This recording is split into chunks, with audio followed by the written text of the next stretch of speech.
Get this and get it straight. Crime is a sucker's road, and those who travel it wind up in the gut of the prison or the grave. This time, everything that happened from the orange-haired man with a map past the oaf with a pitchfork to the body at the covered bridge was wrong. Dead wrong. From the pen of Raymond Chandler, outstanding author of crime fiction, comes his most famous character in The Adventures of Philip Marlowe.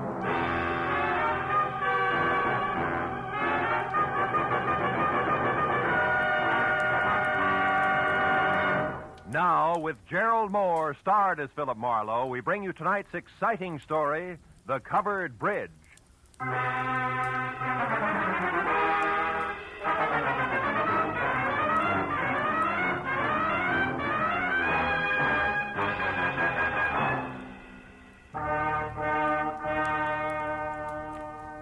You know, every once in a while, into the life of one Philip Marlowe, a little peace and quiet must fall. A day marked by neither murder nor mayhem. No phone calls. Just nothing.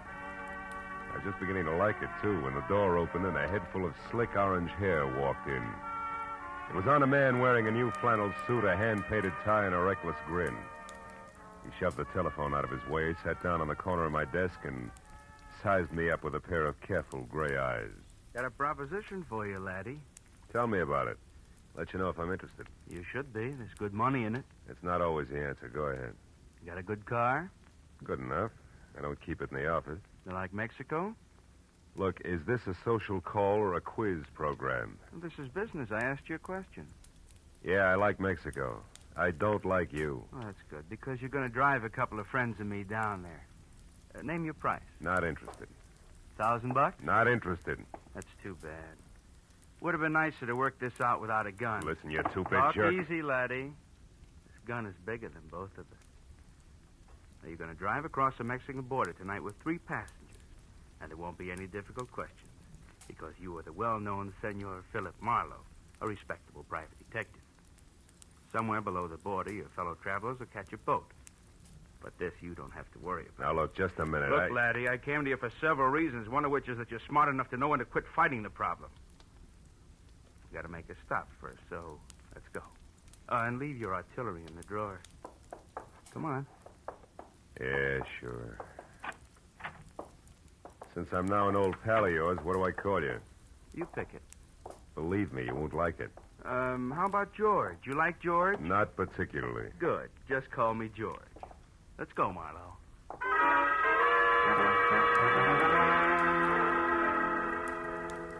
We nodded at the elevator girl, waved goodbye to the kid in the parking lot, and headed south on Highway 101. All with the front of that Mauser nudging my kidney. It was screwy, but I was on my way to Mexico. Don't get ambitious, Marlowe. Not too fast, not too slow. Just keep it rolling nice and steady.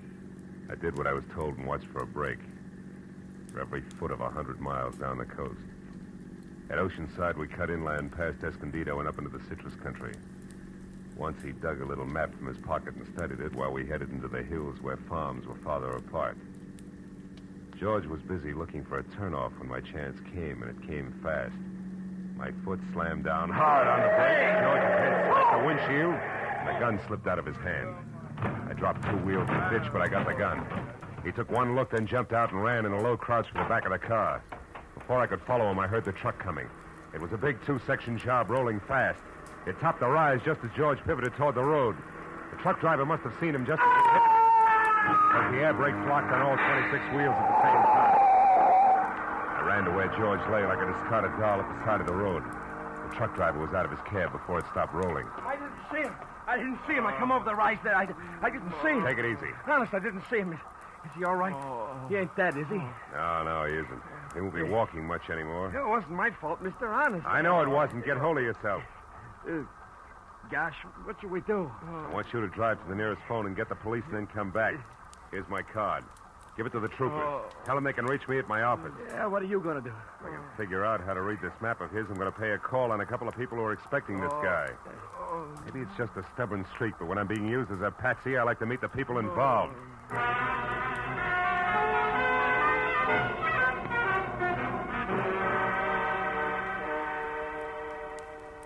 As I drove, I studied the map and 2 miles down the highway, I found the first landmark, a dead tree. There I left the highway and followed a rocky trail 7 corkscrew miles up a canyon to the next landmark, a bridge. One it looked like it had been lifted out of some rustic Connecticut woods and dropped across the California gorge purely by mistake. Because it was covered complete to roof and walls and made entirely of lumber. And on the hill beyond was a lonely house where the trail marked on the map ended. I drove slowly through the sagging wood tunnel and at the other end deliberately killed my motor. Then I got out, raised the hood, and went to work on the distributor. I don't know where he came from, but when I glanced up, he was standing there watching me. A bull in overalls with a pitchfork clenched in a pair of hands as thick as $4 steaks. We didn't like each other's looks. You picked a bad place for trouble, mister. That's so. Why? Nobody almost never comes up this road, especially strangers. How come you took it? Really want to know, or are you just killing time? I wouldn't be too smart if I was you, mister. You live in that house up there? No, not anymore. I got canned for drinking. Well, why are you so interested in that place? The only farm around here. Maybe they got a mechanic. Yeah, maybe. Where'd you say you were from? L.A. Los Angeles, huh? You real sure you don't know anybody up there on the hill? Like who, for instance? A certain party who took a trip to L.A. not so long ago. And another thing, city boy. Don't get out of line or I'll fix you good. Understand?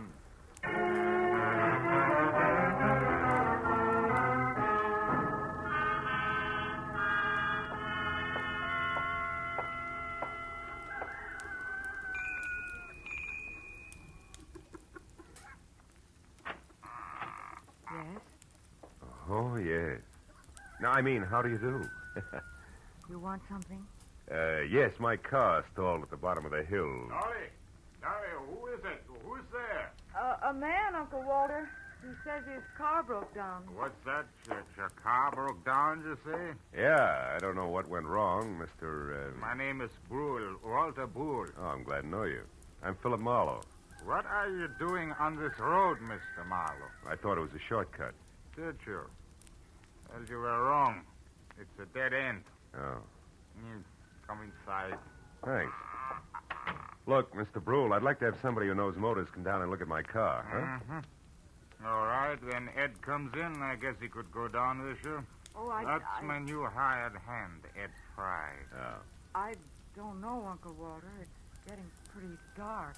Yeah, I was thinking the same thing myself. As a matter of fact, if you can accommodate me, Mr. Brule, I'd just as soon rest up a while and shove off in the morning. I want to pay you for everything, of course. Stay overnight? Oh, I'm afraid that's impossible. Impossible? Why? What's the matter with you, Dolly? If necessary, I'm sure we can arrange to take care of Mr. Marlowe some way. Well, okay. Yeah, that's better. Now, if you want me, Dolly, I'll be out in the barn. Make yourself comfortable, Mr. Marlowe. Your uncle, huh? He owns this place? That's right. My mother was his favorite sister. Oh. You want a cup of coffee? Oh, I'd love it. Haven't had any farm kitchen coffee in ages. You don't seem to have many visitors up this way, Dolly, huh? No, not many. Nice farm, though. Stinks. Is that why you run off to L.A. now and then? How did you know about that? I guess. Ran into a friend of yours at the bottom of the hill. A pair of overgrown shoulders with a pitchfork. Said he used to work here. Him. He did up until a month ago. That's Noah Bickman. Big dumb goof. Here's your cup. Oh, thanks. By the way, Mr. Marlowe, where are you heading? Oh, Mexico, maybe. Mexico. Yeah. You kind of came a long ways out of your way, didn't you? Did I? Dolly. Dolly. We're in here, Eddie. What's the matter? A car at the bottom of the hill. Whose is it? Car belongs to me. It's stalled. Oh, who are you? This is Mr. Marlowe, Eddie. He's on his way to Mexico. Wow, you don't say. And since his car broke down so late, he may stay all night. Uncle Walter said it'd be all right. Is that a fact? I'll go get some blankets, Eddie, so you can take them up to the spare room for Mr. Marlowe. Okay, Dolly. Mr. Marlowe, huh?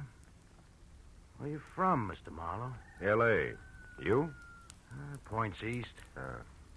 You know, this road don't go to Mexico, Marlowe. In fact, it stops about a mile up the draw here. Kind of funny that you wound up on it, isn't it? I don't see you breaking up over it, Eddie. Don't let my poker face throw you, pal. Traveling alone, are you? I am now. Meaning what? That there's nobody with me. That's simple, isn't it? Not in my book, pal. I might even want you to draw me a picture of that one. Here's the blankets, Eddie. Sheet and pillowcase. Oh, okay, it's fine.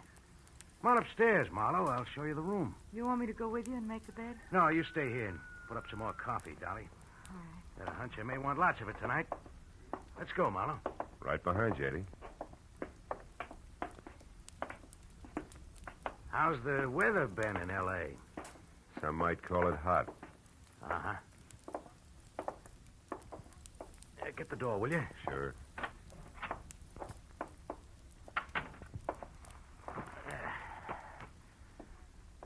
Okay, how come it's you, pal? I got good credentials, a car, and a tight yap. You better be right on all three. How'd you find me? Little map, Eddie. From Escondido to the dead tree to the covered bridge, and then up here it's a cinch. Why'd you show alone? Where's Red? Gotta meet us at the border. It's a bum fit, pal. It's not in the book. Why? He had some kind of a last-minute jam with the boat. Oh, that jerk. He's had a month to line this up while I've been holed up out here in the sticks making like a farmhand. Well, better work, that's all. If we're picked up this time, it's curtains. Oh, incidentally, you got a gun, haven't you? Yeah, sure. Let's see it. No dice, Eddie. Red didn't tell me everything, just enough. So? So you'll get your money's worth. I'll do what I'm supposed to do and no questions asked, for my little automatic and I stick together regardless, real close, together. Okay, Marlowe. Suit yourself. I will. And something else. The rest of the company is going along. Is that all set? Well, we'll see about that when the time comes. You're not leaving any loose ends around, are you? It's not your worry, pal. We'll get out of here around 11. Oh, and that routine about your car being stalled, it is a gag, I hope. Oh, sure, it won't start. If anybody tries, but in 10 seconds with a screwdriver, I can fix it. You're okay, Marlowe. Just keep playing your game. Yeah, I will. Maybe then I'll find out what the score is after all. Huh? You might at that. Come on, let's eat.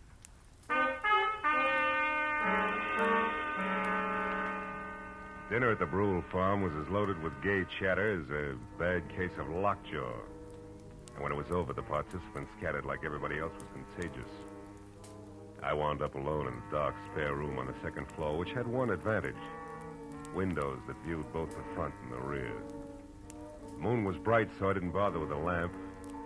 I listened to Dolly rattle dishes in the kitchen until that stopped, and then I watched old man Brule pace his front yard. Once Ed Fry went out and talked to him briefly, and then headed for the front door again. For a long hour after that, the big house was silent until from somewhere out in the back, there was a soft metallic tapping. Eventually, I spotted a heavy figure outside tossing pebbles against a window pane downstairs. And he edged back through the shadows to the barn. A moment later, I saw the girl slip out a rear door and run across the backyard to join him. I went down the back stairs and out along the house to a hedge, and I followed that until I was close enough to It's hear. true, I tell you. He's an escaped convict, a killer. He's been hiding out here on your place. Can't believe it, no. I just can't. Are you sure? Of course I am. I read it by accident just tonight in an old newspaper from Denver. The whole story with pictures. There's no doubt about it. Ed Fry is really Eddie Fillmore. He's a murderer plenty of times over. What do we do? Should we call the police? No, not on your life. Listen, you want to get off this farm, don't you? More than anything in the world. Okay. Then we'll do it. Together, Dolly. I didn't tell another soul about this. You know why? Because they put out a reward. A big one for him. $2,500. And we're going to get it. Just us, you and me.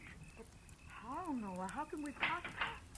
What's that? Did you hear that, Noah? That's nothing. It's one of the cats, maybe.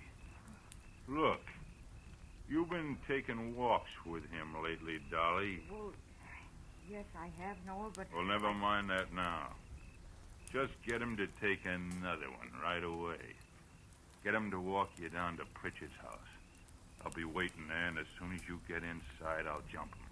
You'll never know what hit him. Will you do it? Pritchard's house? Yeah. Well, I'll try. You give me some time to persuade him. Sure.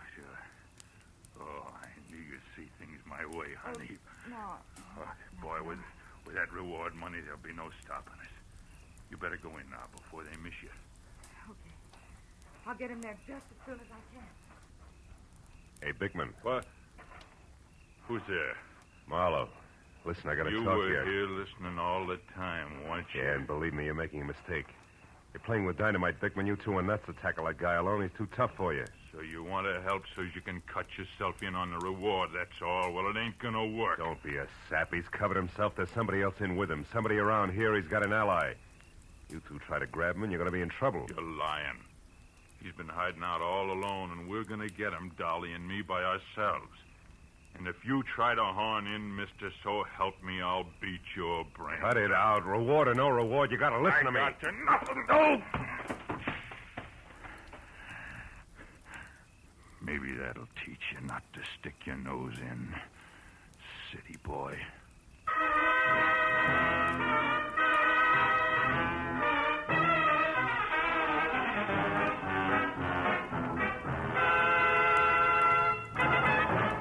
In just a moment, the second act of Philip Marlowe. But first, Fred Allen's first appearance on the CBS Jack Benny Show. Al Jolson sings, but the face is Charlie McCarthy's.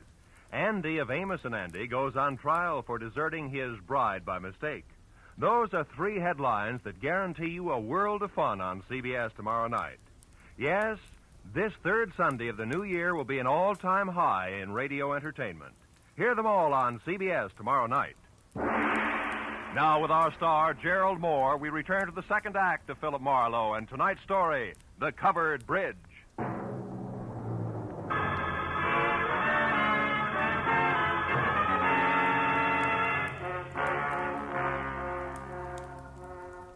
I didn't pass out. But my jaw hurt and my legs moved like they were rubber.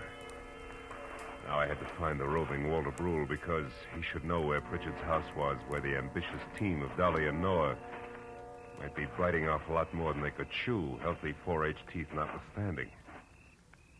Mr. Brule! Mr. Brule! Yeah? Hello? Who is it? Marlowe! Come here a minute, will you? It's important. Yeah, it's important. What is it, Mr. Marlowe? Sure. Hey, what's this? It's your friend Noah. We had a few words. Noah Bickman? He was no friend of mine. Yeah, he's no friend of mine either. Look, Brule, I'm going to have to trust you. I've got no choice. Bickman found out Ed Fry is really an undesirable named Eddie Fillmore who's wanted for the police by murder. Murder? And he wants to trap him for a $2,500 reward that's been posted and didn't want me in the way. No. Now, look. I'm not a passing tourist with motor trouble, but a private detective. Tell me, who is Pritchard and where does he live? Richard? Where does he live? Mr. Marlowe, somebody has been making a joke on you. Elihu Pritchard died 20 years ago. He lived right in this house where I do today. This is Pritchard's house here? Oh, Pritchard's house? No. That is down the road near your car. The covered bridge. That is Pritchard's house. The bridge? Yeah, you see, Elihu Pritchard was from New England, and he had a covered bridge on his farm there, so he wanted one here. He built it himself day by day, a board here, a nail there. Oh, and since he spent so much time at it, people call the bridge his house. Is that it? Yeah, exactly. But then, why is it important? Because of a meeting, Mr. Brule. A get-together that I don't think is going to be on the quiet side. Let me borrow your flashlight, will you? Sure. Now get back inside and call the police. But what are you going to do? Reinforce the reward, Happy Sweethearts, and keep an eye out for someone I haven't met yet. A third party Eddie Fillmore plans to tour Mexico with.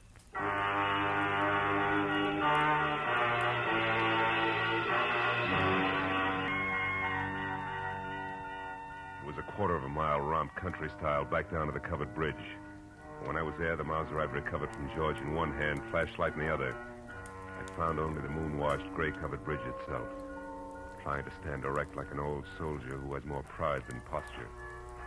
But then as I stepped from the chalk road onto the sheltered oil-soaked planking, I found something else. Inside and face down was Noah Bickman. And lying nearby, the red-stained, icy fingers of the pitchfork that had killed him. I started to move closer.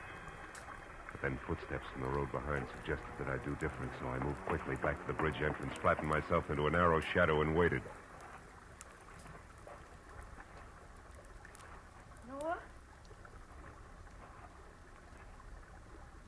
Noah, is that you? It's Marlowe, Dolly. What? Mr. Marlowe, what are you doing here? Why are you down at the bridge at this hour? Where's Noah? He's dead, Dolly. He's dead. He's in there, but don't go inside. Look, I tried to stop him, believe me. Stop him from Don't what? bother, baby. I know about Fry being Fillmore, the reward, all of it. What?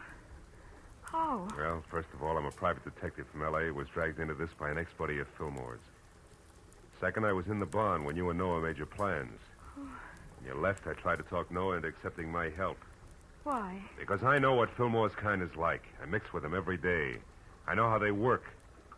Look, did you tell Fillmore to meet you here, yes or no? No. No, I couldn't find him. I've been looking since I left the barn every place. That's why you came down here just now? Yes. I wanted to tell Noah that our plan would have to be postponed. But what difference does all this make? I don't know. Maybe a little, maybe a lot. If Fillmore had known about this rendezvous you two planned, it'd be 20 to 1 that he got here ahead of schedule and took care of Noah. But since he didn't, Well, since he didn't, I'm betting on a third party, someone we haven't met yet. a third party? Yeah, now listen to me and do just as I say. Turn around and walk straight back up to the house, and when you get there, get inside and stay put. But Marlowe, what if... Go on, fast. All right. But be careful, Marlowe. Whoever killed Noah won't hesitate to kill you, too. When she started back up the road, I turned toward the bridge again. My flashlight following the dusty white footprints on the freshly oiled planking leading to the dead man. I stood over him, the circle of light sweeping the area around him. There was just one thing I had to know. Marlowe! Marlowe! It's me, Walter Bull. What are you doing down here? Well, I thought you might need help, so after I called the police, I got my rifle and came down here, and I... Yeah, he's dead. The prongs on that fork went right through him. How terrible. Yeah. Look, Brule, was this planking freshly oiled today? Yeah? Why? I just wanted to make sure those chalk footprints were made today. But what do Brule, footprints... you stay here and see that no one enters the bridge. But where are you going? Up to your house in a hurry, because I think I know who the killer and the third party is.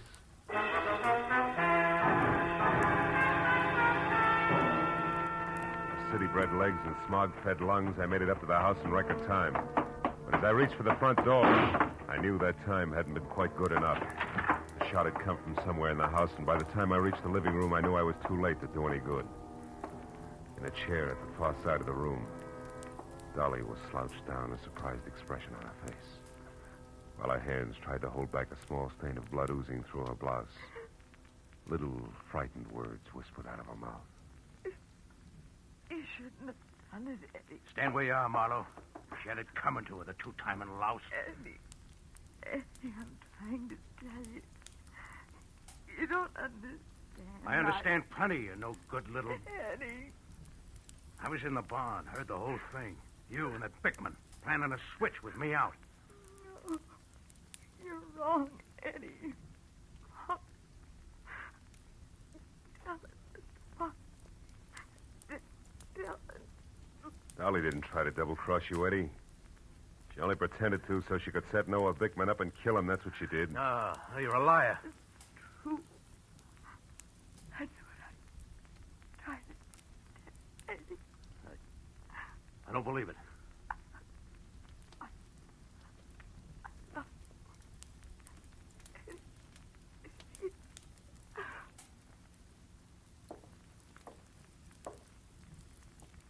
Dolly.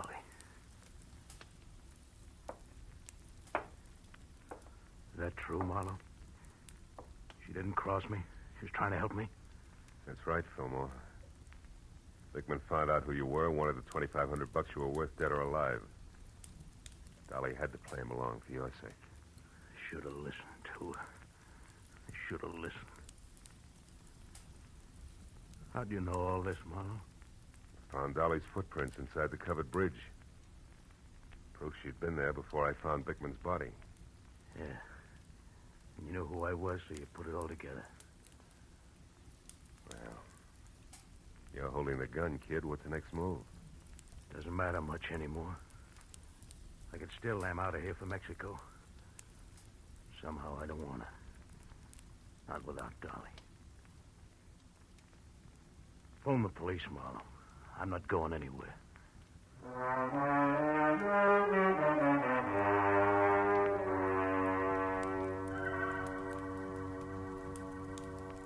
It was several hours before the county police and Eddie Fillmore had gone.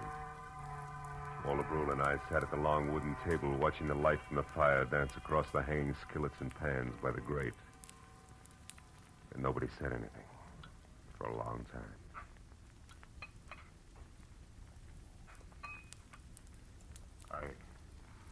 I suppose hot apple pie at 4 in the morning seems odd to a man from the city. Not at all. 4 in the morning, sometimes the middle of the day in the city. Yeah. More coffee, Mr. Marlowe? Yeah, please. Thanks. You know, Dolly wasn't really a bad girl. It was just that sometimes she didn't think, and...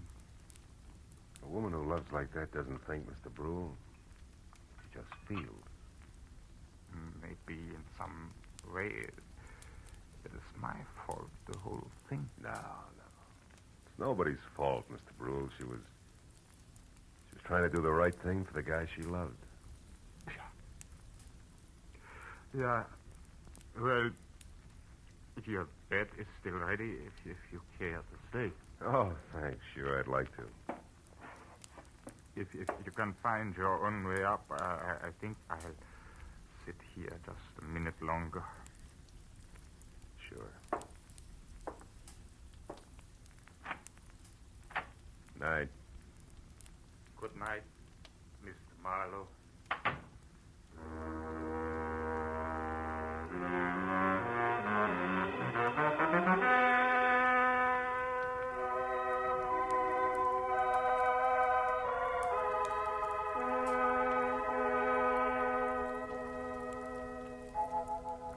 As I sat looking out over the starlit countryside, I thought of all the great love stories written about the good people who love, live, and suffer. And then the pathetic face of Dolly and the pain-racked face of Eddie said, what about us? And I had no answer. Yeah, chalk up another one, Marlowe. Another one of those things for which there is no answer.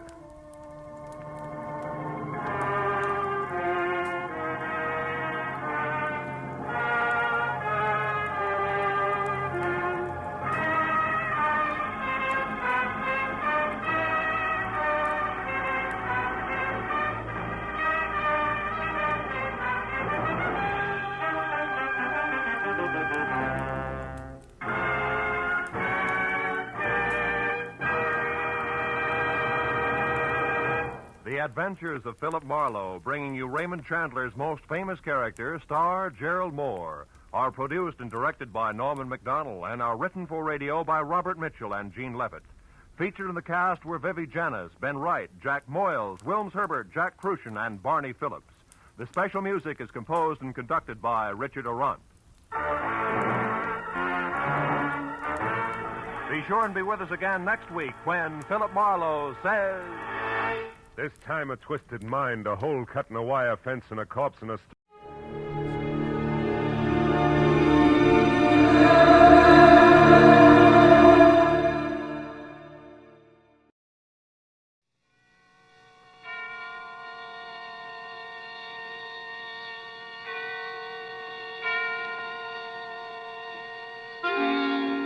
Suspense.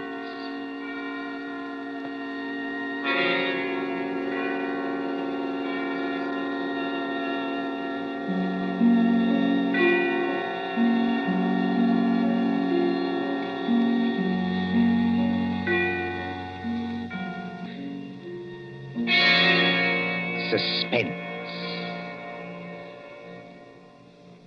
For Suspense, tonight we present Menace in Wax by John Dixon Carr.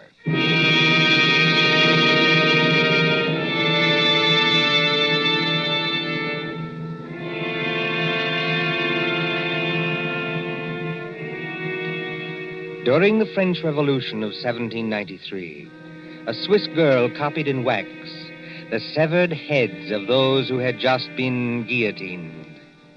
She married a Frenchman named Tussaud and came to London, and she founded Madame Tussaud's Waxworks.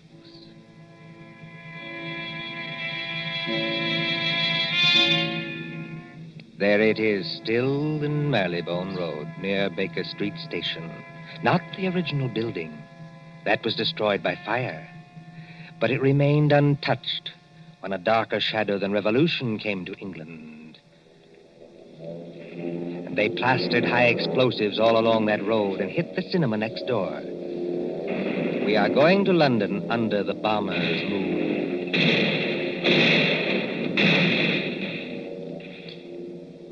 Late one night in March of 1941, a young man hurried up to the great glass doors of Madame Tussaud. Hey, open up here. Isn't there a night watchman around this place?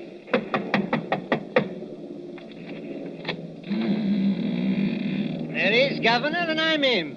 Now, what do you want at this hour of the night? My name is Rogers. I'm from the Daily Record. Oh. If you let me get inside, I'll show you my press card. Didn't you get any orders about me? Well, maybe I have at that. Oh, you're the bloke who wants to see the Chamber of Horrors. That's right. All right, you may as well come in. My paper got a tip there's something funny going on around here. Something funny going on here? That's a good one. The rain's not very heavy tonight, is it? No, they're going over. You ain't heard where, Governor? We got a teletype flash. There was the Midlands. Lord lummy, and I've got a sister in Birmingham. Oh, why can't she come and stop in a nice, safe place like London? There's the Regent's Park guns opening up again. Makes your teeth rattle and shakes the hats off the dummies' heads. You know, this Chamber of Horrors is getting to be popular tonight. You mean there's been somebody here before me? Yes. A woman? That's right, Governor. About 5 feet 2 inches tall, very pretty. If you like 'em, brunette and big-eyed and a phony French accent. No, Governor, no. This was only an old lady that lost her handbag. Oh, thank the Lord for that anyway. Now then, what is going on around here? Well, I don't know, Governor. You'll have to ask Pearson about that. Who's Pearson? Oh, he's the bloke that's the watchman down there. He's old and he imagines things. He phoned your piper. Have you got an electric torch? Yes. Then go straight on through the marble hall and down the stairs on your left. And don't speak to the policeman, 'cause he's wax. Yes, that's the way, Governor. That's the way to the Chamber of Horrors. Thank you.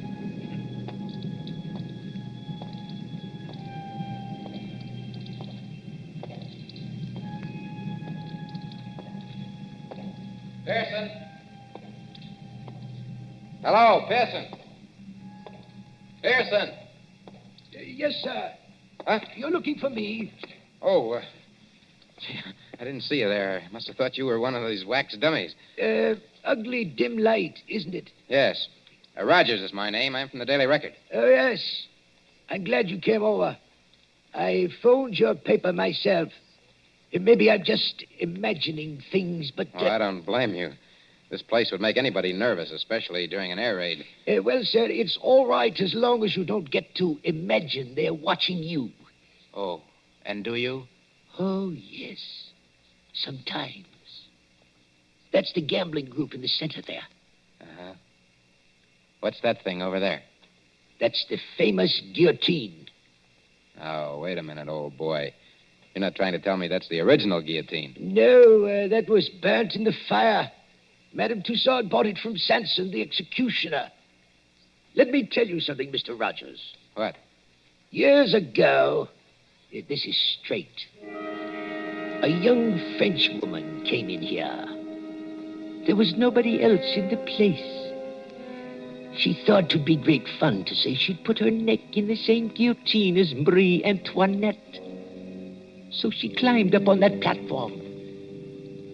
She snapped the little wooden collar down round her neck, shutting herself in. All of a sudden, she realized she didn't know which spring controlled the collar and which spring controlled the knife. Oh, good Lord, she didn't. No. But they say she went crazy. They say she screamed and screamed. What's that? I'm sorry. I didn't mean to scare you, but sweet mama, I'm so scared myself I cannot help it. Susie. Oh, no, not Susie. Susie? You make it so it rhyme with floozy. That is not nice. Why, you little devil. I ought to turn you across my knee. What are you doing here? And will you forget that French accent? You're driving me crazy. You know this young lady, sir? Do I? She works for my paper. She's haunting me. Oh, Bert, that's not nice. I like the way I talk. I only try to give you ideas. That's just what I mean. Now take your arms from around my neck. She's French, sir. Her mother came from New York, like I did. She's got some funny ideas, accents, and disguises. So I dress up as an old lady, and I come along, too. That is clever, no? Definitely no. But I go into what I think is the lady's room, and there is Jack the Ripper. I'm so scared I almost kick the ghost. Whatever else you do, miss, for the love of heaven, put out that cigarette.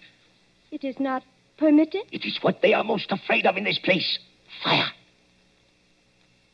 If you vouch for this young lady, Mr. Rogers... I don't vouch for anybody. But go on now. What's all the mystery here at Madame Tussaud's? You see the group over there? It's called the Gamblers. That 3 men and a woman in 18th century costume sitting around a table playing cards? Yes. And about once a week, when the lights are out... Yes?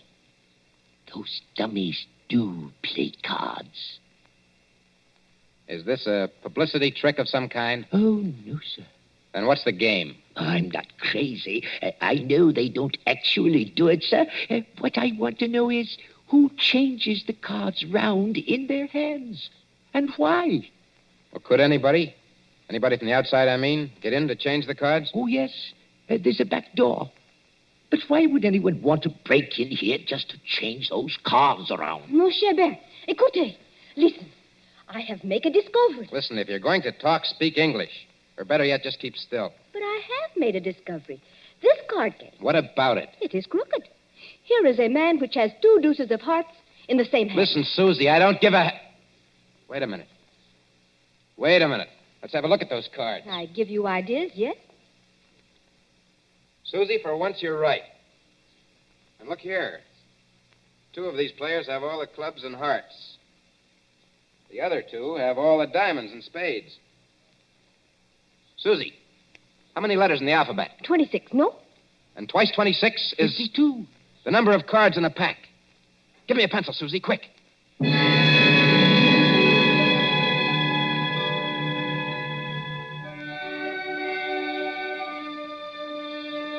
War Office, Whitehall. MI5, headquarters of military intelligence. There next morning in the map room used as an office by Colonel Warrender. Mr. Rogers, I'm a busy man. I appreciate that, Colonel Warrender. Anyhow, sit down. Thank you, sir. Now, what's all this? These cards you claim form a code, is that it? Yes, sir. Now, look, sir. Let each letter of the alphabet represent a card in clubs and hearts. That's 26. And then? And then when you get to the middle of the message, switch the alphabet over to diamonds and spades. Then you won't keep on repeating. Now, will you read what I've got written on this piece of paper? Jack of diamonds, Q. 3 of clubs, F. Well, that doesn't seem to mean much. Oh, never mind the cards, Colonel. Just read the letters. Q, F, A, C, T, O, R, Y. Yes, sir. Q Factory. Go on. Just a moment. What is that infernal noise? Johnson Burroughs. Don't bother with that, sir. Just read the message, please. Oh. Q Factory. 10 p.m., 15th. Today's the 15th of March, Colonel. Oh, all preparations made. Use dive bombers. I see. This message was left openly. So openly that nobody ever noticed it. Yes, the trick's been tried before. No contacts, no gatherings, no letters that might be intercepted. A whole spy ring could walk through that wax museum and read the message without being seen. You newspaper men trying to teach me my job? Oh, I'm sorry, sir. I only... No, go on. Well, don't you see? 3 or 4 little boats with portable wireless sets go down the Thames estuary. When they're beyond pursuit, they send that message by radio. Somebody listens. And it's no secret in Fleet Street, sir, that Q Factory is out in the wilds of Gloucestershire. It's no secret anywhere. And that we're making the Shaftesbury bomber out there. So tonight, unless we do something about it, they're coming over and bomb Q Factory to blazes. That's impossible. Why? Or can't you tell me? I can tell you this much. Yes, sir? Q Factory is so well hidden that even our own pilots can't find it from the air. That's one objection to this message. Any other objection? Yes, this talk about dive bombers. Dive bombers in a night attack? What's the good of a dive bomber if he can't see its objective? Well, suppose somebody showed a light. He'd be shot dead as soon as he showed it. Every inch of country for a quarter of a mile round the factory. A quarter of a mile, Mr. Rogers, is patrolled day and night. Well, just the same, they're going to have a try at it, sir. How? I don't know how. Then, if you'll excuse me, Mr. Rogers... Well, listen, Colonel Warner, will you give me a pass to go down there to the factory? Certainly not. No one's permitted to go there except the workers.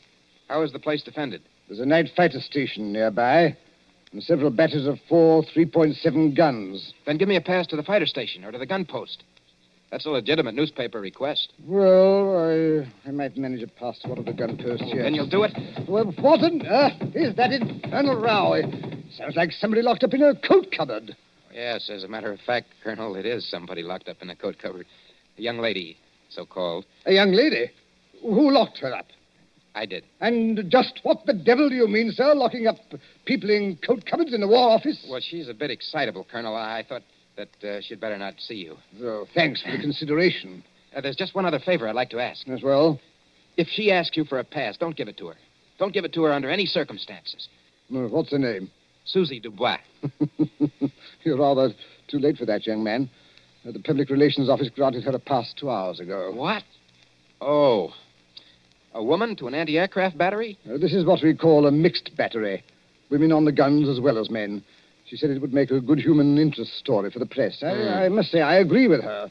One moment, Mr. Rogers, before you go. Yes, sir. That gun post is fully 2 miles from the factory. You can go there, but if you take one step further, you'll be shot on sight by our guards. I warn you. I'll be careful, Colonel. I'll be careful.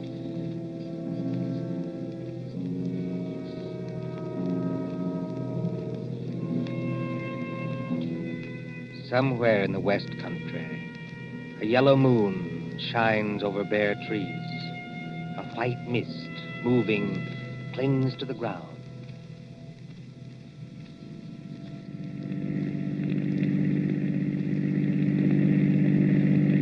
Susie, are you sure we're on the right road? Ah, mon cher, they have taken away all the signposts in case there is an invasion. I know that. But I follow the map. The map cannot be wrong. We've been driving for hours. Must be... Yes, it is. Nearly 9:30. Half an hour to go. Trees, and still more trees. Look. There's a break in the trees ahead. It will be open country in a minute. Yeah. That's funny. Look how deep the leaves are here on the road. But one thing I tell you, just between you and me and the bedpost... Gatepost, Susie. The term is between you and me and the gatepost. And speak English. I am speaking English very well, thank you. I do not need your help to be pure. All right. Now, this map. Well, what about it? It say we should go through a lot of villages. Mitford, Archidine, and Saffron-Wiville. I have not seen any villages. Did you say Mitford? Oui, monsieur. Susie, let me have a look at that map. Come on, hand it over. But what is wrong? It is a perfectly good map. Yes, Susie. It's a fine map. It's an excellent map. Only it's a map of the wrong county. I have made a mistake? No? I don't even believe you can read. This is a map of Barsetshire. We should be somewhere in Glebeshire. Now, where in the devil are we? With the entrance to some kind of clearing with leaves on it. Hello there! What was that? Hello there! Somebody calling us. And if we're in forbidden area... I see him now. Where? Behind us. He came out of a white cottage back there. He's a big, heavy man. With a mustache. Never mind the mustache. He's wearing some kind of a uniform and he's got a rifle. You think he plug us? No? I think it is not unlikely. Get out those War Office passes of ours. Quick. Good evening, my friends. Good evening. Can you tell me... No, we don't mean any harm. Can you tell me what time it is? Oh. What time it is? Yes. Oh, yeah. It's, 28 and a half minutes past 9. Thank you. I will keep you covered while I set my watch. There. My next question is, would you like me to shoot you both? No. Listen, Mr. McAllister. Captain McAllister. That's right. Captain, this girl, she's been reading the wrong map. You see, we don't even know where we are. You're in Hollywood Forest, my friend. Hollywood Forest? Is that good or bad? And you don't know what's just beyond the edge of this clearing? No.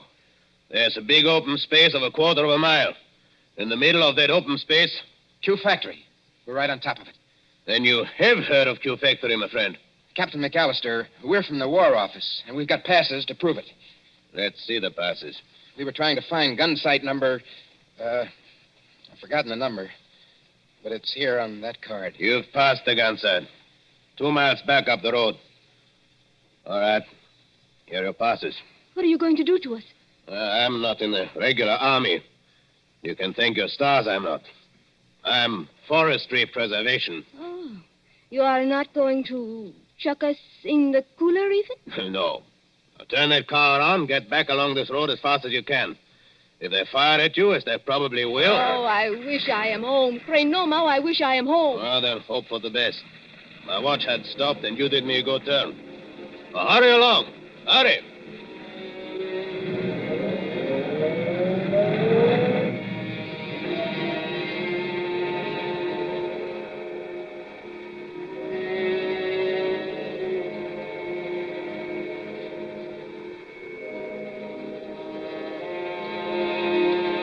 Gun sight of heavy attack battery. 4 3.7 guns against a moon growing clear white. White as the concrete emplacements, sealed against light where the crews, men and women, sitting, waiting. Well, sir, glad to have you both here. But this idea of yours about dive bombers attacking a blacked-out factory in the middle of a forest is rather fantastic, don't you think? Well, I admit it doesn't make much sense, Captain Bronson, but I have a hunch that I'm right. Well, glad you and Miss Susie drove out. Don't see many strangers. Frightfully boring. Nice country, of course, good air and everything, but dull. Dull as ditch water. What's that? Only some of the lads and lasses inside. Like to walk along the emplacement here? Oh, is that allowed? Oh, certainly, old boy. Why not? Bright moon tonight, isn't it? Yes, bomber's moon. We nearly get shot on our way here. Quiet, Susie. We're not supposed to have been there. If I nearly get shot, I am going to say I nearly get shot. It was a man which is called, McAllister. Oh, old Mac. Huh? Very decent sort, Mac. He's a tree doctor. A what? Tree doctor. Got to have wood, you know. But trees start to die. Mac goes round the edge of the clearing and smears them with stuff to keep them well. How did you come to meet him? Well, the fact is, we nearly got as far as the factory tonight. Oh, then you were lucky to get back alive. There weren't any barrage balloons over the factory, I noticed. Hardly, old boy. They wouldn't advertise, would they? With balloons in open country? And if the Germans did use dive bombers? Oh, they're not coming, old boy. Just make up your mind to that. I wonder if you'll say so at 10 o'clock. But it is 10 o'clock. It's just 10 now. Well, it can't be. We drove here like blazes. It was only 9:30 then. Well, then your watch must be very slow, old boy. No, I'm afraid you're wrong. I've never seen it quieter. Cold tonight, very dry for March. Look all around you. Moonlight, open country, not a sign of life in it. Quiet, peaceful, and silent as the great... What was that? By George, I think we've got some visitors.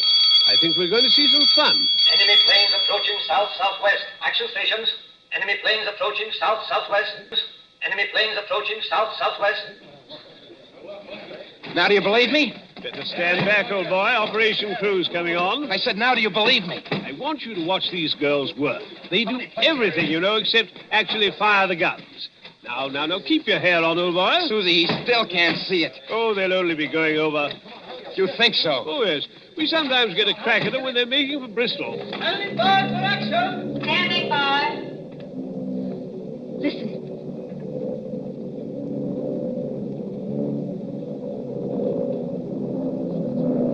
I have heard that noise 1,000 times, but every time I hear it, I get sick. They're flying ruddy low, you know. Just what I was thinking.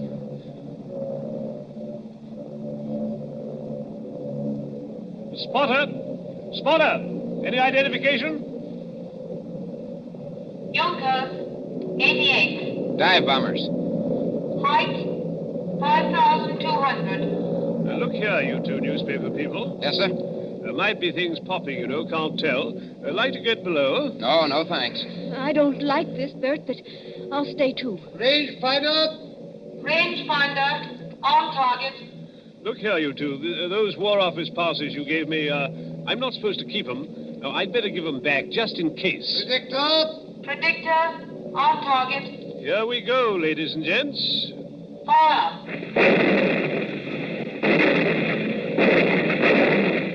Stand by. Predictor on target. Fire. Stand by. Predictor on target. Headquarters message, sir. Fire. Yes, Corporal? Hold the fire. Night fighters taking off. Hold fire. Night fighters taking off. Hold fire. Message understood. What is the matter with them? With who? Those Boche planes. They're still a good way off, but they don't come any closer. Must be going over after all. They're circling. I think they're waiting for a signal. Anyhow, here are your War Office passes. You seem to have got them all smeared with oil. Oil? That is all right, mon cher. When we get them back from Captain McAllister, they have oil on them.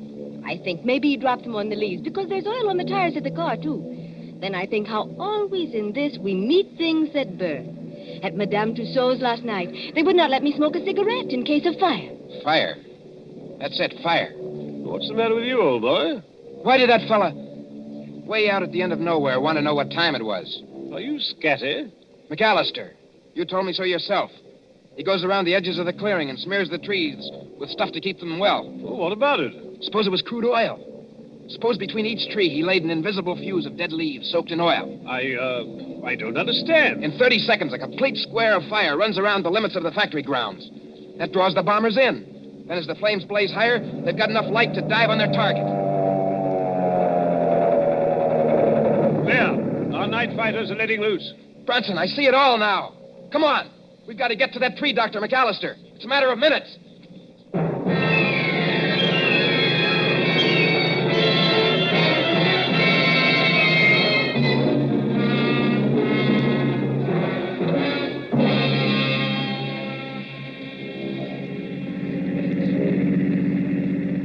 Susie, is Bronson following in the car behind us? Yes, he's following, and men with rifles. We've got to get to McAllister's cottage. This McAllister... I'll bet you 10 to 1 the real McAllister's either dead or tied up in that cottage. The fellow we saw was an imposter. Look out, Susie. Keep your head down. Oh, those fighters. They will chew up every younker in the place. They have not got the chance of a snowshoe in heaven. No, Susie, not a snowshoe in heaven. You mean I know you are English at a time like this. What I cannot understand... Look out! I don't see why he hasn't set his signal off. What is delaying him? Why don't he strike a match when the bombers come over? Because he's a good Nazi. A good Nazi? My watch was slow, don't you remember? And I gave him the wrong time. He had orders to strike his match at 10 o'clock, and he'll not do it until 10 o'clock if there are 500 planes instead of 20. Bert, I see him. Where? Far up the road. He's running. Yeah, that's him. Think we can reach him before he gets to the clearing? Not the chance of a snowshoe in heaven. Signal Bronson to pass us. A long shot with a rifle might... Bert, one of the Junkers is hit. Huh? He's right over us. That's not all. He's unloading his bombs. The whole stick's coming straight down our direction. Keep your head down. I want to see it. Put your arms over your face.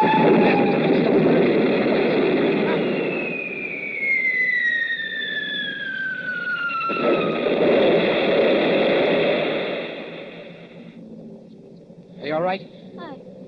I don't feel hurt. Ever This is a dirt road. The bomb sank too deeply before it exploded. We didn't catch the blast. Come on, Susie. McAllister was just ahead of us. Come on, let's get out. We can't drive any farther. This road is full of bomb craters. Wait a minute, Susie. There's McAllister. He is dead. Yes, Susie. Killed by a Nazi bomb. Look, on the ground. What are those 2 white cards?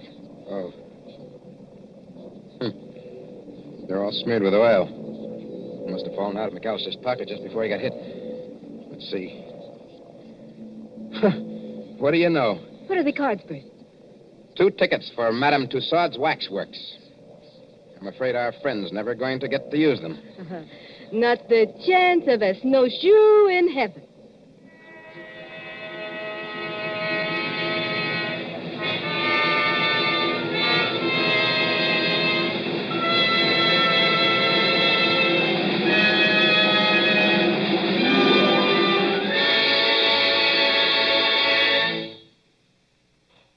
And so ends Menace in Wax. Tonight's story of Suspense. Columbia presents these stories of mystery and intrigue and dangerous adventure for your relaxation and enjoyment. Next Tuesday, there'll be another in this series. Same hour, 9:30 Eastern Wartime. William Spear, the producer. John Dietz, the director. Bernard Herrmann, the composer-conductor. John Dixon Carr, the author. Our collaborators on Suspense.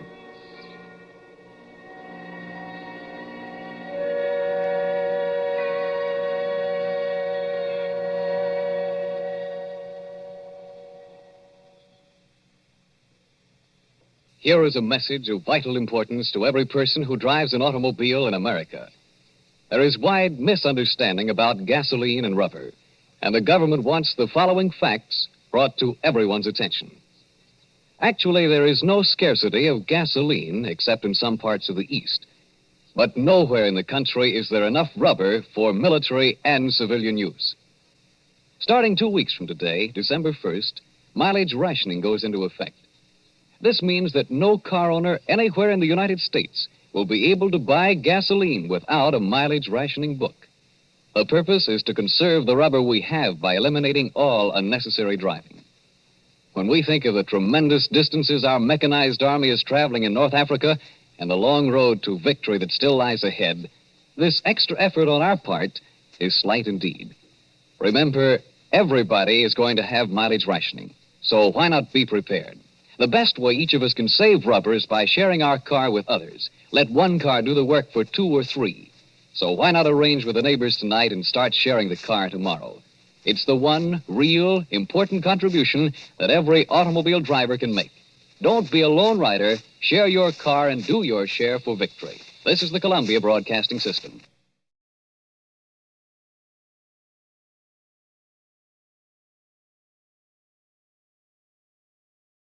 Hi, dear viewer. If you're enjoying this program, a simple like, a comment, or a subscribe tells YouTube this content deserves to stay on the air. It's free and helps me a lot in creating these broadcasts. You can find the subscribe button on the bottom right. Thank you and good night.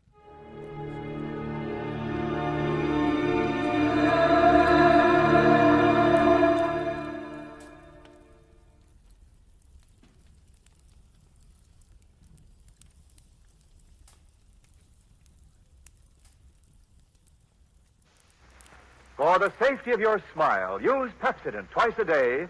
See your dentist twice a year.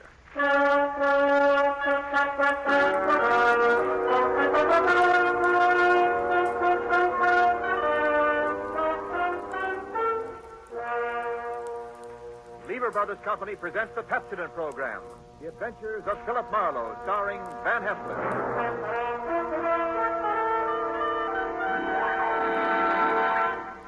Philip Marlowe, the screen's most famous private detective, created by Raymond Chandler, brought to you on the air by Pepsodent, and starring MGM's brilliant and dynamic young actor, Van Heflin.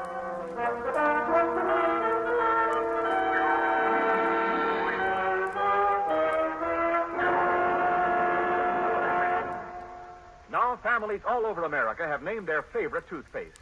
New Pepsodent with Irium. New, fresh-tasting Pepsodent with the new, cool, minty flavor. Yes, in a recent test, new Pepsodent was preferred 3-to-1 over any other toothpaste. It's true. With families all over America, new Pepsodent is the favorite, 3-to-1. Families from coast to coast recently compared new Pepsodent with the toothpaste they were using at home. They preferred new Pepsodent by an overwhelming average of 3-to-1 over any other brand they tried. These families, 3-to-1, said new Pepsodent tastes better, makes breath cleaner, makes teeth brighter. Yes, in a recent survey, families 3-to-1 said new Pepsodent tastes better, makes breath cleaner, makes teeth brighter. Get new Pepsodent toothpaste for your family right away. Now, the adventures of Philip Marlowe, starring Van Heflin.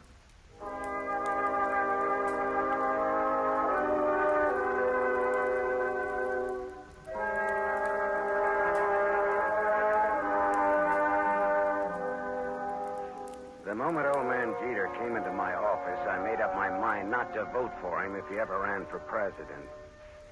He was tall and thin with straight, compressed white lips. He wore a neat pinstripe flannel suit with a small rosebud in the lapel. He carried an ebony cane, and he wore spats. He looked a smart 60, and unless his ulcers got nasty, I gave him another 15 years, which was pretty big of me. He sat down, speared me with those barbed gray eyes, and came right down to business. Mr. Philip Marlowe, I believe? That's right. My name is Wadsworth Jeter. How do you do, Mr. Jeter? You're a private detective? Well, why not? Frankly, sir, I'd expected the Hollywood detective's office to be somewhat more glamorous, or rather more elegant, shall we say? Well, Philo Vance has a branch office here on the 4th floor if you're shopping around. No. You'll do, I'm sure. Well, my rate is $25 a day, plus expenses. Money is no object. Except when you don't have much of it. That seems to be the motivating philosophy where Miss Harriet Huntress is concerned. Who or whom is Miss Harriet Huntress? A rather standard, rather obvious gold digger who wishes to marry Grover. You want to tell me who Grover is? Grover is my adopted stepson, my late wife's son. Go on. Next year, he will inherit $1 million left him by his mother. Which explains Miss Huntress's interest in Grover. Precisely. Look, Mr. Jeter, am I being hired to smear Miss Harriet Huntress? Not at all. Merely to disillusion Grover about her. Yeah, well, that's the same thing. I think you'd better find yourself another boy. Wait. There's more. Okay, let's hear it. Do you know a man named Marty Estelle? Sure. He's a big-time gambler out on Sunset Strip. Why? Mr. Estelle claims my son Grover owes him $50,000. Well, then Grover'd better pay up if I know Marty Estelle. But suppose my son doesn't really owe Estelle the money. Does he or doesn't he? Mr. Estelle supplied photostat copies of Grover's notes with Grover's signatures. I thought they might be forged, so without Grover's knowledge, I took them to a handwriting expert named John Arbogast, a sort of detective. No? He's not sure. He wants more time. I'd like you to take over the case. Harriet Huntress and all. Miss Huntress, as you may know, is associated with Mr. Estelle. Well, that's incidental. I'll handle the forgery case and not the slander job.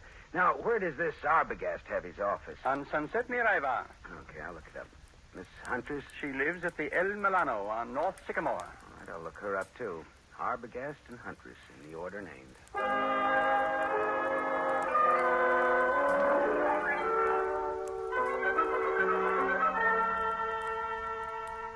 There was no snooty secretary to prevent me from walking right into John D. Arbogast's extremely fat presence on Sunset near Ivar. He was an enormously fleshy gent with a thick neck that was in folds like a concertina. He wore a wrinkled dark suit that needed cleaning and some reweaving where it had some small holes in it. Arbogast just sat and stared at me with the whites of his eyes, because those 3 holes that needed reweaving were bullet holes. And John D. Arbogast was dead, very recently dead. I left in a hurry, and as far as I could tell, nobody saw me come, nobody saw me go. My next stop was the Swank El Milano Hotel on North Sycamore. Just a second, mister. Something you want? Yeah. Who are you? I'm the house detective. Well, I'm looking for a Miss Harriet Huntress. Miss Huntress ain't seeing anyone. You can tell her it's Marty Estelle. Are you Marty Estelle? I'm from him. That's different, ain't it? That's none of your business, is it? Well, whatever you're up to, you're not playing it very smooth. Well, some days I feel like playing it smooth, and some days I feel like playing it like a waffle iron. Well, if you must know, I'm one of the boys. Philip Marlowe, private eye. Here, it's my card. Well, that's another story. I'll phone up to Miss Huntress. Yeah, say I'm from Marty Estelle, and make it convincing, huh? How much convincing? Oh, well, how much do those cigars you're smoking cost you? $22.50, box of 50. That much convincing. Well, that's cute. You and me are going to get along. I'll phone Miss Huntress, but you go right on up. Room 814. I just know it'll be all right.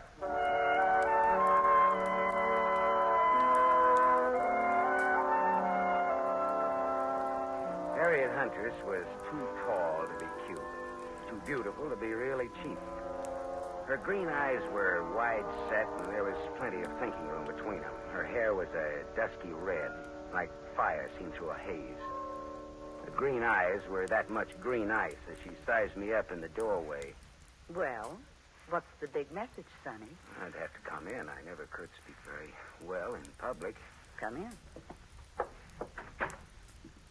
Never could speak very well on a dry throat either. There's the scotch. Help yourself. Thank you. So, you're from Marty Estelle? No, not strictly, not even loosely. Not at all, in fact. What's your racket? No racket. Marty'll love to know you used his name. I'm shaking in my shoes. You're some kind of detective, aren't you? Yeah, right. Philip Marlowe. It's good scotch here. I'm glad you like it. Now, what's your business? All right. How much will you take to give up Grover?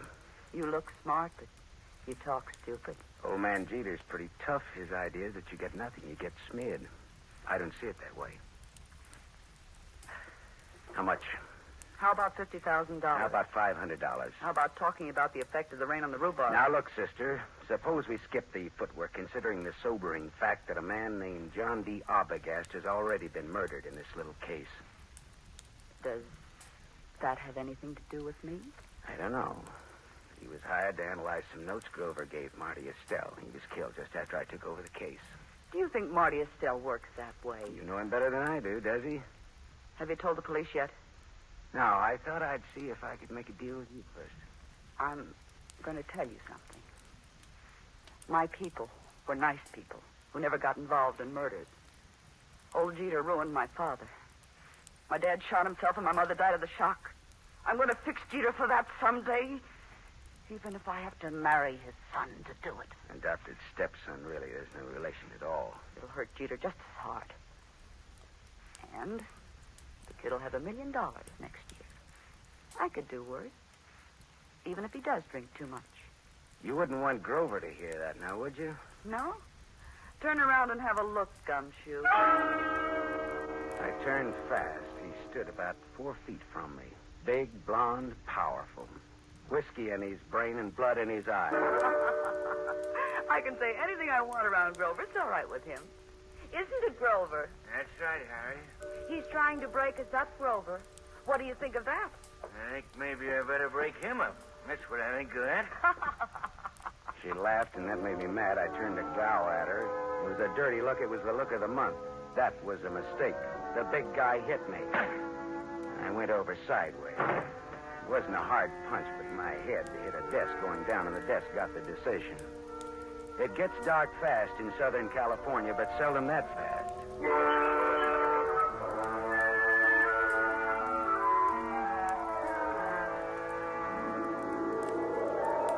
When I came out of it, Grover, the blonde sucker puncher, and Harriet Huntress were gone.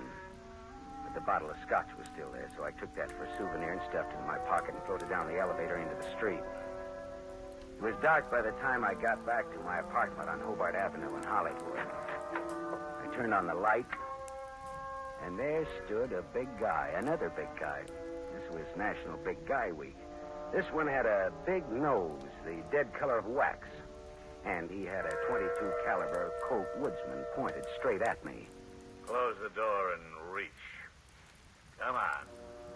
I turned a little to close the door. I got my hand under my coat. Then I turned back to Waxnose fast. I had my Luger out. We stood there facing each other.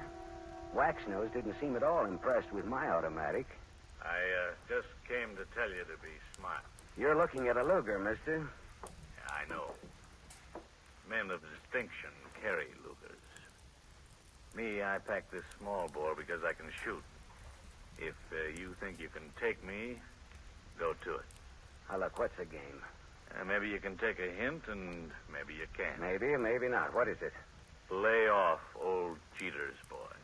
Well, I wouldn't think of contradicting anyone who uses a Colt Woodsman .22 with the front sight filed off must think he's pretty good. I am good. Yeah. And that's why I say, okay, pal. We'll see. Speaking of .22s, do you know anybody named John Arbogast? I meet such a lot of people. Well, this one was fat and shot 3 times with a .22. I don't remember shooting no fat guys today. So long, chum. Remember what I told you. Lay off Grover. So long, chum. Yeah. Swell. Ah, shut up. Yeah. Mr. Marlowe? Oh, Mr. Jeter. Well, your son or your adopted son or your stepson or whatever he is poked me in the jaw today. He is both my stepson and my adopted son. Well, both of them poked me in the jaw. My word, where? In Miss Huntress's apartment. You spoke to her? What did she say? She wants 50 grand and no dice. I offered her 500, just as a gag. Just as a gag? Mr. Marlowe, perhaps you underestimate the importance of this matter to me. Listen, Mr. Jeter, there are some very unusual angles to this case. For example, a gunman just stuck me up in my own apartment and told me to stay off of this case. What? I don't see why this case should get so tough. Good heavens. Listen, Mr. Marlowe, my chauffeur, Waldo, will pick you up in my limousine. I want to talk to you. All right. Well, tell Waldo to park on Hobart facing Franklin. He'll be around for you in 20 minutes. Good. Just give me time to drink my dinner. Bye-bye.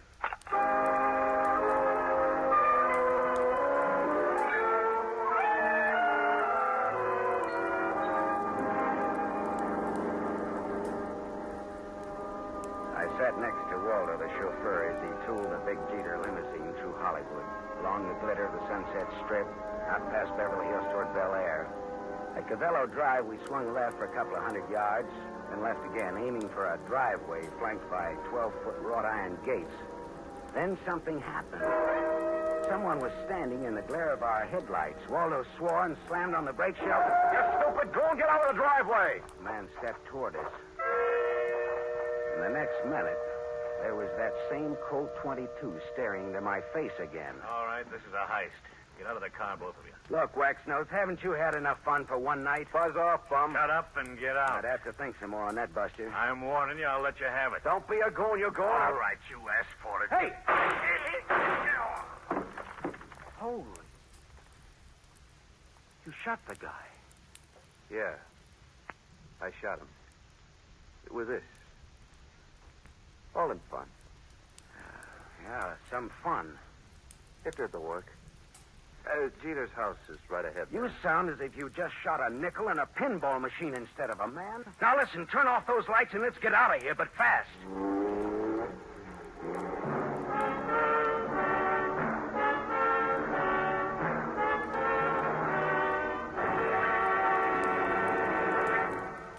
You are listening to The Adventures of Philip Marlowe, starring Van Heflin. Yes, families all over America have named their favorite toothpaste. New Pepsodent with invigorating Irium foam. New fresh-tasting Pepsodent with a new, cool, minty flavor. In a recent test, New Pepsodent was preferred 3-to-1 over any other toothpaste. It's true.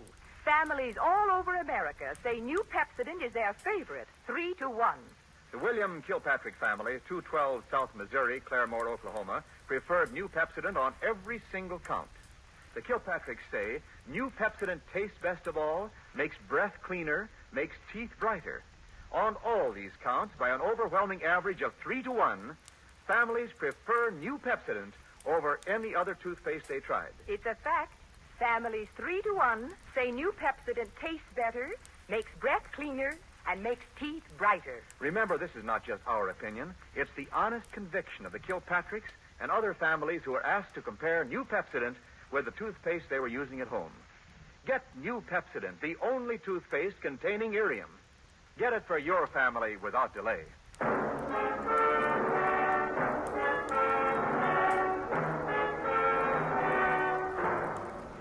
We continue with the adventures of Philip Marlowe, starring Van Heflin, who appears by arrangement with Metro-Goldwyn-Mayer.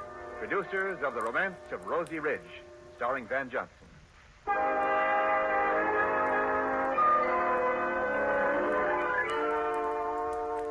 Waldo and I drove back to my apartment again, leaving Waxnose lying dead in the Jeter driveway. We went back to my place to start all over again, over what was left of my purloined scotch. Yeah, this is good scotch you've got here, Marlowe. Bench bottle. Not this. Sure. Benched it from the apartment of Harriet Hunter's. Well, bottoms up. Waldo, do you think that gunman was there to scare young Grover into realizing Marty Estelle means business? Could be.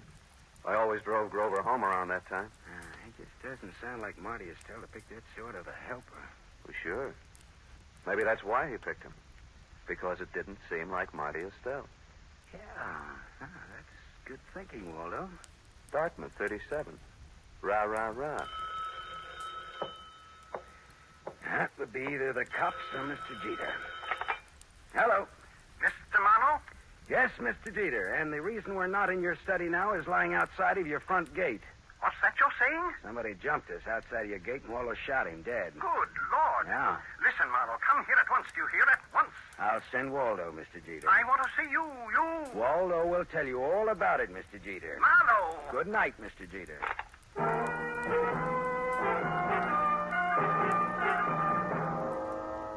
After Waldo, the chauffeur, had left, I went back to the El Milano Hotel. Hawkins, the house stick, was all smiles and open palms. I placed no confidence in his smile and a $20 bill in his palm. Harriet Huntress again? What's the matter? Just take me up to her apartment, that's all, huh? Sure. Right this way, fella. Hawkins took me to the 8th floor, room 814, and opened the door. There was someone in the room, waiting. Here's company for you, Mr. Estelle. Beat it, Hawkins. Yeah, this is the guy I was telling you about, Mr. Estelle. Come in earlier today. Said he was from you. Beat it, I said. Oh, sure. Come on in, Marlowe. I came to see Miss Huntress, not you, Estelle. Well, first of all, Harriet's not home. I came to tell her what happened outside of Jeter's gate. So you keep informed. I can't wait for her any longer. Got to get back to the casino. Well, then, what did you come back for, Marlowe? I'm looking for the Jeter boy. After what happened to him tonight, he needs somebody to walk behind him. You think I play games like that? All I know is we were shot at. I asked you a question. I answered it to the best of my knowledge. What knowledge, for example? Well, for example, you hold $50,000 worth of Grover's notes for gambling debts. I've got $50,000 invested in the kid. Would I be likely to bump him off? Ah, that makes sense, all right. I always make sense. Bully for you. And when I have $50,000 invested in a guy, I'm apt to find out all about him. Like about old Jeter hiring a man named Arbogast to work for him. Oh? Arbogast was shot today. You know it. I know because I had you followed. You didn't tell the law, Marlowe. That could be very hard on you. Well, it could. Does that make you and me friends? A little blackmail, huh? Not much. We'll call it tattletale grail mail. From now on, do you stop bothering Miss Huntress? Yeah, you win, Marty. Swell. That's all. I've got to go. Well, I'll just wait around for a bit, okay? Well, Harriet's scotch is in that cabinet there. Thanks. I'll roll up my pants and go waiting in it. You know, Marlowe, I like you. You're cute. So long, Shamus.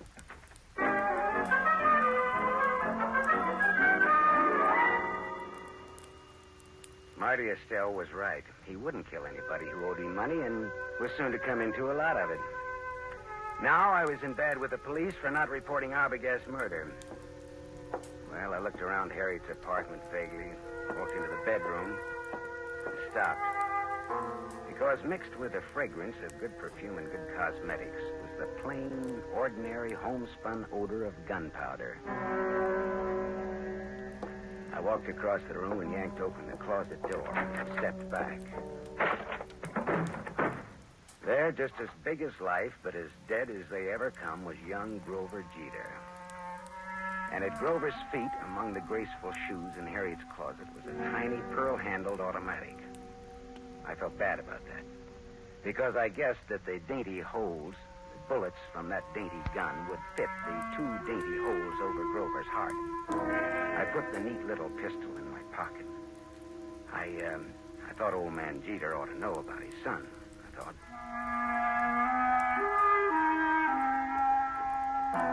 I didn't expect to find Waldo, the chauffeur, and Harriet Huntress with old Jeter in Jeter's big study, but there they were. Why, Mr. Marlowe, I'd about given up hoping to see you tonight. Well, I changed my mind about coming out again, Mr. Jeter. Oh, Waldo? Hi, Marlowe. Didn't expect to see you here, Miss Huntress. Didn't you? Did you expect to see me here? Never mind that, Marlowe. I want to know where my son is. What do you mean, Mr. Jeter? He's missing. That's what I mean. Oh. He's missing, and no one knows where he is. I know. Eh? What's that? Where, Marlowe? Miss Huntress, where did you and Grover go after Grover took that sucker punch at me in your apartment? We went out together in a taxi. During the ride, I had a change of heart. I didn't want Grover or Grover's money. I told Grover to find another playmate, and I got out in Beverly Hills. Grover went on in the taxi. And where did you go? Back to my apartment. Later, I got out my car to come down here and tell Mr. Jeter I decided to forget the whole thing. And for him to call off his dime novel, Sleuth. A dime will no longer buy a novel of any description, but that is beside the point. You said you knew where Grover is. That's not beside the point, is it, Mr. Marlowe? He's back in Harriet's apartment. Well, I didn't let him in. How on earth could he be? Hawkins, your house detective, let him in. The last I saw of Grover, he's dead. Oh, what? What's that? Dead. Dead, shot with a small caliber gun. I can't believe it. I can't. Grover dead? Miss Huntress, this .25 caliber pistol was on the floor at Grover's feet. Here, take it. Look it over, will you? It's mine. You murderess. I'm not. You cold-blooded and murderous. Oh, stop that! Stop it, both of you. It could have been suicide. Suicide? Well, yes, that's a possibility, of course. I see you like that idea, Jeter. But it wasn't suicide. Then she did it. The murderess, the scheming, contemptible... It was murder, and it's fairly obvious who did it, Jeter. Eh? Marty Estelle is my guess. Well, guess again, Waldo. Estelle had $50,000 invested in Grover. He wouldn't kill a golden goose like that. And Waxnose didn't do it because he was dead, thanks to Waldo here. That leaves her. She did it. There had to be a motive and an opportunity. Well, it was her apartment after all. Correct, Waldo. But Grover was Jeter's adopted stepson. Oh, like a real son he was to me. A real son. Yeah. But did you lovely people know that in the state of California, a man can inherit from an adopted son who has money and who gets dead? Did you know that, Mr. Jeter? Why, what do you mean? Your inheriting Grover's $1 million would be a motive for killing him, wouldn't it? Mr. Marlowe. That was the motive, Jeter, and it was Waldo's job to find the opportunity to murder Grover for you. All right, Marlowe. That'll be all for you. Well, Waldo, the Dartmouth gun fanner, huh? Drop that gun, Waldo. Shut up. I said drop it. Drop it. Hey, that's nice shooting, Harriet. My hand. Well, Papu put a little Band-Aid on for you, Waldo. Waldo, you could have gotten into my apartment wearing that chauffeur's uniform. You could have gone in through the garage entrance and up the back way. Sure. When Grover let him in, he backed Grover into the room with his gun, but he shot him with yours. How much was Jeter going to pay you for this job, Waldo? Don't talk, Waldo. He's bluffing. You're telling me he's bluffing. Nice kids, these college boys. Tell me, was it Dartmouth or Dannemora, Waldo? Shut up, copper. You killed John Arbogast to throw suspicion on Marty Estelle. Then you hired Waxnose to fake a holdup on Grover. Why? Again to throw suspicion on Marty Estelle. To make it look as though Estelle was trying to scare Grover into paying his gambling debts. If I hired Waxnose, why would I have shot him tonight? Because you like to kill people, Waldo. When I was brought out here tonight, Waxnose thought I was Grover in the car. He began to fake his holdup. But you just couldn't resist taking one of your snappy snapshots at Waxnose, could you, Waldo? Shut up. Could you? Next, Mr. Wadsworth Jeter. Look here, Marlowe. You can't accuse me of... Doctor. He's sick. Call a doctor. It's his heart. If Jeter dies, it's your fault, Marlowe. Okay, Waldo. Tell you what I'll do, Waldo. If Jeter dies, he doesn't have to pay me my fee. We're even. Okay, Waldo? Harriet Angel, listen, go call the doctor. And while you're there, call the law, huh?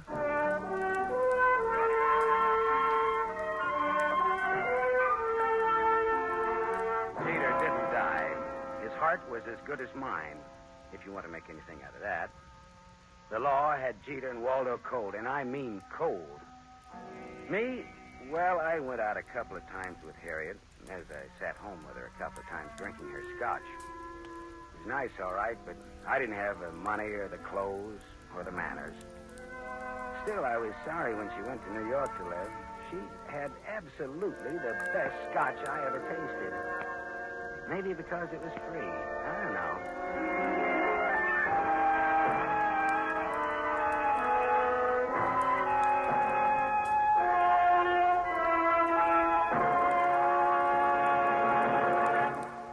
You have just heard Van Heflin, starring in the mystery series Raymond Chandler's The Adventures of Philip Marlowe, brought to you by the Lever Brothers Company, makers of Pepsodent. Van Heflin will return in just a moment. Have you tasted the new Pepsodent toothpaste? Its lingering, minty flavor is so fresh and inviting, families prefer it by an overwhelming average of 3-to-1 over any other toothpaste they tried. In a recent nationwide test, these families said new Pepsodent tastes better, makes breath cleaner, and makes teeth brighter. Remember, new Pepsodent gives you more invigorating irium foam. It sweeps dulling film away. No wonder it's the 3-to-1 favorite with families all over America. Get new Pepsodent with irium for your family right away.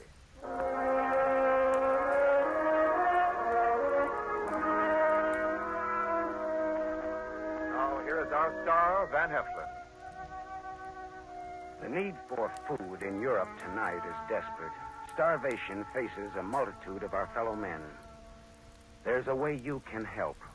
For $10, a package containing 21.5 pounds of food will be sent for you to a friend or a relative or any member of an organization you designate in Europe.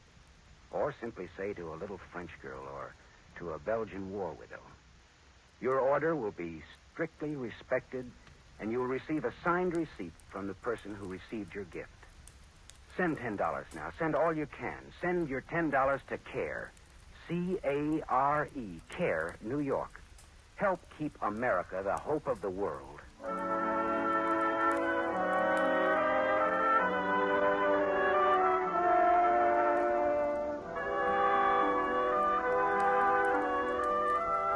Tonight's story was adapted by Milton Geiger from the story Trouble Is My Business by Raymond Chandler, creator of Philip Marlowe, the screen's most famous private detective.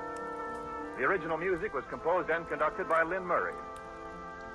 This is Wendell Niles inviting you to listen again next week at this same time to another exciting mystery on the adventures of Philip Marlowe, starring Van Heflin with a distinguished cast.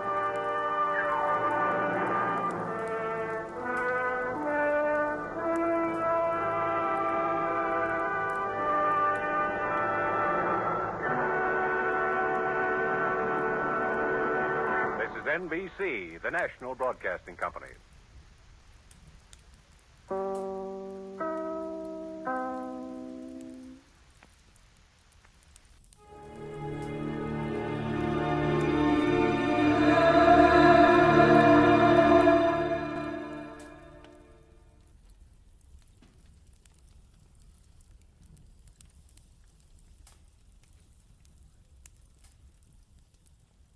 Somewhere in the cold, persistent rain that made the city itself seem a thing of evil, a girl had disappeared, and it was my job to find her. But before I did, I found death and a devil. From the pen of Raymond Chandler, outstanding author of crime fiction, comes his most famous character as CBS presents The Adventures of Philip Marlowe.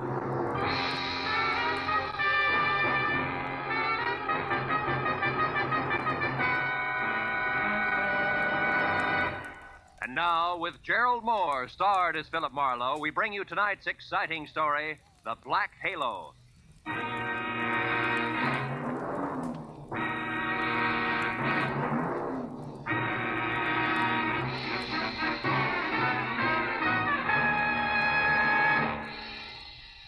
For 3 days, an ugly storm had lashed at the west coast from northern Oregon to the tip of lower California.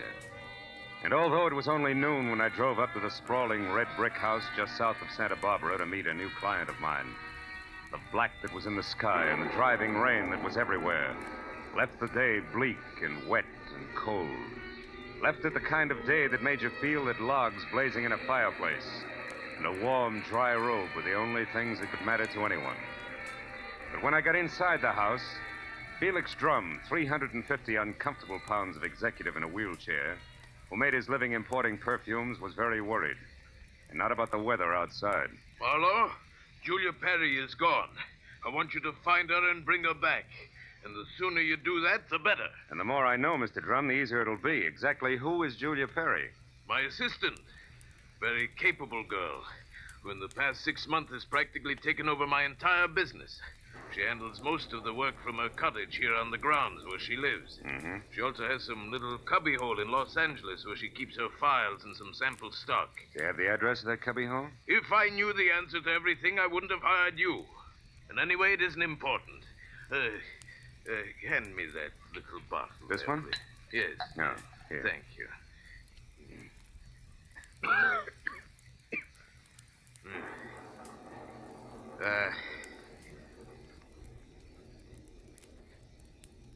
When did you last see Julia, Mr. Drum?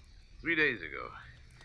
Oh, it was 3 days ago when she left on one of her regular weekly trips down to Los Angeles to bid on perfumes. Usually she stayed away overnight, but the Beechwood Plaza Hotel most of the time, and she was back here by noon the next day. I suppose you've already checked the Beechwood Plaza, huh? Yes, of course. My man Ruby, the one who showed you in, has called the place a dozen times. But they only know that Julia registered there 3 days ago and hasn't been seen since. Well, what about the girl herself, Mr. Drum? I mean her background, friends, family, that sort of thing. As far as I know, Marlowe, Julia has no friends, no family either. She's just a sweet but smart little girl from someplace in Kansas. Mm-hmm. No beaux, not even nice ones, huh? I don't think she had the time. You see, when Julia first came to work for me, she wanted to get ahead, and I gave her the chance. She made good. Mm-hmm. Today, she's as much my right arm as Ruby is my leg. Mr. Drum, did you notice anything unusual about Julia's behavior lately? Yes, and that's the reason I'm worried. About 2 weeks ago, I saw changes in the girl, Marlowe. She seemed less spry, more preoccupied. Oh? Yes. I figured it was overwork myself, since the end of the year always means detailed annual reports, so I made no comment at the time. I see. Tell me, Mr. Drum, what does she look like?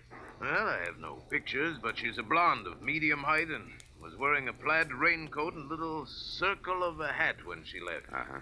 Altogether, she's sweet and simple, if that's what you mean. Yeah. Do you mind if I stop into the cottage on my way out?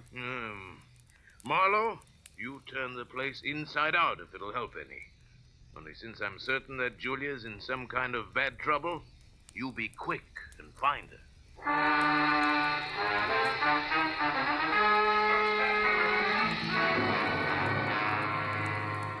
Julia Perry's cottage was strictly the 50-50 arrangement that Drum had mentioned, with one room office and the other living quarters. In the office, I found everything in its proper place, so I moved to the other room. The moment I stepped over the threshold, the white fluff that trimmed the quilted bedspread and the splash of color in the drapes said that Julia Perry had to be something soft and warm. The half a dozen quietly tailored suits that were lined up in the closet like a squad of soldiers facing right told me that she was also simple and neat. I ran through the pockets of her clothes and all the drawers and closets in the room, trying to find something that would give me a lead that I was sure I had to have. After 20 minutes, I'd found only a leather cigarette case, a package of peppermint lifesavers, and a maroon and gold monogram book of matches, the cover of which was half torn off so that I could only be certain that the middle initial was a V and that an E or an F were on either end. But since the name and address of an L.A. novelty company was on the inside, I bought the matches as a starting point, dropped them into my pocket, and headed for the door. When I opened it, I was surprised to find Ruby, Drum's right-hand man, purple scar and all, standing in the rain, and staring at me like my ears were spinning. You seem to be a very thorough man, Mr. Private Detective. And you seem to be a very nosy one. What do you want? To help Julia, nothing else. Here's a postcard that came for her this morning. It was mailed in L.A. yesterday. Yeah? Dear Julia, tried to reach you at Santa Barbara 1181, both yesterday and today, but got no answer. I'm leaving. I'm leaving town tomorrow. There's one little girl who fled life in Haven, Kansas to another, I would have enjoyed seeing you again. For a bit before I moved on to who knows where. And Santa Barbara 1181. That the number here? Yeah. It's Julia's private business phone. Well, what do you think? The postcard any help? Possibly. Tell me, Ruby, why didn't you show this to Mr. Drum? I forgot about it until just now. You're a liar. Well, it's on account of the postcard was delivered here to the cottage. Which is no man's land for you? Yeah, sort of. Mr. Drum doesn't like people who work for him mixing socially with each other. Well, maybe a sweet kid like Julia hasn't got any use for the passes you've been making at her, huh? Hold it. I like Julia, and even if she don't go for me, anything I can do to help her, I still do, understand? Yeah, I understand. I'm not so sure I believe. Goodbye, Ruby.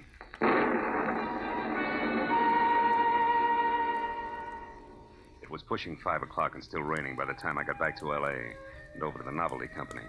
Once there, I presented the torn book of matches that I had found at Julia's cottage to a bald man with horizontal question marks for eyebrows, and who, at the crinkle of a $5 bill, tore himself away from his racing form long enough to check the files for a set of maroon and gold initials that had a V in the middle. And it was 6 o'clock before I had the answer, which was EVE. And they weren't initials, but the front name of Mrs. Eve Bentley, who lived in a villa at the swank Sunset Terrace Apartments. And according to the gentleman who said he knew his oats, was a very classy filly. An hour later, I was at Mrs. Bentley's front door, and while I made with the chimes and waited, I wondered just how much a guy who loves the ponies could know about women. But when the door opened, I had my answer. Yes? What is it? Mrs. Eve Bentley wasn't beautiful, but she was everything else, including a shimmering yard of gold hair piled high on her head and held in place by a knot of pearls that no Boy Scout ever tied. Her face was wide blue eyes and open red lips on a backdrop of soft, fair skin. She wore a black silk jersey dress that must have been sprayed on. She smiled when I said my name was Philip Marlowe and that I wanted to talk. Talk about what, Mr. Marlowe? Julia Perry, ever hear of her? No, I haven't. So I'll try again. What do you know about Ann somebody from Haven, Kansas? Absolutely nothing. This torn book of matches says otherwise. I found them in Julia Perry's cottage. Julia Perry's missing. I'm a private detective who was hired to find her, and the matches turned out to be yours. Now, may I come in? Why, yes. Thanks. Now, Mrs. Bentley, maybe we ought to start all over. No, wait just a minute, Mr. Marlowe. I may be able to help you. Did this Julia Perry deal in perfumes? That's right. Now, how did you know that? Because I just remembered something. And now I'm sure I can explain why my matches showed up where they did. Just a minute. You know, whenever I'm talking to a beautiful woman, somebody's always creeping around in the kitchen. Who is it this time? Oh, really, Mr. Marlowe? There's a storm outside, and there are windows and trees. If you put those three things together, that noise could have been a branch scratching on a glass pane.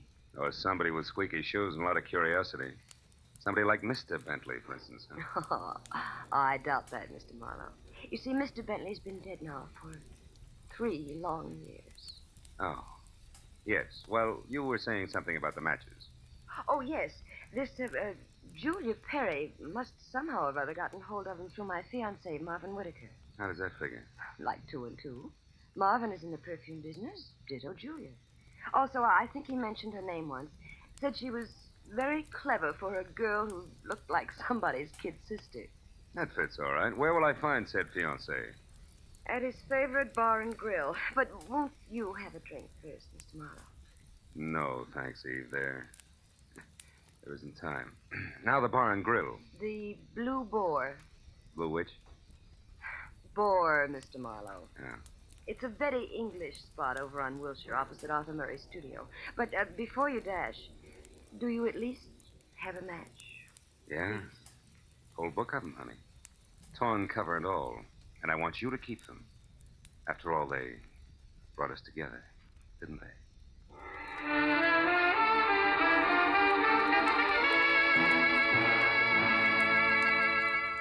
When I got outside, I postponed my run between the raindrops over to Wilshire Boulevard long enough to take a look behind the villa. And there, in a newly planted strip of clover lawn below Mrs. Bentley's kitchen window, I found something which was no surprise. 2 clear prints of a man's shoe. But from there on out, I got nothing more than a lot of rain down the back of my neck. So 10 minutes later, I dripped into my car and headed for the Blue Boar and Eve Bentley's gentleman friend.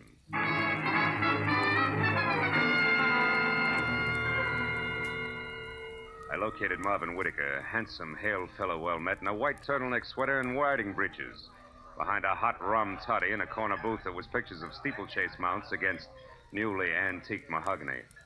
And when I told him that I was looking for Julia Perry, he flashed a lot of glistening teeth at me, insisted that I join him in a warming glass of spirits, and started to talk, gesturing all the time with a riding crop. Why, yes, old man, I know Julia Perry. In fact, almost did some business with her today. You mean you were supposed to meet Julia someplace? That's right. At 1881 Selma Avenue, to be precise. But she called me this morning and postponed the whole transaction indefinitely. Could you stop projecting long enough to tell me why? She didn't say. Of course, it's of no bother to me on a day like this. No sane man should be any farther away from a toddy than we are right now. So drink up, old boy. It'll do you a world of good. Yeah, I bet it will. Look, Mr. Whitaker, one more question. Did Julia ever speak of a girlfriend named Anne? Someone she knew years ago in Kansas?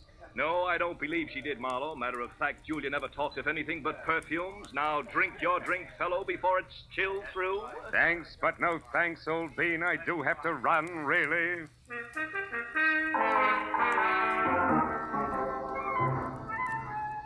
was a 20-minute drive to the address on Selma, and the rain had stopped by the time I got there. The place was one of those once-upon-a-time rooming houses that had been partitioned off into a couple of dozen 2x4 cubbyholes, just big enough for the very small businessman to fill his fountain pen in. When I got to the door and asked the scrub woman, who was a lot of wild red hair around two pop eyes, for Julia Perry, I knew I was moving in the right direction, because the lady standing in front of me was anything but calm. And more important, she had just heard a pistol shot from the back of the house. Yes, that's right.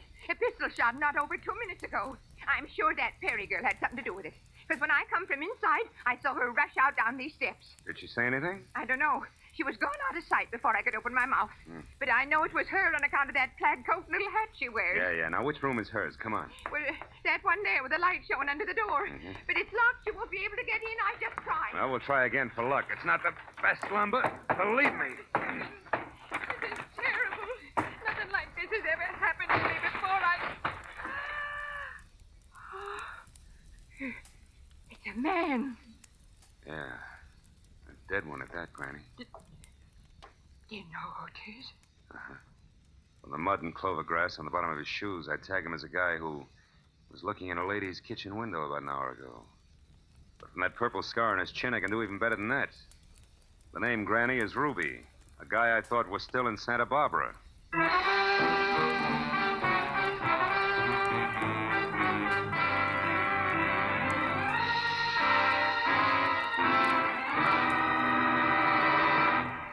In just a moment, we will return to the second act of the adventures of Philip Marlowe. But first, given clues, even the newest of Philip Marlowe fans can deduce the characters in CBS's great new early Sunday evening comedy lineup. The washboard leads you to the one and only Spike Jones. The bumblebee? Well, of course, that's for America's most famous non-virtuoso violinist, Jack Benny, who follows Spike Jones on CBS. The two A's, Amos and Andy, who are heard on CBS immediately following Jack Benny. So it's really no mystery at all why millions of Americans now stay tuned to CBS on Sunday nights for these three superb comedy shows in succession. Spike Jones and Amos and Andy over most of these same CBS stations, and Jack Benny over them all. And now, with our star, Gerald Moore, we return to the second act of Philip Marlowe and tonight's story, The Black Halo.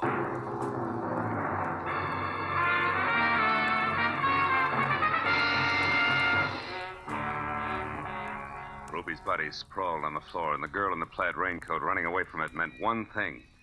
Julia Perry's trouble was important, like life, but more like death. A half sneer was congealed on Ruby's face, and his eyes, turned waxy, still held a look of mild surprise. I wasted some breath telling the scrub woman not to touch anything, and then I put in a call to my overweight client in Santa Barbara. He was glad to hear from me, at first. Marlowe. Well, now, I didn't expect a call from you this soon. You sure work fast, don't you, lad? Have you found her? Have you located Julia? Not quite. She's about 5 minutes ahead of me. Incidentally, Mr. Drum, she works fast, too. What do you mean by that? Let me ask the questions, huh? Number one, what was your leg man Ruby doing in L.A. tonight? Ruby? Yeah. Why, I sent him in to pick up some medicine for me. Why? Come on, Drum, you can talk straighter than that, and you better. I just found Ruby dead. Dead? Ruby's dead? What happened to him, Marlowe? He was shot. So forget the gags and tell me why he was snooping around. All right. I didn't trust you. No. It's my policy to trust nobody until he proves himself. I sent Ruby in to follow you and check on your progress. That was brilliant. You only made 3 mistakes. First, I don't need to be checked on. Second, you got your man killed. And third, you forced Julia's hand. Because it was Miss Perry herself who pulled the trigger on Ruby. Julia? Marlowe, I don't believe that. Which proves nothing, Mr. Drum, but skip it. Tell me, do you know a man named Marvin Whitaker? Whitaker? Yeah. No, should I? Well, he says he's in the perfume business. Well, I know everybody on the coast who bought more than 2 bottles of perfume at one time in the last 40 years, and I don't recall that name. I think the man must be a liar. So do I. Thanks for the help. And Drum, if you've got any more expendable flunkies around, keep them out of my hair. I'll call you when I've got something.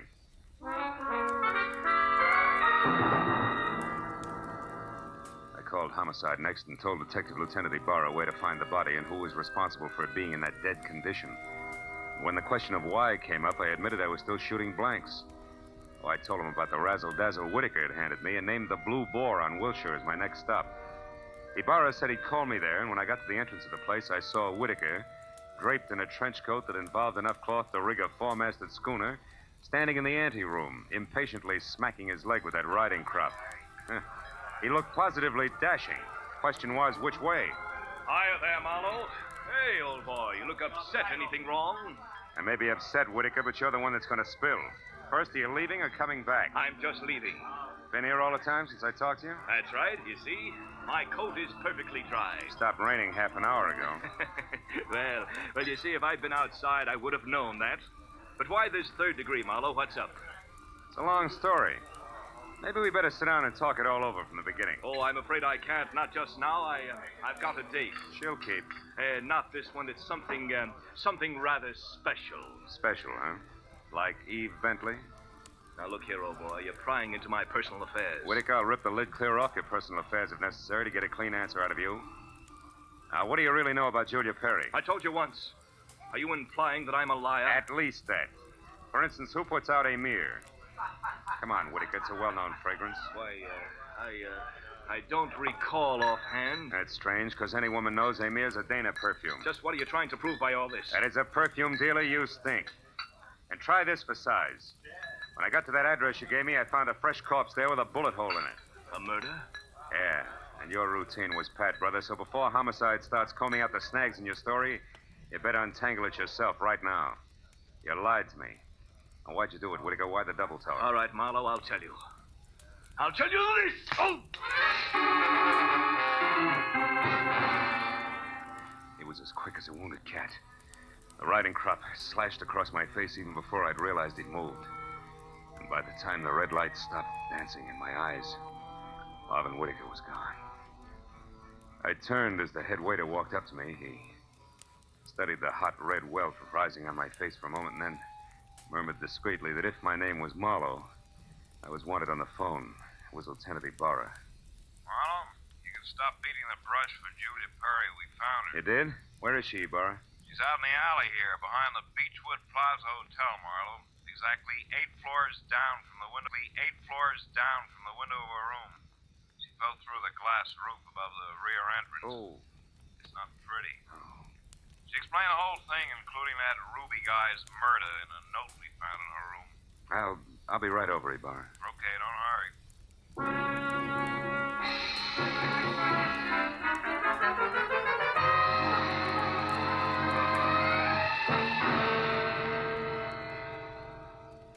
The old story, Marlowe. When Drum finally got around to trusting her, he practically gave her his business. It was too much temptation. Mm-hmm. She'd been stealing from him in a big way for almost a year, her note says. And she decided to run for it when she knew she couldn't hide the thefts any longer, huh? That's right. That Ruby caught on some way, and she killed him, but I guess murder was too rich for her blood, so she came back here, thought it over, and then checked out. Yeah. All she left behind was a little plaid raincoat and a purse over there. Hey, she was wearing a dinky hat, too, Ibarra. Did you find that? Mm-hmm. Come over here to the window, Phil. See down there on that canopy, that little black circle? That's her hat. I sent Mooney down to get it. Can't leave any loose ends around, you know. Yeah. That a light, Lieutenant? Oh, sure. Yeah. Thanks. Hey, what happened to you? That welt on your face, Phil. Oh, I backed that horsey liar named Whitaker into a corner, and he slapped his way out with a riding crop. And speaking of loose ends, if I ever catch up with that... Hey, Barra, where did that stuff on the dresser come from? Well, this out of the pockets of Julia's plaid coat. Why? But that's impossible unless... Holy smoke.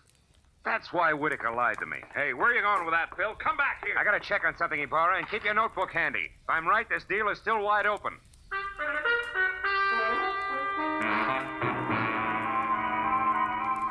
All the way from the suicide's room in the Beechwood Plaza out to the widow's villa in the Sunset Terrace, my mind juggled a jumble of facts, trying to beat them into a brand new pattern. A pattern that had to include an object Ibarra had found in the pocket of that plaid raincoat. It almost made sense, but I needed just a little more. Well, when I turned into the parking lot at the Sunset Terrace, rain began to fall again. Thin, cold rain. I walked to Eve Bentley's door and pressed the bell. Just as I expected, it was Marvin Whitaker, unsmiling and nervous, who answered the door. I didn't give him a chance to think. I just swung hard. Okay, horseman, that squares us up. Come on, Heavy, roll over. Let's see if you're carrying a gun. Okay, no gun. Now, be a good boy, Whitaker, and you'll make out all right, but one funny wiggle out of you and I'll crack your skull. It's a promise. Do you hear me? Yeah, I heard you. All right. Now, where's Eve? Is she here? Find out for yourself, Marlowe. I'm through. Fair enough.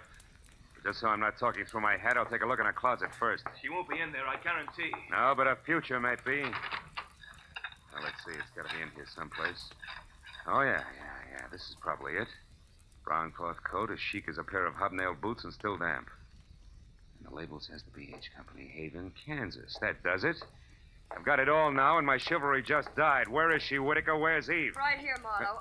Don't try that. I guess you really do have it figured out, haven't you? Yes, Eve, I have. Sorry it turned out this way, because you had your points as Eve and as Julia. Don't put it in the past tense, Marlowe. As Eve Bentley, my life is just beginning, and now I've got everything I ever wanted as Julia Perry. Then you're Julia Perry. I was, Marvin. She still is, Whitaker. At least that's what the bailiff will call it in court. There won't be any court, Marlowe. Oh, I'm afraid there will, baby. You're twice a killer now, and both for the same reason, remember? First Ruby, because he saw you as Eve. And the girl you pushed out of the hotel window, who was no doubt Ann, your old chum from the hometown. She must have seen you posing as Eve, too. All right, Marlowe. Ann ran into me by accident and ruined everything. I had no choice. I promised her money and then told her to go to my room at the Beechwood Plaza and wait for me. Eve, I can't believe this. It can't be true. Yes, Marvin, it is true. Darling, I didn't want this mess. I'd have left town this morning as I intended if sweet, sly little Ann hadn't seen me. I tried to get rid of you the easy way, Marlowe. When I sent you to Marvin, the Selma Street address he gave you should have led you to the end of Julia Perry. Is that why you phoned me and told me to lie to Marlowe? Yes, Marvin. I was going there to write my suicide note and use the stockroom for my disappearing act. But Ruby caught me, and after that I had to work fast. But it's all right now. It all worked out perfectly. They were the only two who knew besides you, Marlowe. Aren't you forgetting little Marvin here? Forgetting him?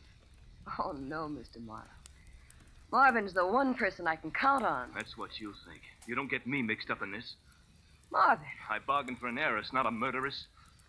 Why, you dirty load. All right, then. I'll use this gun on you, too, because I'm getting out of here and no one's going to stop me. But you're right between us, Eve. You can't get us both. He's right, baby. You're not good enough to get us both, and killing just one of us isn't going to solve anything. What do you say? It's been a long night, baby. You just couldn't tell when you were late.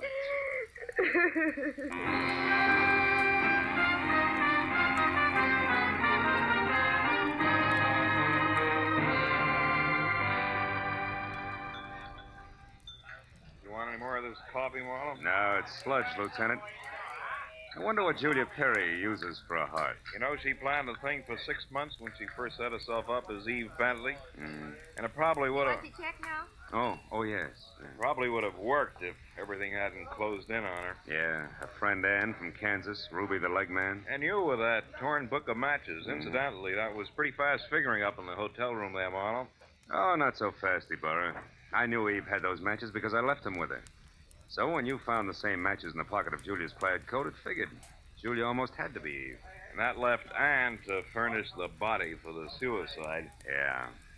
You know, I wasn't so sure about that until I found the brown coat with the Haven, Kansas label in Eve's apartment. Yeah.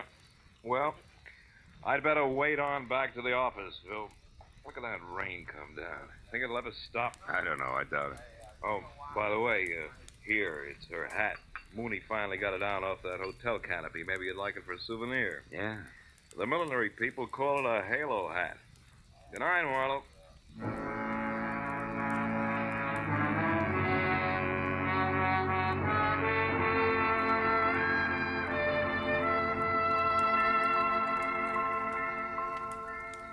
I sat there a while after Ibarra left, looking at the rain in the street, and the cold coffee in front of me, and Julia's little round halo on the table.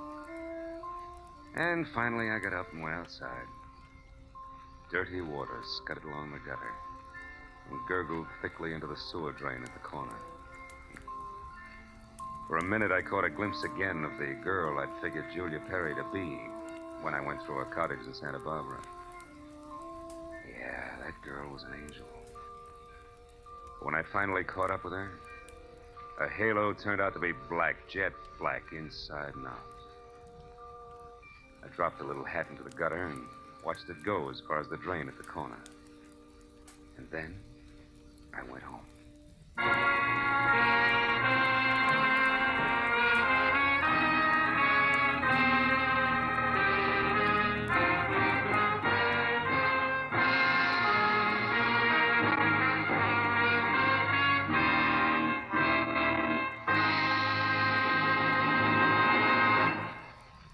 The Adventures of Philip Marlowe, created by Raymond Chandler, stars Gerald Moore and is produced and directed by Norman MacDonald. Script is by Mel Donnelly, Robert Mitchell, and Gene Levitt.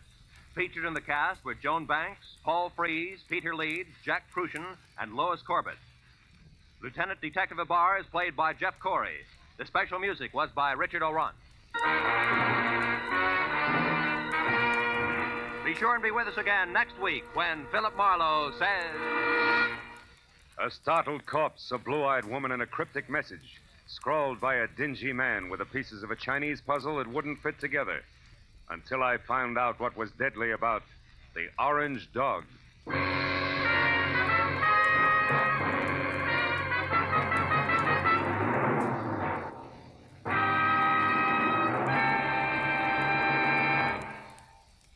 You'll find a whole hour of fun, variety, music, and thrills on Sing It Again tonight and every Saturday, for it's heard over most of these same CBS network stations.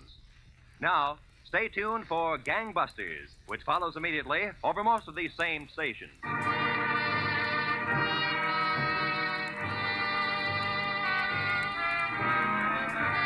This is Roy Rowan speaking for CBS, the Columbia Broadcasting System.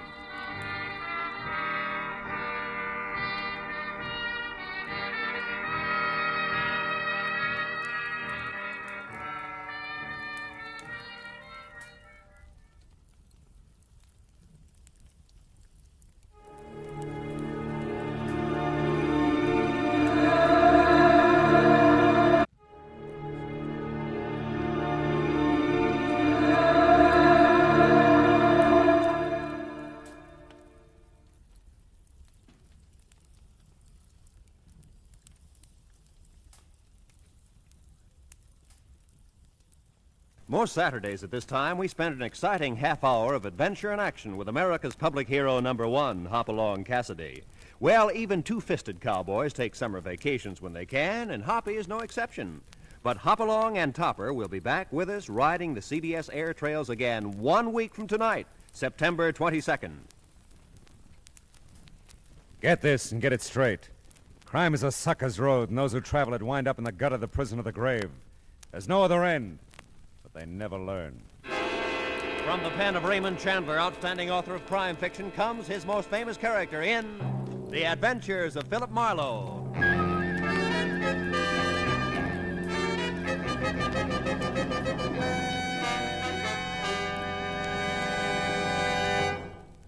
Now, with Gerald Moore starred as Philip Marlowe, we bring you tonight's exciting story, the sound and the unsound.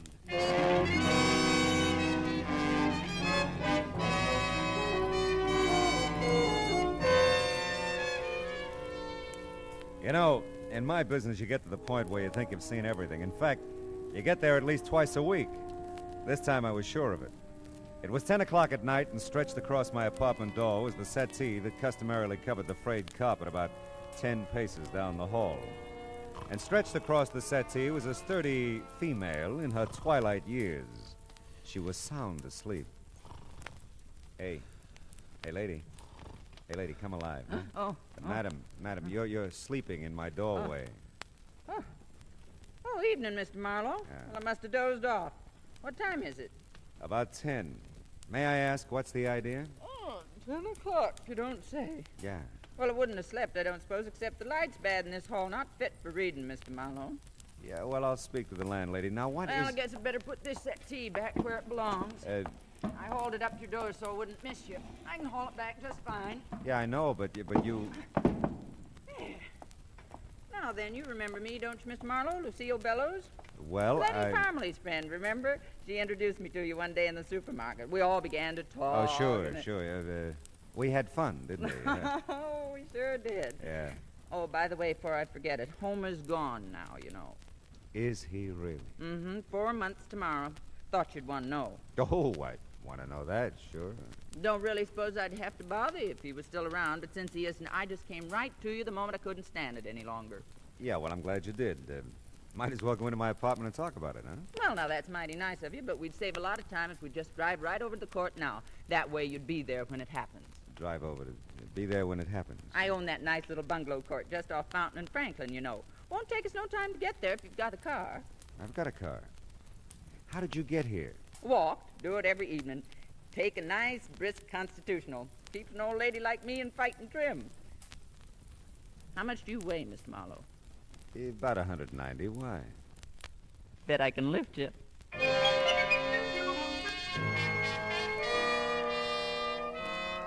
It just seems smarter all the way around to drive Lucille Bellows back to our nice little bungalow court. My memory wasn't as vivid as hers. I didn't remember Letty Parmley or our hysterical rendezvous in the supermarket or Homer or even Lucille. But the promise of my usual fee made that unimportant. Of two things I was certain: I'd never forget Lucille again, and she probably could lift me. I was still in the dark about everything else as the two of us entered a bungalow at the far end of the court. It was pure Grand Rapids and spotless. You just take that blue chair, Mr. Marlowe. I think that's the best seat. Leastwise, that's where I'm always sitting when it happens. When what happens? The sounds. Good criminally. Don't tell me I haven't told you about them. Well, you've been so busy telling me about everything else. Yes, but this is important. Ah. You see, for the last few nights, I've been hearing these strange sounds coming from Mr. Rogers' bungalow. That's the one right next door. Well, maybe Mr. Rogers is just a little noisy. Huh? No. The thing is, he isn't even home. Been out of town all week on location. He's one of them grips at the studio. Ah. He lives alone, does he? I should think so. He's a bachelor. I keep thinking him and that Barbara Curtis will get married, but they don't. She comes in every so often, cooks him a nice dinner. Lovely girl, just lovely. He's so handy around the place, you know, always painting and About fixing up the noises, Mrs. Bellows, what do they sound like? Well, sir, they're just downright strange. Sort of a tapping sound. Thought it was the plumbing there at first. Homer used to be good at fixing the plumbing, and I thought about calling him to check it for wait a me. minute, And then just a minute, please. Isn't Homer dead? Did I tell you that? Well, you said he was gone. Oh, well, perfectly logical if you thought so, Mr. Marlowe. Sometimes I tell folks he's dead and gone. Sometimes I tell them he's sicker than a horse and I got him in a sanitarium. But the plain, bald-faced truth is, Homer just up and walked out on me 4 months ago tomorrow. Oh, well, I'm sorry. Well, you know, sometimes I am, too. Most time I'm not, though. But don't think I don't realize I might be imagining these sounds, Mr. Marlowe. I'm getting along in years, and it's just as possible it can be... There she goes. What do you make of that? I don't know. Sounds like someone's tapping along the wall. You've got a passkey, I suppose? Sure, I'll wear it right around my neck. Good. Come on, let's go. By George, I wouldn't miss this for the world. You better give me the key. We don't know what we'll run into. Just put me out of your mind, Mr. Marlowe. I'm safe as here as anywhere. Okay, watch it, though. I think I saw a light in the back. I'm not sure. I'll get the light switch. All right. No one in the living room anyway. That you, Barbara? Great Scots, that's you, Mr. Rogers? Mrs. Bellows. Hello. Thought you was away on location. Well, I just got in town a few minutes ago. Boss needed something for the company. He sent me in to get it. Well, sakes alive. Well, I'm that embarrassed at barging in on you this way. This is Mr. Marlowe, Mr. Clinton Rogers. How do you do? Well, Marlowe? I don't blame you for looking confused the way you do, Mr. Rogers. I might just as well face up to it. For the last few nights, I've been hearing some pretty strange tapping sounds coming out of your place here. And I made up my mind I'd call my old friend Mr. Marlowe here to investigate them for me. Oh, I see. Say, you don't look too good, Mr. Rogers. Oh, I'm fine. Well, we've been working pretty hard. I'm just tired, that's all. Well, you see, we heard those tapping sounds a while ago, Mr. Rogers, and then a duller, heavier sound just before we came over. And I must say, we didn't hear you come home, Mr. Rogers. Well, I came in the back way. The sounds you heard, Mr. Marlowe, I must have made them. I guess I dropped my suitcases pretty hard. I'm tired, like I said. I hope it didn't bother you. Yeah, but what about the tapping along the wall? I can't imagine what that could have been. I didn't hear it. Mrs. Bellows? Why, Mr. Larry, what on earth? The door was open. I saw you in there. I must speak with you, Mrs. Bellows. Well, I simply must speak with you. Well, all right, Mr. Larry. We sure were just thinking of you, Mr. Rogers, when we blew in here unannounced, you know. Sure, I know, Mrs. Bellows, and thanks. Don't mention it. I'll be in my bungalow if you want me, Mr. Marlowe. That's fine, Mrs. Bellows. Well, do you think we ought to take a look around, Rogers? No, I don't think so, Mr. Marlowe. Mrs. Bellows could have imagined all those noises, you know. Yeah, she could, but I couldn't. Anyone else got a key to your place here? Why? Barbara Curtis, for instance? Mrs. Bellows told you, huh? Yeah. No, but Barbara knows where I keep the extra key outside. But as far as I know, she's out of town, too. By the way, what studio are you with? Imperial. Uh-huh. Look, Mr. Marlowe, I'm really pretty tired. There's nothing wrong here, I'm sure, so... So it's okay with you if I leave now, huh? Well, I just... It's all right, Rogers. Oh, by the way, Mrs. Bellows tells me you're a pretty handy guy around the house, painting, keeping things fixed up all that. Yeah, I guess I am. Why? Well, you just probably haven't had time to fix that crack in the plaster there running up from the hall closet. Why, no, I haven't. I'll have to get to that soon, too. Mm-hmm. That's been nice seeing you, Mr. Rogers. Yeah, same here. You plan to stay in town? Oh, sure. I'll be in town. All night.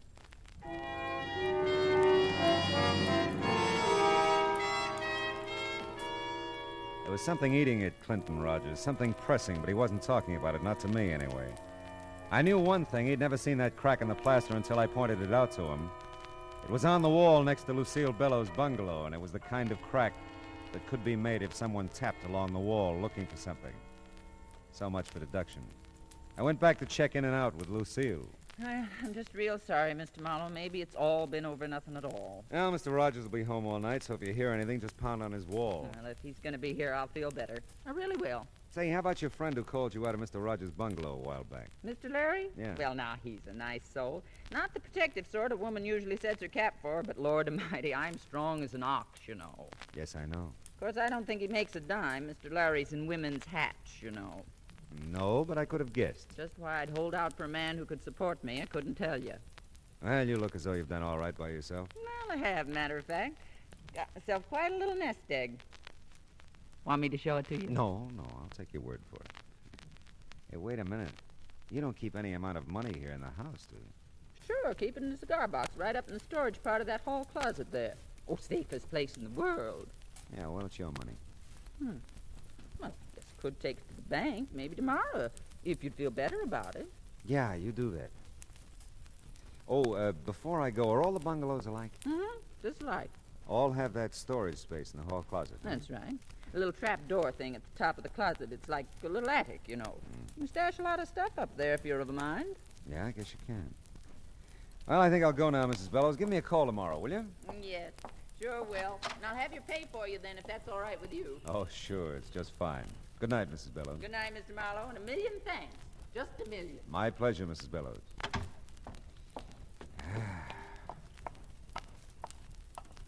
Oh, Mr. Marlowe. Oh, Mr. Larry, isn't it?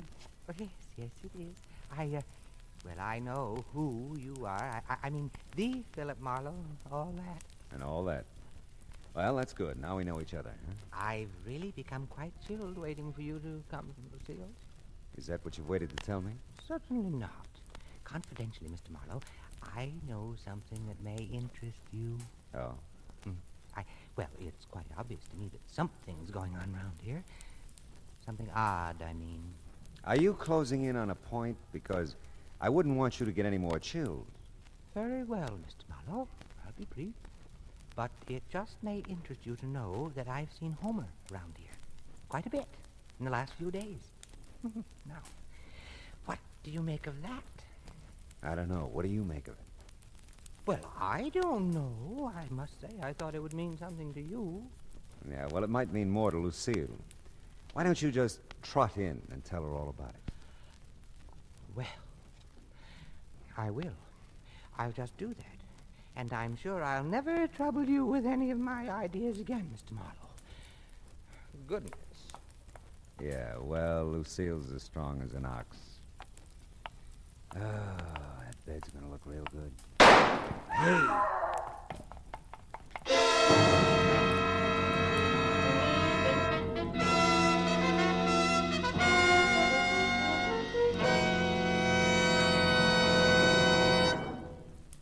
In just a moment, we'll return to the second act of Philip Marlowe. But first, CBS Radio puts out the welcome mat for three of its greatest stars tomorrow night. Jack Benny and his gang start the new season. My Friend Irma becomes a regular Sunday feature on CBS Radio, and Tony Martin will rejoin Joe Stafford on the Contented Hour. Be listening for Tony and Irma on most of these same stations, and Jack over them all. More than ever before, CBS Radio is the star's address. And now with our star, Gerald Moore, the second act of Philip Marlowe, and tonight's story, The Sound and the Unsound.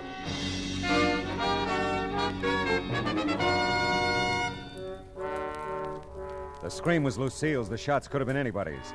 The little bungalow court came alive as I raced back up the sidewalk to Lucille's bungalow. The lights came on in every unit except one. Clinton Rogers' bungalow was dark. Lucille bolted out of her front door to meet me. Oh, Mr. Marlowe, thank the good Lord you heard me. Where'd the shot come from? Mr. Rogers' bungalow. Here, take my key. Oh. I've got to tend to Mr. Larry. What's with him? Fainted dead away when he heard the shot. Oh. I'll come in as soon as Mr. Larry comes to. Okay.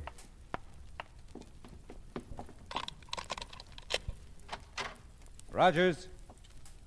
Rogers, where are you? Hey, Rogers! Here. Huh? In the kitchen. Hey, you really caught one, didn't you? Yeah. My shoulder burns like fury. Who was it, Rogers? Let's say I did it, huh? All right, what'd you do with the gun? Ate it, of course. Oh, now, look, I'll have to call the police. It'll be a good idea if you tell me what happened. Listen, there's a bottle in the first cabinet there. Get it, will you? I need a drink. Okay. Just uncap it. I don't need any glass. Here you go. It's great. Burns, too. Everything burns. Here, have a drink. Thanks. Well, okay, Rogers, I gotta call him now. Yeah, okay.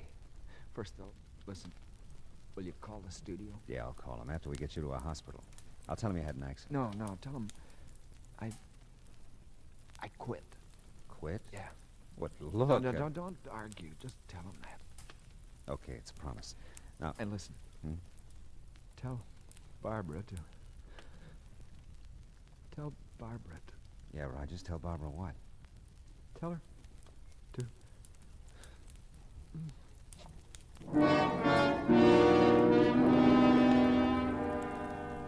I called the emergency hospital in Hollywood, and their ambulance was there in no time. So was a squat little sergeant. Lucille followed him in.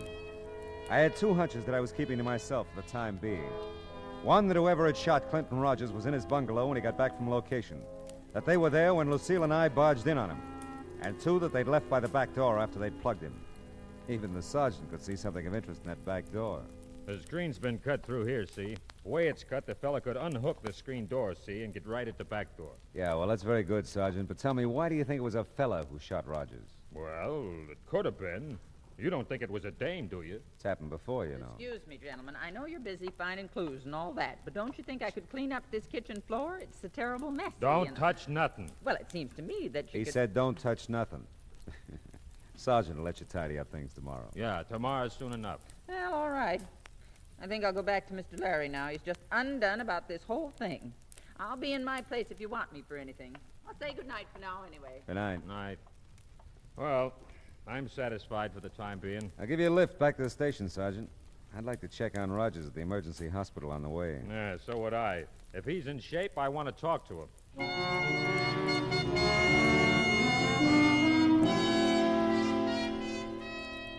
The news from the emergency hospital wasn't too good. They'd taken a slug out of Rogers' shoulder at 38. He'd lost a lot of blood and was still out. I left Rogers' phone number as the place I could be reached if his condition changed. And before I left, I checked the city directory, which made my next stop a very interesting one.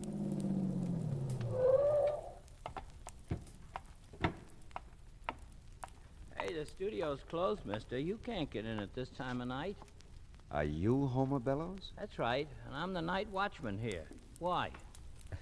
Well, Clinton Rogers works here at Imperial, too, doesn't he? Uh-huh. But he ain't here. He's in a company that's out on location. Leastwise, I think they're still out. You a friend of his, Homer? Well, you might say so. I know him. You used to live next door to him, didn't you? Yep, I did. Hey, who are you, anyway? Well, I'm a guy who wants to know what you've been doing around Rogers' bungalow recently. Rogers' bungalow? Yeah. Been doing nothing, except passing it on my way to my wife's. What infernal business is it of yours? Well, none, really, but I'm a friend of your wife's, Homer, and Oh, you are you? Well, if you're such a friend of hers, why don't you ask her what I've been doing around there? Does she know? Does she know? I've been asking her for a divorce since you're so nosy. I want to marry me someone else. Oh, won't she give it to you? Oh, she's agreeable to the divorce, all right. Thing that's holding her up is a settlement. Oh, settlement. Yep. You see, I lived with that one almost 40 years. I think that entitles me to a nice little wad of her money. Lucille, don't see it that way. Yeah, well, some women have next to no understanding about things like that. But my visit with Homer served its purpose. I went back to Rogers' bungalow in case the call should come from the emergency hospital. And this time I wanted a good look at that crack on the wall, the storage compartment in the hall closet. I'd kept Lucille's passkey, and this time I didn't bother with the lights. I used the flashlight from my car because I was pretty sure whoever had shot Rogers hadn't found what they were looking for. I just opened the hall closet door when I'd heard it. Someone was unlocking the front door. I moved quickly behind a big chair in the living room. Just tiptoe, Bud. We've got to be quiet. Yeah. Well, what about lights? We'll try to make the flashlight do. Okay. But I still don't think this much of an idea. Oh, I was afraid to come alone, Bud. And I've got to find it before Clint comes back. You could just take my word for it, you know. You wouldn't have to be here at all. I've told you. I can't believe what you've said. I've got to find out for myself. Maybe you'll be sorry if you find out. Maybe so. But at least I'll know then. That little storage place here in the closet is the only place I haven't looked. Do you think this will be enough light? Yeah. But how'll I get up there? I can't reach that door from here. Oh, well, wait. I'll get the stool from the kitchen. I'll get it. No, I've got the flashlight, Bud. Oh, good heavens, Bud. Here in the kitchen. It's blood. Yeah. Sure is. Who's that? Hey! Who's that? Hey! Don't reach for anything, Bud. You're covered. What's happened to Clint? Somebody shot him. Oh, no. He's not dead yet, Miss Curtis. You know my name? Yeah, he mentioned you. I'm Philip Marlowe. Mrs. Bellows called me in on this. Oh, Why don't you put the gun down, mister? I will when I find out a few things. where is Clint? I want to go there. Police took him to the emergency hospital. Police? Yeah, they're going to call me here and tell me how he is. He was still out when I left a while ago. Come on, Bud. You've got to take me there. Why, yeah, Barbara, sure. Yeah, not yet, kids. Not till you two tell me what you came to find here tonight. And the other nights you've been here. Other night. You said a while ago you'd looked every place but the hall closet. But I've never been here at night. Not without Clint. Don't talk to him, Barbara. You don't have to. I won't. Mr. Marlowe, you can't keep us here. I have to go to Clint. I have to be with him. I'll get that. And don't forget you're still covered, Buster. Yes? Marlowe? Yes, Sergeant. How's Rogers? He's over the hump okay. They gave him a sedative a while ago. He's out like a light, but he's gonna be all right. I see. Did he say anything? Were you able to talk to him? I was able, but he wasn't. Sort of delirious, I guess. Mumbled something about Barbara. And then just after they gave him the shot, he said over and over, "Don't be a fool, Bud. Don't do it, Bud." He did, huh? Well, that's something. Is it? Sure is. Thanks, Sergeant. I'll call you back. What did they say about Clint? Well, it looks like we're looking for a murderer now. Oh, no. Take it easy, honey. We had one break, though. Clint! It'll interest you, Bud. Will it? The police know who shot him. Clint told them. Bud, what are you doing? Just protecting myself, Barbara. You want to use that gun now, Marlowe? I'm keeping her right here in front of me. Yeah, I see. I thought you'd have a 38, Bud. That kind of clinches it, doesn't it? Not yet, it doesn't. Bud, please, don't. Stand still and shut up. Drop your gun, Marlowe. Let her go, kid, and we'll talk about this. She won't get hurt unless you hurt her. Drop your gun. Bud, someone's coming. Mr. Marlowe. Look out, you two! Mr. Marlowe. Oh, my. Thanks for the souvenir, Bud. Oh, my goodness. Good work, Mr. Marlowe. Barbara, honey, are you all right? Yes, I'm all right, Mrs. Bell. How about that, Mr. Larry? Coming in when you did, you're nothing but a bloody hero. Oh, my. I feel so. Good Lord, there he goes again.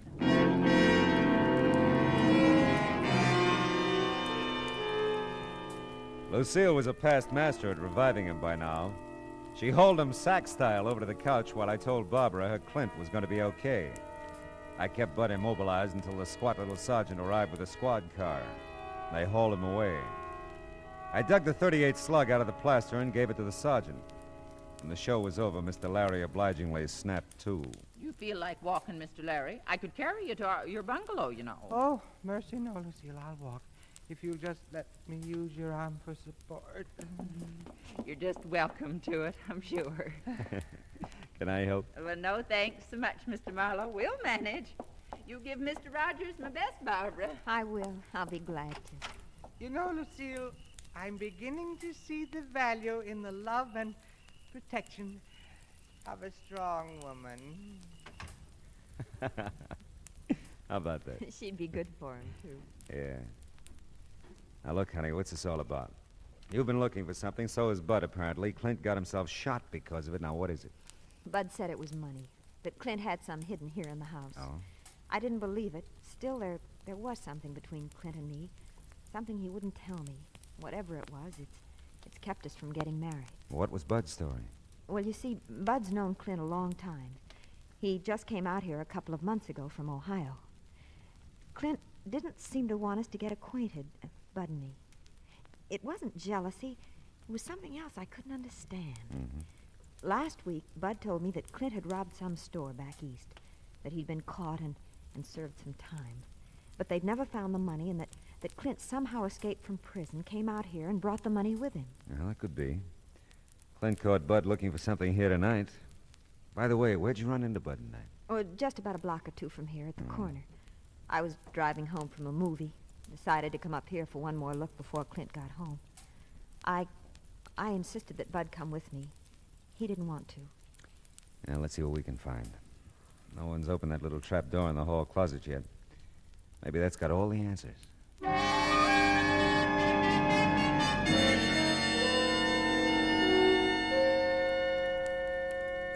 Why, it's a strong box, isn't it? Yeah, it's not very heavy, though. There. Let's see now.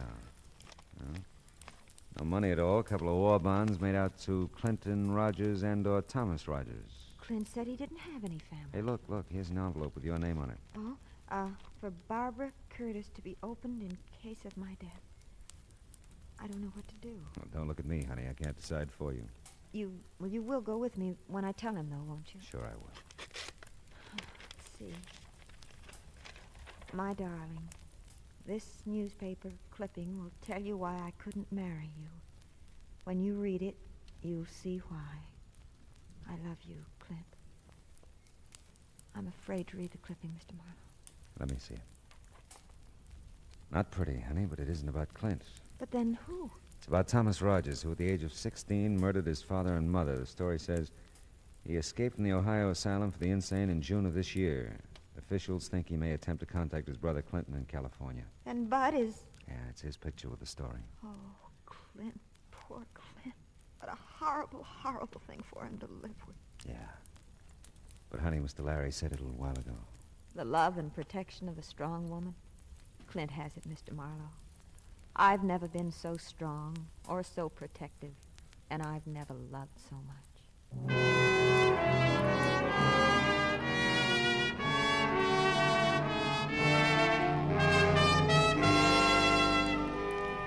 It was almost dawn now. I drove Barbara over to the hospital in Clint. We didn't say anything. There wasn't anything to say. Nice girl, that Barbara. All woman. You know, I never could understand the guys who pronounce woman as wool man. What would we be without 'em, huh? Oh, they have their faults, but what would they be without 'em? Yeah, truly it's been said. There's nothing like a dame. Wonder what Rita's doing tonight.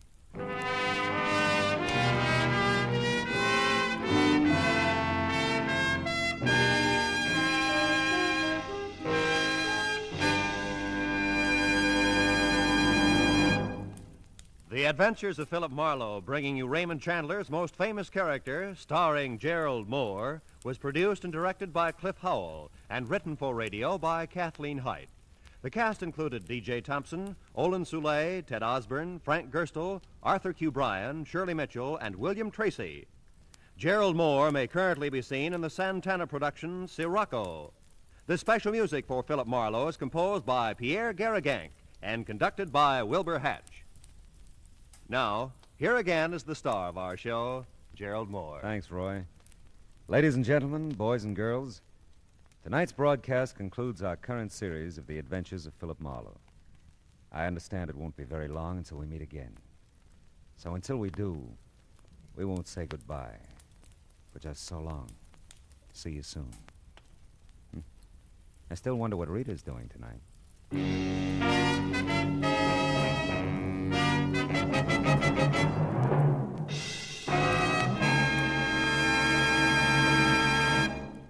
Lovable, Laughable My Friend Irma, starring blonde Marie Wilson, is back on CBS Radio Sunday evenings now.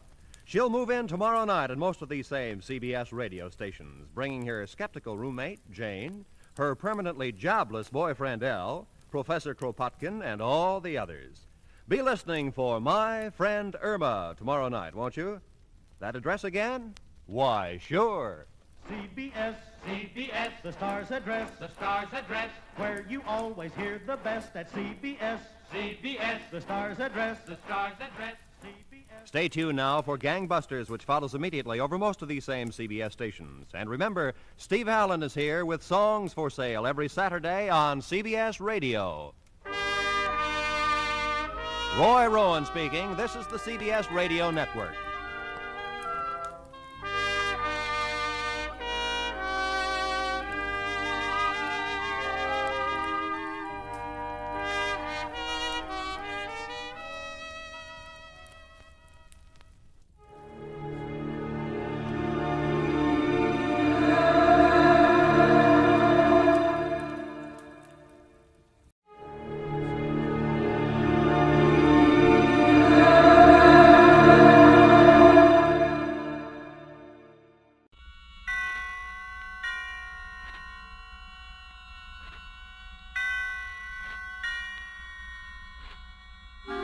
Suspense.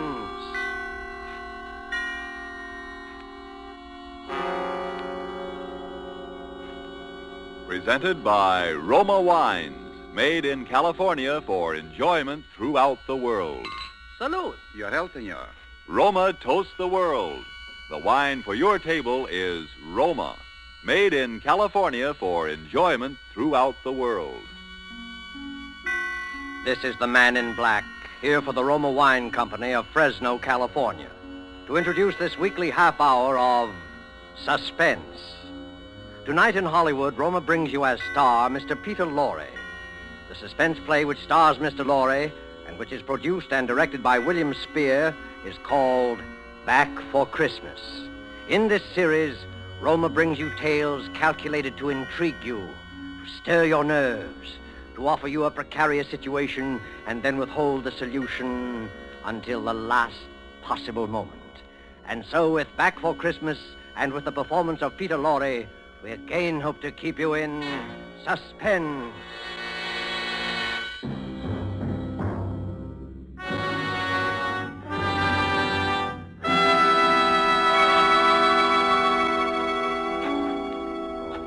Jingle bells, jingle bells, jingle all the way.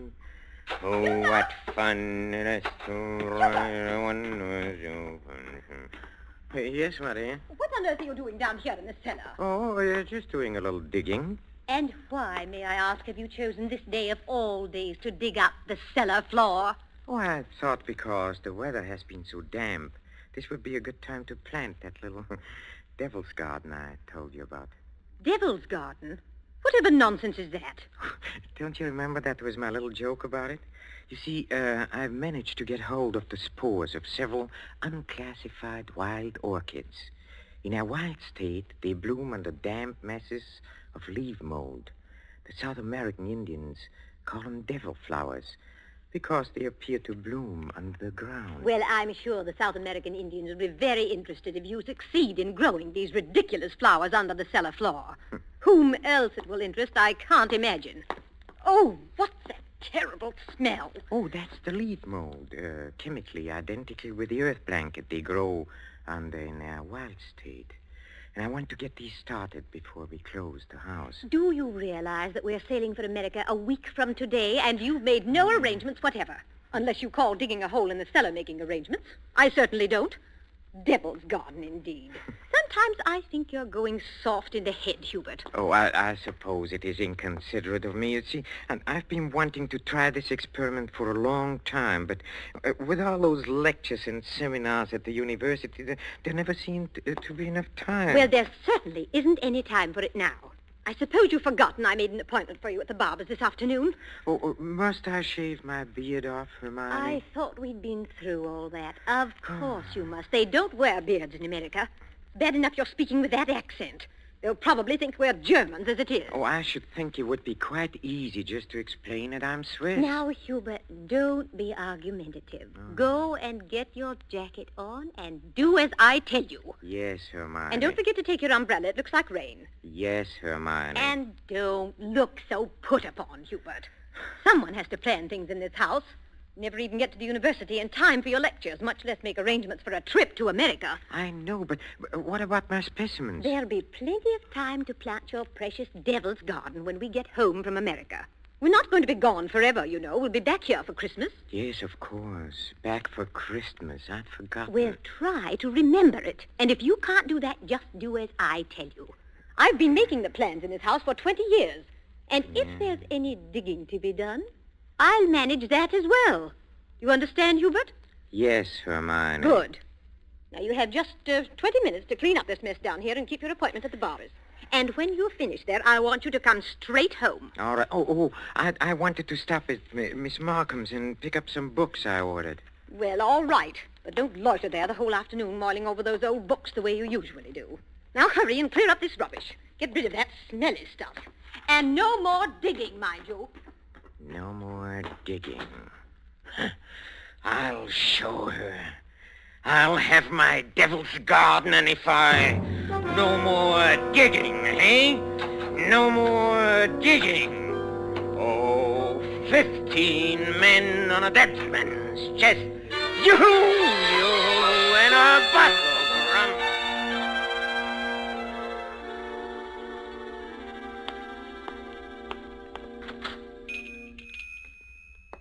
Good evening, sir. Good evening, Miss Markham. Why, it is Professor Schumacher, isn't it? Do you like me better this way? You look ever so much younger without the beard. 20 years at least. 20 years. Oh, you'll be glad to know those books you ordered have finally arrived.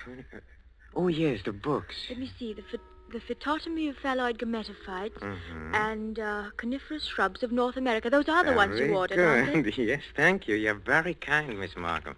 Why kind, Professor Schumacher? Well, not many young ladies in bookshops would go out of their way to look up rare books for an old professor of botany. Why, you're not old, Professor Schumacher.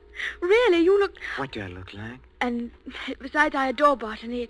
It's my particular hobby. Oh, really? You've never told me that before, Miss Markham. Well, I was afraid to. You You look so imposing with the beard and all. Miss Markham, forgive me if this sounds foolish, but since talking with you today, I feel that shaving off my beard is the most important thing I've done for 20 years. Oh, it is. I'm sure it is. For 20. I'm so sorry that I've been so distant with you all this time. Oh, there were times when I almost spoke up. Oh, really? Times when you came in here, tired after a day with your students at the university. You seemed so alone. The way I'm alone in the world. Alone? I'd like to have asked you to stay a while and talk with me, but some way or other, I always wound up giving you your change and letting you go on your way. Say, you're alone in the world? Since my father died. Oh, Miss Markham, did you never think of marrying? My father was a very remarkable man. I never found anyone who seemed to measure up to what he led me to expect of men. Miss Markham... Oh, it's been so long since anyone called me by my first name. I'd like you to, if you want to. It's Marion. Marion? Oh, how nice. And yours? Well, Hubertus. but in English, Hubert sounds better, huh? How long have you been alone, Hubert? Alone? I knew you were a widower, of course. The first time I saw you. A widower? I can always tell. There's a certain sadness in a man's eyes.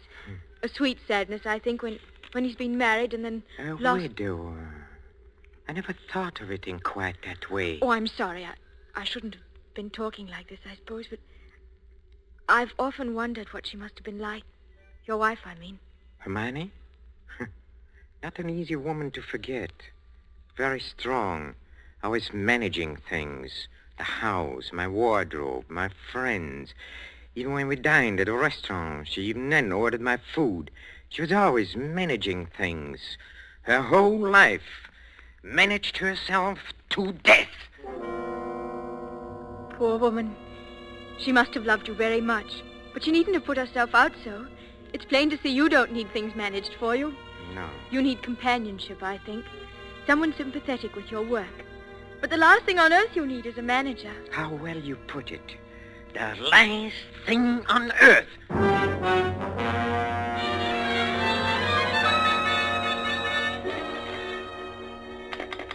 Operator, are you there? I'm still waiting on that call to Salisbury. Well, put them on quickly. Hello. Is this Paul Holt and Sons? It's Mrs. Hubert Schumacher. Did you receive my letter? Good. Now remember, we'll be back for Christmas and I want the job done without fail. What's that? No, I'm sure he doesn't suspect anything. Send it to me in New York as I instructed you, addressed in my name, of course. Yes. I've already put them in the mail. You'll get them tomorrow. Thank you. Thank you so much. Oh, here you are, Hubert. Where have you been? Oh, backstairs. I dismissed the servants. Dismissed the servants? Mm-hmm. But I've asked some friends of mine into a farewell luncheon. Go and tell them it's a mistake. Well, I'm afraid it's too late now. They've packed and gone. You have messed things up properly. How many times have I told you to leave things to me? I make the plans around here. Yes, Hermione. You have to do better than this when I plan the trip home, or we'll never in the world be back for Christmas. Back for Christmas. Back for Christmas. Must you keep saying that? Why not? We are coming back for Christmas, aren't we? Well, supposing I were offered a professorship in one of those wealthy American universities. Nonsense. Americans care nothing for botany. Well, Luther Burbank was an American, wasn't he? That's different. What have you ever done except muck around in the dirt with a lot of roots and tubers? Well, they asked me to lecture, didn't they? All right. Now, there's no use getting yourself in a state about this, Hubert. No doubt this extra money will come in very handy when we arrive back... Back for Christmas. I know. Precisely. No good to make a joke of it. Heaven knows where you'd be today if I hadn't got a sense of time. Yes, Hermione. And as you've been so foolish as to dismiss the servants, you may empty the ashtrays and straighten up this room while we're waiting for the guests to arrive. I'm going in to have my bath. Call me when they get here.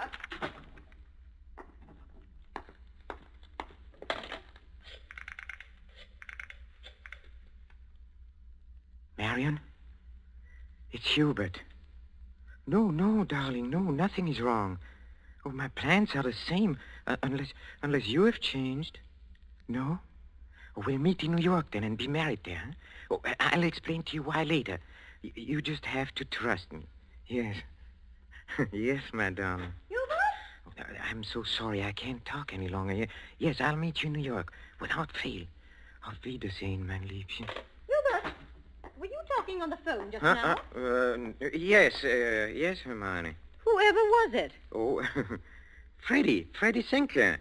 But didn't I hear you say something about meeting somebody in New York? Why, yes. Freddie said he might possibly get over there before we even leave. And I said, of course, we'd meet him there if he decided to go. That seems very peculiar. But then all of your friends are peculiar. Yes, Hermione. And just look at your jacket. Have you been digging in that cellar again? Yes, Hermione. Well, there's no need for it. You can't possibly get that Devil's Garden thing finished before we sail for America. Go and change your clothes before the guests arrive. Oh, never mind. I see somebody coming up the walk now. Go and let them in. Yes. Hubert. Yes? Look out the window. There's Professor and Mrs. Goodenough, but who's that with them? Well, who... Precisely. Freddie Sinclair. Peculiar you should have been talking to him on the phone not 3 minutes ago, and now here he is. Yes, isn't it? But then, as you say, Hermione, all of my friends are peculiar. Not half so peculiar as you. Digging in the cellar the very day we leave for America. Just look at yourself. And now that I think of it... Yes? Oh, never mind. Go and let them in. Oh, you were going to ask me something, Hermione, about the hole I'm digging in a cellar. Good heavens, stop rolling your eyes about that way. One would think you were digging a grave down there instead of a storage bin. Yes, Hermione. What's that? I said yes, Hermione. Father, open the door and please stop saying yes, Hermione. I think, my dear, I've said it for the last time.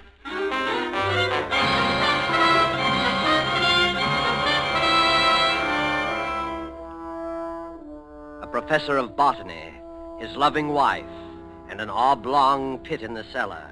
Just the right size for his botanical specimens, his devil's garden.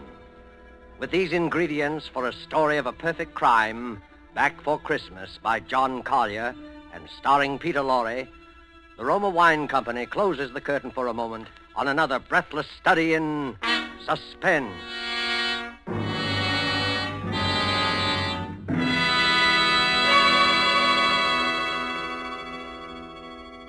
In this brief intermission in the play, it's pleasant to think about the holidays. Not everyone celebrates the holidays against a background of snow and pine trees. Somewhere south of the Gulf and the Caribbean, in a gracious home surrounded by palm trees in the warm sun, you might find holiday dinners ending this way. One moment, please. Our North American guest wishes to propose a toast. Yes, mis amigos. I drink a toast in gratitude to you for your gracious hospitality and the enjoyment you've given me, an American so far from home. It is only a fair exchange, my friend. This wine in which you drink your toast, it brings enjoyment to us from your country, from America. It is Roma wine, made in your own California. Yes, and when you choose the wine for your holiday table, remember this. Only a few wines are so fine that many countries of the world import them. And among these greatly enjoyable wines are the wines of Roma, R-O-M-A, made in California for enjoyment throughout the world. Yet here in America we are truly fortunate, for we may buy Roma wines at a very low cost, since we don't have to pay import duty or costly shipping charges. So serve Roma wine with pride on any and all holiday occasions. Serve Roma, too, for everyday dinners. You can afford to. Ask your dealer tomorrow for your favorite Roma wine, America's largest selling wine. But before you buy wine, buy war bonds. And now it is with pleasure that we bring back to our sound stage Mr. Peter Lorre in Act 2 of Back for Christmas. A tale well calculated to keep you in suspense.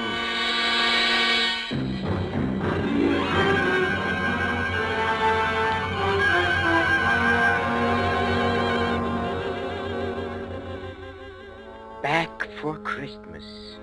Hermione was so positive we would be back for Christmas. That last afternoon, pouring tea out for a few friends who had come in to say her last-minute farewells, she kept reiterating it. Now, mind you, Hermione, don't let those Americans lure your husband with one of their fat university jobs. We absolutely must have you with us for Christmas. He shall be back, I promise you. Well, it's not absolutely certain, of course. Hubert, now what do you mean it's not certain? Of course it's certain. After all, Hubert, old boy, you've contracted to lecture for only 3 months. Oh, that's quite right, but then, of course, anything may happen. Hubert adores being unpredictable. Now, what other man would decide the very day, mind you, before leaving for America, to dig a great hole in the floor of the cellar? In the cellar? Yes. He's going to put some unclassified wild orchids down there. A devil's garden, if you please. It sounds so mysterious. That's Hubert, though. It's really quite simple, however, once you find out what he's up to. Now, take that telephone call he put through to you a few minutes ago, Freddie. To me? Of course. Now, Hubert wanted to surprise me about your plan to meet us in New York next month. Wasn't that why he called? To ask you not to mention it? My dear Hermione, Hubert couldn't possibly have telephoned me within the past hour. I've been walking in the park since 3. He didn't telephone you? Well, how could he? This for my going to America. No. Come, Freddie, come. You may as well confess. Hermione has just found me out again. But, Hubert, old chap, I really You don't... see what a poor liar Hubert makes. He's red as a beetroot. Aren't you ashamed of yourself, Professor? Stringing poor Hermione along like that. And as for you, Freddie, I'm furious you said nothing to us about going to America. But look here, old girl. I've been trying to tell everyone here Oh, that I'm... stuff and nonsense. The game's gone on long enough. Besides, we must start getting ready. Now, it was marvelous of all of you to come in to say goodbye. And don't worry about Hubert's little jokes. I will bring him back for Christmas. You may rely on it. They all believed her. For years, she had been promising me for dinner parties, garden parties, committees, and the promises had always been kept. This time, they would not be. I had seen to that. The servants were gone for good. The farewells all said. I had timed to the minute how long it would take to fill in a hole in a cellar. My devil's garden.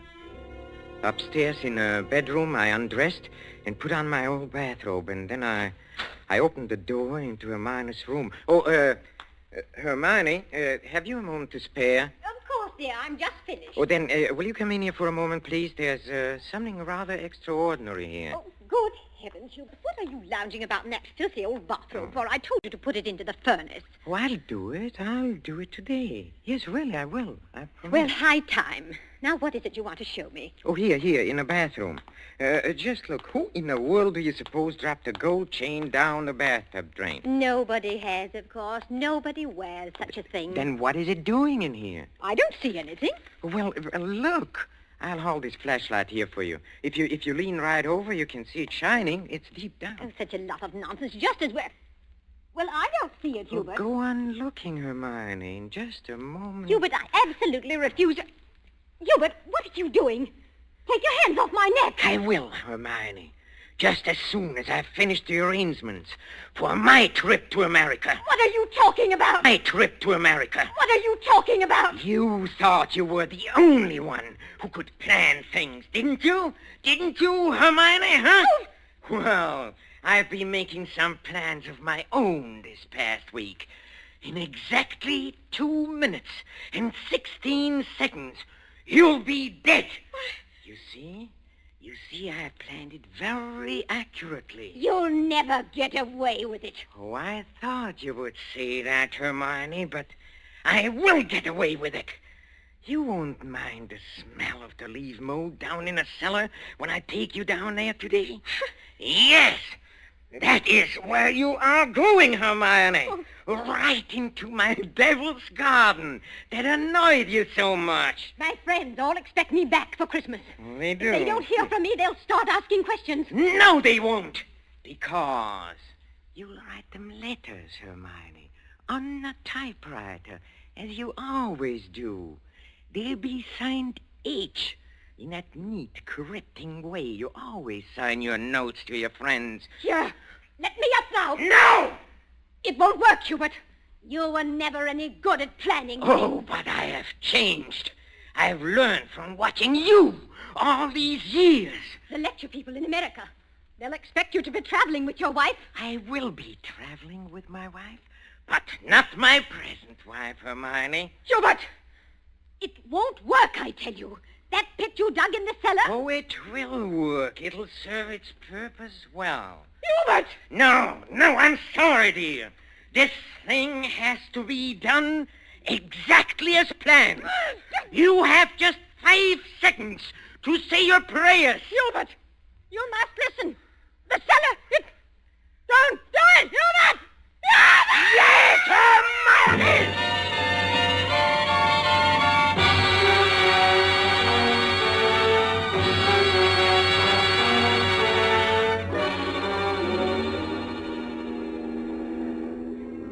Oh, Stuart?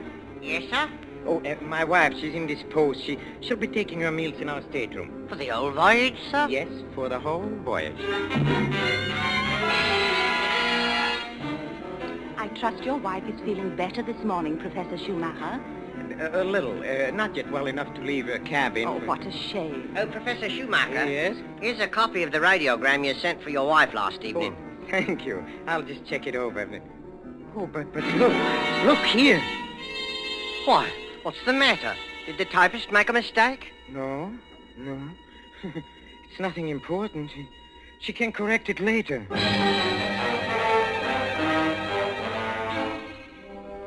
For a moment, I had a feeling that Hermione had been leaning over my shoulder again, correcting what I had written as she always did.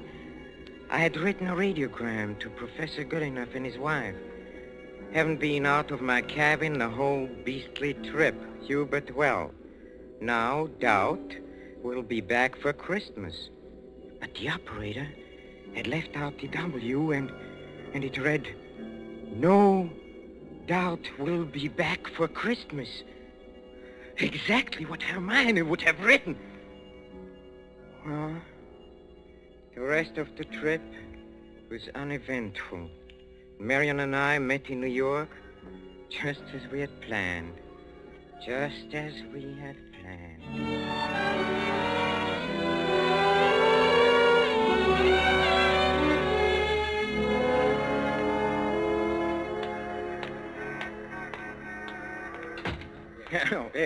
Professor and Mrs. Schumacher, we have reservations, I believe. Oh, yes, we've been expecting you, sir. Boy, take Professor and Mrs. Schumacher's luggage up to their suite.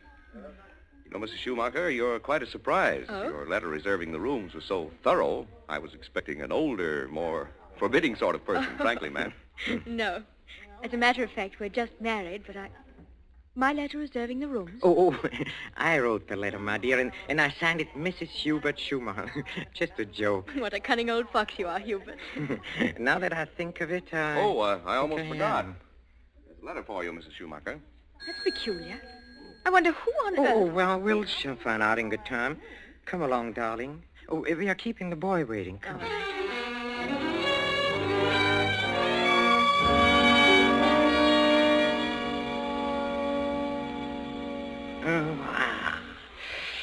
Nothing like a cold, brisk shower to put a man to rights. Hubert, this letter. Oh, yes, the letter. Oh, dry my hair, will you, darling? Please.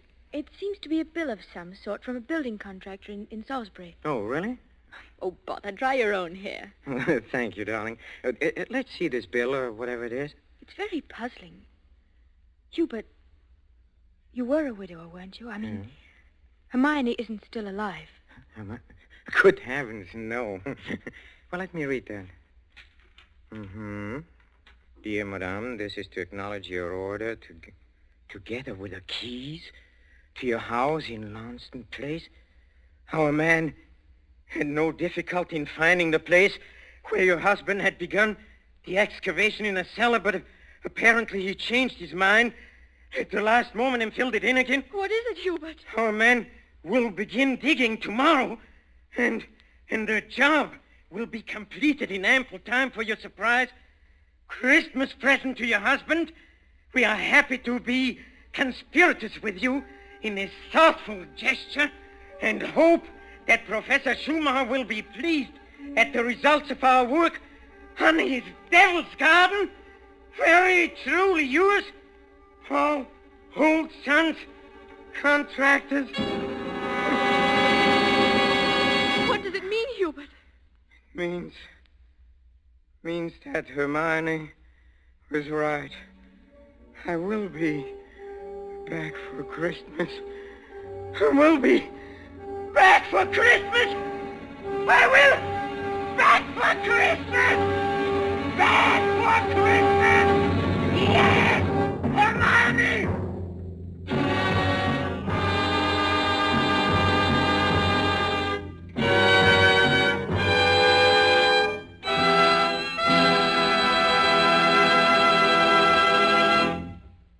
And so closes Back for Christmas, starring Mr. Peter Lorre, tonight's tale of Suspense. In just a moment, we shall hear again from Mr. Lorre. But first, just a word that seems appropriate. One of the world's oldest customs is the Christmas toast, and traditionally, down through centuries of war and peace, the Christmas toast has been drunk in wine. This year, when the glasses are filled and raised once again, we know that in every home the toast will be to a speedy victory and a speedy return of those we love. And before we set the wine glasses down, let us all resolve to do everything within our power to help make that toast come true. Let us resolve to help supply the weapons of war by buying even more and more war bonds. Let us resolve to face our own inconveniences without complaining. And above all, let us resolve that when this war is at last over, each of us will exert all our effort to see that future Christmases truly express peace on earth, goodwill to men. This thought, together with our very best wishes of the season, is the Roma Wine Company's Christmas message for you, its friends, here in America and throughout the world. This is Peter Lorre. Thank you for listening to our suspense play this evening, and I know you're looking forward to next week's show as I am. It is called Finishing School, and its subtitle might be the famous quotation, "The female of the species is more deadly than the male." Don't forget then, next Thursday, same time, for Margot, Elsa Lanchester, Janet Beecher, and a distinguished all-feminine cast in Suspense. Presented by Roma Wines, R-O-M-A. Made in California for enjoyment throughout the world.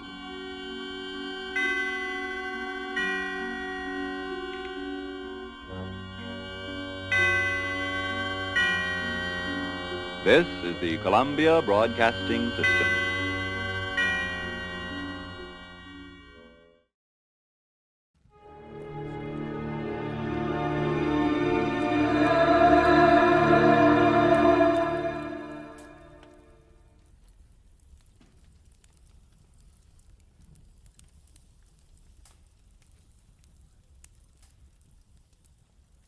Get this and get it straight. Crime is a sucker's road, and those who travel it wind up in the gut of the prison of the grave. The lady tourist was a school teacher out after glamour, and she got it. But only after she learned that in Hollywood the 3 R's could be reading done in a dark room, writing found in a dead man's pocket, and arithmetic that added up to murder times 2. From the pen of Raymond Chandler, outstanding author of crime fiction, comes his most famous character in The Adventures of Philip Marlowe.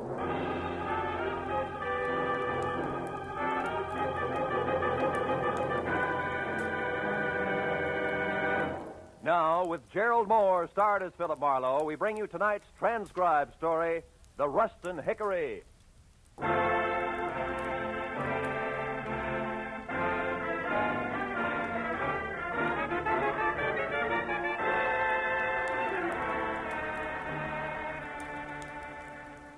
was hot in my apartment, even at 10 o'clock at night.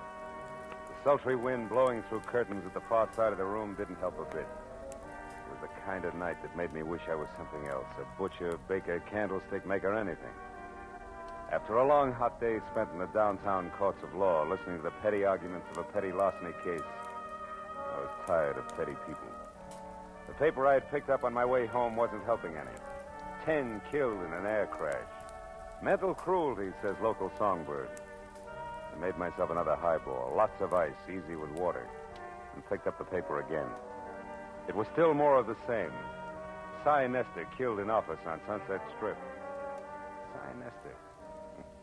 He'd hit the papers before. Bookie, B-minus picture producer, general racketeer. Somehow I wasn't too surprised he was on the receiving end for a change. My drink was good for 10 more pages of equally dull reading, and I was set for the next in line when the phone rang. Mr. Philip Marlowe? It was the first attractive voice I'd heard all day. Mr. Marlowe?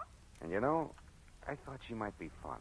My name is Joan Rustin, and I'm only here in Hollywood from Ferndale, Nebraska on a vacation, and I wanted to have some fun. You know, see the nightclubs and the stars Hey. and that sort of thing. Hey, wait a minute. I Joan. don't want trouble, Mr. Marlowe, hold and it. least of all... Teacher. Hey. Yes? Let's back up a little, huh?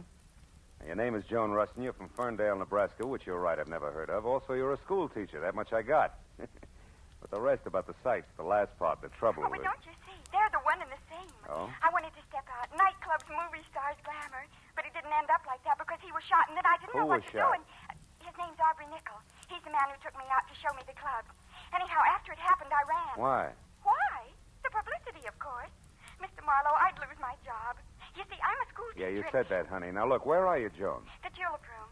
It's a bar on Sunset and La Cienega Boulevard. You'll come right over, huh? Huh? Yeah, I'll come right over, huh? Goodbye, Joan.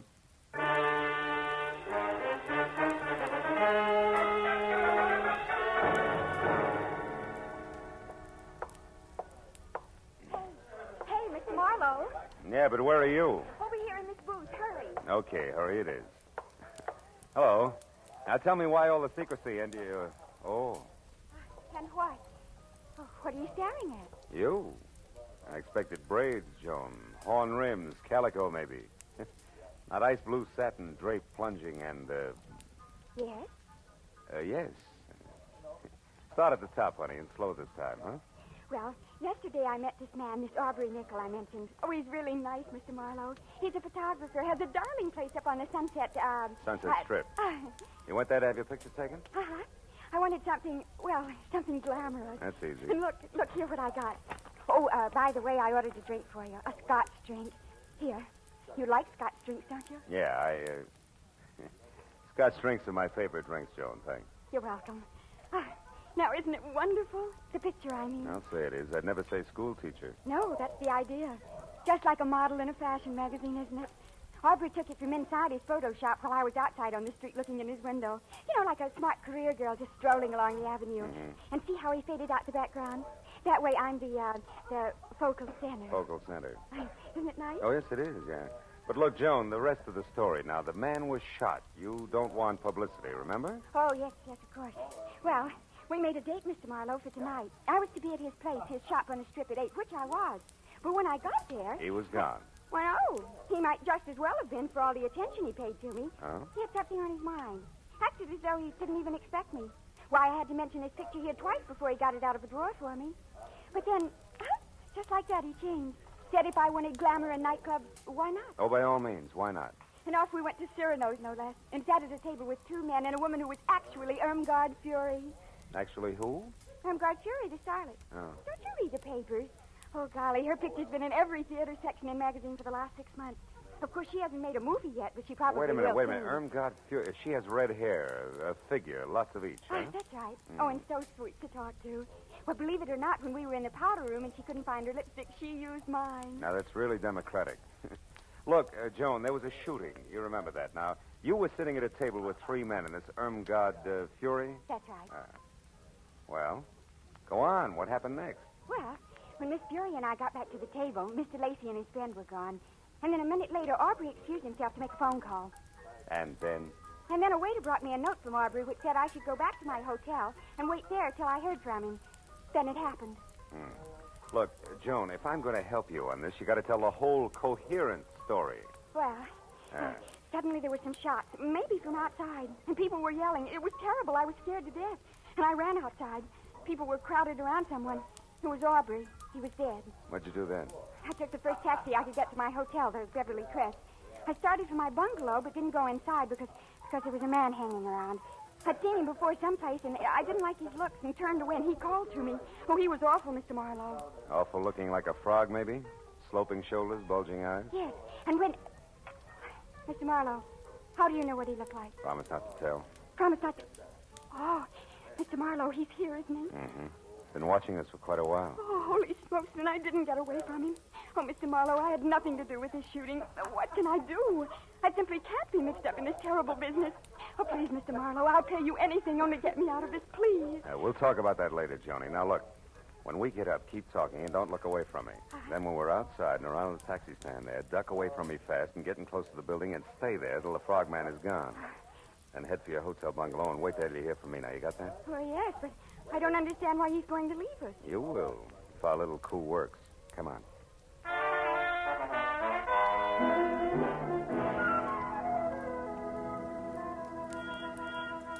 It played easier than I'd expected because, like a good shadow, the frogman gave us a small head start, which was all I needed.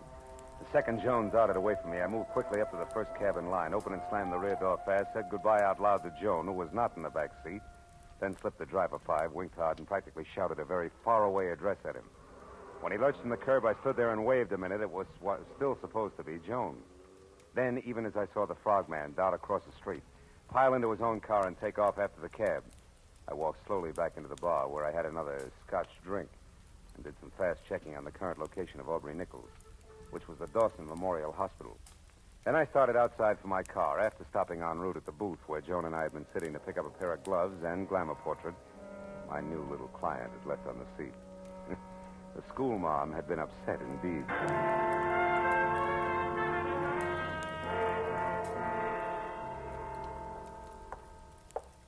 Dawson Memorial Hospital, Dr. Chambers? Yes, one moment, please. Go ahead. Yes, sir. Oh, I want to know the condition of a patient who was brought in here a little while ago, Mr. Aubrey Nichols. Oh, I'm sorry, sir. We're not allowed to give out such information. You'll have to inquire at the superintendent's office. Sir, Joe, I wouldn't bother, Phil. Well, Detective Lieutenant Matthews, good evening. Good evening. Nickel is dead, Marlowe. We did not get a statement from him. That's too bad. Any idea who did it? No. Have you? I didn't even know him. A client of mine. Yeah, Mr. Smith? That's right. That's remarkable. Mr. Smith, he asked me to inquire about his condition. Uh-huh. Well, it happened about an hour ago in an alley behind Cyrano's. Aubrey Nichols was a photographer up on the strip, but pretty much of a phony. A big front boy, strictly. That's all there was to it, huh? Walk down here with me a little. Oh, sure. We figure there may be some connection between this shooting and Cy Nestor's death this afternoon. Nestor also had an office on the strip. What do you figure the tie-in is, Matthew? A man named Ham Lacey. You ever hear of him? Yeah, he was one of Nestor's #1 boys in the racket, right? Yeah, something like that. Of course, officially, Ham Lacey is known as the vice president of Nestor Enterprises Incorporated. Also production manager of that second-rate movie studio Nestor owns. Well, anyway, Lacey, another man, and Aubrey Nichols were at Cyrano's tonight with a starlet named Irmgard Fury, and another gal we haven't been able to tag yet. Now, tell me, wait a minute, Phil, Lieutenant. When Nestor was killed, did it look like the usual mob tactics? No. Nestor was beat up by fists. Not sapped, not cut up with brass knuckles. His death was caused by a blow to the temple from a poker that was standing next to a phony fireplace in which he could have hit his head when he fell. Well, probably not Lacey and Associates, huh? Probably not. He's got an alibi. Yeah? Besides, we already got a fair line on who did it and why. We found a note in Nestor's pocket signed D. Tobin, which threatened Nestor with a beating if he didn't stay away from the undersigned's wife and send her back home at once. Nestor, you may or may not happen to know, had this Imgard Fury or something under contract to him, saw lots of her. So, again, the two deaths more or less tie together. Yeah, you've already talked to, oh, by the way, her name is Irmgard Fury. No, I ain't talked to her. I figured I'd wait till I knew a little more. Also, I didn't figure Nickel would die without saying anything. No. Oh. Well, now it's your turn. We found this negative in the alley near Nickel's body. This is a night shot of the Sunset Strip and nothing more. Means anything to you? No, why should it? Now, look, I told you before, Lieutenant, I never even met Nickel. Yeah, and I listened, didn't I? I noticed. Yeah, but now let's level a bit, huh, Phil? Who your client is and what he or she has to do with this is one thing as long as we're both on the same side. But playing dumb when it might count is quite another. Now, once more, Phil, huh? The picture? Still 0, Lieutenant. Honor bright. Anything else? Yeah, just to save you a little time, Phil. Yeah, let's do. Irmgard Fury's address, 441 West Bedford Drive, Beverly Hills. You got a pencil? 441 West Bedford Now, Drive. play it close. Be sure to call when you think it's time. And if you're wondering about why all this help from me, try this. What you know and won't tell, plus what I know and will tell, might do the trick. Say goodbye to me, Phil. Goodbye.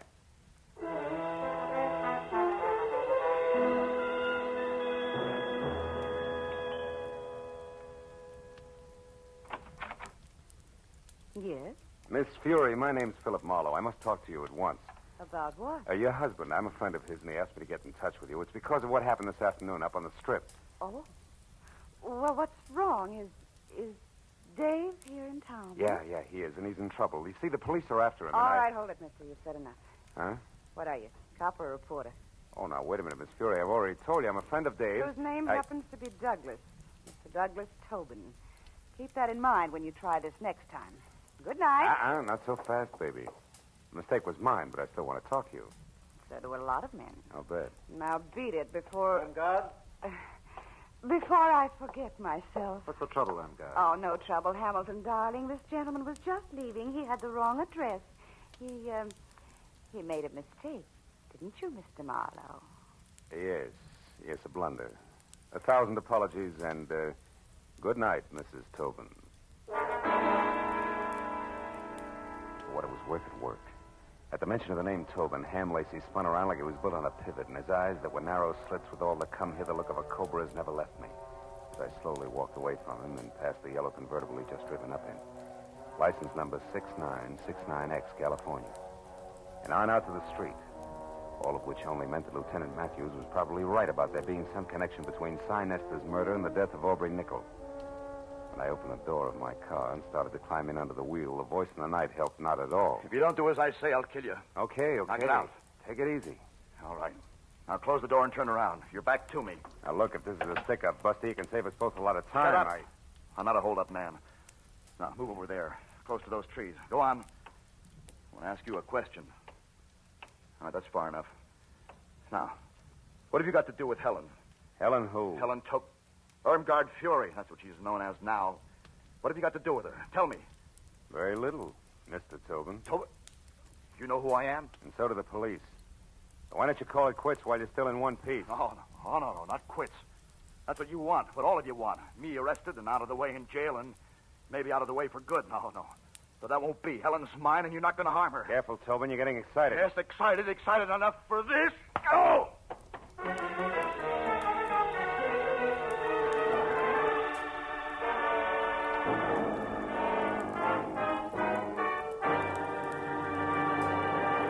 In just a moment, the second act of Philip Marlowe. But first, a thrill-a-minute, high-tension suspense from the word go. Dramatic excitement that builds and builds until it explodes in a smashing climax. That's Inner Sanctum, the great mystery show that's another of CBS's top-notch Monday night programs. You'll find Inner Sanctum one of the most entertaining spots in your Monday night listening schedule. And remember, Lux Radio Theater is back for its 15th year of great dramatic presentations. Inner Sanctum and Lux Radio Theater every Monday night over most of the same CBS stations. Now, with our star, Gerald Moore, we return to the second act of Philip Marlowe and tonight's story, The Rust and Hickory.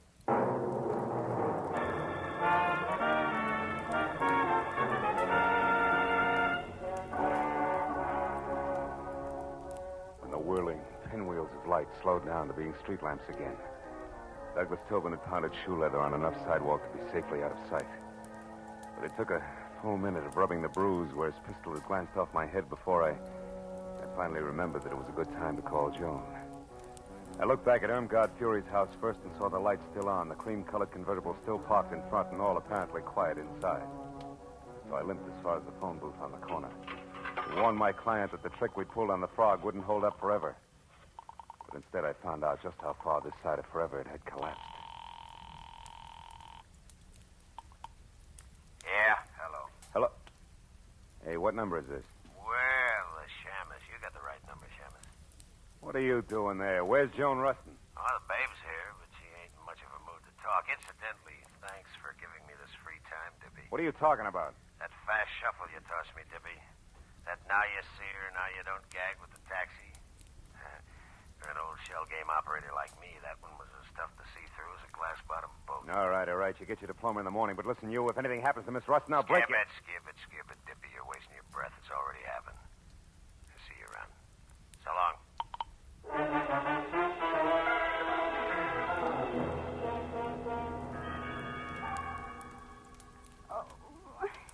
Joan. Joan, come on, baby. Come on. Snap out of it. Oh, stay away from me. Hey. Get out of here, Hey, you hold ain't it. It's leave me, alone. Joni, Marlowe. Marlowe. Yeah. Oh, Marlowe. Come on, honey. What happened? Are you hurt, Joan? That man, the one with the gruff voice. Yeah? He forced his way in here, Marlowe. He was looking for something. I tried to stop him. I was going to scream, but I guess that's when he put the bite on me. That slug, baby. Well, anyway, he hit me hard. And I've never been treated that way before in my whole life. You've never been buddies with murder before, either. Come on, honey. Get up off the floor, huh? Easy now. There. Hey, he turned your place inside out, too, didn't he? What was he after, Joni? Oh, I don't know. He just told me to quit stalling and hand it over. I didn't know what he meant, so he shoved me. Then he pulled out all the books there, tore up the rugs. He was looking for something small and flat like a... Wait a minute. Sure. The cops found a negative near Aubrey Nickel tonight, but it was worthless. There must have been another one, an important one. And Lacey and Froggy, who no doubt's his helmbait, must think you've got it. Me? Well, that's impossible. All I had was my picture, and, well, I don't even have that now. No, but I do, out in my car, and it gives me a great idea. Come on. Well, where, Marlowe? I don't get it. What's my photograph got to do with this? Maybe plenty. You see, when Aubrey printed that picture of you, he faded out the background almost completely. You remember? Uh-huh. That's a stunt in fashion photography to make a subject stand out. But in this case, Joan, I figure it was played strictly in reverse. How do you mean? That Aubrey took you to Cyrano's tonight on business, big business. And you were holding the merchandise for him all the way. Oh. Here. Let's take a look. Oh, Marlowe, my pretty picture frame. Better this than your pretty head later, sweetheart, believe me. Uh-huh, yeah, here it is. Look, see? A negative the size of a postage stamp. But I'll bet old flash bulbs to $10 bills this baby's really loaded. Marlowe, Hmm? I'll bet that baby's loaded, too. What are you talking about? The gun in that man's hand there behind you. Oh, fine. Wait. Easy, Marlowe. I'm not looking for any more trouble. I just want to be sure that you'll help me first. You're a private detective. I searched you before, so I know. I'm in a jam. It's worse than I figured. The cops are after me for murder. No kidding. I can't understand it, Tobin. All you got is a motive deep enough to swim in, and you've been dropping clues like Hansel and Gretel drop pebbles. All right, but I didn't do it. Well, I beat up Cy Nestor, sure, but he was going with Helen, my Helen. I hated everything and everybody in this phony town because they took her away from me. Even changed her name for her, Irmgard Fury. But I didn't kill Nestor. I swear I didn't. You've got to help me, Marlowe. With that 38 in your fist, are you asking or telling? Oh, I'm asking, brother. Here, take it. Take the gun. I'm in a fix, and I know it. Okay, hothead. I'm already in Dutch for hiding Matthew's key witness here. Think how I'll look keeping his chief suspect under wraps, too. Yet... Oh, maybe I'm a sucker, but I believe you. All right, where do you hang your hat? The Country Cottages, number 7. It's a kind of a motel court down on Melrose. Number 7. Now go there and stay out of sight. And I mean stay out of sight. Yeah, okay. Thanks, Marlowe.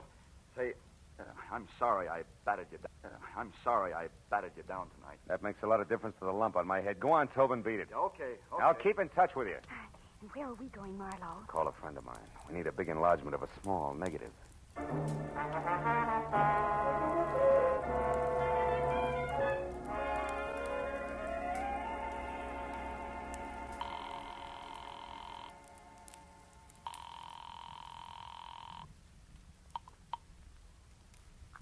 Chronicle Photo Lab, Sherman speaking. Hiya, Shermy. This is Phil Marlowe. No kidding. Gee, how's business, Phil? Long time no see. Yeah, I know. Now, look, are you busy? I got a job that's right down your alley, Sherman. It's important. What is it, Marlowe? Well, it's a 35-millimeter negative. I want it blown up to about half as big as a house. Okay, bring it in. I can't. I've got to check a couple of other things at the same time. Now, look, Shermy, can you meet me at the Aubrey Nickel studio on the Strip in about 10 minutes, back door? Wait a minute, back door? Yeah. How come the back door, Phil? So we can kick it in without attracting too much attention. Shermy, I'll see you in 10 minutes. I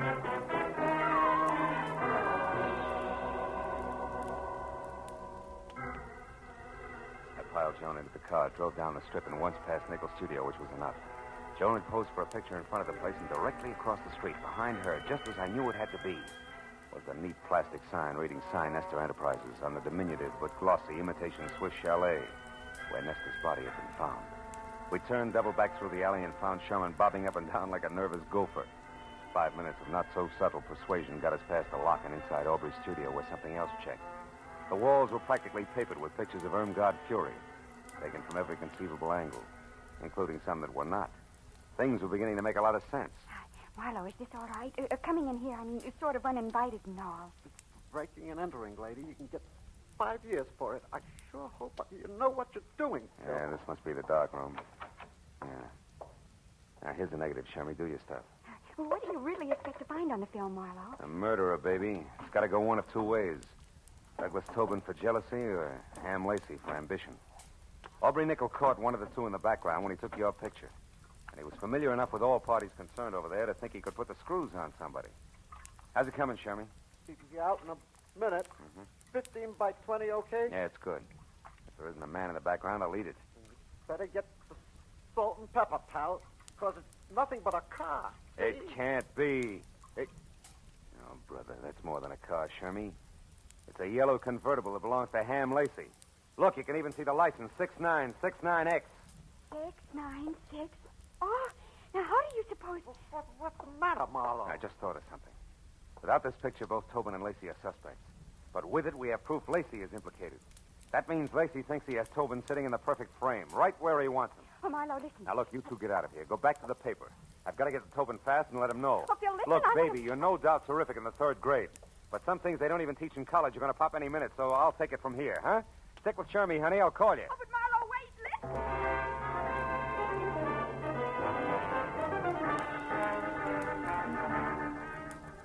I made it from the strip down to Melrose and then east to the cluster of dusty lean-tos with baths known as country cottages in something under 10 minutes. Parked down the street and cut back through the alley on foot. I got to the door of cottage number 7 with about 30 seconds to spare. No. Wait a minute, mister. You got me wrong. Oh, no, I haven't, pal. You can tell me you didn't knock off Sinester, and I'll believe you. Nobody else will. I've got you right where I want you. Now, wait a minute. Because of your note found in Nestor's pocket.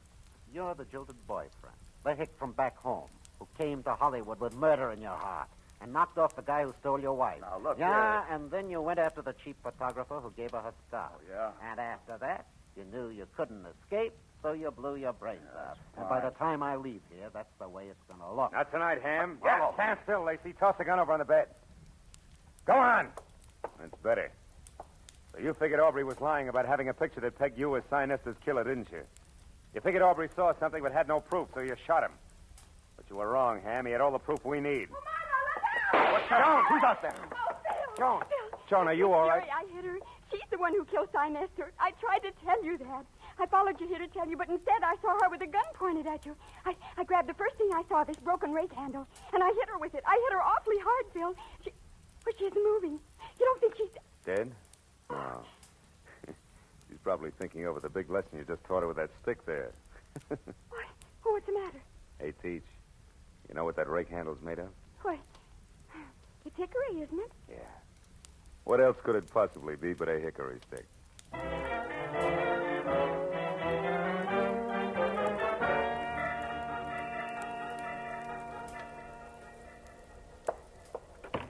All right, Marlowe, all right. Nobody can hear us. Now, what is it? Well, it's that Miss Rustin here is a school teacher, Matthews, and it's imperative that we keep her name out of this. Oh, well, we can arrange that. Oh, good.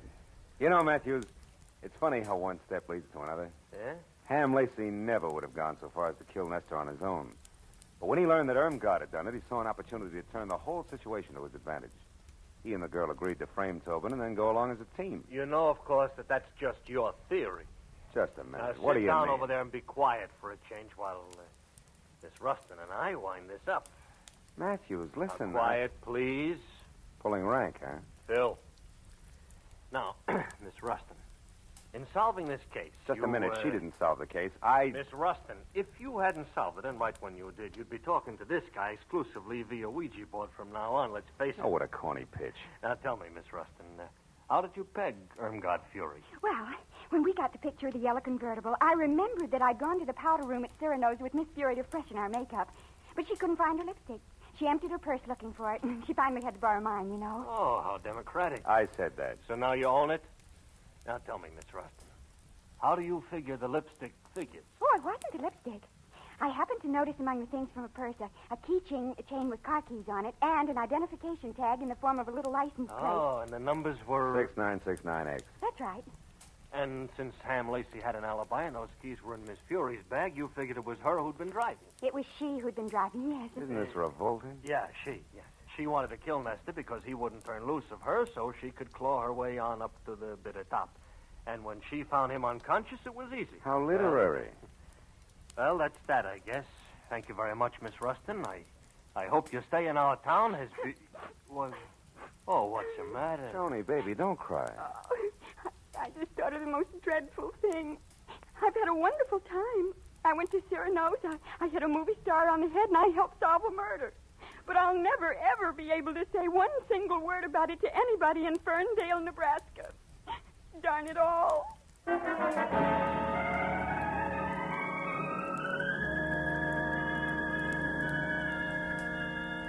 It took a few minutes to put on a new touch of mascara and get the pink off her nose, but she was smiling again when we said goodnight to Matthews and stood on the steps at headquarters and looked at the glittering lights of Hollywood. There was still plenty of time for supper and even a dance or two, and she wanted to go.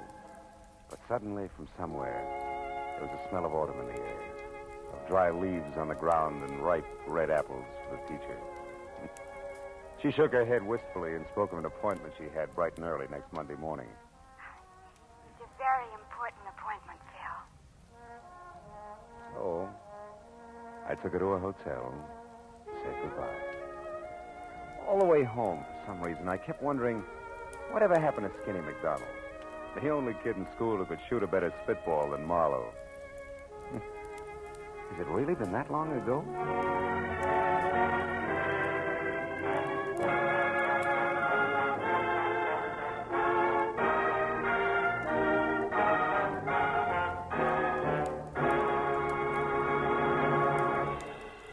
The Adventures of Philip Marlowe star Gerald Moore and are transcribed and directed by Norman MacDonald. Script is by Mel Donnelly, Robert Mitchell, and Gene Levitt. The special music is composed and conducted by Richard Arant. Be sure and be with us again next week when Philip Marlowe says...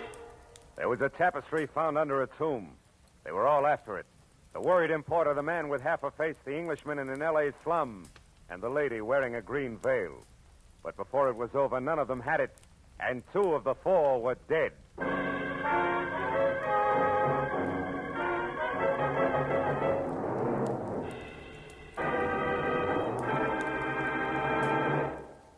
Now, stay tuned for Gangbusters, which follows immediately over most of these same CBS stations. This is Roy Rowan speaking.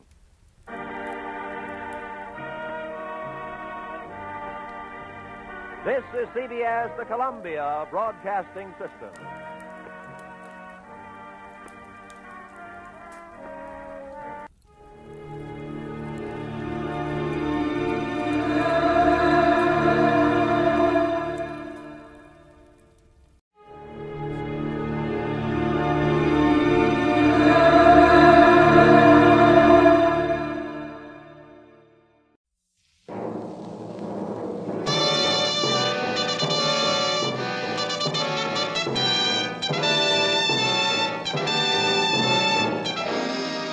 This is Hollywood and CBS presenting Forecast Number 4. Herbert Marshall, directed by Alfred Hitchcock in the first program of a proposed new series entitled Suspense.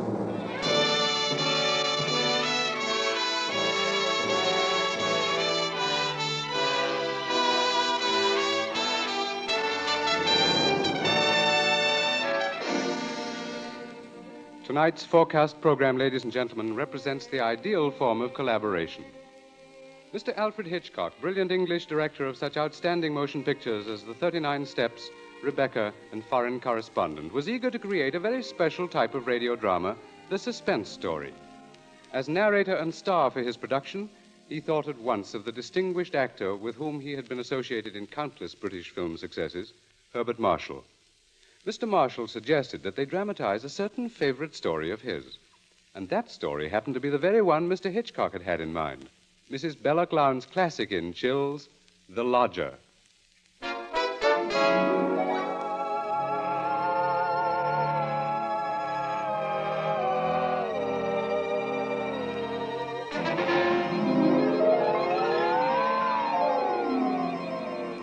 The Lodger is a work of fiction which springs from recorded fact.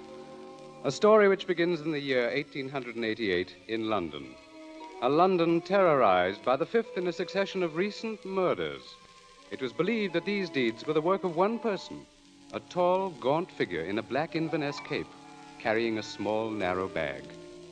That meager description, provided by a highly unnerved witness, was the sum total of all that was known of the murderer. It was enough, however, to keep alive and alert the interest of all London, of all those in fine quarters, and all those in small, grimy houses, as, for example, Ellen Bunting. Ellen was no different from all the other middle-aged housewives dwelling in the great city's squalid Whitechapel district.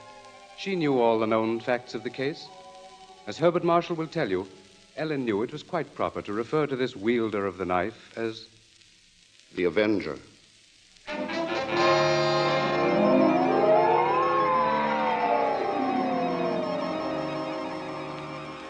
Of course, Ellen Bunting was far more concerned with her personal problems than with thoughts of the Avenger. Yet the case of that strange, elusive killer quite often forced all other matters from her mind. There was that mad, meaningless scheme he seemed to follow. All his victims, for example, had been women. All had been young, attractive, and, oddly enough, blonde. But Ellen could no more understand the motive for his brutal slashings than could the police. This night, she and her husband, Robert Bunting, sat before their fireplace reading the newspaper account of the latest murder. The Avenger had struck again.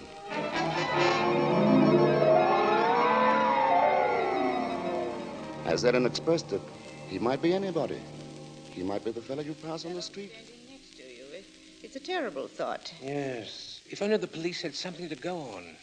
But it looks like that Avenger's just too quick for him. Look, it says here that this girl he got last night was like all the others.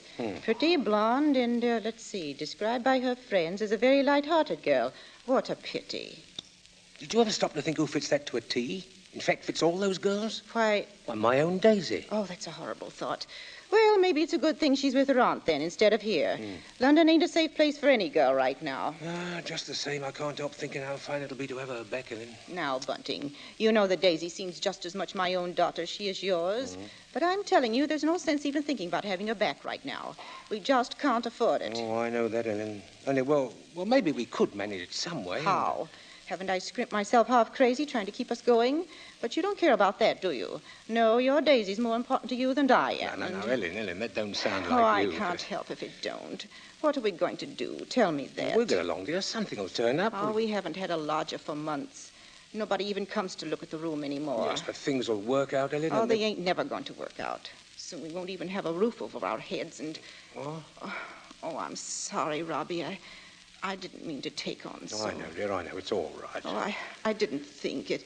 It's just that I've been so worried. Well, don't you go worrying another second, old girl. Why, first thing you know, you won't be pretty anymore. You'll have your face all wrinkled and Now, see Now, here, come on, now, Bunting. let's see a smile. Come on, just have one smile for leave me Just alone. one I smile won't. like you used to, I'll eh? get on with you. Well, who do you suppose that could be? Awful late for visitors. Bunting, do you think it could be somebody looking for rooms? Well, it might be. You want me to go to the door? No, I'll go. Oh. You just stay here. Yes, all right. Now, be sure you get a good look at Louise before you let him in, dear. Oh, I'm coming. Oh, I do hope it's... Yes, sir? Is it not true that you let lodgings? Yes, sir. Won't you come in, sir? Thank you.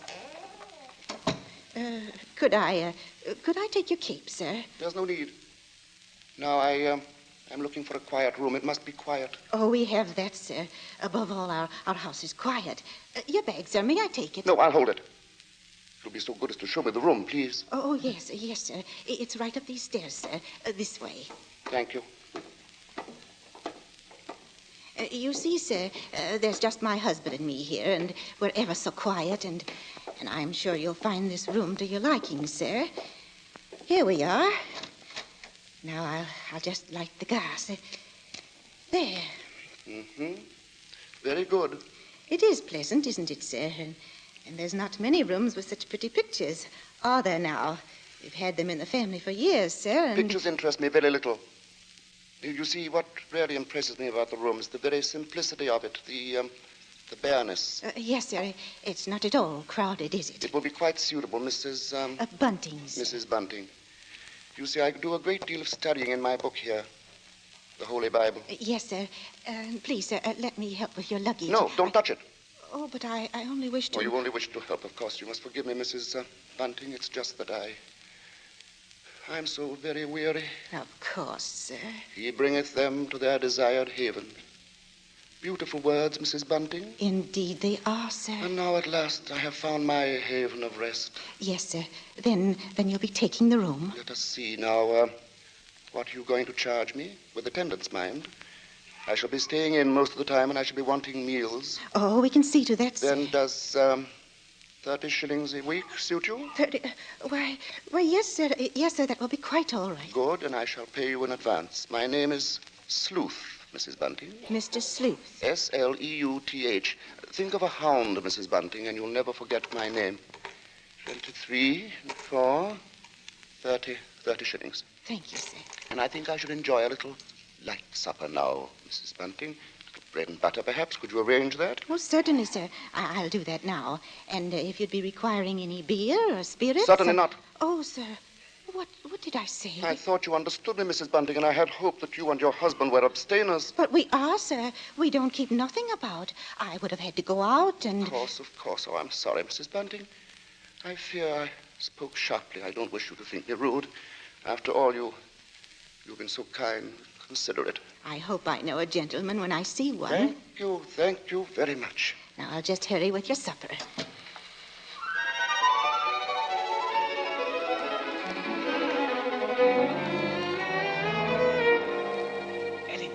Ellen, did he take the room? No, don't bother me now. I have to get him some supper. What did you mean?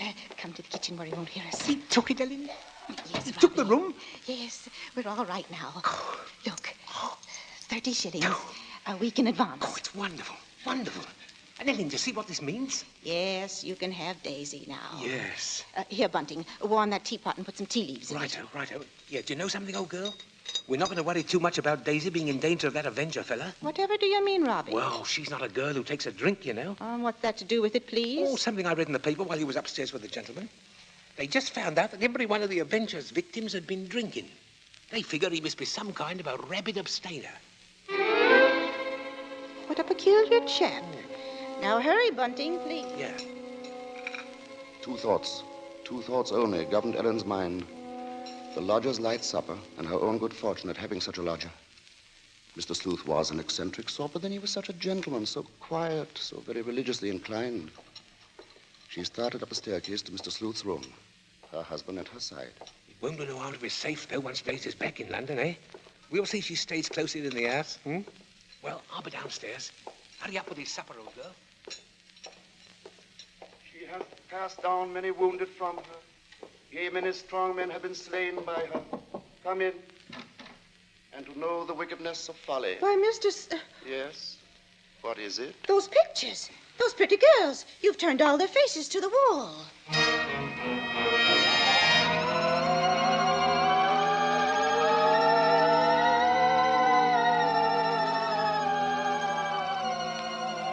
And that maneuver, that strange action, was the beginning of Ellen's concern. Soon there came to her a recollection of the black Inverness cape, the small, narrow bag, the urgent matter of alcoholic drink. And these details began to shape themselves into a pattern which grew more disturbing with each passing hour. The day following, the lodger did not leave the upstairs room once, nor did he leave the next day. And the oddness of this took its place in the pattern. Then, too, the approaching arrival of Daisy, her stepdaughter, added to her concern. On the second night, her sleep was restless with vague, horrifying images. And so when she heard the first stealthy footsteps outside her bedroom, she was instantly awake. Tensely, she followed those steps down the stairs, down the hallway. She heard the front door open and then click shut. Utter stillness fell upon the house. And outside, the streets were so silent she could hear distinctly the clock from a church tower a mile away told the hour. In her troubled frenzy, she pictured a lone figure plodding through the deep fog, moving quietly, stealthily, stalking, searching, finding.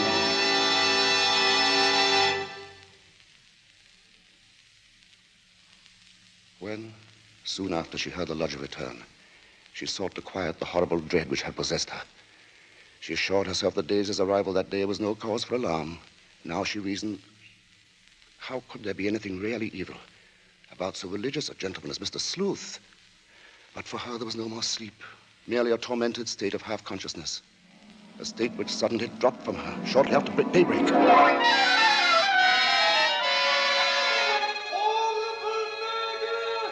Horrible murder. That was the piercing scream of a newsboy far down the street. The Avenger strikes during night! Ellen Bunting heard the boy cry out the Avenger's latest stroke, made during the night.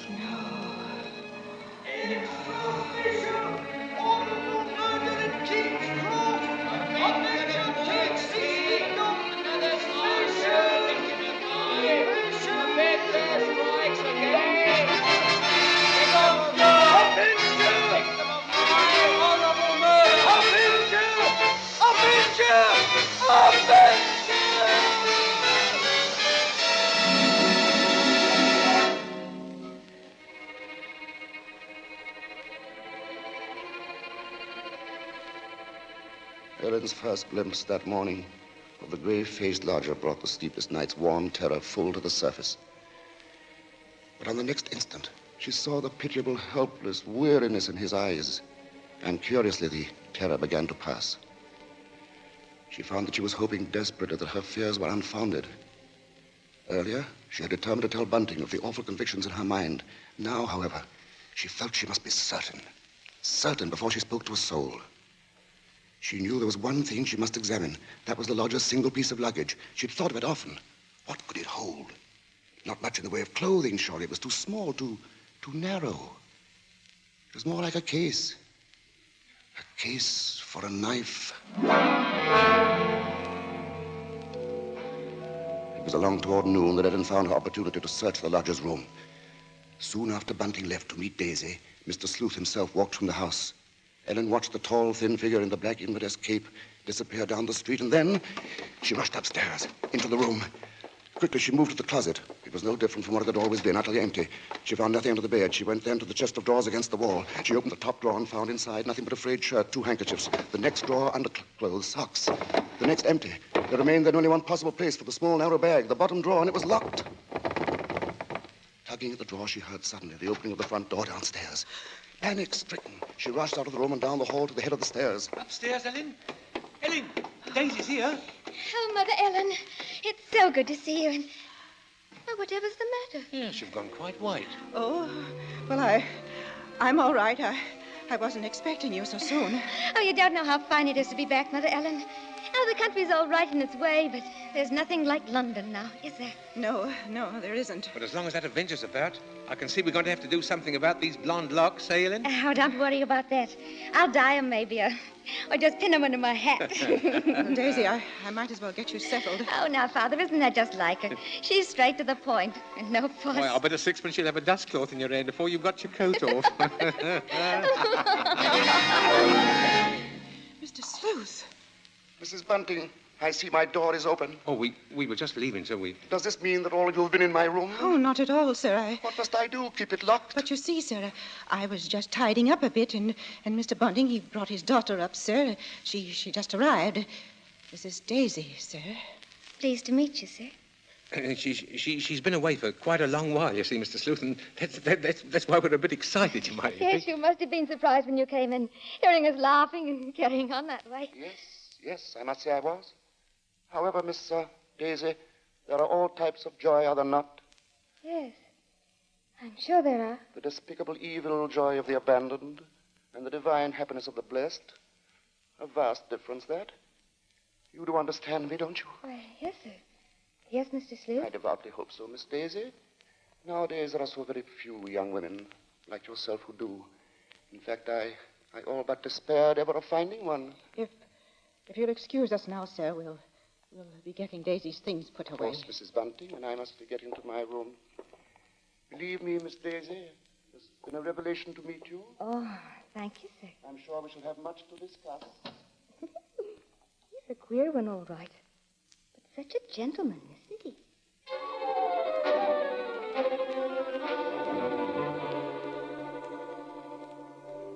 At that moment, Ellen had been determined to pour out her terrible knowledge, and then the moment passed by.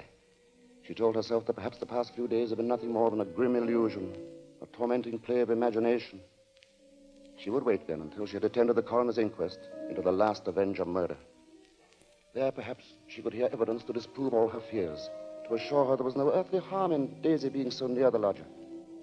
This was her gravest concern now, for on the next day, Mr. Sleuth made it a point to see the girl more than once.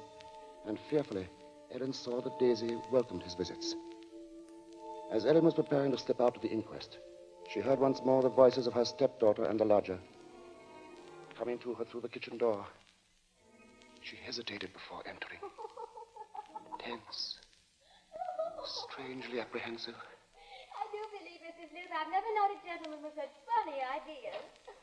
Oh, Mother Ellen, you should hear what Mr. Sleuth was just saying. Perhaps, Daisy, you would excuse yourself and... He thinks people, and especially girls, should spend all their time praying. I sought to explain, Mrs. Bunting, that all women are placed on this earth filled with evil. They therefore must struggle constantly to find the paths of righteousness. Why, Mr. Sleuth, you mean a girl's not to enjoy life at all? Not to have fun? Frivolity, my child, is the devil's breeding ground. And all his implements are there. Temptation, pleasure, wine.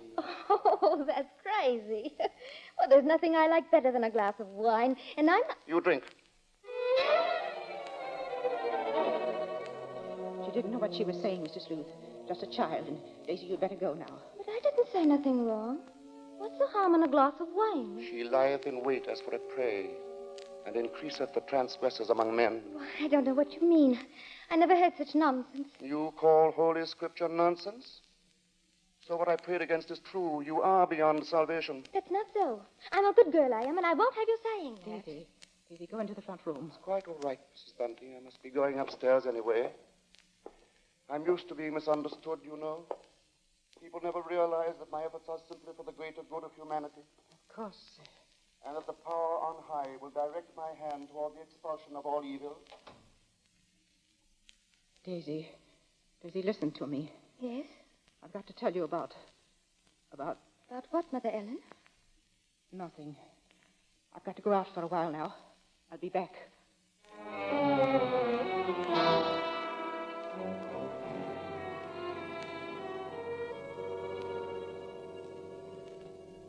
The moment to reveal the secret horror had come again and passed. Ellen's sudden recollection of Mr. Sleuth as he stood in the doorway had overwhelmed her. She must give him this last chance, this last frantic search for disproving evidence, this trip to the inquest. If that chance should fail, then she would tell Bunting or the police. So with the knowledge that Bunting was left in the house to look after Daisy, she boarded the underground train bound for the coroner's court. But as the train pulled away from the station, a new torture came to her, began to mount in her mind. It was the sudden realization that provided Sleuth was the murderer, she was equally responsible for his crimes. She had been giving him protection. If anything should happen to Daisy, she would be equally guilty. Fully as guilty as the Avenger.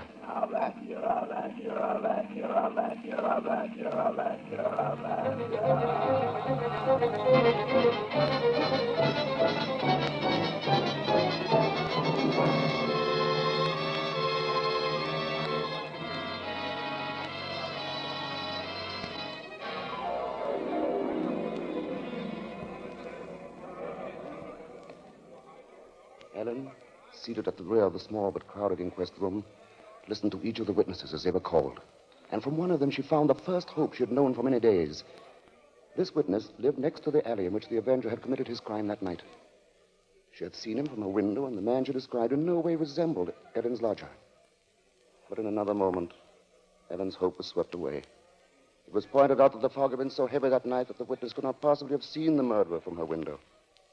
She left the stand, replaced by a Mr. Cannot. This elderly gentleman was certain that he had not only seen, but talked with the Avenger. It was in Regent's Park, he testified, only a few moments before... A few moments before the murder, Mr. Coroner, when I saw him. He was quite a tall man, very gaunt-looking, and carrying a handbag. A handbag, you say? Yes, a small, narrow one. Just such a bag, I might add, as might contain a knife. As Ellen heard these words, the tension which had been mounting up within her became almost unbearable. Rigid with horror, she gripped the arms of her chair. She heard the coroner. I shall have to ask for more order in the court. And now, Mr. Kennett, I understand you heard this man speak. Oh, yes. He had a rather high, hesitating voice. An educated man, I would judge, but quite mad. What do you mean by that? Well, as he emerged from the fog, he was talking aloud to himself.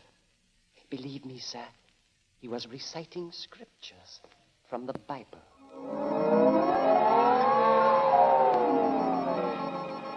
Scriptures from the Bible. Horrified, Ellen rose from her seat, only half hearing the confusion about her. Are you asking us to believe, I would say, Mr. Kennett, that the man we're looking for would be least of all a religious man? And that's where you're in error, Mr. Coroner. The religious note is the very key to the case. Very interesting. That'll be all, Mr. Kennett. Just a moment, sir. Don't you understand? The man you're after must be a religious maniac. That's the only explanation possible. You will please stand down. The court was dismissing the very truth. Ellen knew that now. She would no longer keep silent. Her hands shot forth, and she screamed. I want to say... Ellen Bunting, on the verge of speaking, had fainted. And then, when she was revived a few moments later, she said nothing. Her brain was in too great a turmoil, her nerves too shocked. Like one in a dream, she allowed herself to be led from the courtroom.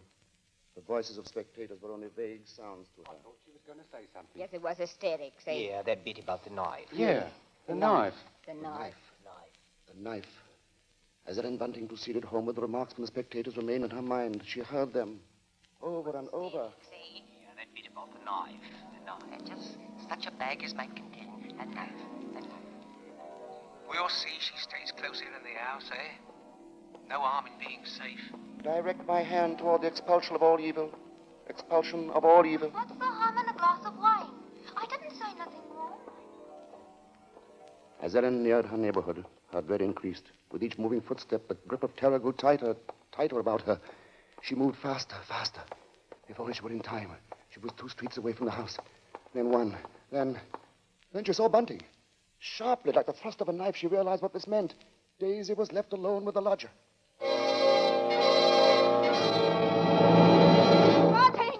Bunting! Yes, Ellen, what is it? Oh, Bunting, tell me, Bunting. Where's Daisy? Where is she? I say, where? Why, at home. Oh, listen to me. Try to understand. Sleuth is the avenger. What are you saying? Our lodger. He's the avenger, Bunting. Oh, but there's no time for that. Daisy's in danger. Hurry! Hurry! Yes. Daisy! Daisy!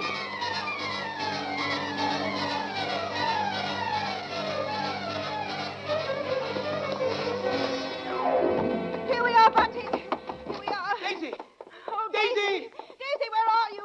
I'll look in the kitchen, Bunting. You try the sitting room. Daisy! Daisy! Where are you, Daisy? Answer me, Daisy! Oh, Let's try the bedroom. she's not here. What about the dining room? Look, she's not there. She's not downstairs. Then there's just his room.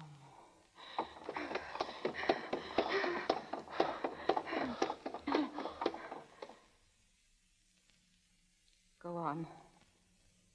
Open the door.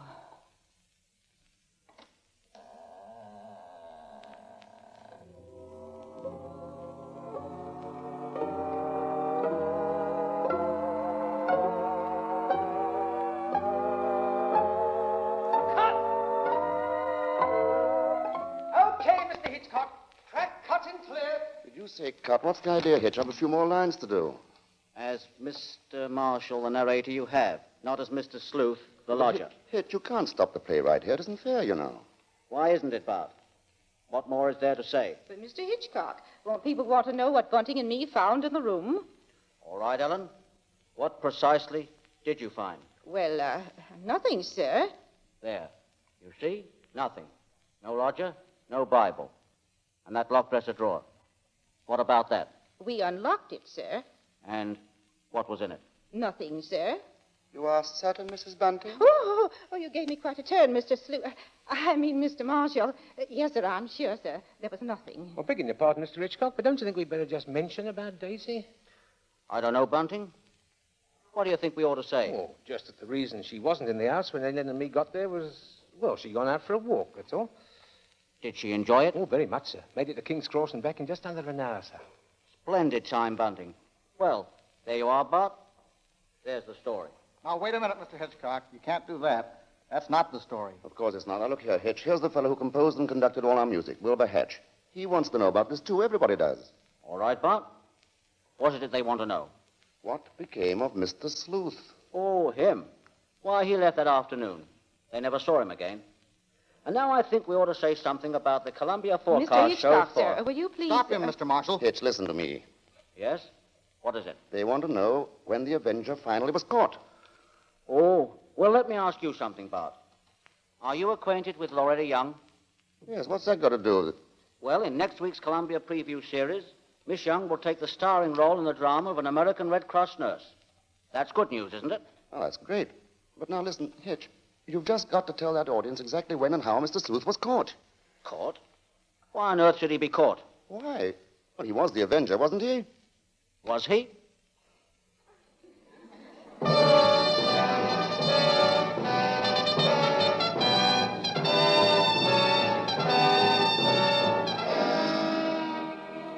Your guess, gentle listener, is as good as ours.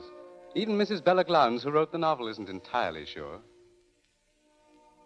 For his masterful direction, our thanks to Alfred Hitchcock, whose latest pictures are David O. Selznick's Rebecca and Walter Wanger's Foreign Correspondent.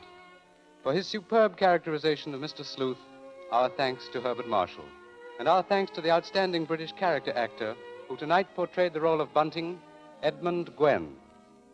If you liked tonight's program and want to hear more in the same highly original Hitchcock vein, radio versions of The Lady Vanishes and The 39 Steps, for example, write to CBS and tell us so. Your interest will help bring Suspense to the air as a weekly feature.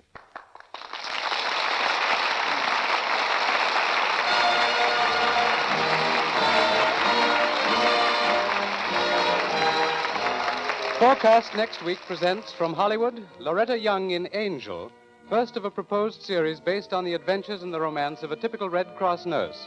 From New York, a new sort of comedy show, Ed Gardner as Archie in Duffy's Tavern, with Gertrude Neeson, Colonel Stoopnagle, Larry Adler, and John Kirby's orchestra. Don't miss Forecast at this hour next week.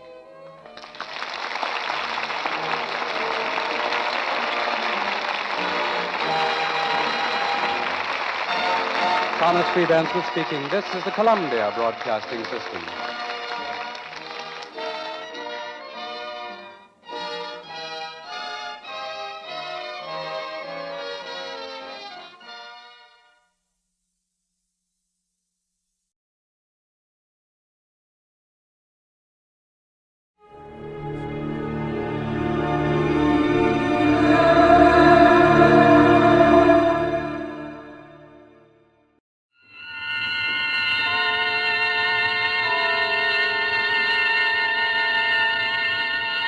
Columbia Network takes pleasure in bringing you Suspense.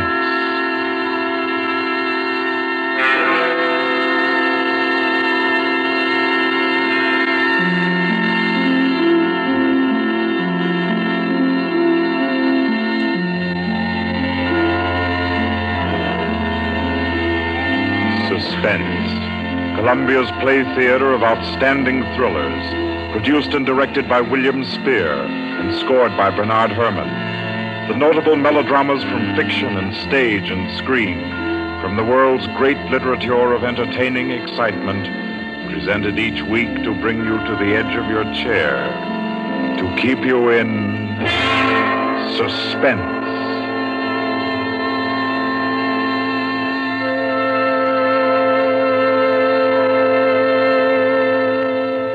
Tonight's adventure in suspense is from the pen of Dorothy Sayers. She called it The Cave of Ali Baba. Like the tale told by Scheherazade, a distinguished ancestress in the storytelling art, Miss Sayers' thriller deals with 40 thieves and with 2 magic words. For your uneasy listening, then, Suspense presents The Cave of Ali Baba.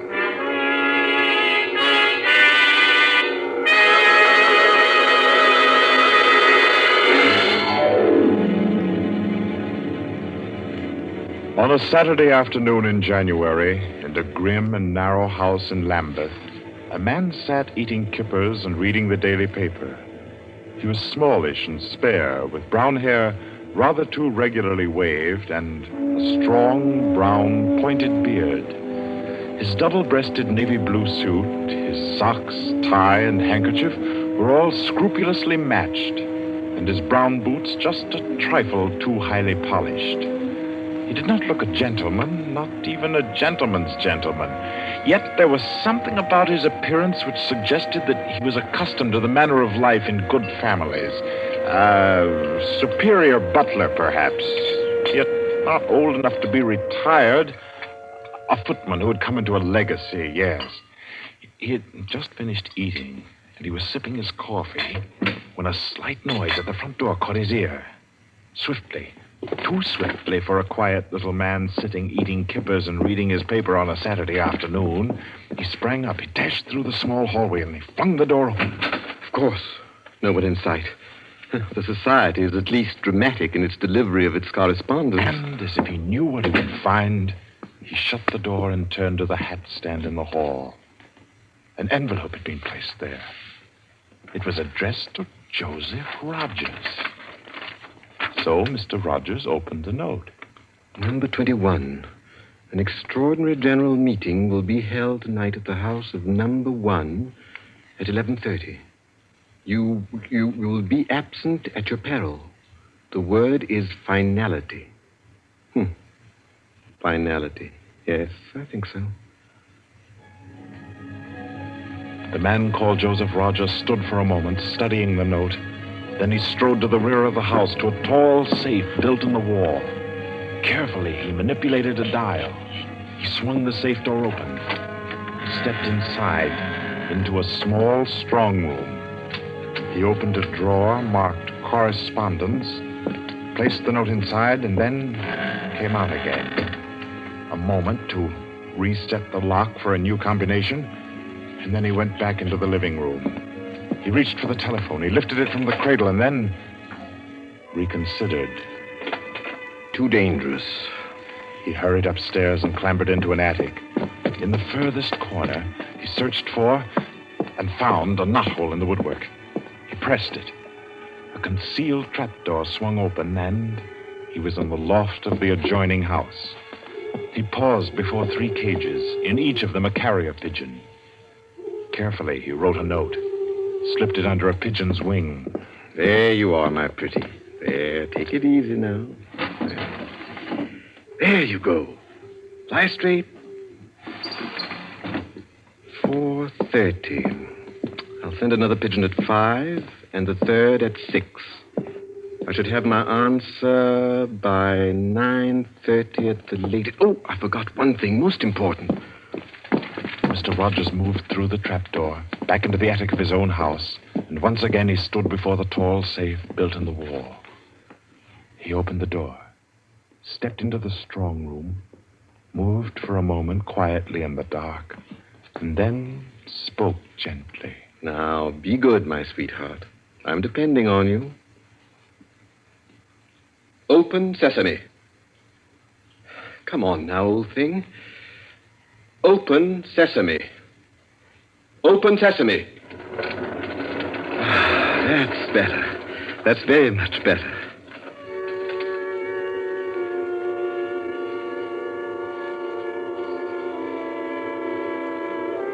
By 9:30, his answer was back.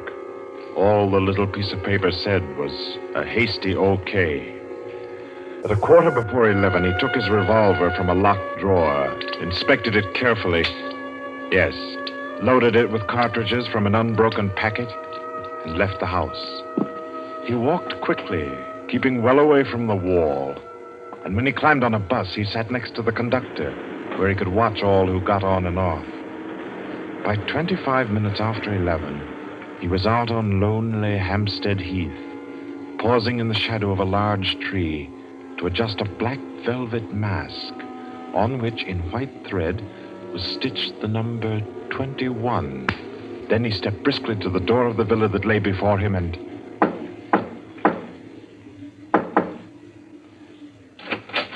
What is it? Finality. Come in. Go right on through. Number 1 will check you in. Right.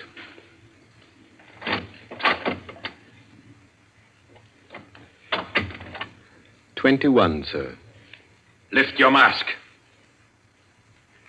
Very well, 21. You may go on to the meeting room. Thank you, sir. The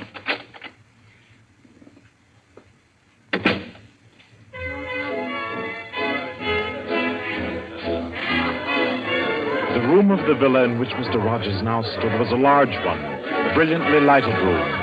There was a gramophone in one corner blaring out a jazz tune. To its rhythm, couples, masked men and women, were dancing. Some were in evening dress, some in tweeds and jumpers. In another corner of the room was the bar. Mr. Rogers went up to it and asked the masked man in charge for a double whiskey. He consumed it slowly, leaning on the bar.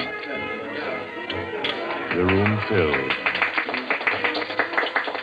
Presently, someone moved across to the gramophone and stopped it. Mr. Rogers looked around. Number 1, the massive gentleman in evening dress who had checked him in, appeared on the threshold. A tall woman in black stood beside him. Her mask, embroidered with a white number 2, covered her hair and her face completely. Only her fine bearing, her white arms, and her dark eyes, shining through the eye slits, proclaimed her as a woman of power, of physical attraction. The masked dancers were silent now as number 1 spoke. Ladies and gentlemen, we are short 2 members tonight. I need not inform you of the disastrous failure of our plan for obtaining the plans of the Court Windlesham Heliscoper. Our courageous and devoted friends, number 15 and number 38, were betrayed and taken by the police. Some of you might fear that under examination these 2 would break down and give away our society. There is no need for such a fear. I gave the usual orders, and their tongues have been silenced. Their defense will be discreetly compensated in the usual manner. I call upon number 12 and 34 to undertake this agreeable task. They will attend me at my office for their instructions after the meeting. Will the numbers I have named kindly signify by raising their hands that they are able and willing to perform this duty? Thank you. Ladies and gentlemen, please take your partners for the next dance.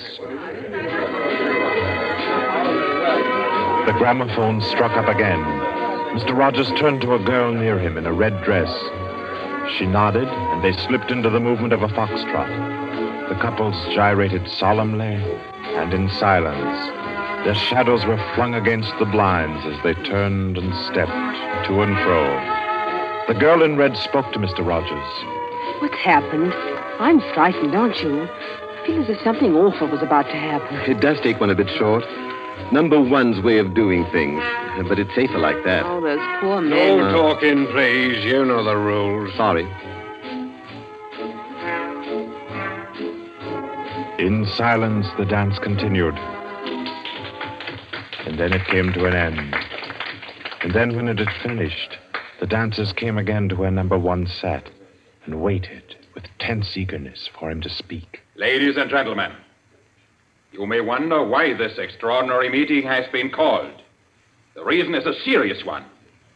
The failure of our recent attempt was no accident. The police were not on the premises that night by accident. We have a traitor amongst us. This last failure was not the first. You'll remember the unfortunate way in which the affair of the Dinglewood pearls turned out. And there were others. However, I am happy to say that our minds can now be easy. All these troubles have been traced to their origin. The offender has been discovered and will be removed.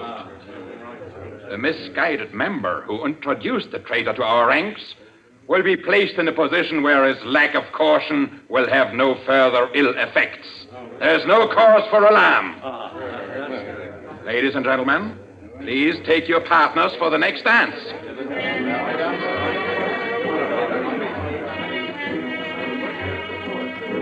Again, the gramophone took up its bizarre monotony, and the masked dancers glided and turned, and their movements were sharper, more staccato. The girl in red was claimed by a tall mask in evening dress.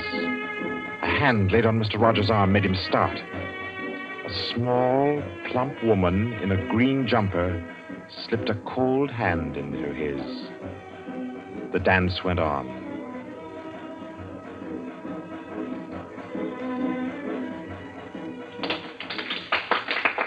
When it stopped, everyone stood detached, stiffened in expectation. The endless interval was over. Number 1 raised his voice. Ladies and gentlemen, you will no doubt wish to be relieved of the questions on your mind. I will name the persons involved. Number 37. No! Silence! I never! I swear I never! Silence! You have failed in discretion. You will be dealt with. If you have anything to say in defense of your folly, I'll hear it later. Sit down. Number 37 sank down upon a chair. He pushed his handkerchief under the mask to wipe his face. 2 tall men closed in upon him. The rest fell back. Ladies and gentlemen, I will now name the traitor. Stand forward. Number 21. Take off your mask. Number 37. This man was introduced to our society by you under the name of Joseph Rogers, formerly second footman in the service of the Duke of Denver, dismissed for petty thievery. Did you take steps to verify the statement? I did, as God's my witness. It was all straight. I had him identified by 2 of the servants. I asked all over about him. The story was true. I'll swear it was. Number 21. Your name has been given as Joseph Rogers. Is that your real name? Answer me. Is that your real name? No. What is your name? Peter Death Braddon Whimsy. Silence! My compliments, your lordship. We thought Lord Whimsy was dead. He was killed, so the paper said 2 winters ago, while shooting big game in Africa. He even left a will, proved of £500,000. To his mother, I believe, the Dowager Duchess of Denver. Lord Peter Whimsy, indeed. Well-known book collector, man about town, distinguished criminologist. Took an active part in the solution of several famous mysteries. Taking an active part, if you don't mind. So you deliberately led us to think you were dead and became Joseph Rogers to gain entrance to our society. What has become of the real Joseph Rogers? He died abroad. I took his place. And the end of your impersonation to uncover our society? Precisely. I see. The robbery of your own fete, upon which we congratulated ourselves, and which you helped to execute, was arranged. Obviously. The robbery of the Duchess, your mother, was arranged by you. It was. It was a very ugly tiara, no real loss to anybody with decent taste. The burglary of the Winthrop mansion, the theft of the necklace at Covent Garden, the others as well. You arranged them all. All. May I smoke, by the way? You may not. Numbers 15, 22, 39. You have watched the prisoner. Has he made any attempt to communicate with anybody? None. His letters and parcels have been opened. His telephone tapped and his movements followed. Even the water pipes in his house have been under observation for Morse code signals. You're certain? Absolutely. Then we may be sure that he has been alone in this adventure. Well, ladies and gentlemen, please take your... Very well. Take the prisoner away. And be sure you explain carefully to him first the manner of his death. I'm sure he'll enjoy it. Wait, at least you can let me die decently. Take him away. Stop, I have something to say, something to sell. We make no bargains with traitors. No, but listen. Do you think I haven't thought of this? I'm not a fool. I've left a letter. To whom? To the police. If I don't return tomorrow, it'll be opened. It's a bluff. The prisoner sent no letter. He's been strictly watched for months. I left the letter before I came to Lambeth. Then it can't contain no information of any value. Oh, but it does. The combination of my safe. Indeed? Has this man's safe been searched? Yes. What did it contain? No information of importance, sir. An outline of our organization, the name of the house, nothing that can't be altered and covered before morning. And did you investigate the inner compartment of the safe? You hear what he says, did you? He's trying to bluff. There is no inner compartment. I hate to contradict you, but I'm really afraid you must have overlooked it. And what did you say was in the compartment, if it does exist? The names of every member of this society with their addresses, photographs, and fingerprints. How did you say you contrived to get this information? By doing a little detective work on my own. But you've been watched. True, the fingerprints of my watches adorn the first page of the collection. That statement can be proved? Certainly. The name of number 40, for example... Stop! If you mention names here, you will certainly have no hope of mercy. Bring the prisoner to my office. Ladies and gentlemen, take your partners for the next dance. Yes.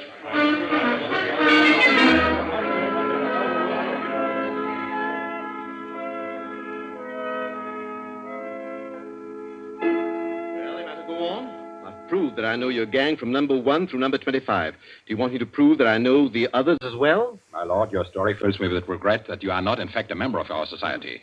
Wit, courage, and industry are valuable in an association like ours. I fear I cannot persuade you.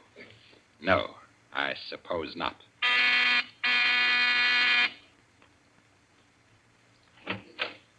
Yes? Ask the members kindly to proceed to the supper room.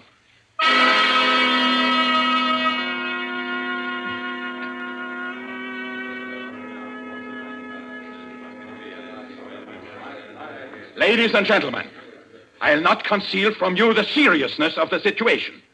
The prisoner has recited to me 25 names and addresses which were thought to be unknown except to their owners and to me. There has been great carelessness. Fingerprints have been obtained. He showed me some photographs of them. He tells me that the book of names and addresses is to be found in the inner compartment of his safe, together with certain letters and papers stolen from the houses of members, and several objects with fingerprints. I believe he tells the truth. He offers the combination of the safe in exchange for a quick death. I think his offer should be accepted. What is your opinion, ladies and gentlemen? The combination is known already. Fool! This man is Lord Peter Wimsey, a scientist of crime. Do you think he will have forgotten to change the combination? Oh, I say give him the promise. Time's getting short. You agreed? It's a bargain, Wimsey. What is the combination? The word of the combination is unreliability. And the inner door, the inner compartment? In anticipation of the visit of the police, the inner door is open. Good. Number 12 and 36. You will go to the prisoner's house and... Why should any more members... That's right. I agree. Nobody ought to be trusted. Then what, ladies and gentlemen, do you suggest? You go yourself. You're the only one that knows all the names. You go yourself. I second that motion. Is the wish of the meeting, then, that I should go? No. I say no. No, don't go. Number 1 is our president, the head and soul of our society. If anything should happen to him, where should we be? You've all blundered. We have your carelessness to thank for all this. Do you think we should be safe for 5 minutes if he were not here to repair your follies? There's something in that. If you will pardon my suggesting it, the lady appears to be in a position peculiarly favorable for the reception of the president's confidences. The contents of my modest volume will be no news to her. Why should she not go herself? Because I say she must not. If it is the will of the meeting, I'll go. Give me the key. I'll go. Give me the key of the house. Here. Is your house watched? No. If I have not returned in 2 hours, act for the best to save yourselves. And do what you like with the prisoner.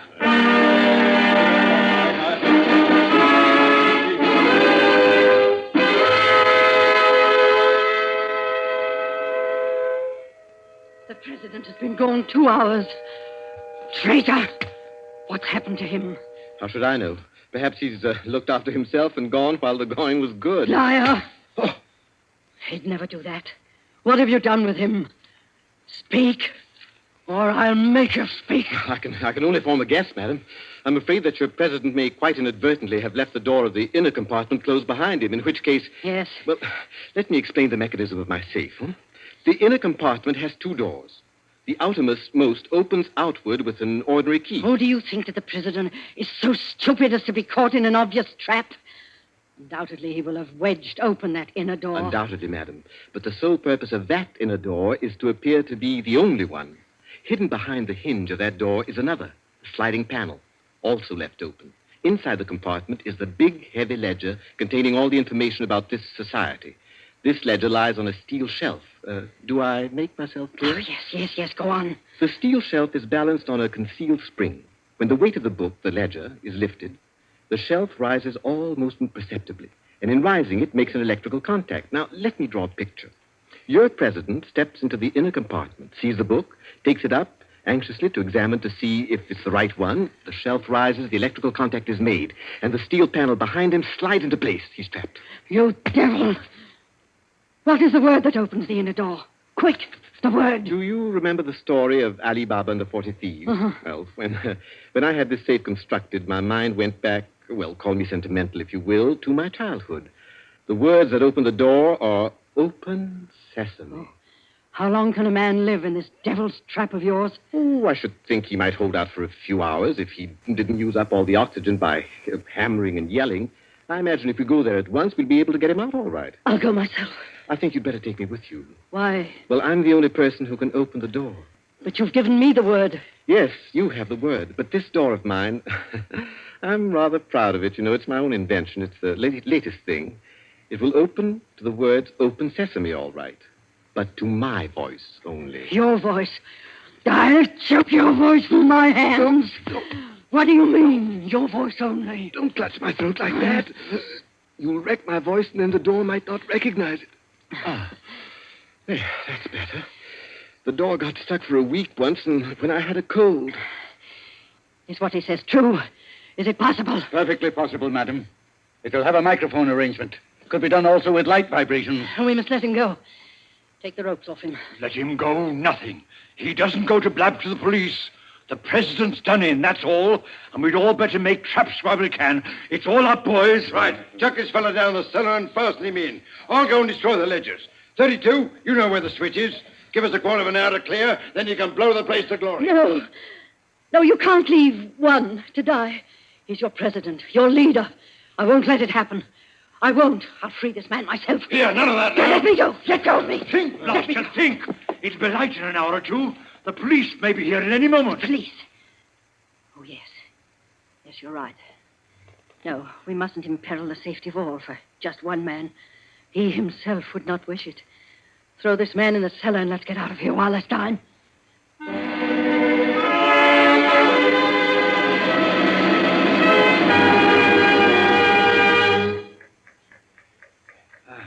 Here.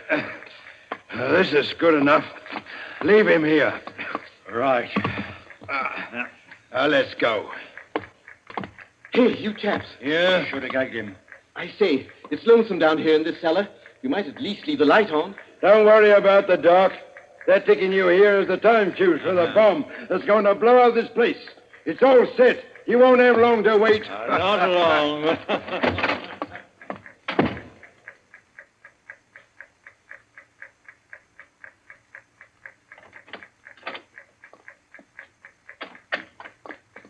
Who is it? Who's there? Hold still, so I can cut the ropes. Well, if it isn't two. My compliments, madam, on your loyalty to your president. Quick. They've set the time fuse. The house is mine. Follow me as fast as you can. Number one must be saved.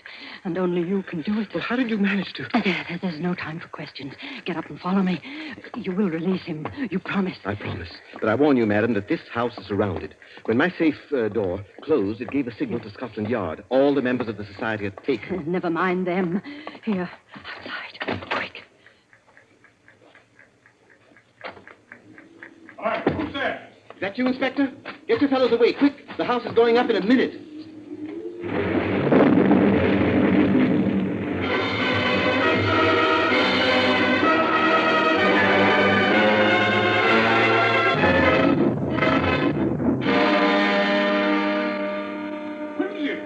Quincy! It's Inspector Parker, old man. Are you all right? Yeah, I'm a bit winded. What's happened, Inspector? Well, about half a dozen of them got blown up. The rest we bagged. Hurry, we must hurry. Who's this? One of the gang. She's called number 2. We must save him, we must. Golly, I clean forgot the gentleman in the safe. Parker, where's your car? It's down the lane. Send one of your men down to get it. Right. Johnson, bring that car here. Yes, sir. I've got the number 1 of the whole company quietly asphyxiating at home. I promised we'd get back and save him. He's the bloke that we've been wanting. The man at the back of the Morrison case and the Hope Wilmington case and hundreds of others.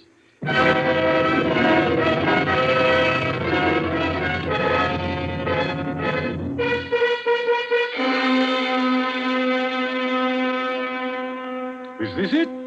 Quite a contraption. Yes, I only hope he hasn't upset the adjustment by thumping at it. Oh, please, hurry. I hope you haven't hurt my voice. You sound all right. I can only be conversational. Come on, old thing. Show us your paces. Open sesame. Open sesame. Confound you. Open sesame. Open sesame.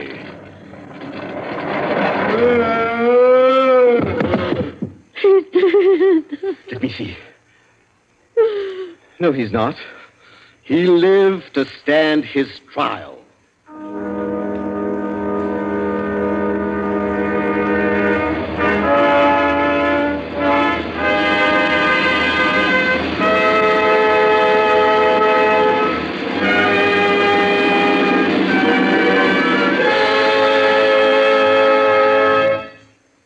And so, all's right with the world, as it always is when Lord Peter Wimsey is involved.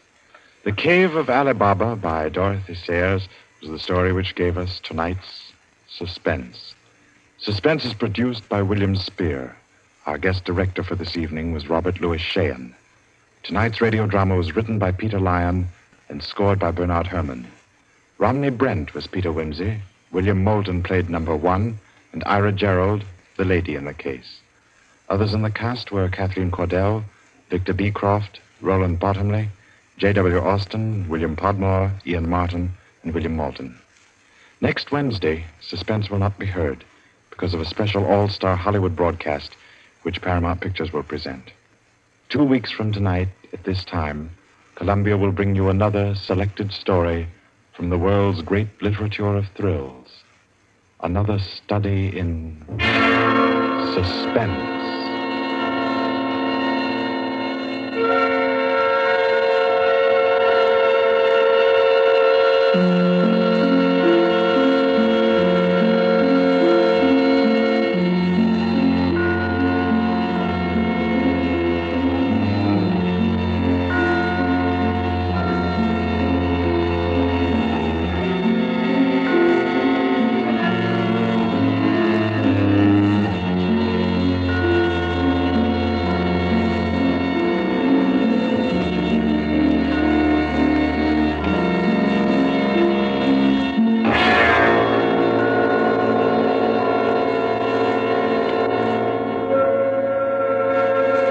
This is Barry Kroger, and this is the Columbia Broadcasting System.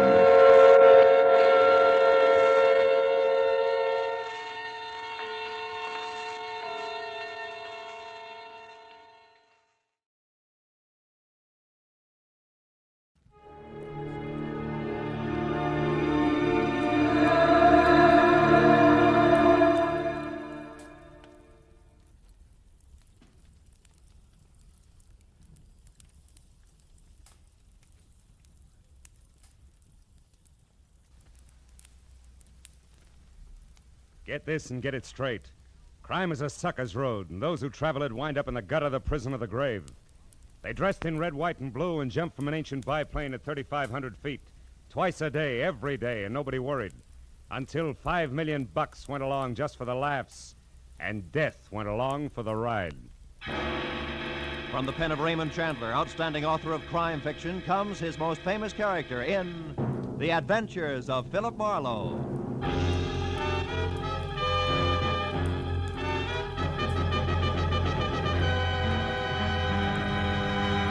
Now, with Gerald Moore starred as Philip Marlowe, we bring you tonight's exciting story, The Birds on the Wing.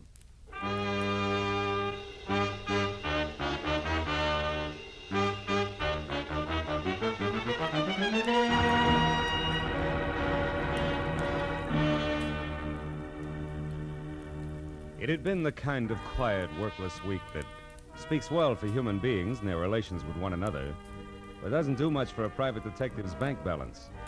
So when at exactly noon, a telephone call had jerked me out of Chandler's new novel, The Little Sister, and a voice edged with anxiety had dangled $100 worth of negotiable bait my way, I had snapped at it. But then I wondered if I'd done the right thing, because it had been Miss Hattie Pembroke, guardian of the millionaire thrill-seeking screwball Page Pembroke. And now, an hour later, I left the sunlight and felt my way into the gloom of the carefully tucked-away Hollywood bar where she had suggested we meet. When I could see again, I spotted her at a corner table. That the old girl would be the other side of 50 and doing a little too much to disguise it, I had expected. But that she would be drinking her whiskey neat, I hadn't. When I approached her and introduced myself, Mr. Marlowe, she started to come you right to the probably point, know as much- but didn't quite make it. Oh, how rude of me. I'm sorry. You're probably dying for a drink. Oh, waiter. Well, frankly, no, Miss Pembroke. I'm not exactly dying. Oh, no. I know you men in your early afternoon appetite for a friendly drink. There's no harm in it. Matter of fact, I've already had... Well, I've had a small drink myself. No fooling. Oh, waiter, this gentleman's order, please. Yes, ma'am. What'll be, sir? Scotch and soda, if the lady will join me. Oh, no, I couldn't. Really? Well, all right. Scotch for me too, waiter. Johnny Walker. Yes, ma'am. Now, Mr. Marlowe, let's get down to business. Have you ever been to Oxnard, California? Uh-huh. Good, because that's where my nephew is. Also, it's where the Calumet Valley County Fair is being held. Really? Whatever that may be. Most important, it's where you can probably find out what kind of trouble Page is in. You see, the poor boy is Down just... to his last $5 million. No, I'm sorry, Miss Pembroke. I don't think I want the job after all. Well, now, one moment. Why not? Well, frankly, I hope you'll excuse the reference to actual living persons, but your polo-playing, motorboat racing daredevil nephew is a jerk. I know. Page Pembroke III is an unmitigated ass, a virile egomaniac, an idiot who's never done an honest day's work in his life. Wait, where is that drink? Right here, ma'am. Oh, thank you. Now, Mr. Marlowe, sit down and drink your drink.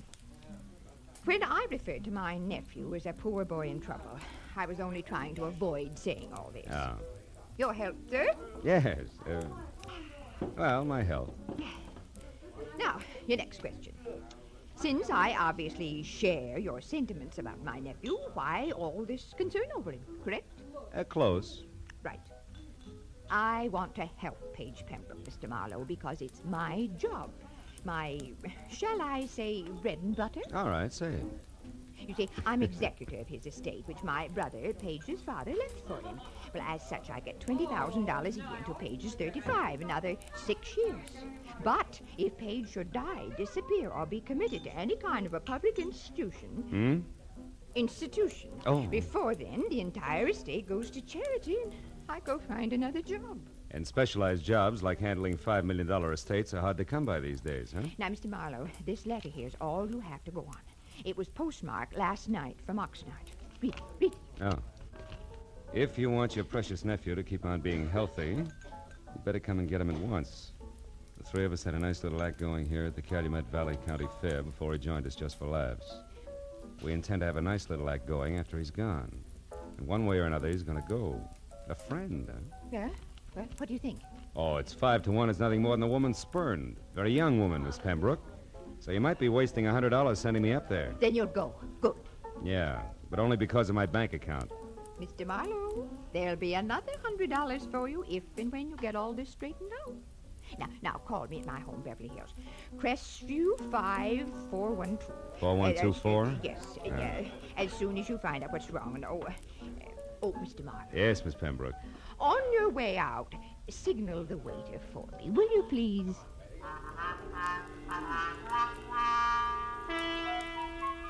The ride to Oxnard was a pleasant but frustrating hour-and-a-half drive along the kind of beckoning, sun-scrubbed Pacific shoreline that always demands to know why you have to work for a living. The ride through Oxnard to the sprawling county fairgrounds located at a semi-retired airport was a fast 10 minutes. So all in all, it was a little better than 3 o'clock, and there was still a measure of boyish bounce in my stride when I started past the prize cows and plain and fancy leghorns and headed for the Midway, looking for the act Page Pembroke had joined just for laughs. But it was 4 o'clock, and I had checked a half a dozen death-defying numbers before I was standing in front of a banner Columbus could have used for a sail. It said I was getting warm. In iridescent orange cloth on black, it read, "The Plunging Comets. Taffy Starr and Midge Maynard on wings of death with fearless Eddie Knapp at the controls. The greatest parachute act in the world, admission free. 5 and 9 p.m., north end of the Midway. Come one, come all." Yeah, this had to be it.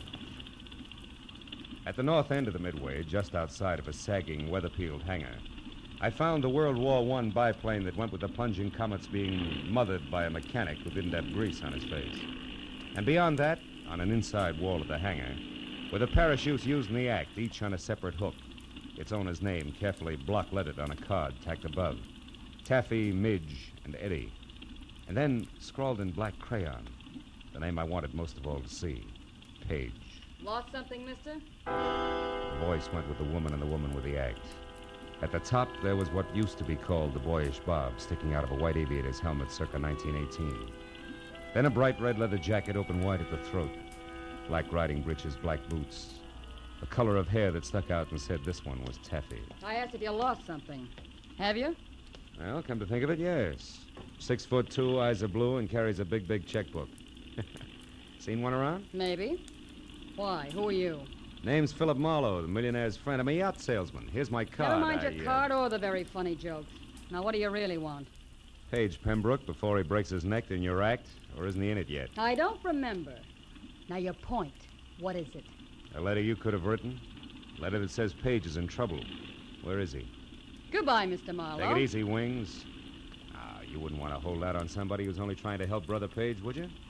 I mean, what reason could you possibly have? Other than $5 million you might want for your very own. Why, you... I said goodbye. What's the matter, Taffy? You having problems? Yeah. This Mr. Yacht Salesman is Emmett Kingston, head of the fair's Midway. And you'll be surprised how popular he is with the concessionaries. Now where you going? What else? Good day, Miss Taffy, Mr. Kingston. You know, sometimes it works. Lead with your chin, ride with a punch and watch for your opening. And I figured I'd try it just that way. So 10 minutes later, when Emmett Kingston, who was carnival people from checkered vest, past ornate watch fob to high-button shoes, and shaped like a bowling pin, left Taffy and started trundling down the Midway, I went after him. When he stopped in front of a lunch wagon, I stopped too. And when he went in, approached a man playing pinball machine who was maybe 5'4", and from where I stood conscious of it, I was still behind him.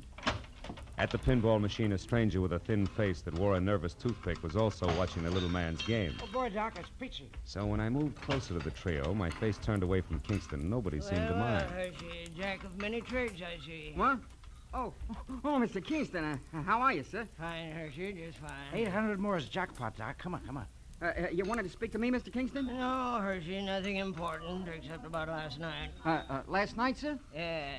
You were working late for a parachute rigger, weren't you, boy? Or am I wrong to consider 2 o'clock in the morning an odd hour for you to be folding these silks? Hey, Doc, you're going to shoot it, aren't you? Which? Of course she is. Go on, I'll shoot for the gentleman. Yes, sir. Hey, 2,000, 3,000, 4,000. Hey, that's great. Now do that again with your last ball, Doctor. Was there something else, Mr. Kingston? Yes, Hershey. Why were you near the chutes at that hour? And don't bother denying that you were, because Eddie Knapp saw you there. Well, son? Well, I was there to double-check the riggings, Mr. Kingston. Hey, look, I'm sick and tired of Midge Maynard complaining about the way I pack her chute. It's a stupid excuse, just trying to cover the fact that she's losing her nerve. Hey, boys, don't ignore me. Do we try for the jackpot? Shut up, you, and get going. Rosie, get this stumblebum out of here, will you? Sure, Mr. Kingston, whatever you say. Oh, and it's social, huh? All right, Doc, I'm going. Of my own free will, too. But I could stay if I wanted to. Hershey, you were saying? Well, just this, Mr. Kingston.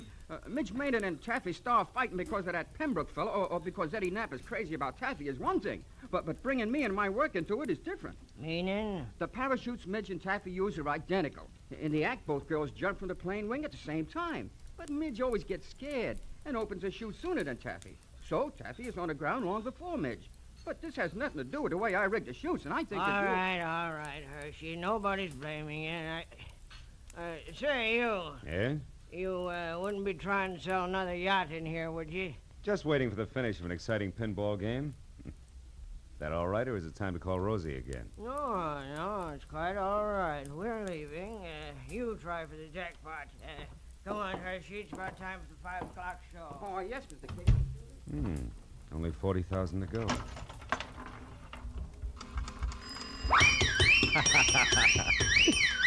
Oh, it's the first time I ever hit the jackpot.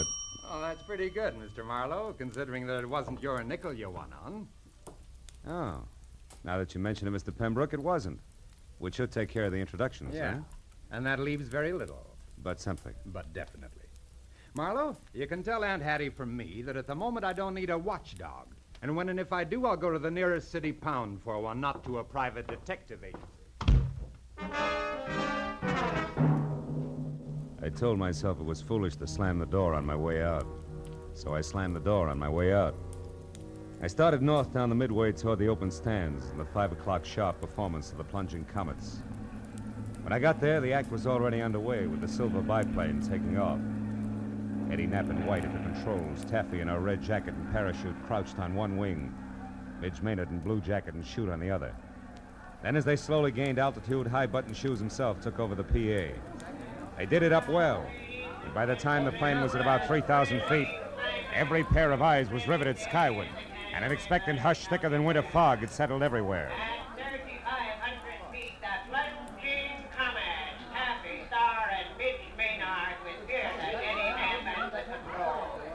They will not open their parachutes until they are within 500 feet of the ground. Now watch. They should be ready. Yes, Cindy. Yes, there they go. Knees drawn up tight, arms close into their sides, they jumped. Specks in the sky growing bigger as they fell.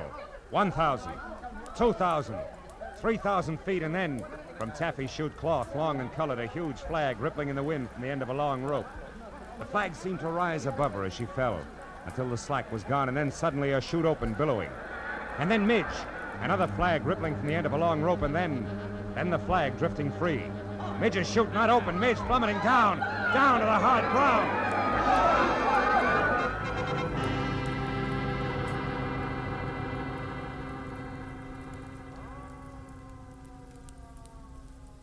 The thud slammed home all the way around, kicking hard at every stomach. A minute ago, a girl, very much alive. Now a smashed, still body. Someplace near me, a woman cried. There was a bitter, sick, sweet taste in my mouth as I headed for the hangar where I'd first met Taffy. At the moment, I figured the guy who packed the parachutes was a good man to see. When I got there, the only one present was Emmett Kingston. Stop right there, boy, and tell me straight and fast just who you are. Philip Marlowe, Los Angeles private detective, Mr. Kingston. You can prove that? Sure. Here's my business card, state license, county permit. I'm working for Paige Pembroke's aunt. She wants his nibs kept out of trouble. Which has what to do with your being here now, Marlowe? Here at this hangar, I mean. Close to where the parachutes are kept. I'm not sure, Kingston. I've only got a hunch. A hunch that Midge Maynard's death was no accident. Yeah, I got more than that already, Mr. Detective. I've got proof. Oh? You see this flag? It's the one that came off Midge's chute. There's a long rope attached to it. Yeah, I know. I saw the act. Pulls the chute open after the flag's flown a while, right? Sometimes, but not tonight, Mr. Marlowe. Tonight it couldn't. Why not? Wasn't it attached to the chute? It was. One end to the chute release cord, the other to the base of the flag. What went wrong? Nothing. Nothing, Mr. Marlowe, except that the long rope on Midge's chute was cut in two by a very sharp knife.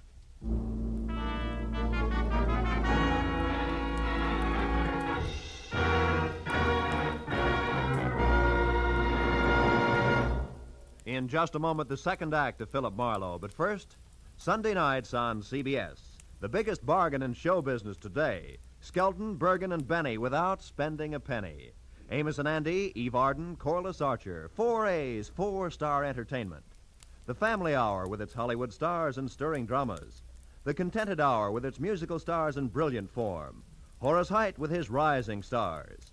8 great shows heard on most of these same CBS stations every Sunday night, with the 9th, Jack Benny, being heard on them all. Hear them all this Sunday night. Now, with our star, Gerald Moore, we return to the second act of Philip Marlowe and tonight's story, The Birds on the Wing.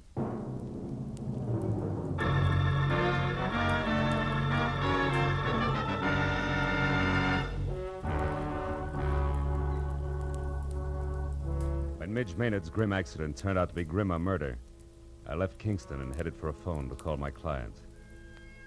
Everywhere the chill of the viciously spectacular death lay like a soggy blanket. At the exposition office, I found the phone and finally got through to Hattie Pembroke. She listened up to the word murder and then, between gasps, insisted on coming out to help me. When I hung up, I turned to see that the pilot, Eddie Knapp, had been standing in the door listening. He looked sick. What's it to you, mister? What's what to me? Midge. The long drop she took out there. And Pembroke. I heard you say Pembroke. What do you got to do with him? Just a minute, fella. I'm not sure it's any of your business. It's my business, all right. The kid gave me a big grin up there just before she jumped. And I watched her fall every inch of the way. So did everybody else. Look, I know how you feel, Eddie. You don't have any idea how I feel. Don't try to kid me. That mob out there loved it. That's the only reason they come to watch, the hypocritical buzzards. You got a finger in this pie, an angle all your own. I'm going to find out what it is. Take it easy, Nap. You're talking yourself into something real silly. Yeah? Listen, ever since that louse Pembroke showed up here, there's been trouble brewing. Now Midge is dead. She was a friend of mine. Best friend I had. Aren't you pulling a switch, Buster? What happened to your red-hot passion for Taffy Star? Oh, you nosy... Come here, you jerk. Look out my arm. Buzz boy, and unless you want to take off with a busted wing, stand still.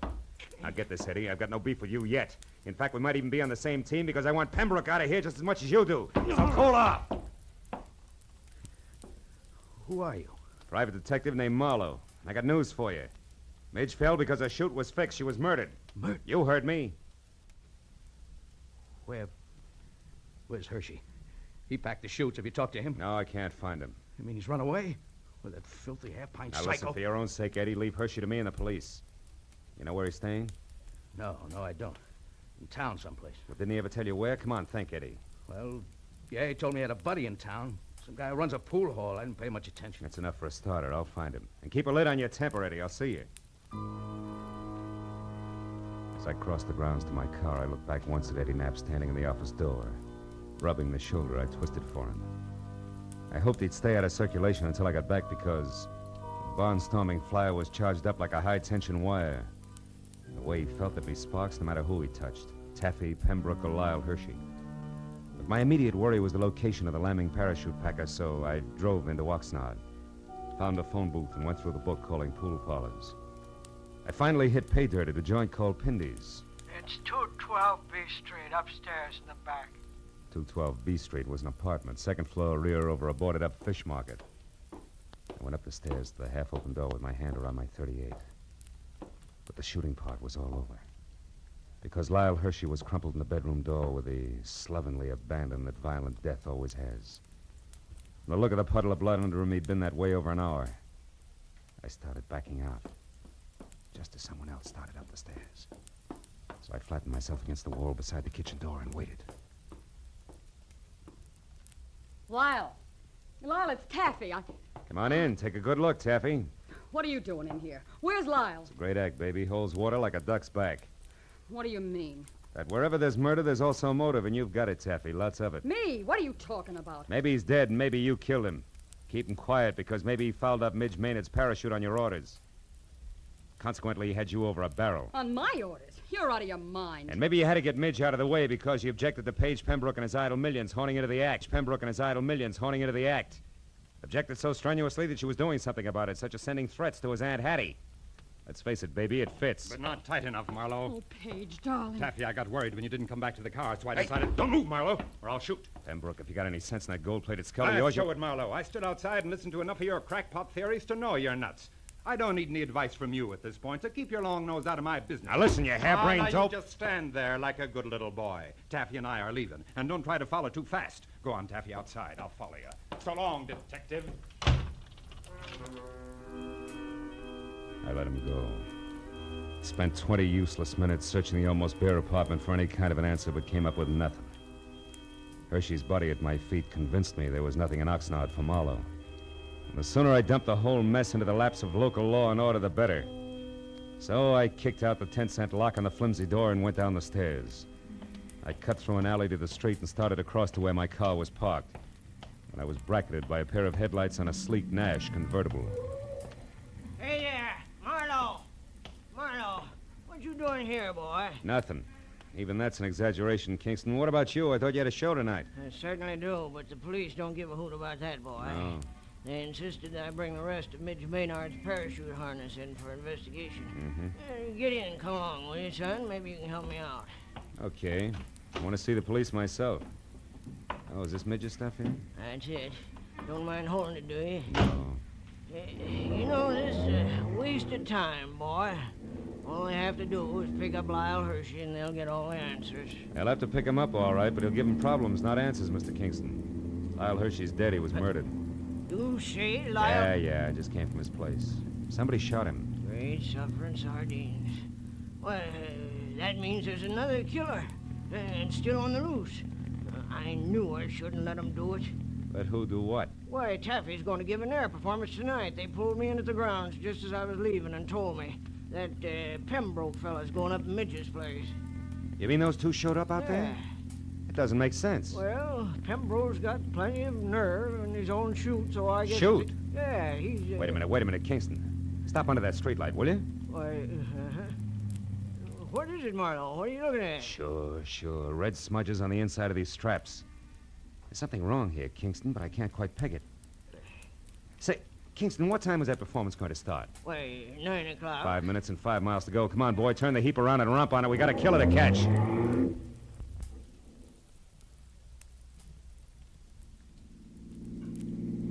Swing out in front of the hangar, Kingston. Hurry. It's empty. They're already out on the runway. Yeah, there's one parachute still on the rack. Why, that's Eddie Knapp's chute, and he never goes up without it. So who's at the controls of that plane out there? I don't even have to guess. It's Eddie Knapp, all right, but he figures a suicide doesn't need a chute. Pile out, Kingston. It's as far as you go. I'm taking over from here. What are you talking Come on, about? move. Get out. They're turning around now. Yeah, he's going to make us run back this way. So long, Kingston. Here he comes. What are you doing? Come back! I waited until there was no possible chance for a miss. Then I headed the car straight into the path of the plane, pulled the hand throttle out as far as it would go, and jumped.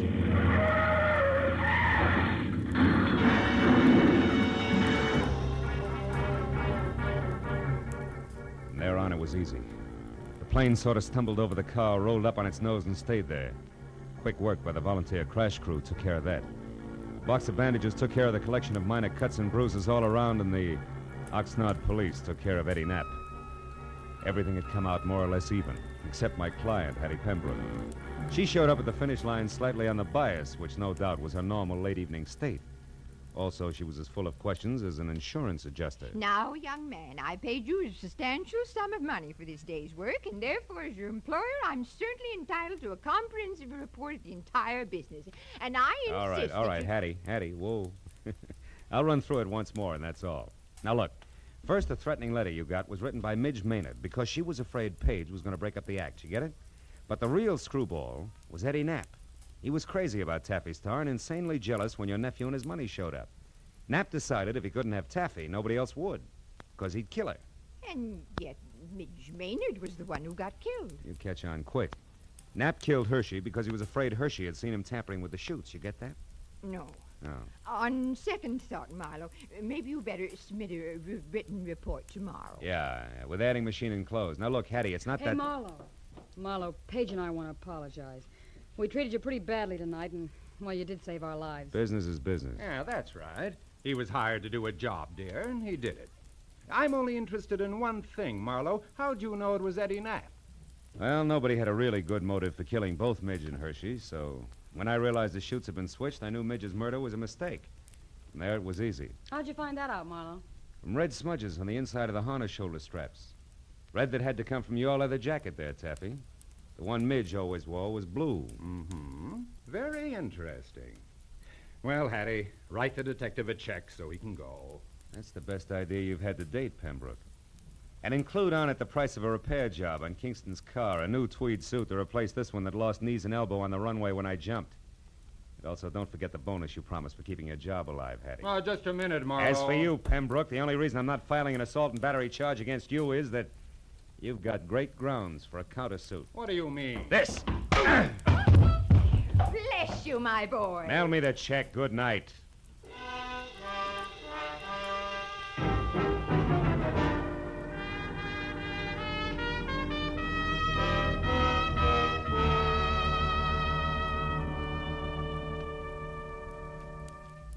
Well, a few informal cups of coffee at the Oxnard Police Headquarters cut through most of the paperwork. But at that, it was after 2 when I finally picked up my car and drove the inland highway for home, past dark, quiet farms, where down-to-earth people made down-to-earth livings and slept at night. Yeah, the countryside was full of them. So it was with a real sigh of relief that I finally opened the door to my apartment and looked forward to some peace and quiet. Hello, Mr. Marlowe. Aren't you Gracie Allen? Yes. Well, how'd you get into my apartment? Well, you see this key? Yeah. Well, it didn't fit, so I opened the door and walked in. Yeah, well, that figures. What can I do for you? Mr. Marlowe, you're a famous detective, and I think you're just the man to handle a very important case for me. Oh, really? Well, I'd be very happy to, Gracie. What's your problem? Well, you see, Mr. Marlowe, our sponsor won't let my husband, Sugar Throat Burns, sing on our program. Mm-hmm. And I want you to investigate the possibilities of another radio program George can sing on. Mm-hmm. And then our sponsor will realize he's wonderful and let him sing on our show. Oh. Well, I'm sorry, Gracie, and the next time you pass my house, I'll be very grateful. Oh, thank you. And I'll be looking for you, too. Goodbye. Goodbye.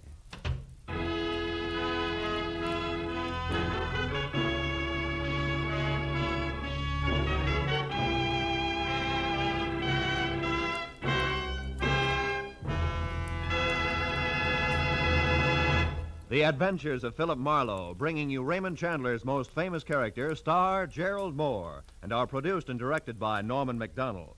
Script is by Robert Mitchell and Gene Levitt. Featured in the cast were Lois Corbett, Rita Lynn, Don Randolph, Junius Matthews, Jack Moyles, and Jimmy Eagles. The special music is composed and conducted by Richard Arant. Be sure and be with us again next week when Philip Marlowe says... It started with a kid hawking papers on Hollywood Boulevard and moved from there to a house full of hate on a quiet street, a blonde liar on ice skates, and a corpse in a burned-out shack. And it all wound up right where it began, in the heart of the kid, on the corner.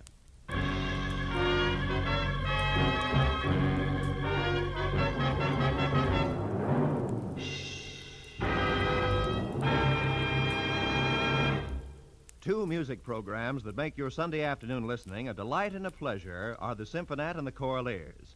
The Choraleers sing popular and semi-classical songs in stirring style. The Symphonette brings you excerpts of great orchestral works. Hear the Symphonette and the Choraleers tomorrow and every Sunday, as well as Sammy Kaye's Sunday Serenade, now heard exclusively on CBS. All of these outstanding music programs are heard on most of these same CBS stations.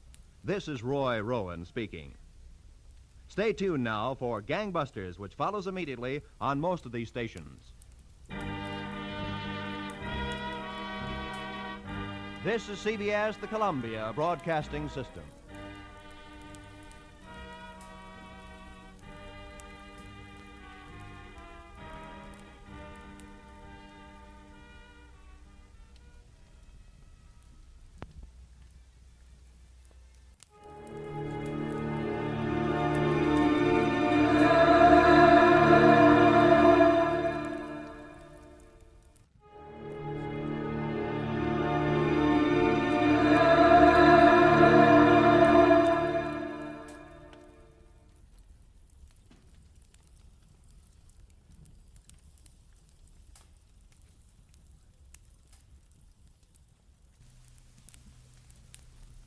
Most Saturdays at this time, we spend an exciting half hour of adventure and action with America's public hero #1, Hopalong Cassidy.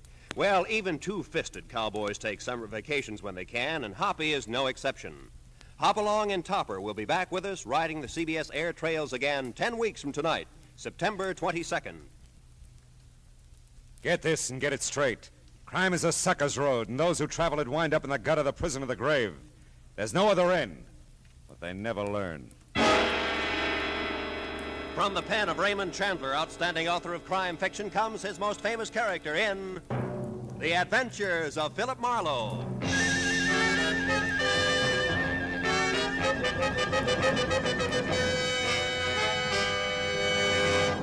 Now, with Gerald Moore, starred as Philip Marlowe, we bring you tonight's exciting story, The Dear Dead Days.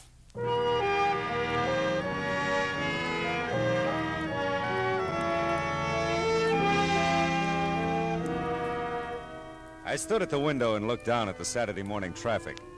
1,000 inchworms playing follow the leader to the beach, to the mountains, to Aunt Millie's, to any place. I had time, a book.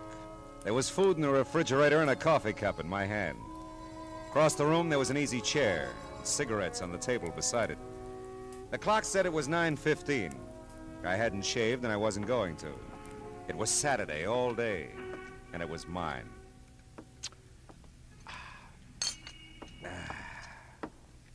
Now let's see, where was I? Oh, yeah, here it is. She was the most breathtaking thing he'd ever seen. She lay back on the divan, stretched, smiled languorously up at it. Oh, no. Okay. Hello. Mr. Marlowe, Mr. Philip Marlowe? Speaking. You don't know me, Mr. Marlowe. My name is Phoebe Cardwell. Mrs. Phoebe Cardwell. Yes? Well, I thought perhaps the name would mean something to you. Cardwell. No, I'm afraid not. Well, no matter. You do help people, don't you? I mean, if someone is missing, you find them. Well, sometimes, Mrs. Cardwell. It all depends. Have you checked the police? Oh, no, my dear, no, I wouldn't think of that. Oh? You see, it's Stevens, my chauffeur. Oh, well, now, I mustn't mislead you. Strictly speaking, he is not my chauffeur. But strictly speaking, he is missing. Yes, at least he seems to be, and I don't trust phones entirely, Mr. Marlowe. I couldn't even have called you except Matilda went to her friend's, and I do need your help. Yeah, I see. If Well, you could come out right away. It's most important to me. I live in Venice, Mr. Marlowe. If you drive down Sepulveda to Washington Boulevard...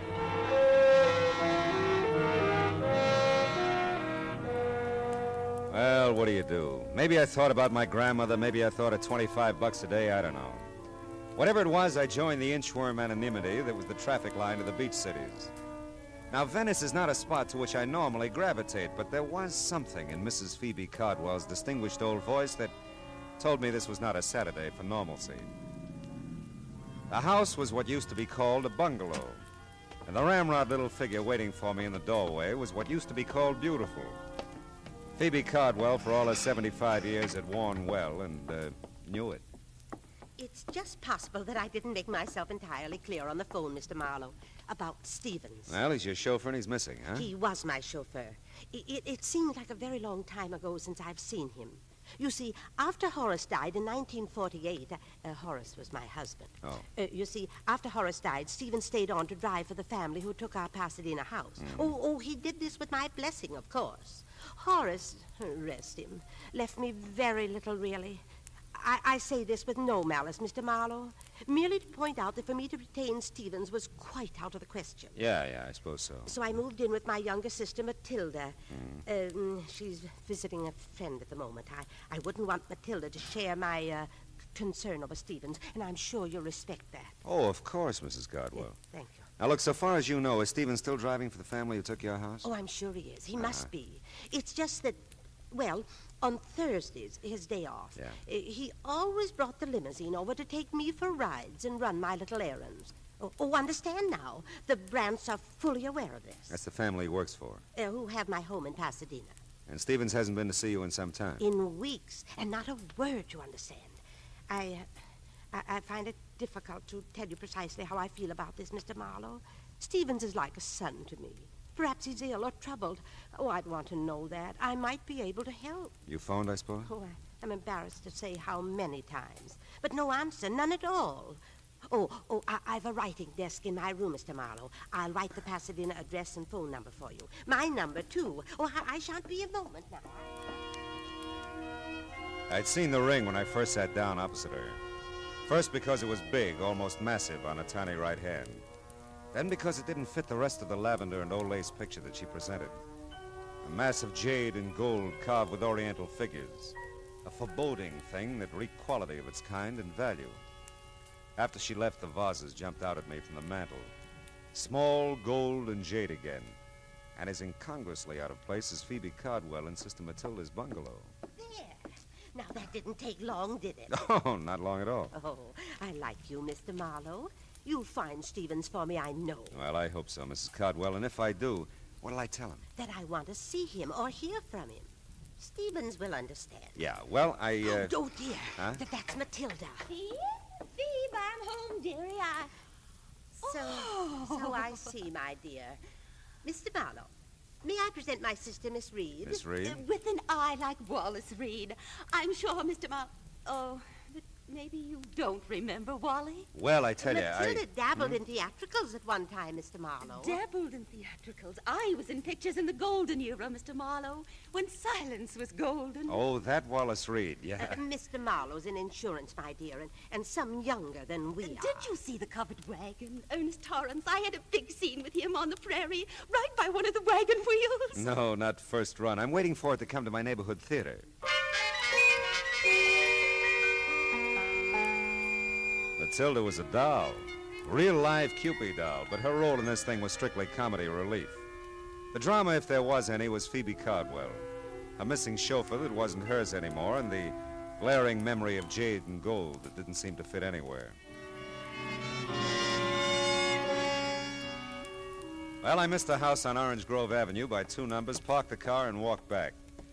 The old Cardwell place was set well back from the street, and its solid red brick looked big, important, and empty. Nobody home. Hmm? Nobody home. At first, I thought there were 3 honey-colored Afghans on the lawn next door. But the one in the middle was talking to me. And as I walked closer, I could see she was by far the prettiest. And undoubtedly something more than man's best friend. The Brants are at Emerald Bay for the summer. I thought I'd told everyone. Yeah, well, I'm the one who forgot to ask you.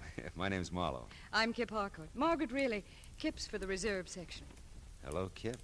I've never seen you before. Yeah, well, believe me, I'm sorry. I believe you, Marlowe.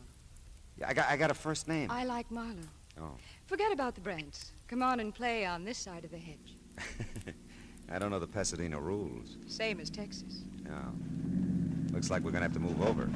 I'll give Stevens a raise for this. Thought you said nobody was home. Stevens doesn't count. He does with me. Don't move. I want to remember you like this always. You'll be back, Marlowe? This you know. Hey, Stevens. Stevens, wait a minute. I'd like to see you. Yes, sir? I'd like to talk to you about Mrs. Cardwell. Is something wrong, sir? Oh, no. She's fine. I'm Philip Marlowe, Stevens. Is there someplace we can have a visit? We're upstairs over the garage in my quarters, sir. Come along. Mrs. Cardwell isn't ailing, is she, sir? Oh, no, looked fine when I left it less than an hour ago. Oh, I'm glad to hear that. Yeah, here we are. Come inside, sir. Hey, nice place you've got here, Stevens. It's a bit stuffy in here, I'm afraid. I've been closed up a few days. Oh. Yeah, now. Sit down, sir. Thanks. Say, Stevens, Mrs. Cardwell misses you, and you can drop the sir with me. Marlowe will do, huh? Well, I'll try, sir, Mr. Marlowe. But a habit of 20 years or so, you know. Sure. Now, Mrs. Cardwell misses me? Is that what you've come to tell me? Well, that's about all she told me, Stevens. I understand you skipped a few of your regular Thursday visits with her, and, well, she's concerned about you. Well, I must say that's generous of her. Of course, it's not been a few visits at all, Mr. Marlowe. I've missed the last 2 Thursdays, and for a quite legitimate reason. My employers, the Brants, have opened their Emerald Bay place. Yeah, so Kip told me. The Miss Harcourt, I mean. Mrs. Harcourt, sir. Oh, really? That's too bad. Is it, sir? Yeah. Well, look, Mrs. Cardwell seems like a nice old lady. You know what you mean to her. It's not just you she misses, you understand? It's a way of life, something she was part of and enjoyed. Status, I think they call it. You know, it can be pretty important, Stephen. I understand that, sir. Sure you do. You'll give her a break, I know. Call her now that you're back in town. You know, keep in touch, huh? Yes, Oh, excuse me. Sure. Don't leave, sir, please. There's something I'd like to ask you. Stevens seemed like a right guy. Anyway, I was wondering about Kip, Mrs. Harcourt. I had her figured all right, but not for married. I dismissed it to the back of my mind and started casing Stevens' little palace. It was nice enough in the brown to gray motif, neat, tidy, like Stevens, except for a bunch of packing boxes grouped in the corner behind the divan. And on top of them, 3 items that stopped me cold. A large bowl, a smaller one, and a long oblong box. All a mass of jade and gold carved with oriental figures. You admire oriental art, Mr. Marlowe? Not specially. Do you, Stevens? Not specially, sir. You said you'd like to ask me something. Yes, and if I may, sir, I'd appreciate a straight answer. All my answers are straight, Stevens. It's my questions that get tricky. I'll remember that, sir. Are you certain you've told me everything Mrs. Cardwell said about me? Very certain. Does it strike you as odd, sir, that she'd hire a man of your particular capabilities to deliver the simple message that she misses me? Matter of fact, it does, Stevens. Strikes me as very odd.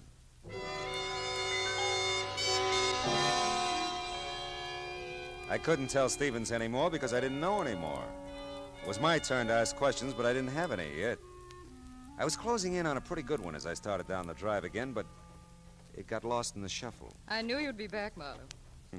You always arrive unannounced, don't you, Mrs. Harcourt? Henry's in Balboa. You're here. Henry's out of his mind. Don't you want a drink or something? Yes, Kip. There is something I want. Well, come on. At the moment, a telephone. Come on anyway. You know, Marlowe, you're an odd one. Yeah, everybody says so, yeah. You're really coming into the house to use the phone, aren't you? Well, like I said, I'm an odd one, yeah. Where is it? To the right in the library. Thanks. Are you a friend of Stephen's? Why? Because you're not a friend of the Brants. Yeah, well, I'm really a friend of Mrs. Cardwell's. Phoebe's? Why didn't you say so? Would it have mattered? Well, little. I lived next door to Phoebe and Horace for years. Here? Here. It's my house. Henry married my money. Poor Phoebe. Horace didn't leave her a thing. No one understood it. Leans against the estate as big as a house. Big as the Cardwell house? That's how the Brants got it. Is she still interested in art, or do you know? Oh, I think so, only on maybe not such big scale. Beautiful wings she donated to the museum. I guess she never gets over here anymore. No, not much. Say, you know, I forgot the name of that museum. She mentioned it. Live Oak Museum on California Street. Oh, yeah. I liked Phoebe. Tell her Kip says hi when you see her. Yeah, I will. You still want to use the phone, Marlowe?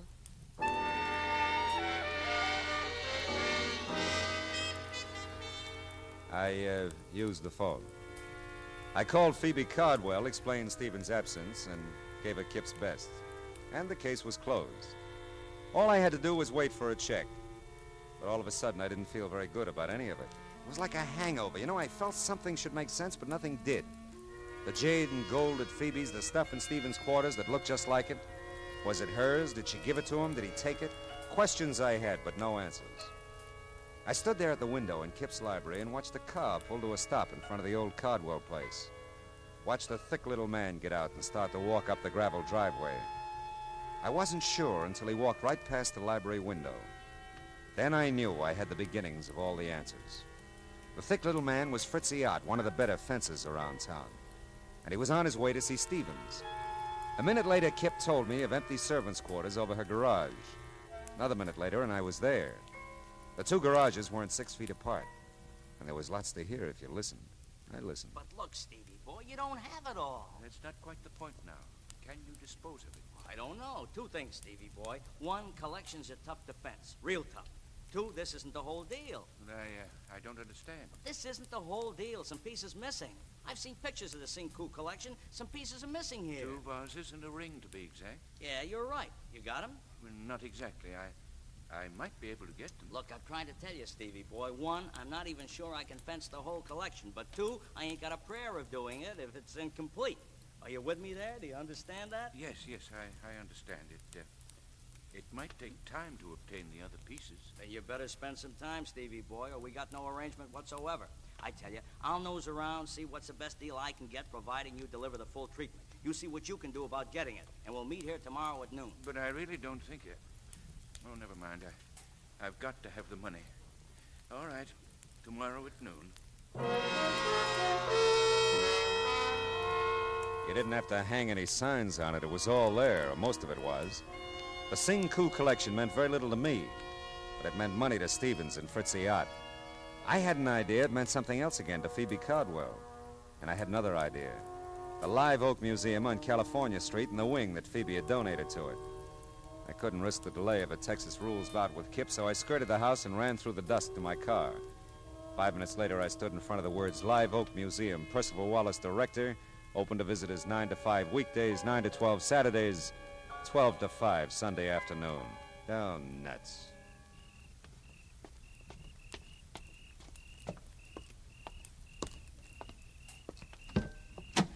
Not interested in art, eh, Mr. Marlowe?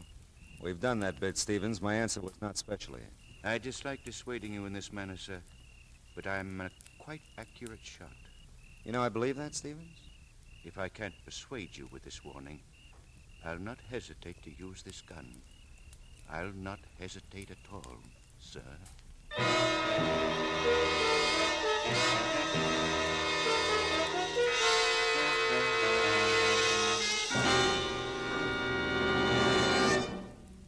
In just a moment, we will return to the second act of Philip Marlowe. But first, now that vacation time is here, our streets and highways are more crowded than ever. Don't take chances. Obey the traffic rules and drive carefully. The life you save may be your own.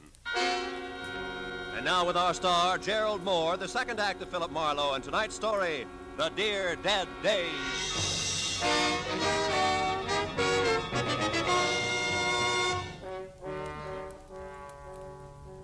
Stevens had a dominant personality for a chauffeur. He could give orders as well as take them. And I'm not a man who's at his best staring down the nose of an automatic. Now, we told each other a very proper good evening, and he left me with my thoughts, which were several and urgent. I bundled them together and headed for the Times office in downtown L.A. Note, there's just one thing mustier than an old newspaper file. It's the man who files it. 1948 was a big year, news-wise, Philip. The files are heavy. Well, how was it obituary-wise, Belton? That should lighten it. Local, national, or international? Local, Pasadena. Name, address? Horace Cardwell, Orange Grove Avenue. Cardwell, Horace. That's it. January 30, 1948. Page 1, part 2.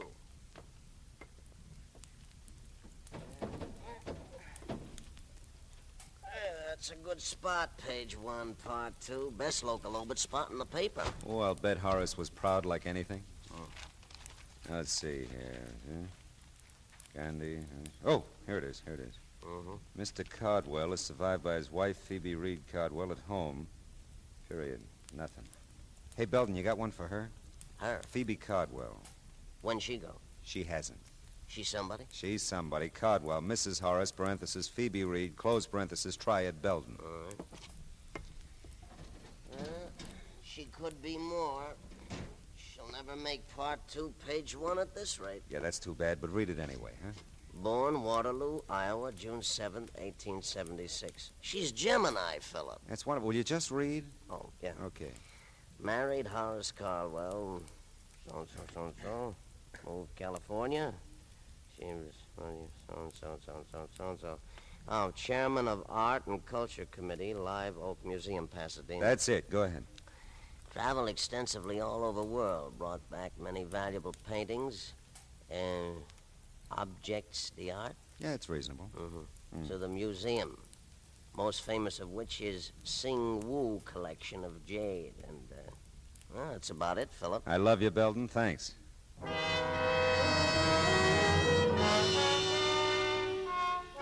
So Phoebe had brought the Sing Woo jade collection to Live Oak Museum in the first place. Now she had some of it, Stevens had more. And Fritzy Ott was even now nosing around for a taker. Where did that leave the museum? Nowhere, so far as I knew. Except closed till noon tomorrow, Sunday. And noon tomorrow, Sunday, would be too late.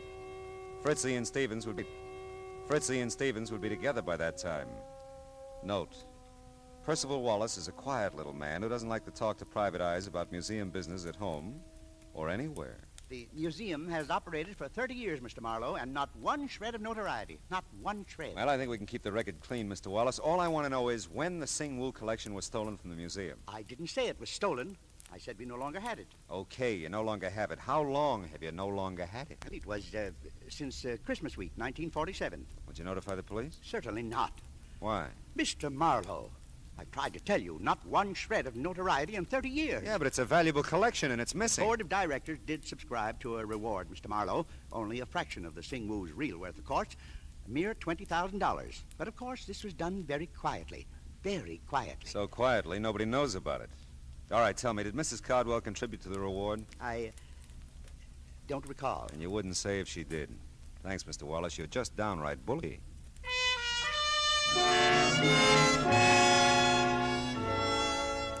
I got to Phoebe Cardwell's small bungalow in Venice in time to see a liveried limousine pull away from the curb.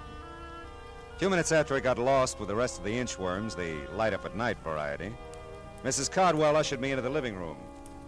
When she turned on the lights, everything in the room jumped out at me again. The pink dogs, the blue cats, the souvenir pillows. But the most notable things in the room were the jade and gold vases that were gone from the mantel, and the jade and gold ring that was missing from Phoebe Cardwell's old hand. This is delightful, Mr. Marlowe. Genuinely delightful. Yeah, well, I was afraid it might be a little too late to call. Oh, ordinarily, yes. Oh, but not tonight. Why, you just missed him, Stevens. He came back and took me for a drive. I just this minute got home. Oh, that's fine. Oh, thanks to you, Mr. Marlowe. I'm so grateful. He hadn't forgotten about me, you know. No, he'd been busy. Oh, sure, yeah. I bet he has. I'm embarrassed not to have mentioned it sooner, but I have your money for you. Your fee. Oh, there's no hurry, honey. In fact, I've done so little that I... No, I won't hear that. I'll pay you in full, of course. All right. Say, this morning I was admiring your ring and the vases on the mantel. Were you indeed? Yeah. Well, I'm glad. They're quite nice, you know. Yes, they were. Did you give them to Stevens, Mrs. Cardwell? I beg your pardon. Did you give them to Stevens? Why, really, Mr. Marlowe, you surprise me. That is none of your affair, you know. I'm a curious fellow. I secured your services to perform a specific task. You've done that. I certainly do not intend to discuss Stevens or anything pertaining to him with you, Mr. Marlowe. All right. We'll leave it that way, huh? Not a word of any of this to Matilda now. All right. Phoebe, dear. Oh, and Mr. Marlowe again. Yeah, I was just leaving. I told the girls at the club all about you, and I am right, aren't I? You are Julia Marlowe's son. Julia Marlowe, The actress, she played Barbara Fritchie for years. She did. Well, I'm sorry, but there are no Fritchies in our families for years, either side. Really, Matilda, Mr. Marlowe's busy. He was just leaving. Yes, wasn't I? Philip Fritchie Marlowe. Oh, 'twould have been a beautiful name.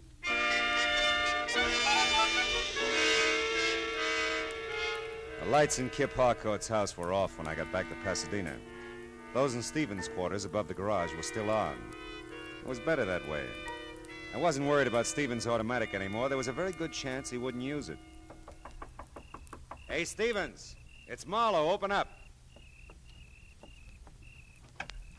Apparently, I didn't make myself clear, Mr. Marlowe, sir. If you still want to try your aim when I finish talking, I'll be a willing target. Come in, sir. It's almost midnight. You're meeting Fritzie at noon tomorrow. We're going to have to work fast. I warned you to stay out of it, Mr. Marlowe. Now, listen, Stevens, hear this. I know about a lot of it, and I got some good guesses on the rest. Let's make a deal. I'll tell you what I know and what I guess. If I'm right, you can get in touch with Fritzie tonight. And if you're wrong? Well, if I'm wrong, one of us deserves to be killed. Go ahead, sir. Okay. Horace Cardwell was a wealthy man, a very wealthy man. He was a good businessman, and he loved his wife very much. That's right, sir. When he died, there was almost no money. A small amount maybe for Phoebe, but the house, everything in it, the cars, everything went to pay off debts, liens against the estate. What else do you know? That Phoebe Cardwell contributed a wing to the Live Oak Museum. That she brought art treasures from all over the world to put in it, including the Singwu Jade collection. That the collection's been missing from the Cardwell wing since Christmas 1947. Horace died of a cerebral hemorrhage in January 1948. And nobody wants to talk about who took the collection. Least of all, the people at the Live Oak Museum. And, what do you guess from all this, sir? That a man, even a very wealthy man, can run out of money. Especially if he has a wife who's a wonderful woman, but with an eye and a hand for expensive art treasures. Phoebe's sick, Stevens. Kleptomania is an illness. I know, sir. It's been such a well-guarded secret. It took all Mr. Horace had to pay for the things she took. People to watch her, keep track of her. You know her, sir. He couldn't bear to get help for her, psychiatric help. Now, she needs money, just to live on. She has so little, and... You love her very much, don't you? Yes. Yes, I do. Well, she can't have too many more years, Stevens, and $20,000 is a lot of money. $20,000, Mr. Marlowe? Now, look, Stevens. You've called it a well-guarded secret. Believe me, it was, and it is. Even those of you who've been protecting Phoebe all these years haven't leveled with each other. How she moved the collection out of there, I'll never know, but the museum's had a $20,000 reward for its return for several years. Right. I didn't know that, sir. I know you didn't. And it suddenly dawns on me that Phoebe's been handing you the Singwu collection bit by bit ever since she, came by it. Maybe in appreciation for your years of faithful service, huh? Well, she said it might come in handy, sir, if I ever needed money. If I needed money, Mr. Marlowe. Yeah, I know, Stevens. Hey, you got a conflict tomorrow. You can't be here meeting Fritzie and be at the Live Oak Museum when it opens at noon, too. Well, I'll call Fritzie.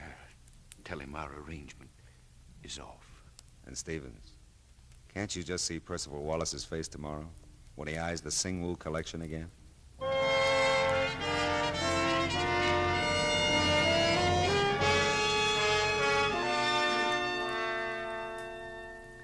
Footnote to a happy ending.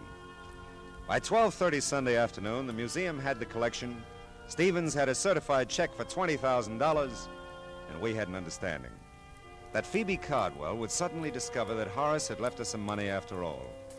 $20,000 in a checking account that had somehow been overlooked till now.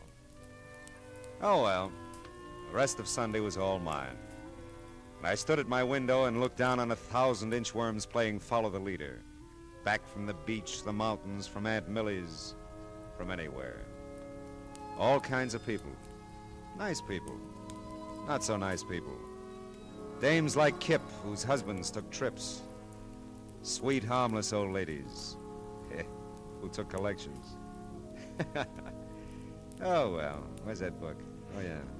Now, where was I? Oh, yeah, here it is. She was the most breathtaking thing he'd ever seen. She lay back on the divan, stretched, and smiled languorously up at him.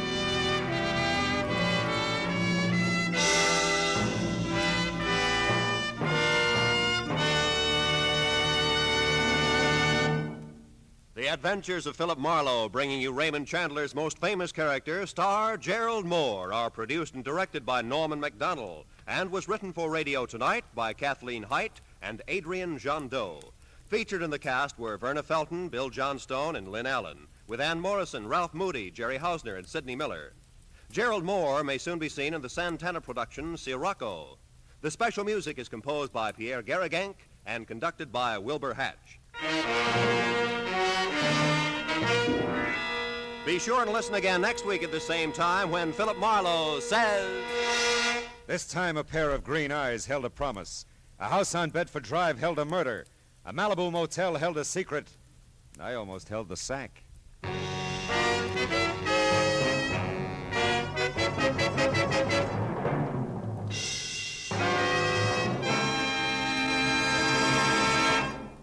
Songbird Evelyn Knight, a favorite CBS singing star, helps out vocally on The Mario Lanza Show tomorrow evening on most of these same CBS stations. Stay tuned now for Gangbusters, which follows immediately over most of these same CBS stations. Roy Rowan speaking. This is CBS. Hear Horace Hyde every Sunday night, the Columbia Broadcasting System.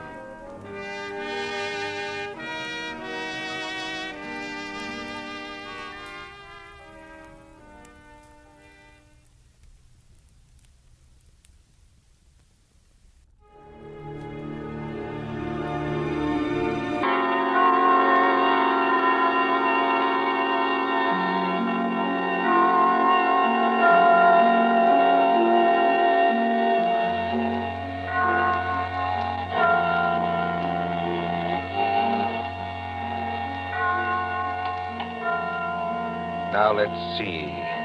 Suspect, suspectant, suspend. Ah, here we are. Suspense. The condition of mental uncertainty, usually accompanied by apprehension or anxiety. Fear of something which is about to occur as, do not keep me any longer in suspense. For our story of suspense tonight, we invite you to enjoy The Devil in the Summer House by John Dixon Carr.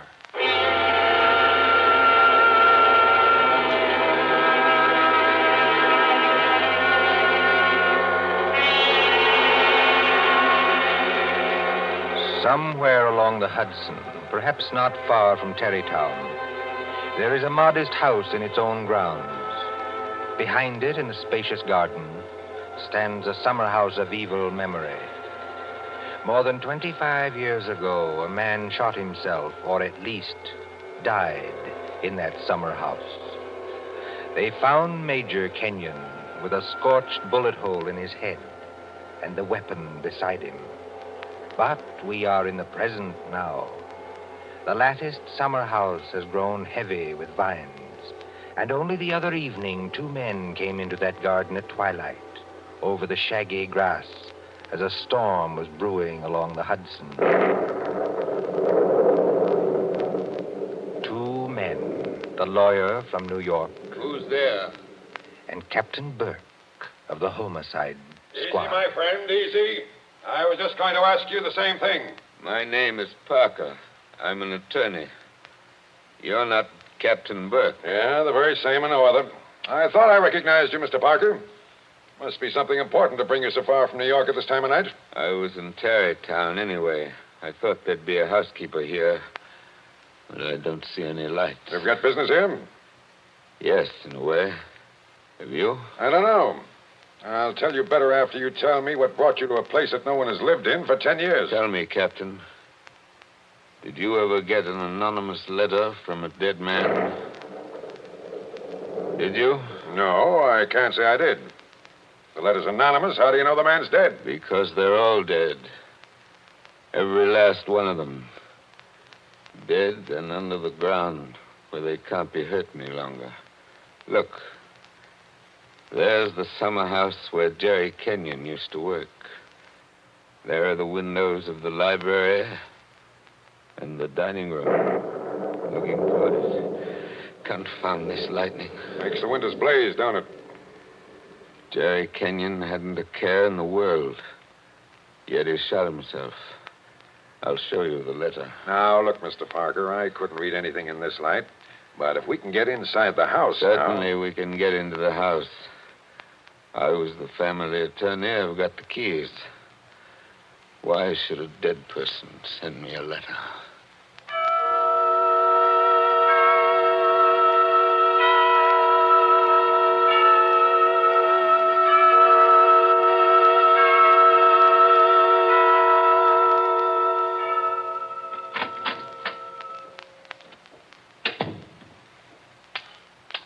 No lights working, eh?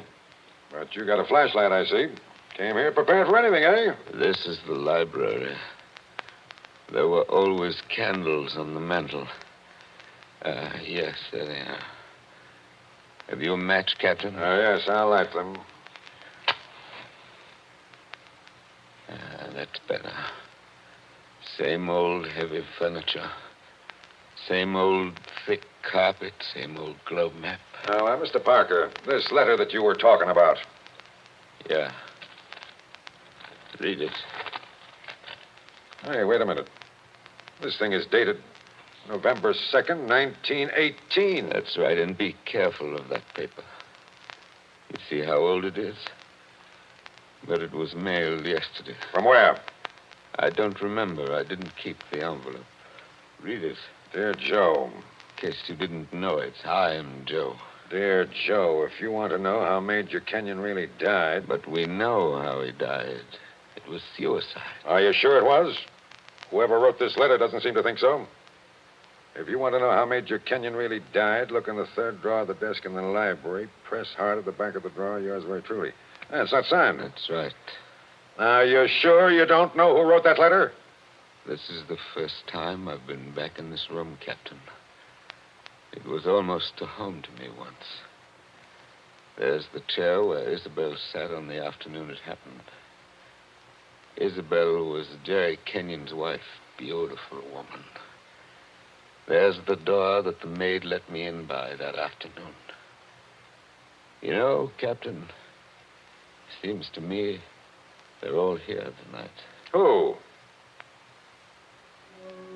We stand beneath the sounding rafter, and the walls around us are bare as they echo our peals of laughter. It seems that the dead are there. Yet we stand to our glasses steady. You know it? I was in my school reader. How does the rest of it go? Yet we stand to our glasses steady and drink to our comrades' eyes. Here's a glass to the dead already. Hurrah for the next that dies. Excuse me, Captain. I don't know what's come over me talking that way. I was very fond of these people. Are you going to look in the desk drawer? This is a lot of nonsense. Then why are you here, Mr. Parker? Jerry Kenyon was always a happy man. At least that's what I always thought. Big, boisterous fellow. Yeah? He had a good position with Vitaturn. You know, the phonograph company. Yeah, sure, I know. But he'd just been made a major in the Army. 1917. There was a war on then, too, if you remember. I remember. To make the world safe for democracy. Old days. Old heartaches. Old memories. I remember that blazing hot day in August when all the windows were up. I remember this room and Isabel That was Jerry's wife sitting in that chair, knitting. I remember.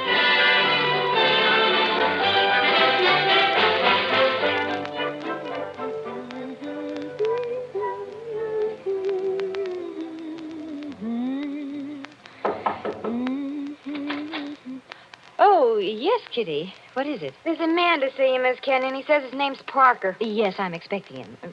Show him in, please. All right, ma'am. Shall I take your knitting in your knitting bag? Why should you take my knitting? I don't know, Miss Kenyon. I just wondered. You can come in now. Thank you. Hello, Joe. Hello, Isabel. You sent for me? Joe, I must apologize for Kitty. Servants are getting to be a problem nowadays. She looks pretty enough to get along. Oh, Kitty's got large ideas. She wants to go on the stage, if you please, and do imitations, like Miss Draper. She only knew how hard it was acting all your life. Isabel, you've been crying. I have not. At least, Is that why you sent for me? I've missed you. You haven't been here in over a week, Joe. I had an idea Jerry was getting a little tired of having me around this house. Oh, no, Joe. Why, Jerry... Yes, what about Jerry? I wish I knew, Joe. That's why I wanted you here. Where is he, by the way? I want to say goodbye to him before he leaves. He's probably out in the summer house where he works with all those papers. He's got a lot of work to catch up with. He's going overseas tomorrow. Yes, I know. He's out there. He's been out there all day. His last day here, and I've been alone. That sounded like a shot. Yes, it was a shot, Joe, In the house. dear. Doesn't seem to worry you. It's only Paul, Jerry's brother, Paul. Oh, thought you'd gotten him off your hands for good. Jerry asked him out. He got here 2 nights ago. That doesn't make it any easier for you, does it? No, I don't mind. Jerry's fixed him up with a pistol range in the cellar. Paul's a terribly bad shot. Not like the rest of us. You don't seem to like it, Joe. Shall I have Kitty go down and tell him to stop? No, it's bearable. As long as he keeps away. Poor Joe. But, about Jerry, who is it this time? Joe, Jerry's been home 5 days on leave from camp. Well, never mind what camp. But he spent 4 evenings of those 5 with that Fisk woman. Diane Fisk? The redhead with all the money? Oh, she got money? Well, She must have some attraction then. Please understand me, Joe. It's not that I'm jealous any longer. It's just no, that of course not. Jerry goes his way and I go mine. I may not be without admirers myself, if it comes to that. You've no idea how true that is, Isabel. No, I was thinking about Jerry. He may not always be lucky. He may meet some girl who's not as broad-minded as I am. And then when he gives her the go-by... Paul must be getting really furious down in that cellar. He's not hitting anything. He must be using a lot of ammunition. Now, your trouble, Joe, is that you're too much of a gentleman. And if you really want to see Jerry, there he is now. Where? Just standing in the door of the summer house. Look out the window. Infernally bright out there. Doesn't he look noble in his new uniform? Sam Brown belt and revolver and everything. Look how he turns around and waves his cap at us. Like a real soldier. Real soldiers don't exactly wave their caps, do they? He does. Jerry! Jerry! Hello there. Jerry, Joe Parker's here. Who? Joe Parker. He wants to see you. Well, give him a drink or something. I'll be up in a minute. Into the summer house again. Not a care in the world, have Now, you? listen, Isabel, you've got to slow down. You'll be crying again in a minute. Come on over here and sit down. The light hurts my eyes, that's all. Well, then we'll just pull these blinds. We'll still be able to see it. There, how's that? It's better, thanks. Now, can I get you anything? Oh, no, you heard the Great White Chief's orders. I'm to get you something. What'll you have, Joe? A highball? Don't bother with that. Oh, it's no bother. Everything's out in the dining room here. The iceman didn't deliver today of all days, so I'm afraid I can't give you any ice. I read in the paper yesterday that we're likely to have automatic ice boxes any day now. Things that freeze ice by electricity or something. Do you believe that, Joe? I doubt it. Listen, Isabel. Here you are. It's not cold at all. It's the best I could do. Thanks very much. What I wanted to say was, couldn't you get that brother of yours to give up practicing now? Hasn't he done his good deed for the day? Yes, maybe he has. I'll ring for Kitty. You don't have to call me, Miss Kenyon. I'm here. Oh, yes, Kitty. What is it? It's only to tell you there's another visitor. This time it's a woman. Lady, Kitty. Call her a lady, please. Well, maybe. She says her name's Diane Fisk. Diane Fisk, that's Jerry. Kitty, tell the lady I'm not in. Lady. She's a fine lady. I don't want to intrude, my dear. I don't want to intrude. Anyway, it's too late, Miss Kenyon. She's coming down the hall now. My dear Mrs. Kenyon. How do you do, Diane? This is a friend of ours, Miss Fisk, Mr. Parker. How do you do? Now, I don't want to intrude, really. I don't. I wouldn't have intruded for worlds, especially on a day like this. Isn't it awful? But your husband simply insisted, my dear Mrs. Kenyon. He simply wouldn't take no for an answer. I'm sure he wouldn't. Do you know what he's brought from his office as a surprise? No. A phonograph recording machine. He's going to let us use it. So that we can all hear ourselves talk twice. How nice. Heaven's name, can't somebody stop that firing? Don't fly off the handle. Take it easy now. Kitty. Yes, ma'am. Would you please go down the cellar and tell Mr. Kenyon's brother he's driving us all crazy. Tell him to stop. Yes, ma'am. My dear Mrs. Kenyon, I do hope I haven't offended you in any way. I know I'm a silly little chatterbox. They say people who have red hair often are. Because at your age, you must find the heat very trying. Don't you think we'd all better sit down? I was very much interested in what Miss Fisk said about a phonograph recording machine. Mrs. Kenyon was just talking about a machine to make ice. Yes. Isn't science wonderful? But I do think it was mean of Major Kenyon to invite me out here and then go and fall asleep in the summer house. Did you say fall asleep? Yes, of course. How did you know? Well, I came up the back way and I saw him in the summer house with his head forward on the table, taking a nice little snooze. That's very queer. Of course, you couldn't see much except in the bright light of the door, but I think I saw him there. I didn't disturb him, naturally. But I think I'd better disturb him. Oh, now, please don't trouble on my account. The fact is, my dear, I don't altogether trust myself in this room. A woman of my age has to conserve her strength, you know. So if you'll just excuse me. Well, of course, if you... Oh, dear, I just can't think what I'm always saying because I have the best intentions in the world, Mr. Barker, but...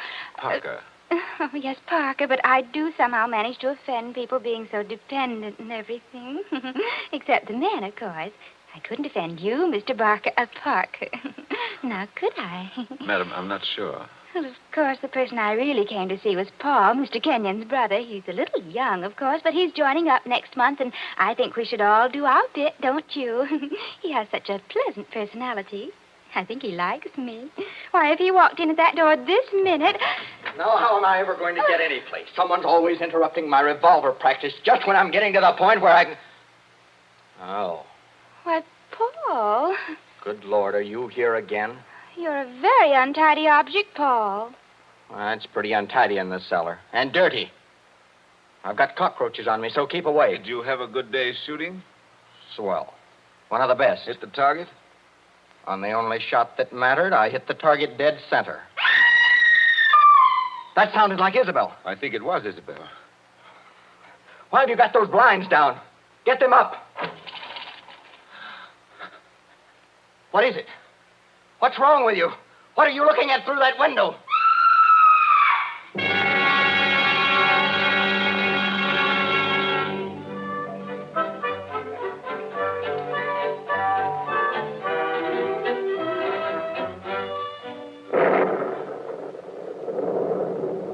That was 25 years ago, Captain Burke.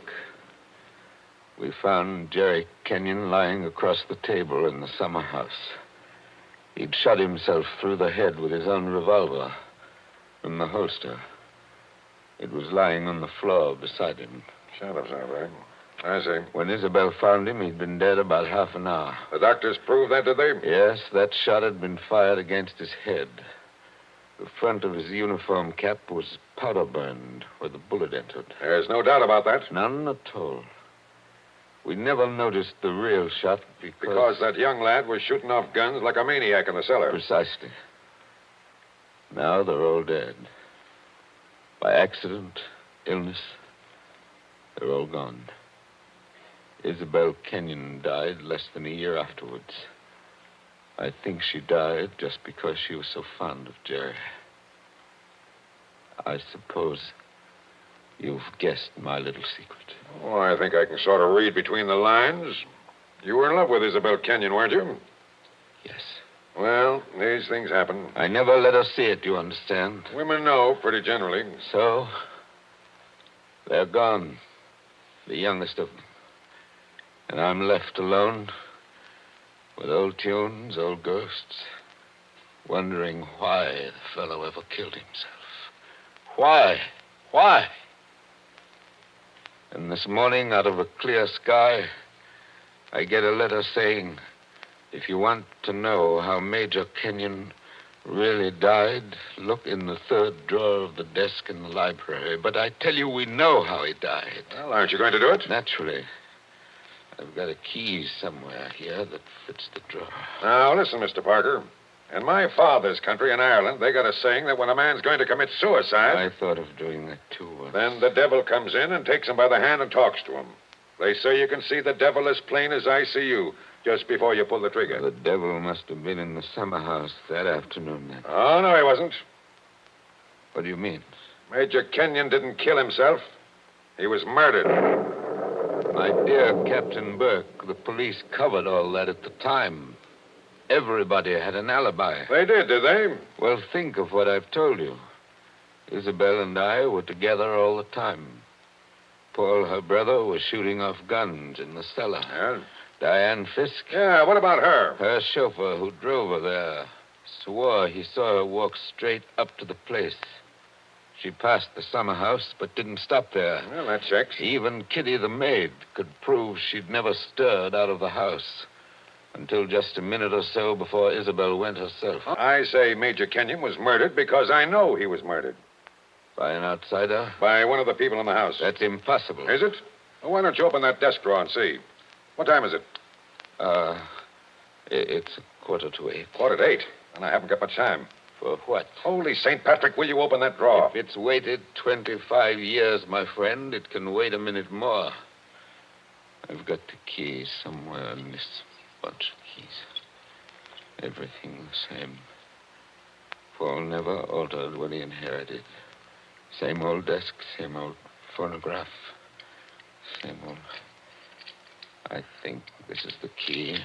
Yeah, it opens.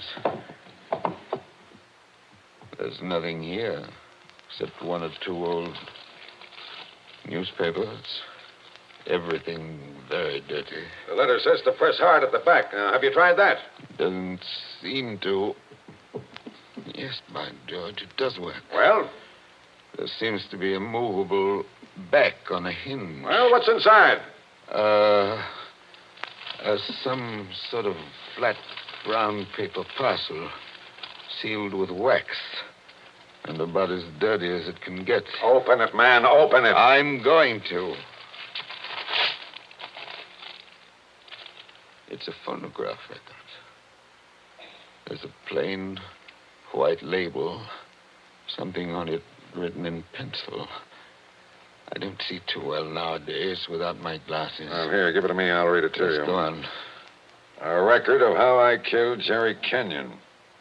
Say, don't you get it, Mr. Parker? This is the real goods.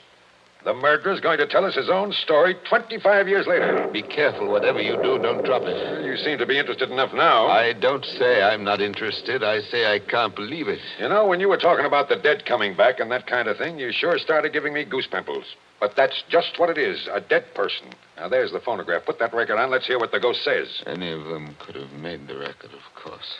The apparatus was all here. Don't just stand there by the phonograph. Won't it work? Yes, it works. Is it wound up? Yes, it's wound up. Here goes. Now, look, Mr. Parker. Whose voice do you think it's going to be? I don't know. Now, I want to warn you. The voice you're going to hear from there... Please, be quiet. Listen. I've started it up. Well, speak up. Who killed Jerry Kenyon? I killed him, Joe, dear. Isabel. I'm sorry about it, Joe, but I had to have you for an alibi. And you were so terribly easy to It's fool. only a phonograph record, man. Don't look at it as if it was alive. You said you and I were always together, Joe. But that wasn't quite true.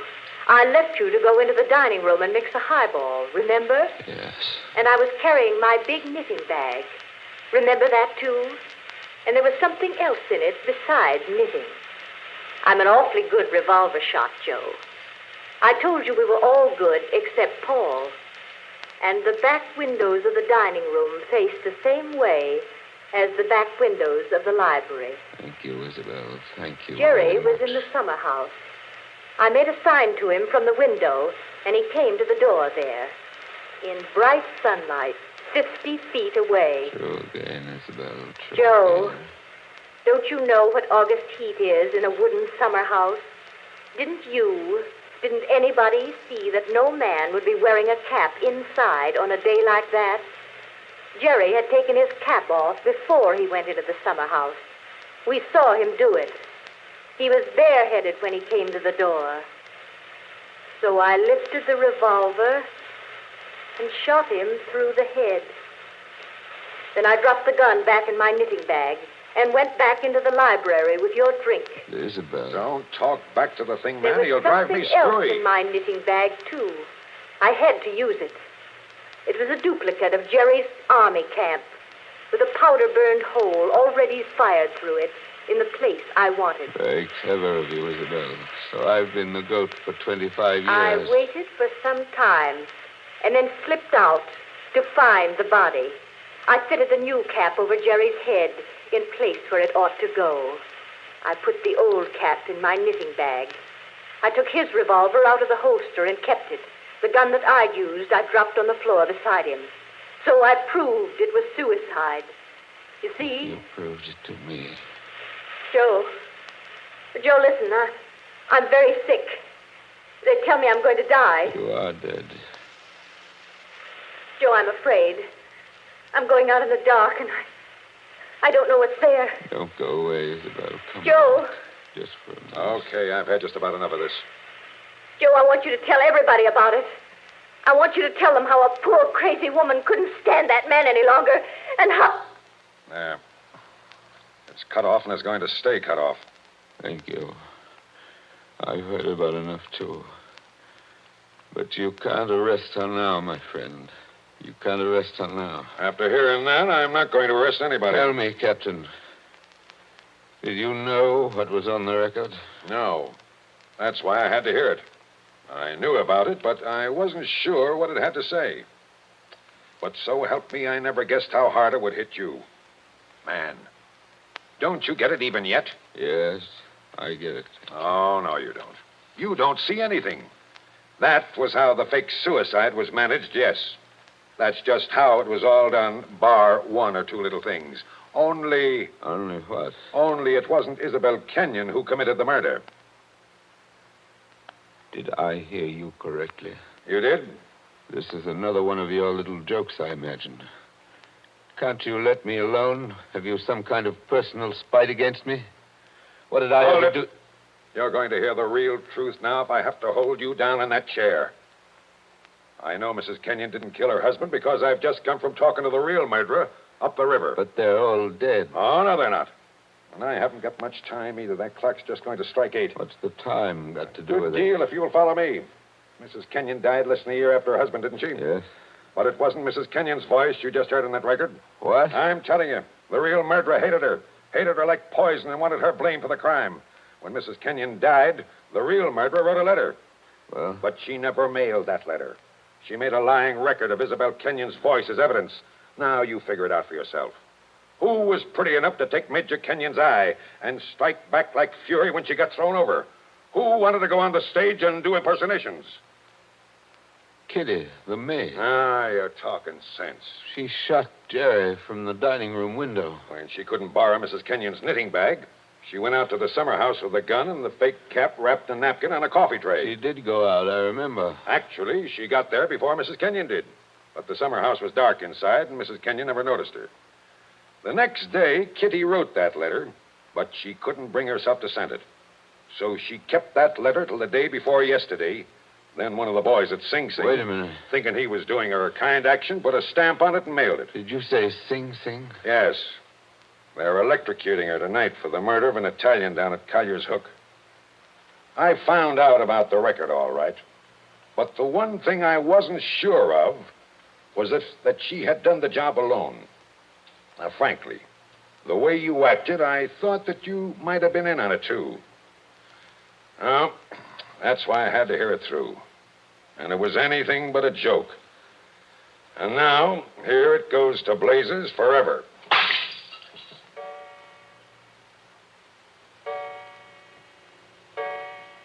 Eight o'clock. Now she's dead.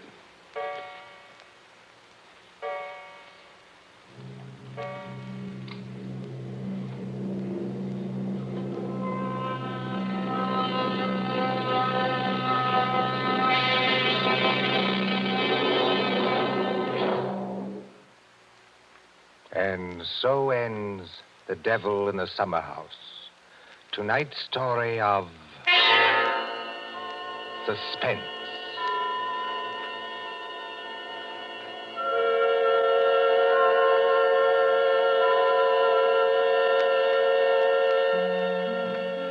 The part of Mr. Parker was played by Martin Gable.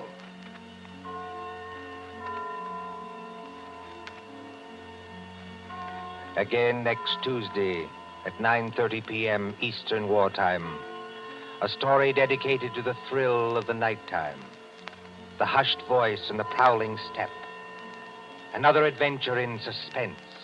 William Spear, the producer, John Dietz, the director, and John Dixon Carr, the author, are collaborators on Suspense. This is the Columbia Broadcasting System.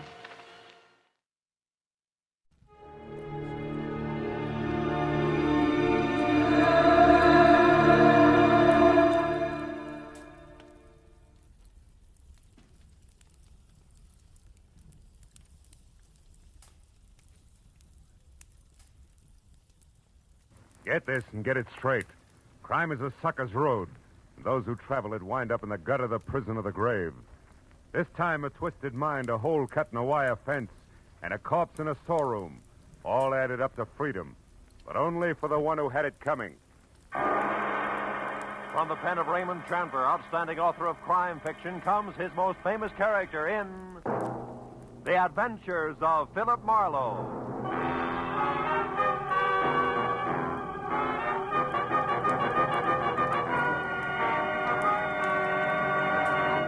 Now, with Gerald Moore, starred as Philip Marlowe, we bring you tonight's exciting story, The Bid for Freedom.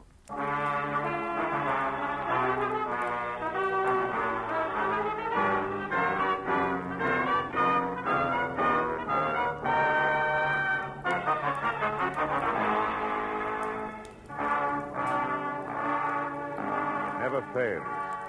When you worry over your bank statement, then hug your office phone from 9 to 5, anxious for business, nothing happens. But the minute you decide you'll get rich another day, chuck the puny balance sheet into a bottom drawer and make plans, you want it. And that was exactly the way it played when at 3 o'clock on the kind of slate-gray afternoon that makes the beckoning Santa Fe Railroad vacation billboards look a little more so. I left a note on my office door and headed outside and across the street for some real Hungarian goulash. Very good today. A second after a waiter disappeared into the kitchen with my order, she was standing at my elbow. Not quite young, not quite pretty, not quite blonde. And when she spoke, not quite sure of what she was going to say next. You're Mr. Philip Marlowe, aren't you? I mean, the private detective whose office is across the street? Yeah, that's right. My name is Helen Asher. Oh? I have to find someone. You do that kind of work, don't you? Finding people, I mean. That all depends, Miss Asher. Who's the person you have to find? Leon Rodell, a friend. Uh-huh. You see, I just got into town. I had his address in my handbag, but I lost it. The handbag, that is. And I don't exactly know which way to Well, turn. just a minute, Miss Asher. Let's take it a step at a time, huh? Here, now sit Oh, down. no. No, thank you. I'm in a hurry, Mr. Marlowe. Leon Rodell isn't listed in the phone book. I've tried that, and I don't know the name of his firm. his business name. He deals in ceramics. Is that all you can tell me? Oh, no. I have something else. It's a name and an address here in Los Angeles. Fortunately, that wasn't in my handbag, but here in my coat. No. No what, Miss Asher? Outside there. On the street. What's on the street? Nothing. Nothing at all. Hey, Excuse me, Miss Asher. Wait a minute.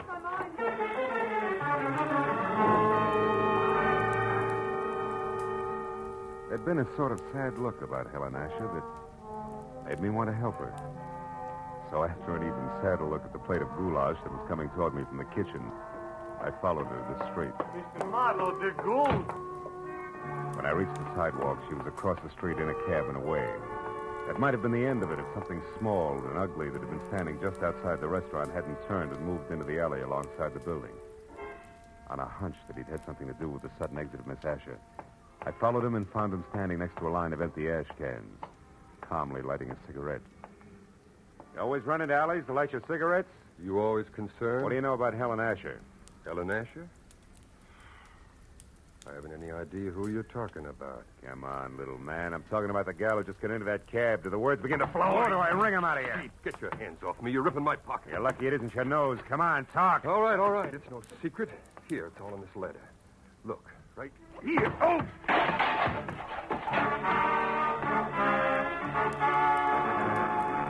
Toe of his sharp-pointed shoes and caught my shin where it really hurt.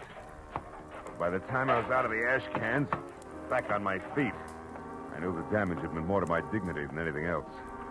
I knew also that the little man was gone, and I had no idea where. I was halfway out toward the street before I realized that I still had the little man's letter clenched in my hand. It was from an Omaha life insurance company and addressed to one Eldon Hook, 31 Marlboro Drive, Sunnydale, California. Sunnydale wasn't just around the corner, but the fear I'd seen in Helen Asher's face, plus a score to settle with Eldon Hook, said the 20-mile drive into the San Fernando Valley was a minor point.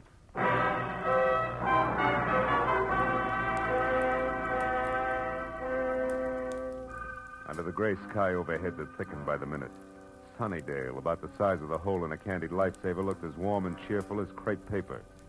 And number 31 Marlboro Drive, also gray, was no improvement from the ponderous, bleak stone buildings which said Queen Victoria should have slept there. Past the high, thick wire fence that surrounded it to the wrought iron gate in front of me labeled Hillcrest Sanitarium. Keep out. It took 10 minutes of softly phrased questions and answers to get the boss man, a Dr. Cianetti, to the gate. I told him who I was and what brought me to him, including the description of Eldon Hook. I don't understand. Come in, Mr. Marlowe, please. Eldon Hook has been with us as an attendant for more than a year now, and his behavior has always been satisfactory. Nothing would surprise me anymore today. By the way, sir, what did you say that woman's name was?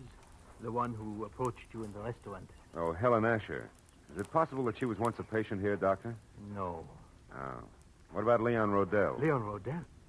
How do you know that name? From Helen Asher. She was looking for him. That's why she wanted to hire me. She knew he was here in Los Angeles. Mr. Marlowe, this woman, was she young? About 30, blonde? Yeah, that's right. Why? Why? Because this morning, earlier, about 6 o'clock, one of our patients escaped. A woman you know as Helen Asher, and we know as Charlotte Rodell, Leon Rodell's wife.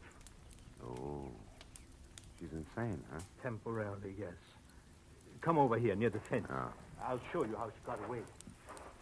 But how she managed to cut through enough of this thick wire link fence to make a hole large enough to crawl through is beyond me.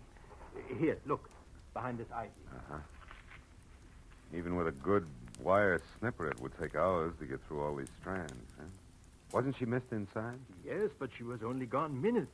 Apparently, she had been doing a little at a time during her recreation periods at night, whenever she could. Be careful of the burrs and those bushes there, Mr. Marlowe. Yeah, I see what you mean. Tell me, Doctor, have the police been notified? Of course, at once. The law compels us to. And frankly, Mr. Marlowe, I'm terribly worried. Oh? You see, it was her husband, Leon Rodell, who had her confined here a year ago. 6 months after their marriage, she began to act strangely. He felt it would be only with our help that she could ever regain her mental equilibrium. I thought that we were accomplishing that. Apparently no, huh? Obviously no. But, Mr. Marlowe, we must call the Los Angeles police right away and tell them that Leon Rodell now lives here, not in San Francisco. He must be protected. I see your point.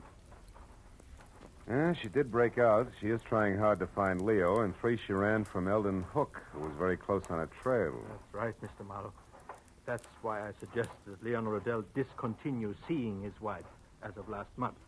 He always left Charlotte very upset. But now I'd better call the police. Yeah, it's a good idea. Although Charlotte didn't know where her husband was staying or what the name of his ceramics business was, she... Say, Doc. Doc, she claimed that she lost her handbag. Have you found it by any chance? Yes, we did. We found it in the brush near a hole in the fence. I've got it right here in my desk. Oh, good. There was an address on a card in it. 3840 something. Yes, here it is. 3840 Lookout Terrace. Lookout Terrace. Lookout Terrace. That's right here in the valley, up in the hills, south of Ventura Boulevard. Mr. Marlowe, if possible, I'd like to avoid having the papers get hold of this story. This is a rather exclusive nursing home. So? Well, in a sense, you're already in this case.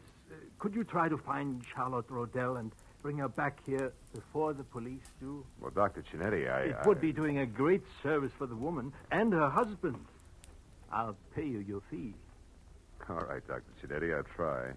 I'll call you as soon as I have something.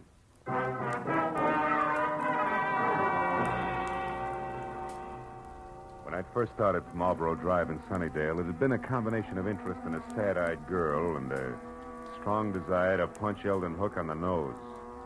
Now it was business. It took 20 minutes of fast driving to get over to Lookout Terrace in the hills that separate Hollywood from the San Fernando Valley, and 3840 itself. The house was a squat chunk of overly stuccoed, archaic California architecture at the top of a steep driveway. And when I was out of my car and walking toward the front door, everything was black, except tiny pinpoints of light sparkling up from the floor of the valley I just left. Good evening, sir. I hope I didn't startle you, Mr. Rodell. Mr. Rodell? Oh, I know your name.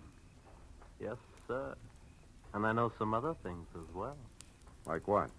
Oh, incidental facts. Like, well, it's cold in there. So you haven't been home in hours. And? And the refrigerator's empty, so you're only staying here off and on. Also, the old mail inside, phone bills, etc. They don't have your name with this address. So this is probably a friend's house. Which totals to what? To 0, maybe. 0, Mr. Rodell, like you're going to total if you don't pay the money you owe to my good friend in San Francisco. Yeah, you know who I mean, don't you, Mr. Rodell? Yeah. What I don't know is how good friend thinks I'm going to raise that kind of dough. I made it funny? Oh, you're kidding. What's 15,000 to you? You, shall I say, an intimate friend of Ordine Blackburn?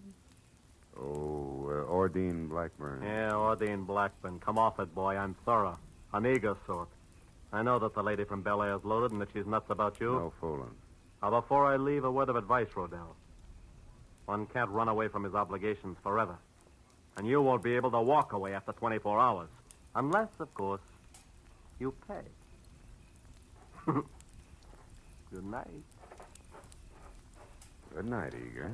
Till we meet again.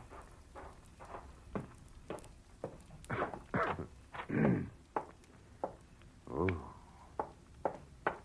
There'll be some heat in here somewhere.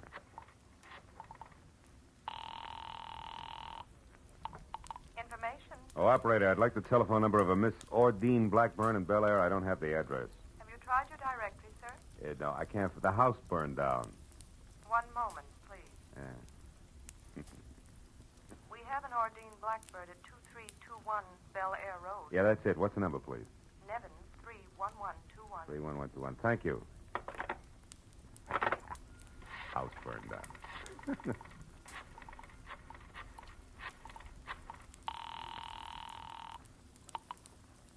Hello? Hello, Miss Blackburn. Yes, this is she. Miss Blackburn, my name is Philip Marlowe. I'm a private detective who at the moment is anxious to get hold of Leon Rodell. You know where he is? Well, yes, I do, but I don't think... Now, please, it's important. Leon Rodell's life is in danger. I want to help him. Leon's life? What's going on, Mr. Marlowe? Well, there isn't time to explain, believe me. That's what she said, but Who said? Someone who called about 20 minutes ago. A Miss Helen Asher. Oh? She said she was supposed to meet Leon at his storeroom about purchasing some ceramics, but she forgot his address there. Did you give it to her? Well, yes, I did. Oh, great. She's the one who's after him. What's that address? Come on, quick. 3909.5 Ventura Boulevard. It's in the rear of a parking lot. But tell me, Mr. Marlowe, what's Well, wrong? there's plenty wrong. For one thing, Talk to you again, baby, some other time. I doubt it, Mr. Rodell. Jumped to a hasty conclusion, didn't I? Yeah, you did, Eager. You see, I'm really only a bill collector, just like yourself, so why don't we... Get some makeup? Not a chance, sweetheart. I wouldn't be happy that way. I wouldn't know when you were telling the truth and when you were lying. You know what I mean? Mr. Marlowe. Now, as I said before, good night.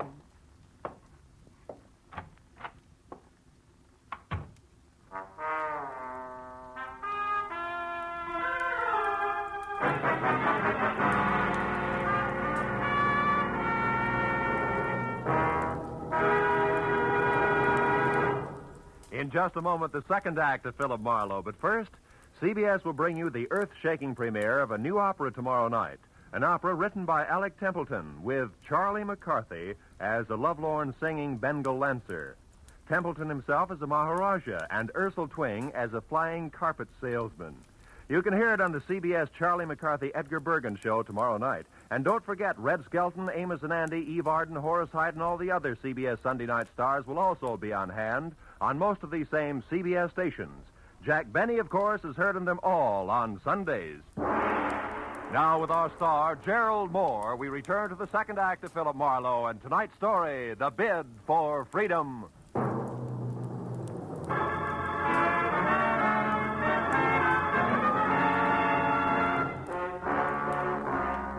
Gun butt I'd been slapped with felt like a log chain.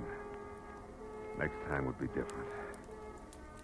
I waited till Eager drove away and then went out and got in my car and unwound my way down the hill again to Ventura Boulevard. There I turned west and drove out to 3909.5. It was a glass and neon super grocery store closed for the night. The only light showing at Leon Rodell's ceramic outfit trickled out on the ground in a narrow wedge to what had to be a partly open back door. Then even as I watched it, the wedge danced to a crazy pattern and disappeared. I ran for it and got there just in time to see Charlotte Rodell dart down the alley. A second later, she vanished in the shadowy jumble of backyard buildings.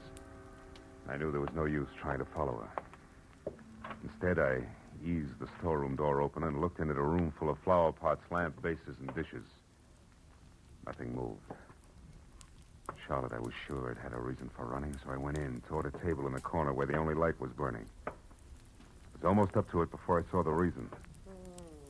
Yeah, it was a good one.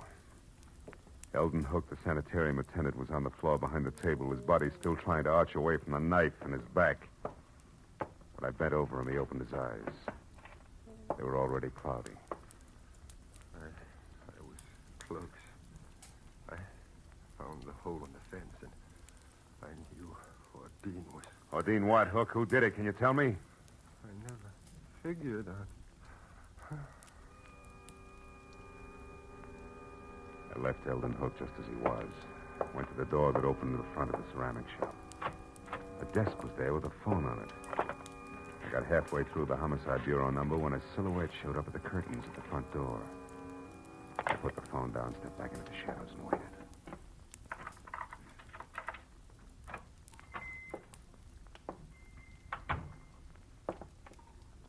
Oh, that's funny.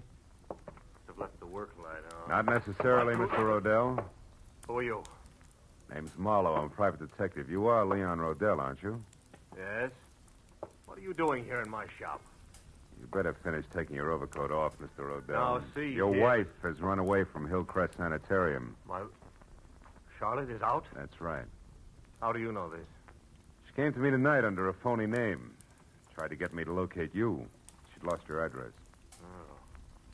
This is a shock, Mr. Marlowe. A terrible shocker. Poor Charlotte. What an awful thing this is for her. Yeah. Excuse me, I need this. Sure? Oh, you? No, thanks. You see, Marlowe, I've only been here in Los Angeles a month. The last time I visited Charlotte, that was about 3 weeks ago, and I hadn't planned to stay out. Wait a minute. My wife is the only one who had my local address. If she lost that, how did you find me? That's a long story. I got the address Charlotte lost, and I've already been up to your house, but the last step was a call to a Miss Ordine Blackburn. Ordine? Yeah, she sent me up here. Oh, then you know about Ordine and me. A little. Well, I suppose under the circumstances, that's hard for you to understand, Marlowe, and even harder to accept. Not exactly, under the circumstances. Oh? Well, the law is not as generous as you are. Has no room for understanding. Insanity isn't grounds for divorce until after 3 long years have passed. And maybe Miss Blackburn doesn't want to wait that long, huh? Well, to be frank, I don't know. I'm in love with her. I think she loves me. I haven't had the courage to tell her about Charlotte yet. Maybe you won't have to. Hmm? Charlotte called her up tonight before I did as a Miss Asher. She must have gotten Ordine's name and phone number from you some way on that last visit of yours. No, that's impossible. Well, she got it some way.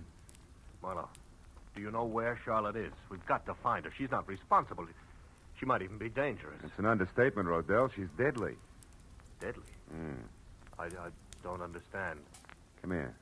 Over behind that table there where the light is. What? Go ahead and look. Oh, what's over there? When I showed up here tonight, I saw Charlotte running away. I came in and found that. Oh, my goodness. The attendant at the sanitarium. Yeah. He knew she'd escaped. He found the hole in the fence where she got out, and he's been following her on his own, strangely enough. He's dead. Marlowe, he's dead. Look, he's dead. Rodell! Sorry. Marlowe, she must be completely mad. We've got to stop her. Why, she might go for Ordine next door. Or you, yeah. What can we do? Well, you can go home. She doesn't know that address up there, so you'll be okay on that score. All right, but... Okay on that score. All right, but... Rodell, listen. Keep your doors locked up there, will you? Well, sure. You said Charlotte... I know. I'm not thinking about Charlotte now. There's something else. The guy in San Francisco that you owe all that money to. What about him? Sent a mug down here who intends to collect it. I've tangled with him already. He means business. So be careful, Rodell, and I'll see you as soon as I can.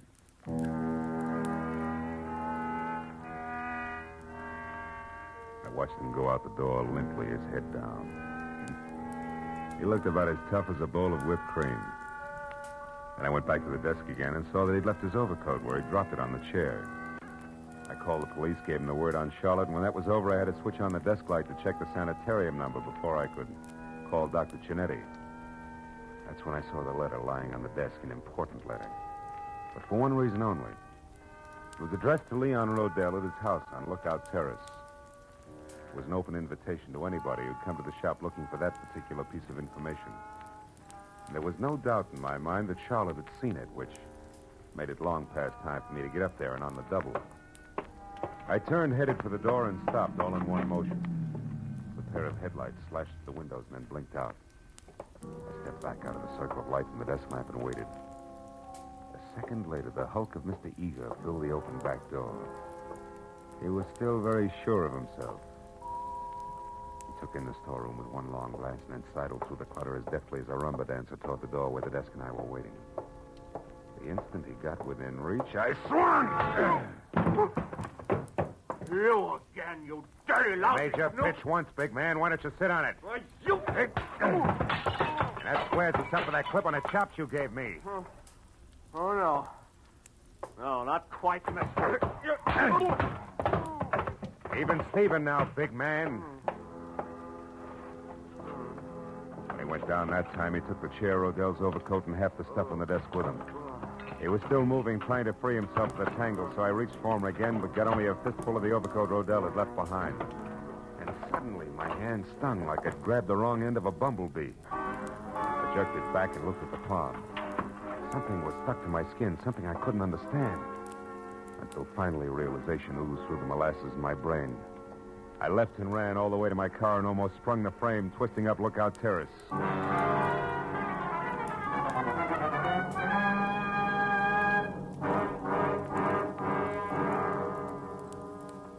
I parked down the hill from 3840 and ran as far as the house next door, where I got to the back, hopped the fence, and got my gun in hand. As I expected, Leon Rodell was there, and so was Charlotte in a coupe. The door open was poised at the top of the precipitous driveway like the lead car on a roller coaster. Why are you angry with me, I'm not Leon? angry, Charlotte. Now get in the car. We haven't much time. I did everything just like you said, Leon. I know. I lost my handbag with your car. address in it. The car, I Charlotte, had yes. to find you, didn't I? You did I fine. did everything. And then I learned about your shop, and I went Well, there. you shouldn't have done that, Leon. Charlotte. Now get in the car. Leon, I saw what you'd done to that Mr. Hook The from the car, Charlotte. sanitarium. We're rushed. You killed him with a knife. I had to, Charlotte. He'd been spying on us all the time. He knew all our plans, and he wanted lots of money to keep quiet. Now, the It frightens car, me, Charlotte. Leon. I wish you had. Stop it, Charlotte. It doesn't matter anymore. It doesn't Don't matter. kid yourself, Rodell. Mr. Marlowe. Oh, I found Leon by myself, so I really don't need you after all. I only wish you were right, baby. Don't move, Rodell. Oh, but you don't understand, Mr. Marlowe. Leon and I are going away together on a I trip. understand, all right, more than you do now, Charlotte, and I think you better go in the house and wait for us, Oh, no. huh? No, don't Please, you see please, we... do as I ask. All right. But don't be long.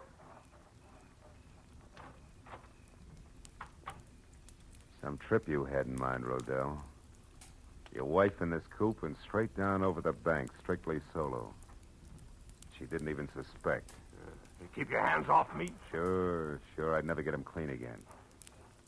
It'll give me great satisfaction to drop you with a bullet.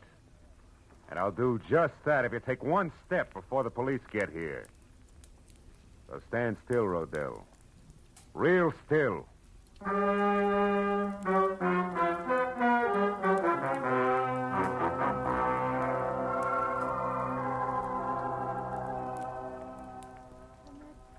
Really all that happened, Dr. Cianetti.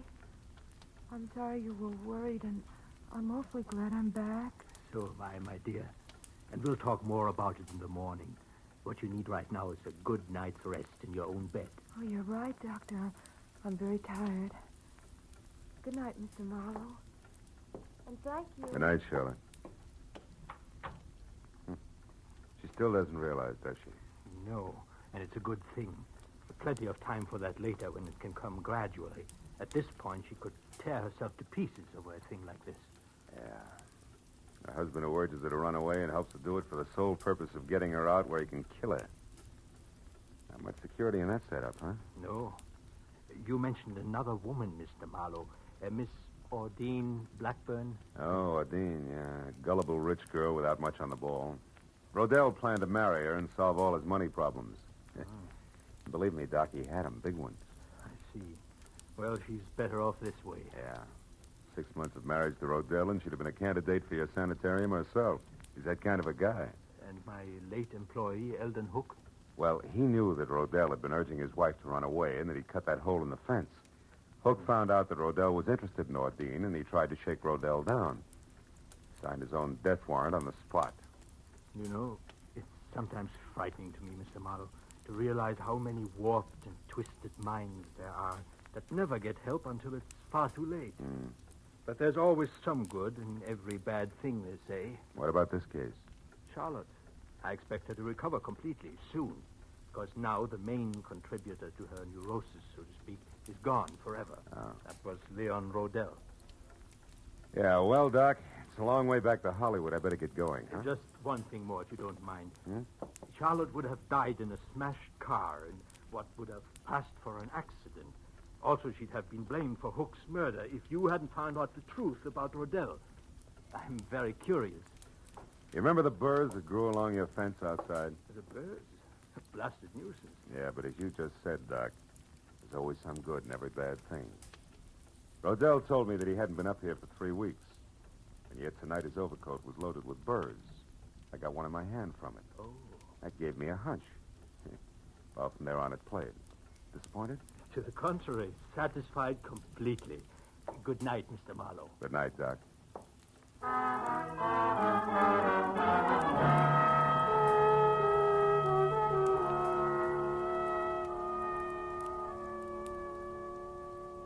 As I left Hillcrest Sanitarium and drove back across the wide, flat San Fernando Valley, dark and quiet in the hour just before dawn, I found myself being grateful for a lot of little, orderly things.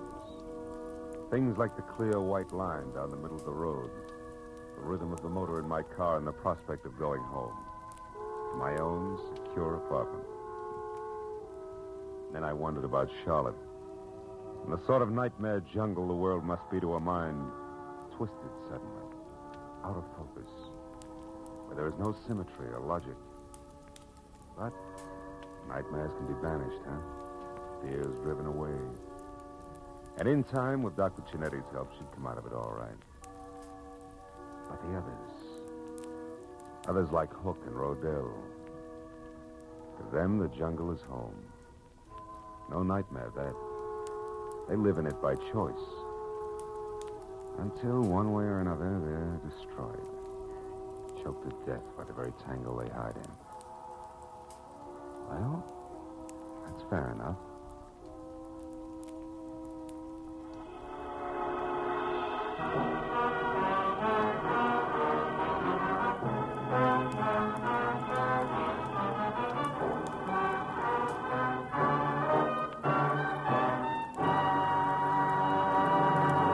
The Adventures of Philip Marlowe, bringing you Raymond Chandler's most famous character, star Gerald Moore, are produced and directed by Norman MacDonald and are written for radio by Robert Mitchell and Gene Levitt.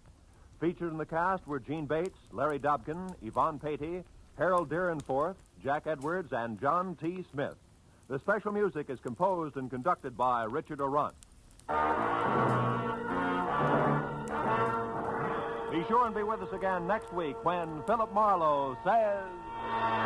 This time a fireball, too handy with a target pistol, led me down a rocky road past a sleazy money grubber to a curly-headed corpse.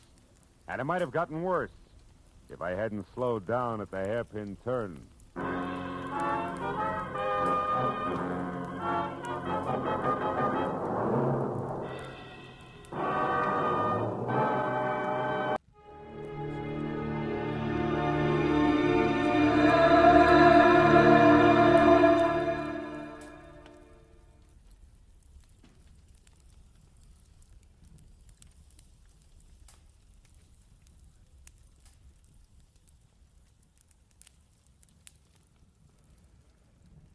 Get this and get it straight. Crime is a sucker's road, and those who travel it wind up in the gut of the prison of the grave. There's no other end, but they never learn. From the pen of Raymond Chandler, outstanding author of crime fiction, comes his most famous character in The Adventures of Philip Marlowe.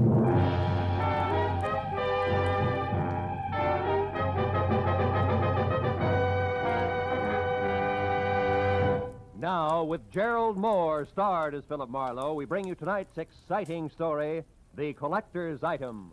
Hey,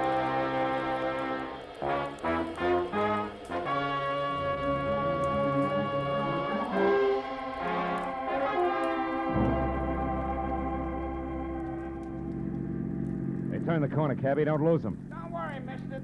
There they are up ahead of that new nest. Uh-huh. And a white Panama hat shows up through the back window of that cab like a signboard. Besides, I've been doing okay so far, ain't I? We stayed in this tail for 20 minutes now. Yeah, but I've been tagging the guy under that hat for 6 hours. 6 hours? For a movie, a Turkish bath, 3 bars, a restaurant, and 2 museums. Close the gap a little, huh? Whatever you say, mister. They're liable to spot us. How much longer you gonna keep this up? What difference does it make as long as your flag's down? Big difference. My old lady'd be awful sore if I don't get home tonight. And this follow-the-leader routine looks like an endurance contest. Take it easy, cabbie. At 10 o'clock tonight, a certain big deal will be closed, and then we can both forget about that guy up there and go home. Big deal? What kind of big deal? I ain't nosy. I just don't want no trouble. You'll get no trouble. It's approximately legal, ain't it? Legal is Confederate money. Nah, just a minute. I got a living to earn. I'm serious. So am I. Sirius is a rare coin dealer. Oh, a numismatist. Yeah, that's right. Well, what do you know? I collect Indian pennies myself. Small world.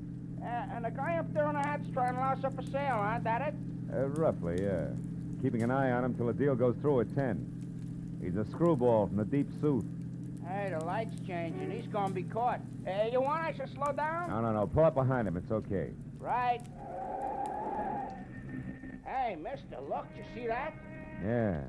Panama hat, it's gone. Yeah, when I drive, I hit his brakes. It disappears. Pull up beside him, quick. Can you see? Yeah, the seat's empty. Ooh, what a pair of chumps. We've been chasing nothing but a hat propped up in the back of that seat. No kidding. Gee, it sure looked natural, didn't it, Mr. Nuts. Let me out. Now, look, you get to the other driver. Find out where he dropped his passenger off and anything else you can. Here's $30 for your trouble. Wow, for that kind of dough, my wife can go ahead and get some. Call me at the office, mister. Just ask for Joe Joplin. Keep your shirts on, you can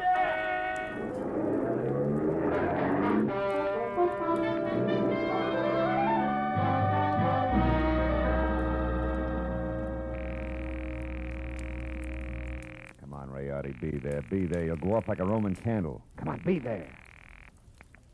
Hello. Ah. Hello, Leon Rialdi speaking here. Marlowe, Rayardi, I got bad news for you. Huh? Our boy, Seth Appleboro, pulled a backwoods gag on me, and I fell for it, flat on my face. He shook me. I don't know how long it happened, but... But I do. I know exactly how long ago. Appleboro was here. He was? He was in my shop. He's a madman, that madman. Swore he would kill me, but he didn't. What happened? It was after the coin, of course. He got tough. But I got more tough.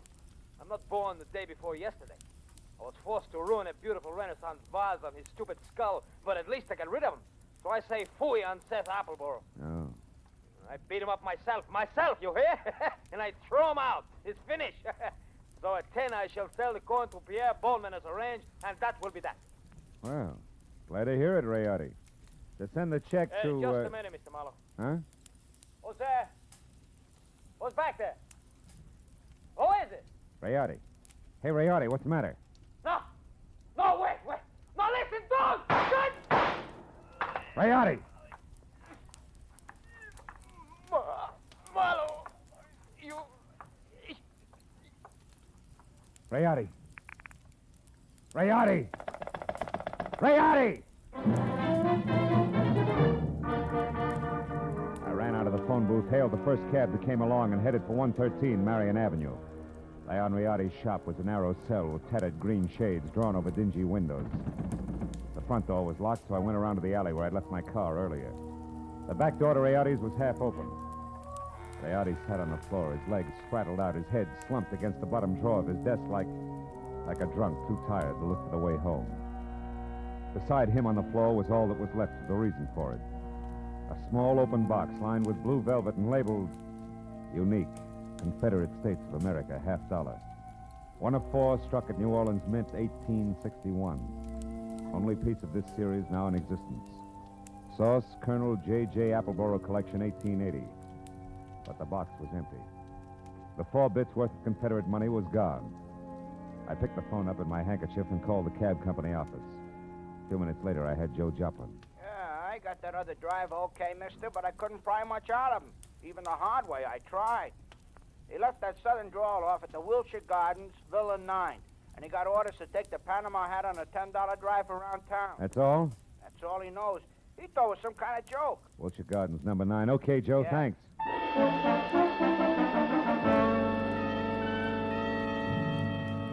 I called homicide, told Lieutenant Matthews where he could pick up the body, and before he could order me to stick around, promised to fill in the details later and hung up. After that, I got in my own car and drove to the Wilshire Gardens Hotel, Villa 9. What finally came to the door needs it open a cautious 2 inches. Had a mop of renegade hair the color and shape of tumbleweed. A body as gaunt as a piece of barbed wire and 2 sick gray eyes that tried hard to hide under a pair of scrub brush eyebrows.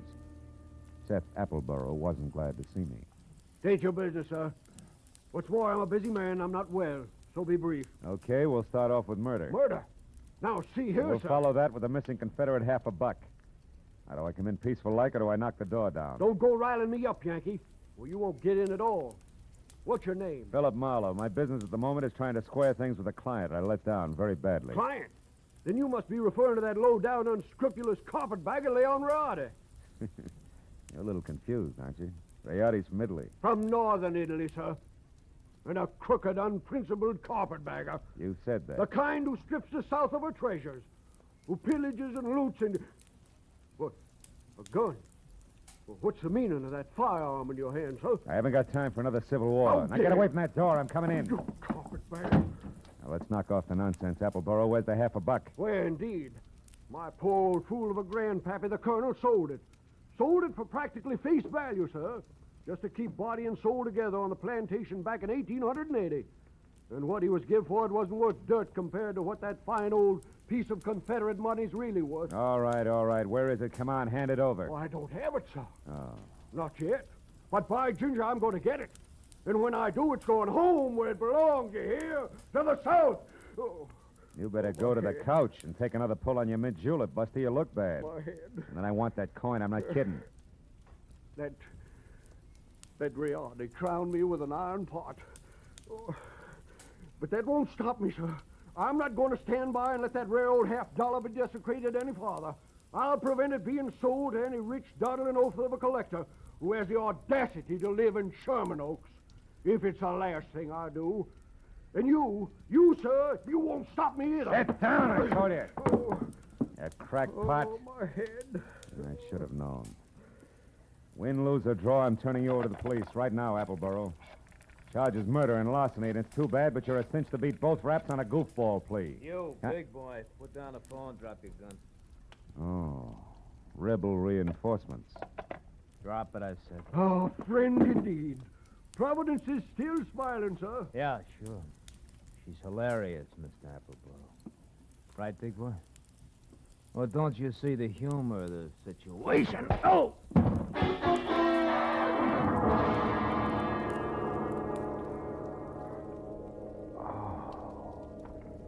The stranger had a flat, saucer face.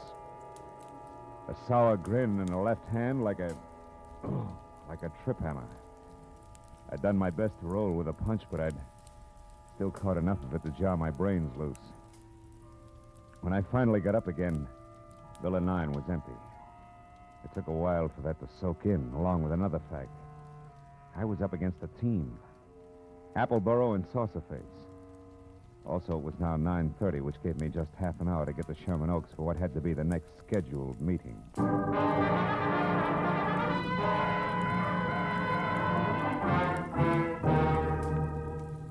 The Boneman Mansion on Clooney Drive, from giant iron gate out front through overgrown grounds and up to the entrance, looked a lot more like the prop room at the Metropolitan Opera than anybody's residence. When I lifted the brass ring in the brass lion's mouth and let it fall, I got another surprise. She had deep hazel eyes with long lashes, close-cropped copper-colored hair, and packed full green suede dress that put no strain on the imagination. Her bare shoulders made you think of toasted marshmallows. Hello. Hello. You wouldn't be Pierpont Bowman, huh? And you must have had some reason for knocking, other than window shopping. Yeah. My name's Marlowe. I used to work for Leon Rayardi before he was murdered tonight. Murdered? Mm-hmm. Is this supposed to concern my Uncle Pierpont? Yeah, I think it does. From the fuss that's being kicked up about 4 bits worth of Confederate money, you'd think that it was a chest of Easterling sterling silver. Only 4 bits, huh? Uh-huh. Yes. Yes, I'm afraid he is vitally interested. Come in, Marlowe. Wait here. All right. Uncle Pierpont, come here. Huh? What's the matter, Christine? There's a man here to see you, a Mr. Marlowe. You'd better talk to him. Oh, what do you want? Huh? Oh, you. What is it, Marlowe? Now, it's about the $half, the one you intend to buy from Leon Rayardi, Mr. Bowman. Oh, yes. Well, what about it, man? Rayardi was murdered tonight. That murdered, you say? Mm-hmm. If that's true, he hasn't had time to hit the ground yet. What's your game, Sonny? You must have some kind of a game. What is it? No games. I'm telling you, Rayardi was shot and the coin stolen. Are you sure about that? Are you positive? No mistake? Are you certain, Marlowe? I couldn't be more certain if it was tattooed on my forehead. I heard it happen and saw his body over an hour ago. What do you think of that, Uncle Pierpont? Marlowe looks at dead bodies, too. I think it's poppycock. Yep. What do you think, Chris? Wait a minute. Let me tell you what I think. It's more to the point. I came here because I'm also certain that the man who killed Rayardi is the man who took the coin. And that he'll show up here in the next few minutes posing as Rayardi and try to sell you that $half as planned. I want you two to help me get him. You know, Marlowe, I think you're bombing. Now, look, baby, I've had quite enough... Hold on now. There's just one teensy thing wrong with your little scheme, Marlowe. You see, 10 minutes ago, Leon Rayardi, or someone who said he was Leon Rayardi, was here. I gave him $37,000 cash as agreed, and he gave me this, the only one of its kind in the world, the 1861 Confederate $half.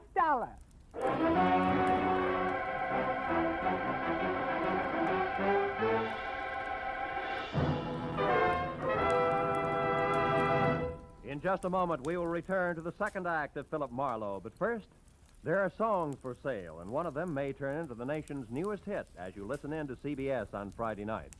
This hour-long program of melody is called Songs for Sale, and during the hour, you hear 4 songwriters with unpublished music as they present their tunes to a panel of veteran, top-flight songwriters. At the end, the panel picks out one song to be published and plugged, and you'll hear the reasons they give for their choice. Be listening to Songs for Sale tonight on most of these same CBS stations. Now with our star, Gerald Moore, the second act of Philip Marlowe, and tonight's story, The Collector's Item.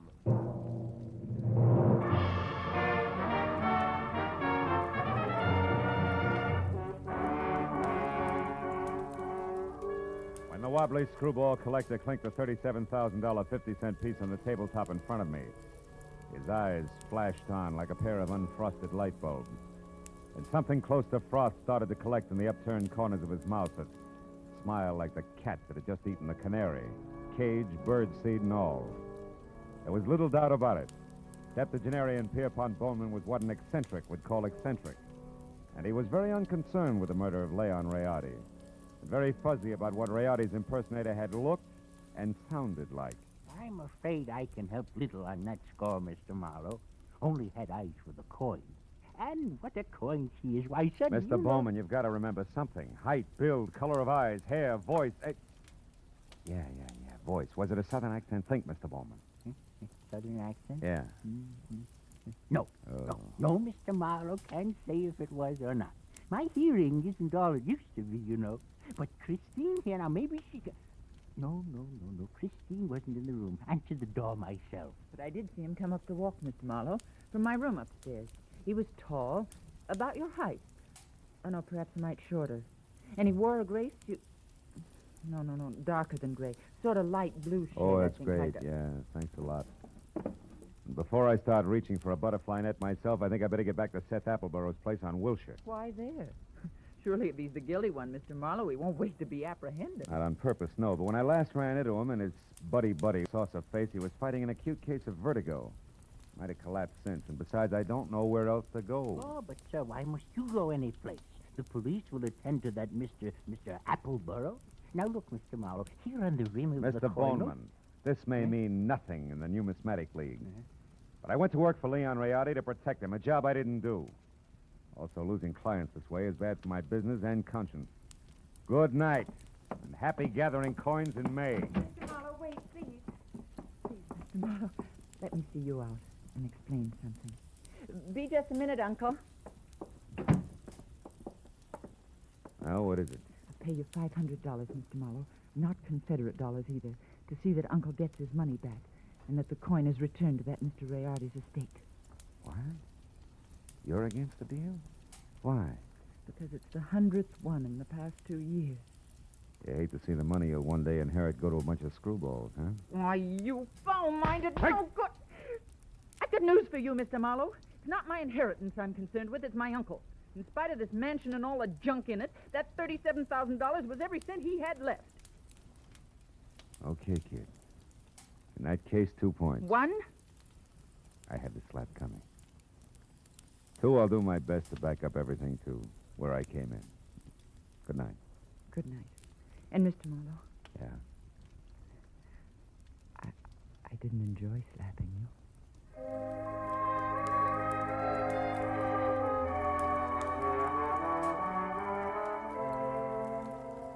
She said it like she meant it. 20 minutes later, I was back at the Wilshire Gardens where I found Villa 9 as dark and quiet as the bottom of a well. I had just about decided to quit playing long shots labeled I hope he passed out on his front doorstep when, from a nearby clump of pepper trees, I caught a glimpse of a shadowed figure moving toward me, one slow step at a time. I knew that I was spotted and strictly sitting duck, so I tried the only possible out. General nonchalance, my back to the pepper trees long enough for the not-so-stealthy hunter to get within hunting distance. And a good evening to you, Brother Appleboro. Now, sir, get up and start talking. What? Well, saucer face. Thought I had your partner. Hey, not wrong, Hasty. You're still doing it. Appleboro's my partner like you look good in tights. The name is Locke, Fred Locke, Treasury Department. Treasure. You mean you're after Appleboro? Uh-huh. I sapped you because from the gab I overheard, I figured you were nothing but a lone wolf shooting with a coin. Oh. Appleboro, friend, is big game. He's wanted on half a dozen counts, a lot more important than this Confederate $50. Yeah, but he must have gotten away from you because He did. Jumped out of my car a couple of blocks from here. But how do you know about that? Who are you? Oh. Well, name's Marlowe. I'm a private detective, license included. Wait a minute. Here. I know that Appleboro got away because he's already been up to the Boneman place where he posed as my client, Leon Riotti, who, incidentally, he killed so he could sell the Confederate lucky piece up there for $37,000. Quite a hunk of change. Mm-hmm. Well, sorry we crossed our wires, Marlowe, and thanks for the word. Oh. But don't worry, he won't get far. Us T-men will see to that. Keep in touch with the department if you find out anything, will you? Sure. Oh, say, Locke. Yeah? Just a hunch. Oh, like what? Like you're a cockeyed liar. Like Treasury men don't call themselves T-men. Any more than private detectives call themselves private eyes. Now, Locke, let's try inside your jacket. One, get rid of this non-Treasury Department Luger. And two, check the wallet and see if at least Fred Locke is your real name. All right, it's my name. Yeah, surprised it is. Out of imagination, T-man. Come on, get up and start working on a few other questions like where Seth Appleboro is at the moment and exactly what that guy in is with Boss. Well, do we keep this up all night? No. I'll tell you. I'll say everything. Okay. I'll say everything. Okay. Now, first the setup. Come on. Yeah. There were two of us. Me and Adam. No!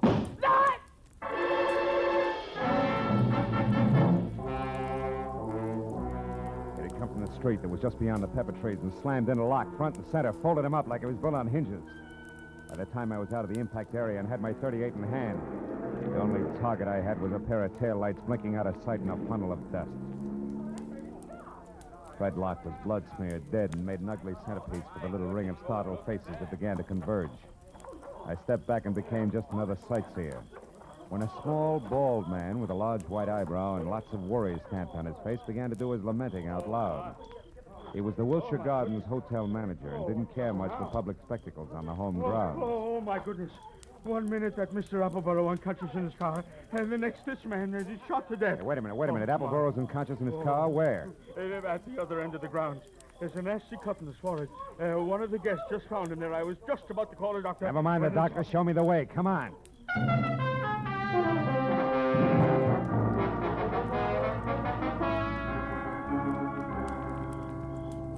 Come on, Dixie boy. Breathe deep.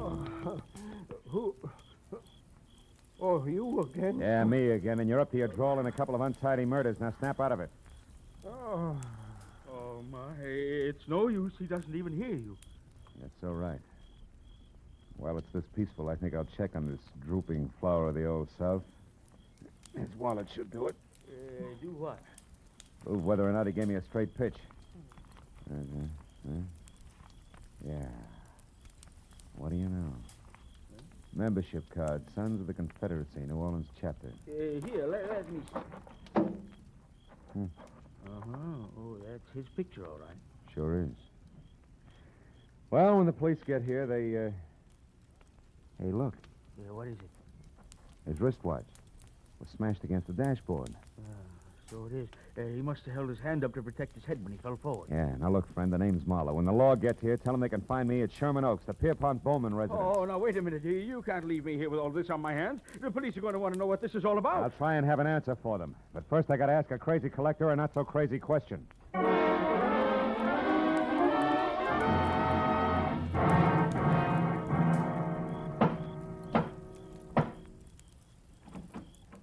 Well, hello, Oh, Mr. Marlowe, I was hoping you'd come back. No flowers and candy, honey. This isn't a social call. Then what brings you here? Your uncle, is he still up? Yes, but he asked not to be disturbed. Why? I got a picture I want him to look at. What kind of a picture? A man. Possibly the man who sold him the coin tonight. Now, where is he? In the gun room. Oh, but he'll scream bloody murder if we bother him. That's the subject on hand. You mean you found out who killed Leon Riardi? No. I found out someone else has been killed. Come on, huh? Over that coin? Who was it, Marlowe? Guy named Locke. We'll get to the fine print later. Is this the room? Yes, but It's Uncle... just the man I want to see. Oh, Mr. Bowman, I hear you. Well, it's quite a blunderbuss.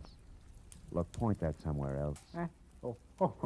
So it is. But don't let it worry you, Mr. Marlowe. This harquebus hasn't been fired in 300 years. That's great. Let's not spoil its record tonight, shall we? Here, have a look. Fine workmanship. Later on. Right now, Mr. Bowman, I want you to have a look. This picture, it's Seth Appleborough. Is this the man who sold you the coin, the one you couldn't remember? No, not the party. Now, on this gun, Mr. Marlowe... Uncle, we've had another murder. Huh? Oh, my, that's too bad. But what's all that got to do with me? I'm not sure. But, Mr. Bowman, if Appleborough wasn't the one who sold you that hot $1/2 buck, it must have been an item named Locke. Huh? The saucer-faced buddy I told you about before. Oh. The one who sapped me at Wilshire Gardens. Oh, very interesting. And perhaps tomorrow, Uncle, please. Go on, Mr. Marlowe.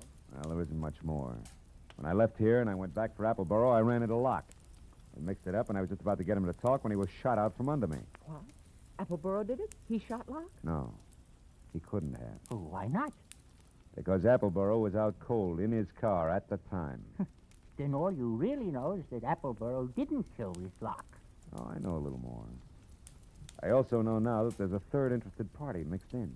Who? You, maybe. Uncle? What? Me? Sure. You could have killed Riardi via a hired flunky like Locke. Sold yourself the coin. After all, you're broke. It's been done before.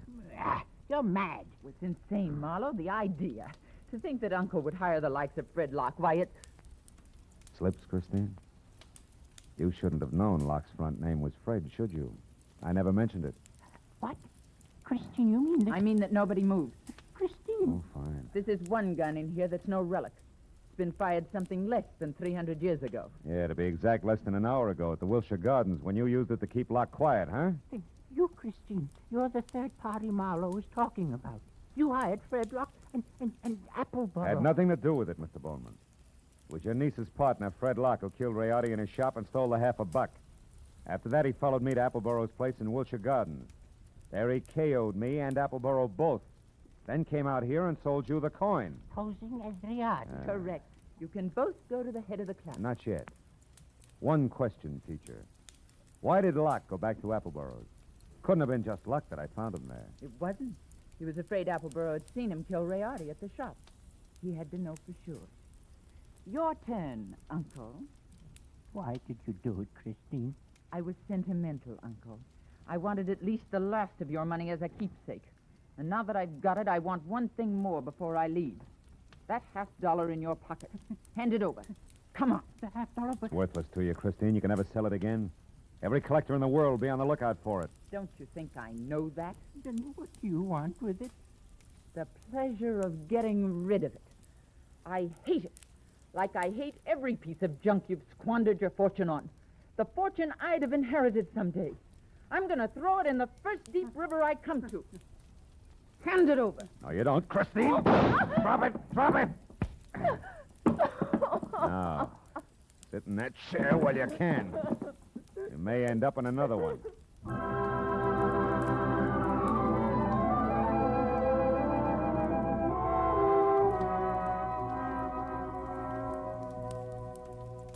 The police arrived. They always do. And after a long hour of questions and answers, there were only two of us left. Pierpont Bowman, standing close to a window, tears crowding his eyes.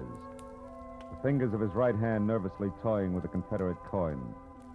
And me, thinking about Leon Riardi and Fred Locke and Christine. It was the old man who finally broke it up. A rotten thing. I left after that. So I don't know if Appleborough got the coin or not. You might check if you're ever running through the New Orleans Museum.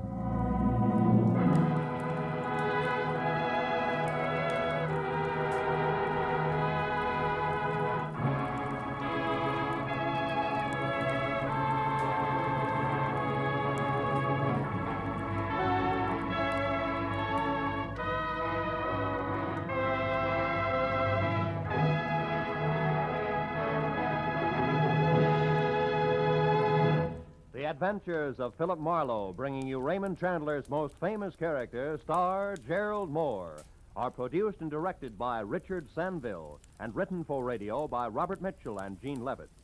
Featured in the cast were D.J. Thompson, Anthony Barrett, Shepard Menken, Tom Tully, and Jack Crucian. The special music is composed and conducted by Richard Arant. Be sure and be with us again next week when Philip Marlowe says... This time an old man dead in a flophouse, a sot who carved wood, a fallen lady with an eye for gold lockets, and a snake with big ears. All led me to a soft spot in a killer's hard heart.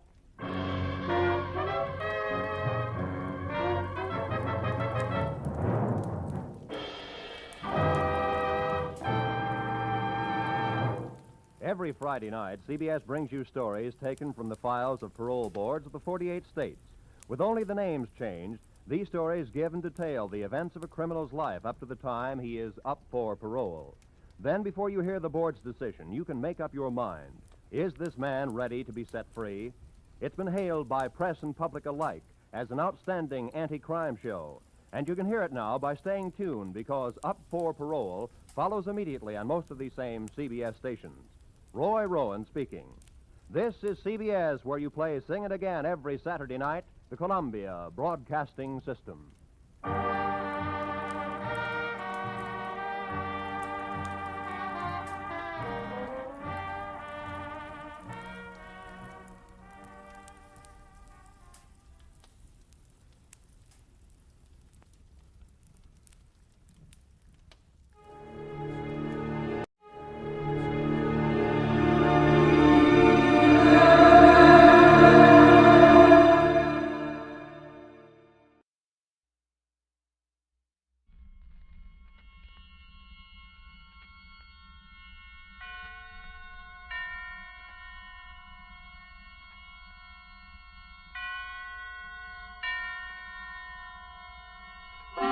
Suspense.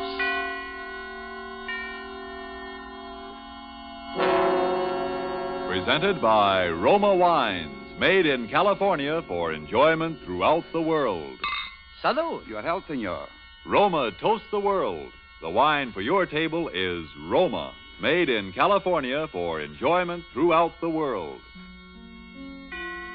This is the man in black, here for the Roma Wine Company of Fresno, California, to introduce this weekly half hour of Suspense.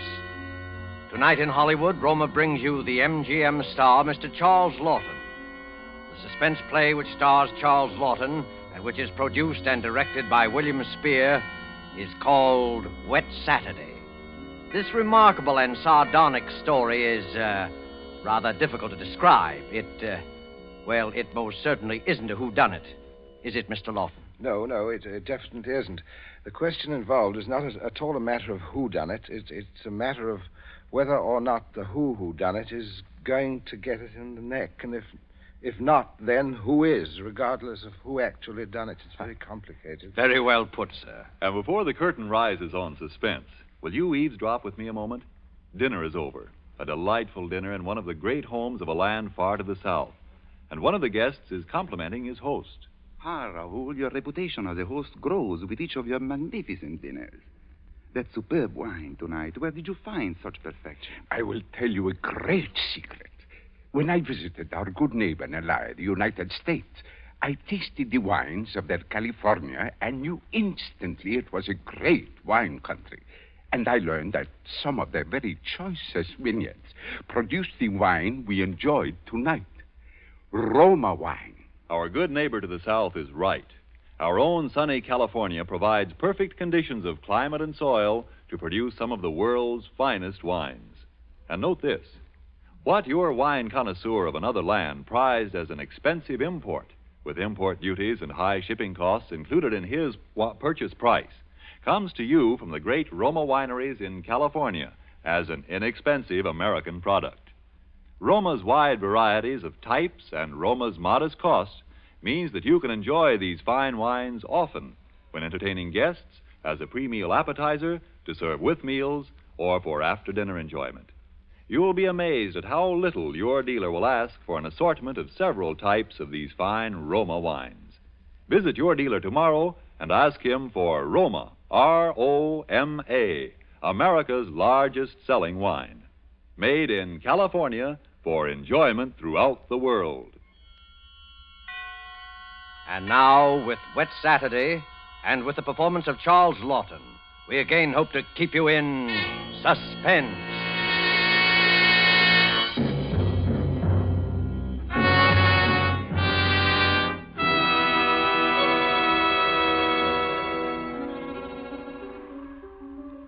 On this rainy afternoon, we should like you to meet the Princey family and their visitor. They are, of course, at home. Mrs. Princey, daughter Millicent, George, the son and heir, sprawled on a couch, and finally, Mr. Princey, biting on a dry pipe. Their living room is dull and overstuffed. Rain beats at the windows. They are any middle-class family at home on a wet day, except for one small item. As you sit with them in the living room, you can see through the door to the sun porch a pair of men's feet encased in high black shoes. They look like the feet of a curate. There is a tenseness in the room. The air is charged with excitement. But the feet are very still.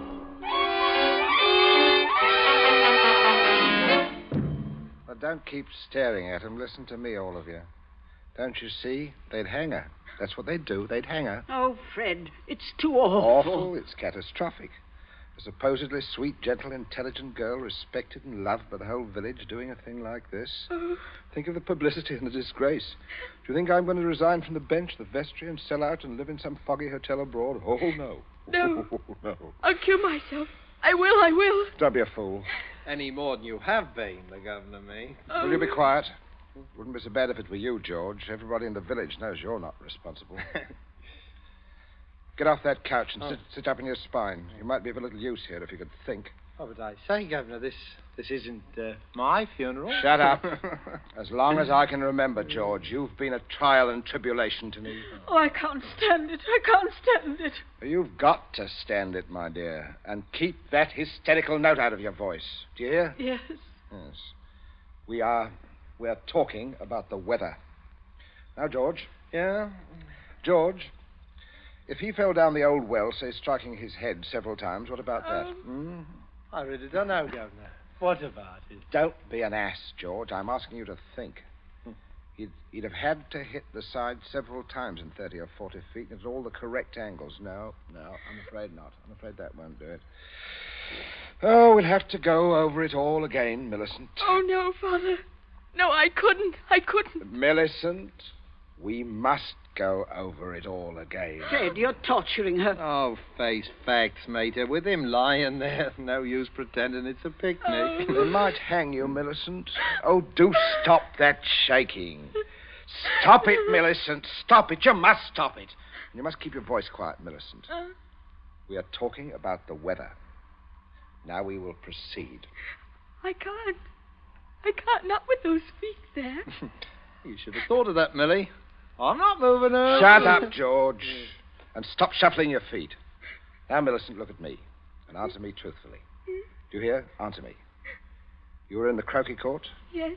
Who knew you were in love with this wretched curate? The whole village knows. They've been sniggering about it in the pub for the 3 years past. Shut up, George.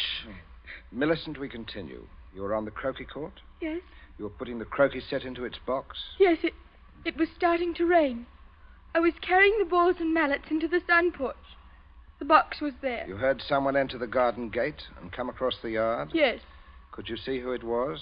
Not at first. I was going into the sun porch. I threw down all the mallets but the red one and turned round. And it was Withers? Yes. So you called him? Yes. Loudly? Oh. Did you call him loudly? Could anyone have heard? No, Father, I'm sure not. I didn't really call him. I just spoke his name. He saw me as I went to the door, and he just waved his hand and came over. Now, can I find out from you whether there was anyone about, whether he could have been seen? I'm sure not, Father. I'm quite sure. So you both went into the sun porch? Yes, it was raining hard then. What did he say? He said, Hello, Millie, and excuse his coming in the back way, but he'd set out to walk over to Liston. Yes? And he said, passing the park, he'd seen the house and suddenly thought of me, and he thought he'd just look in for a minute. He had something to tell me. Yes, go on. He said he was so happy he wanted me to share it. He'd heard from the bishop he was to have vicarage, and it wasn't only that. It meant he could marry.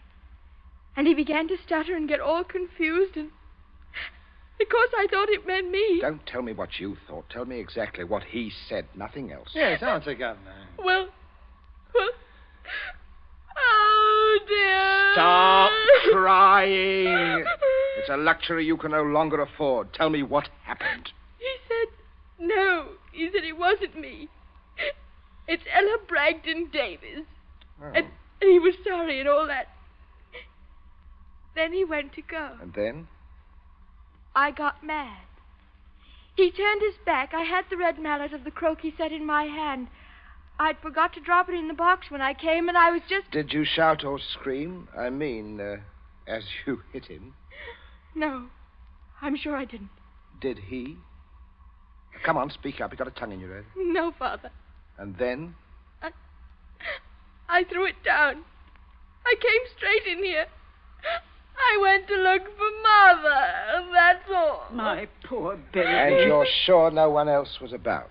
No one. Leave the child alone, Fred. You're not such a child, Mater. Oh, Millie, I had no idea. George, will you keep quiet? I'm thinking. You see, George, he probably told people he was going to Liston. Certainly no one knows he came here, for he didn't decide until he crossed the park. He might have been attacked in the woods. We must consider every detail. A curate with his head battered in. Oh, don't, Father, don't. Oh, shut up. A curate with his head battered in. A curate with his head battered in. Well, who would want to kill Withers? Who'd want to kill Withers? Well, I would, with pleasure. How do you do, Mrs. Princep? Captain Smollett. Well. Sit down. Pray, you mustn't get up for me, Mrs. Princey. You are the Millicent, my word. I'm just being neighborly on a bad day. I wanted to ask you about those dahlia bulbs, Princey. I took a short cut on account of the rain and walked right in. I knew you wouldn't mind. He heard you, Father. Oh, dear. We can all have our little jokes, can't we? Now, don't you pretend to be shocked. This way, Smollett. This chair facing the fireplace, old man. Sit down, Mother. Just straightening the curtain to the sun porch, dear. It looks so gloomy out there. Might as well shut the rain out. Well, we were just talking about a little theoretical curate killing, Smollett. Young people these days like thrillers. Parsonicide? Justifiable parsonicide. You heard about Ella Bragdon Davis? I should be a proper laughingstock. Why should you be a proper laughingstock, Smollett? I had a shot in that direction myself. Did you? She half said yes, too. Hadn't you heard? She told most people. Now I look as if I were jilted. Too bad. Oh, the fortune of war. Yes, fortune of war.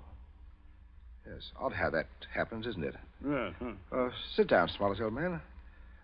Mother, Millicent, would you console Captain Smollett with your best light conversation?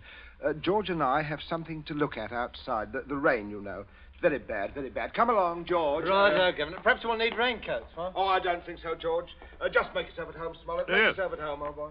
A cigarette, Captain Smollett? Thank you. Nasty day to be going out. Oh, it's something about the old well just off the sun porch door, you know. This terrible sudden weather seems to have loosened some of the stones. Too bad. Too dash bad. Spoils the tennis and the croquet. I mean, a day like this. Doesn't it, Millie? Yes, it does. She was practicing out on the croquet court earlier. But do pull your chair nearer the fire, Captain. It was so damp we thought it would be cozy to light it. Thank you. I'm quite comfortable. I hope you don't feel too bad about Ella Bragdon Davis. Oh, can't always win, you know.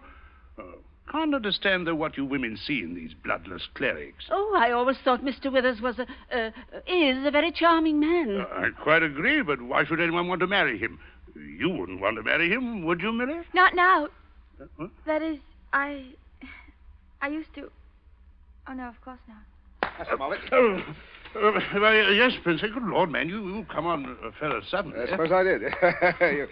You don't mind this old double-barrel shotgun, do you, Smollett? I've been working on it. Might I have your attention for a minute? There's something on the sun porch I'd like to show you. Yes, of course. Smollett, George and I went out to see if we could shoot some rats which had been driven out of the old well by the high water. We were afraid they might get into the house. But you must listen to me very carefully, or you'll be shot. By accident. Princey, what's the matter with you? You heard me ask as you came in who would kill Withers. You also heard Millicent make a comment. An unguarded comment. Well, what of it? Very little, unless you were to hear that Withers had met with a violent end this afternoon. And that, my dear Smollett, is what you are going to hear. What? Withers dead? Yes. Who killed him? Millicent. Oh, good Lord. Oh, shut up, sniveling Millie. Yes, it's a mess. And, of course, you would have remembered and guessed. Oh, maybe, yes, I suppose I should. Therefore, you constitute a problem. Why did she kill him? It's one of those disgusting things. Pitiable, too, I think. She deluded herself that he was in love with her. Good heavens. Millie, yes, of course, I see. He told her about the Davis girl, Ella Bragdon Davis. I understand. I have no wish, as you will comprehend, that she should be proved either a lunatic or a murderess. I could hardly go on living here after that, could I? Besides, I'm rather fond of Millie. Quite. On the other hand, you know about it. Yes, I see that makes me a problem. You were wondering if I could keep my mouth shut. If I promised? I'm wondering if I could believe you. But if I promised? If things went smoothly, yes. But not if there was any sort of suspicion or any questioning. You would be afraid of being an accessory. I don't know. I do. What are we going to do? I can't see anything else. I mean, you'll never be fool enough to do me in. You can't get rid of two corpses. Well, I regard it as a better risk than the other. It could be an accident, or you and Withers could both disappear. There are possibilities in that, of course. Listen, you can't... I can. But there may be a way out. There is, Smollett. You gave it to me yourself. I did? What? Well, you said you would kill Withers. You have a motive. Oh, look here now. I was listen, guilty. Smollett, I can't trust you. You must trust me, or else I will kill you now in the next minute. I mean that. You can choose between living and dying. Go on. There's the old well just outside the sun porch door. That's where I'm going to put Withers. No one outside knows he's come up here this afternoon. No one will ever look there for him unless you tell them. Now, you must give me evidence that you have murdered Withers. I murdered him? Why do you want that? So that I shall be dead sure that you'll never open your lips on the subject. I see. What evidence? George? Yes, Governor? Hit him in the face. Sure. You keep out of this, man. Oh, Captain, you should be more careful. Look what your teeth did to my knuckle. Do it again, George. Okay. Father, how can Now, you keep quiet, Millie. Stop sniveling. I'm sorry, Smollett, but there must be traces of a struggle between you and Withers. Then it will be not altogether safe for you to go to the police. Now, George, would you get the croquet mallet? Oh, right, yes. okay. And, George, take your handkerchief to it. You'll find it there on the sun porch floor. Oh, yeah. Yeah, I got it, Governor. That's right, boy. There, Captain, there's the weapon. See, as I told you, Smollett, there it was. Now, you, if you please, just grasp the end that mashed Withers' head. I shall shoot you if you don't. Good Lord, you can't. There. All right. That's it, old boy. That's right.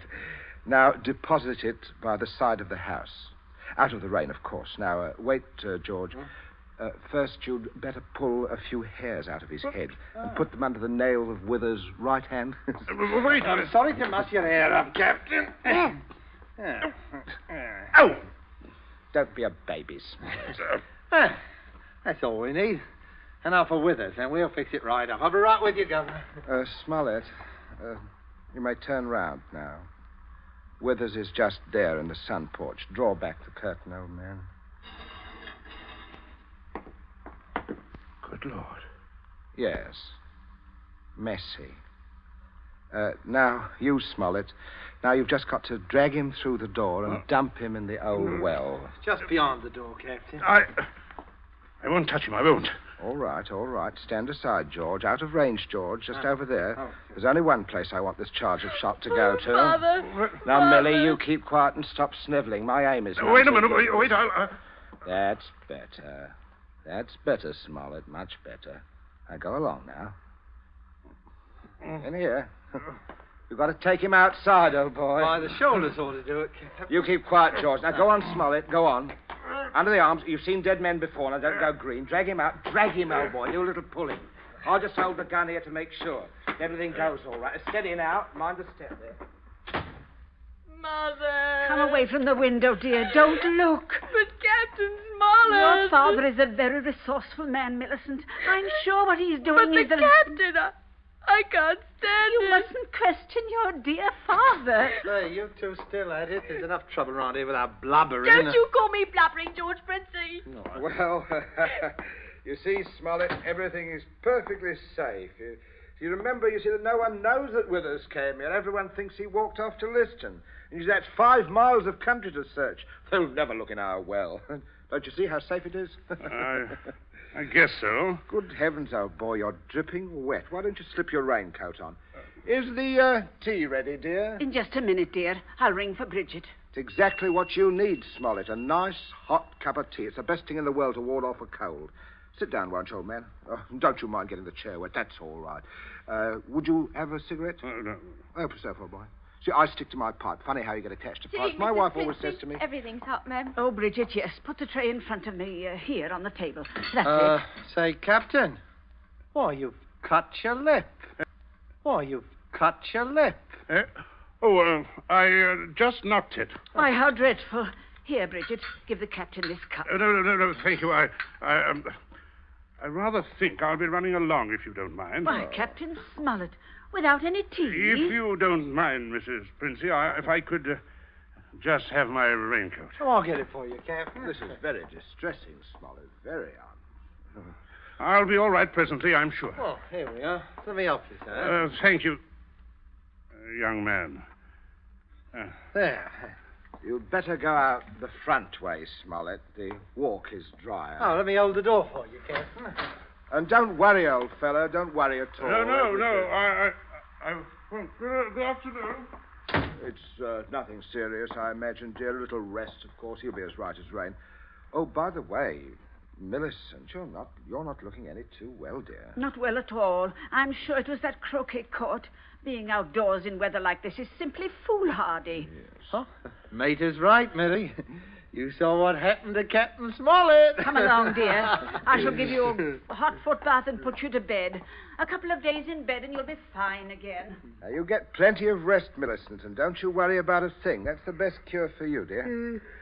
I guess I'll have a little nap, too, Governor. Fine afternoon for a nap. Yes, it is. Nice. Indeed it is, Sam.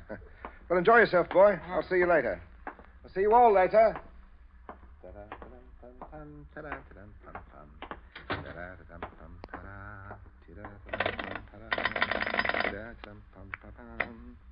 number, please. Oh, would you get me to the police station? Police station. Right away, sir.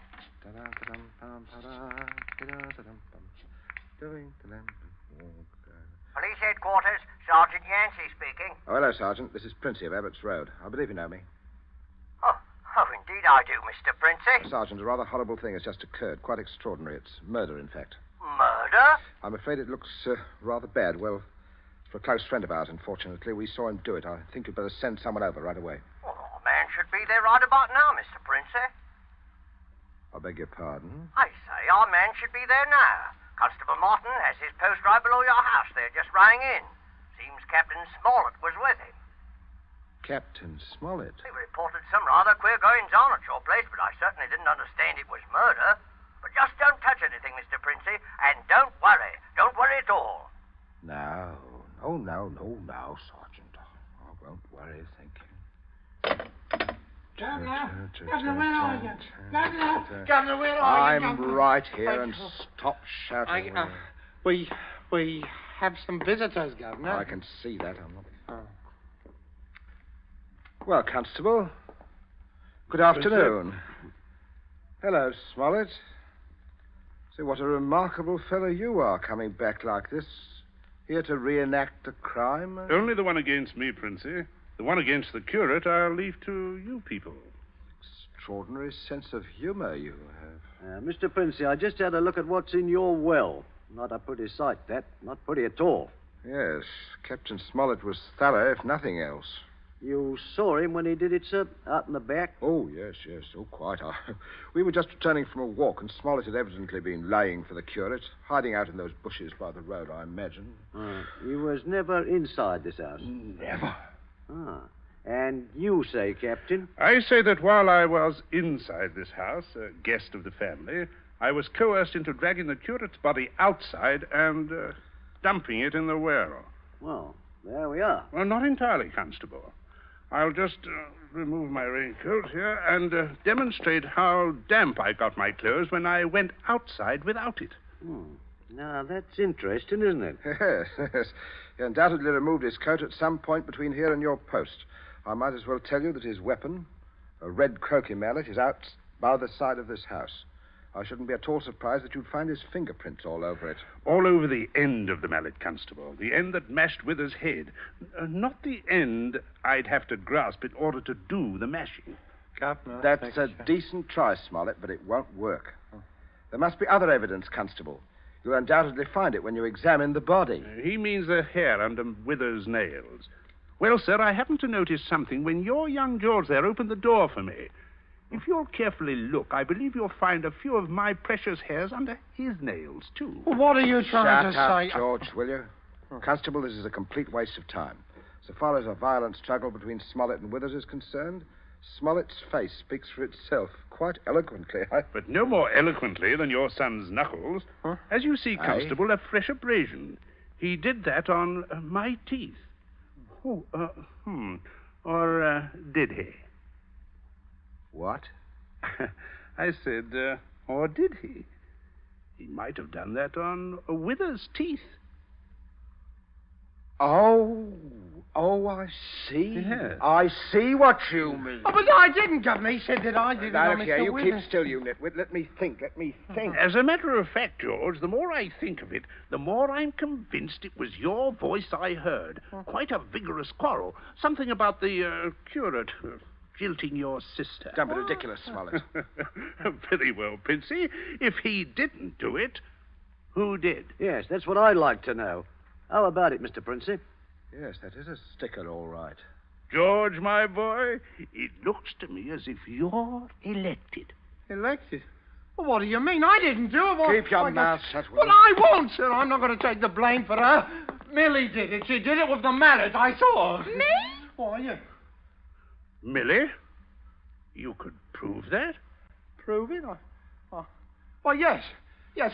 Her fingerprints on the mallet. Why, the handle. George, don't you remember when you made me touch the mallet when you picked it up with your handkerchief? George, I'm sure you wiped that handle clean. Oh, well, I can hardly expect you to remember that if you can't even remember killing the curate. Governor, I told you to keep still, George. I am thinking. Well, Governor, you're not going to let him say that. As long as I can remember, George, you have been a trial and tribulation to me. What? You shouldn't have done it, George. Oh. You shouldn't have done it. Now let's all have a nice hot cup of tea. Warms the cockles of the arms. Very good for you, Mother. Where's the sugar?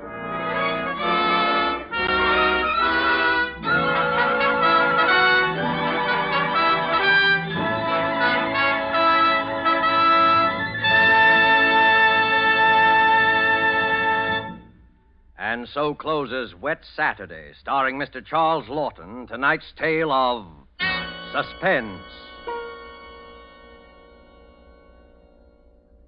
In just a moment, we shall hear again from Mr. Lawton. But first, let me ask you a question. Isn't it true that things we most enjoy are so often the little extra things, and more often than not, something that pleases the taste? That suggests a bottle of really good wine, Roma wine. It's so easy for you to make certain of high quality in your wine because all you have to do is to go to your dealer and ask for Roma, America's largest selling wines. They are made in California, one of the world's greatest wine-producing sections. You'll have your choice of Roma's great variety of types, from a delicious tangy sherry, a brilliant claret, or a hearty burgundy to a sweeter, heavier port. And you will be so impressed by the modest cost of Roma wines, you will want to enjoy them regularly at home as well as when you entertain. For this traditional form of hospitality is smart, yet inexpensive. A full measure of enjoyment, yet moderation in its best sense. For wines with greatness of character, always ask for Roma wines. R-O-M-A. Made in California for enjoyment throughout the world. But remember, before you buy wine, buy war bonds and stamps. Hello, this is Charles Lawton. I hope you enjoyed our play this evening. Next week, I'm told that Suspense will bring you another of John Collier's stories. It's one of my very particular favorites. It's called Back for Christmas, and your star will be Peter Lorre. Charles Lawton appeared by courtesy of Metro-Goldwyn-Mayer, producer of the Technicolor musical Thousands Cheer.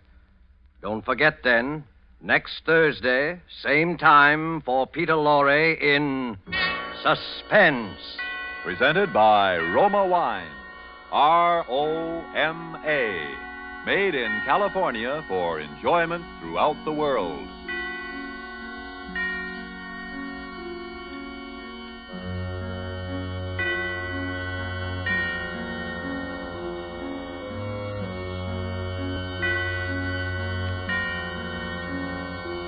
This is the Columbia Broadcasting System.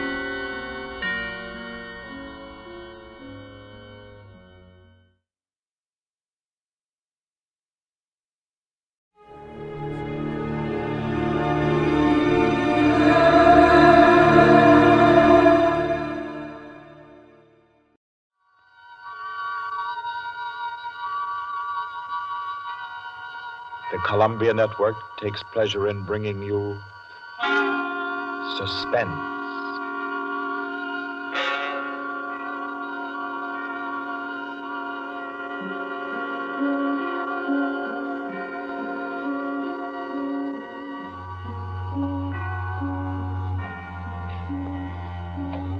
Suspense, Columbia's play theater of outstanding thrillers, produced and directed by William Spear and scored by Bernard Herrmann. The notable melodramas from fiction and stage and screen, from the world's great literature of entertaining excitement, presented each week to bring you to the edge of your chair, to keep you in suspense.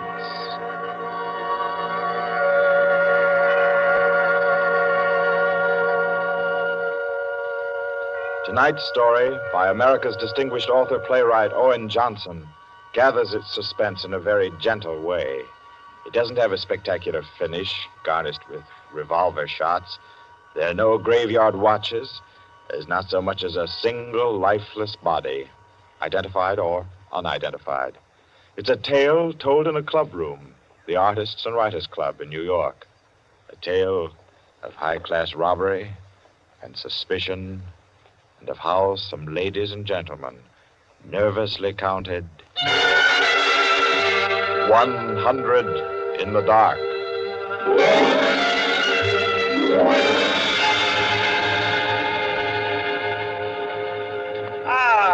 That was a fine meal. Me for the club anytime. Here, we can all sit here, Petty. Yes, if you'll just draw up that chair for Mr. Peters. Oh, yeah. Here you are, Mr. Peters. Thank you. Do you all know Peters? This is Mr. Steingall. How do you do? I know you. Mr. Gaulier? Oh, I believe we've met. Oh, yes. How are you? Oh, you know each other. Yes. And the one who drew up the chair, Mr. Rankin. How do you do? Well, I guess we're all acquainted now. To get back to our table discussion, Quinny. Oh, yes. How about a drink? Who'll join me? Oh, yeah, pleasure. Fine. John. Well, now, Steingall, as I said, there are only half a dozen stories in the world. What is more to the point? There's every reason Yes, sir. What? Oh, 5 with soda, John. Yes, sir. Now, where was I? Oh, yes. What is more to the point, gentlemen?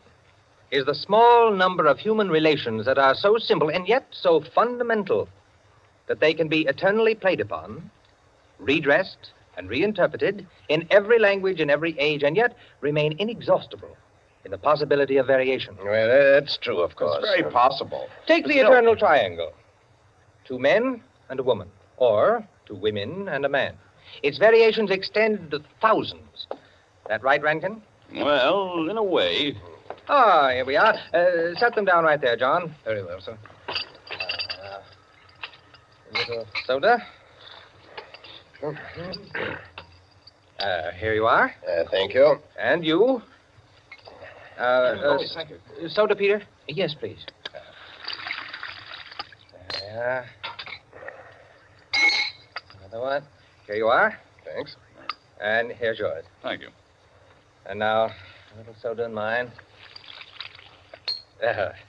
Well, here's to you all. Cheers. Cheers.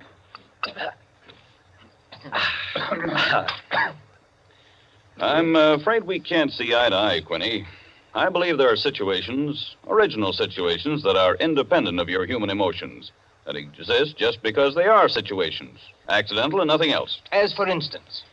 Well, I'll just cite an ordinary one that happens to come to my mind. In a group of 5 men, such as we are here, a theft takes place. One man is the thief. Which one? Now, I'd like to know what emotion that interprets. And yet it certainly is an original theme at the bottom of a whole literature. It's not the same thing at all. Detective stories. I could answer that the situation you give can be traced back to the commonest of human emotions, curiosity. I think Quinny has you there, Rankin. What is the peculiar fascination that the detective problem exercises over the human mind? You will say curiosity. Yes and no. Admit at once that the whole art of a detective story consists in the statement of the problem. Anyone can do it. I can do it. Steingall can do it. Rankin, I believe even you can do it. The solution doesn't count. It is usually banal. It should be prohibited. What interests us is, can we guess it? There you have it, the problem, the detective story. Now, why the fascination? I'll tell you. It appeals to our curiosity. Yes, but deeper, to a sort of intellectual vanity. 5 men present. The theft takes place. Who's the thief? Who will guess it first? Whose brains will show its superior cleverness? You see? That's all. That's all there is to it. Out of all of which, the interesting thing is that Rankin has supplied the reason why the supply of detective fiction is inexhaustible. It does all come down to the simplest terms.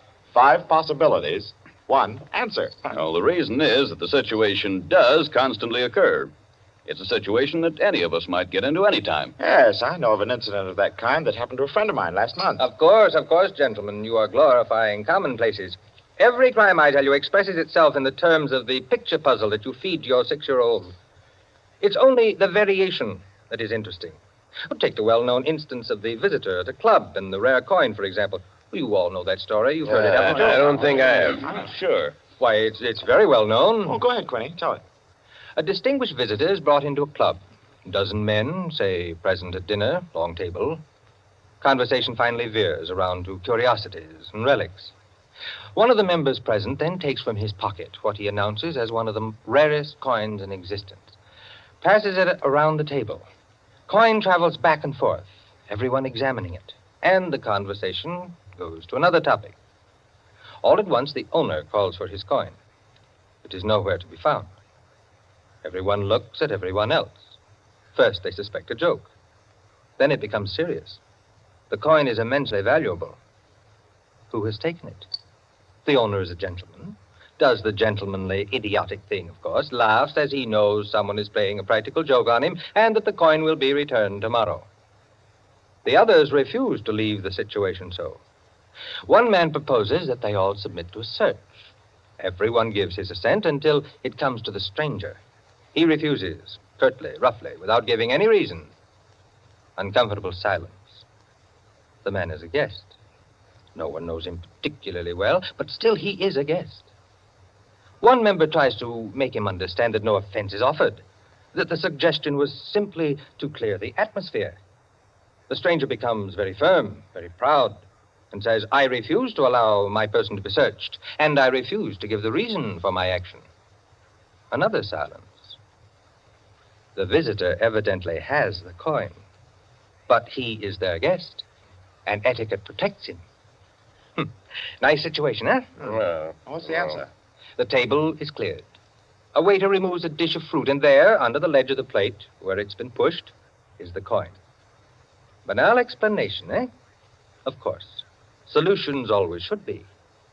At once, everyone apologizes to him, whereupon the visitor rises and says, now I can give you the reason for my refusal to be searched. There are only 2 known specimens of that coin in existence, and the second happens to be here in my vest pocket. That's rather obvious. Of course, the story is well invented, but the turn to it is very nice. Very nice, indeed. Well, I don't know.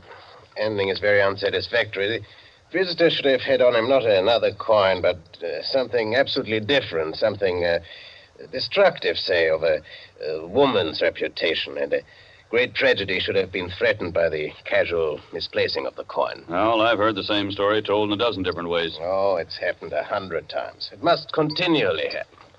I know of one extraordinary instance. In fact, the most extraordinary instance of this sort I've ever heard. Peters, you rascal. I see you've been quietly letting us set the stage for you. Well, it's not a story that will please everyone. Why not? Because you will want to know what no one can ever know. It has no conclusion, then? Yes and no. As far as it concerns a woman, quite the most remarkable woman I've ever met, the story is complete. Do I know the woman? Possibly. Probably, I should say. Uh-huh. As a matter of fact, this should be particularly interesting to you because I believe that most of you are acquainted with the people involved. The names, of course, are disguised. I think... yes, I have. Just time before I catch my train to tell it to you.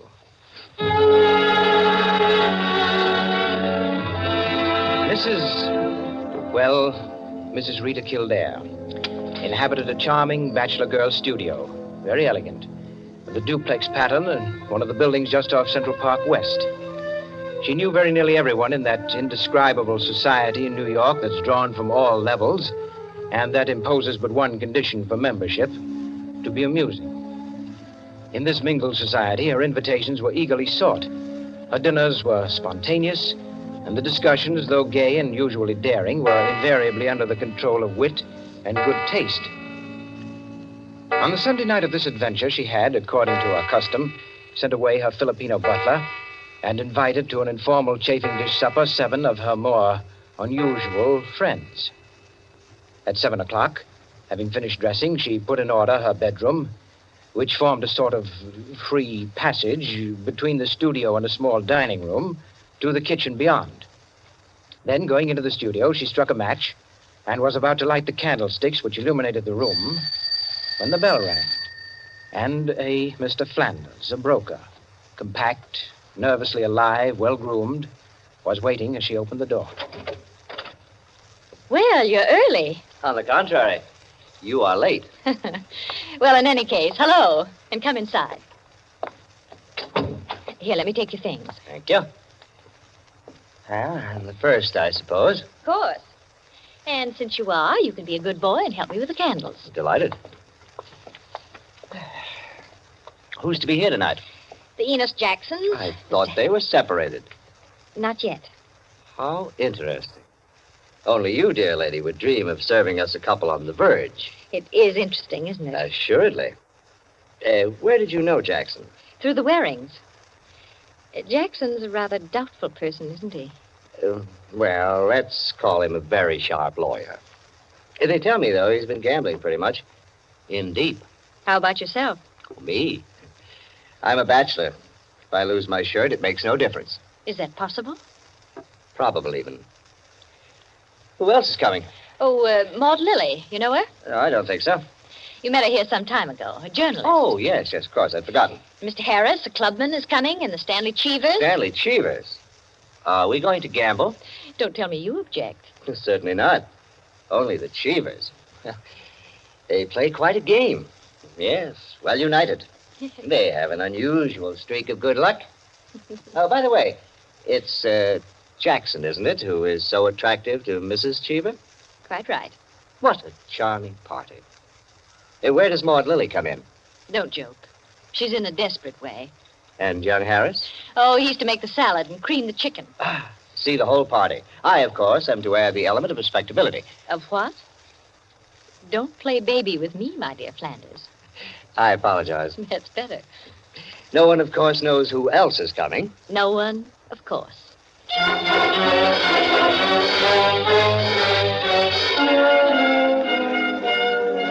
The Stanley Cheevers entered. A short, fat man with a vacant, fat face and slow-moving eye, and his wife, voluble, nervous, overdressed, and pretty. Mr. Harris came in with Maud Lily, a woman straight, dark, Indian, great masses of somber hair, held in a little too loosely for neatness, with thick, quick lips and eyes that rolled away from the person who was talking to her. The Enos Jacksons were late, and still agitated as they entered. His forehead had not quite banished the scowl, nor her eyes the scorn. He was of the type that never lost his temper, but caused others to lose theirs. Mrs. Jackson seemed fastened to her husband by an invisible leash. You looked at her curiously and wondered what such a nature would do in a crisis, with a lurking sense of a woman who carried with her her own impending tragedy. As soon as the company had been completed and the incongruity of the selection had been perceived, a smile of malicious anticipation ran the rounds, which the hostess cut short by saying, Well, now that everyone's here, this is the order for the night. You can quarrel all you want, you can whisper all the gossip you can think of about one another, but everyone is to be amusing. Also, everyone is to help with dinner. And nothing formal, nothing serious. We may all be bankrupt, divorced, or dead tomorrow, but tonight we'll be gay. That's the invariable rule of the house. For she's a jolly good fellow, for she's a jolly good fellow, for she's a jolly good fellow, which nobody can deny. Oh, thanks, everyone. Now, if you'll excuse me, I'll get on with the cooking. Harris, I'll need you. Right with you. May I be of any help? Thank you, Ma, dear. Oh, Mrs. Cheever, you might come along, too. All right.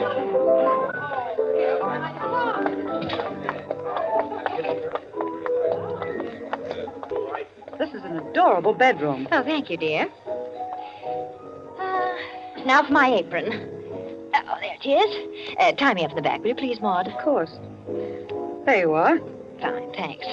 Now just let me get my rings off, and I'll be all ready to go to work. Oh, this is such a lovely apartment, Mrs. Kildare. Thanks. Soap and water always seem to do it. There. Your rings are so beautiful. They are nice, aren't they? But there's only one that's very valuable, the sapphire. Oh, it's beautiful. Let me see. Oh, it must be very valuable. It cost $10,000 6 years ago. It's been my talisman ever since. For the moment, however, I'm a cook. You're not going to leave the rings there. Why, of course. Now, I'm the cook. Maud Lily, you're the scullery maid. Harris is the chef, and we're all under his orders. Mrs. Cheever, did you ever peel onions? Oh, good heavens, no. Well, there are no onions to peel. All you have to do is help set the table.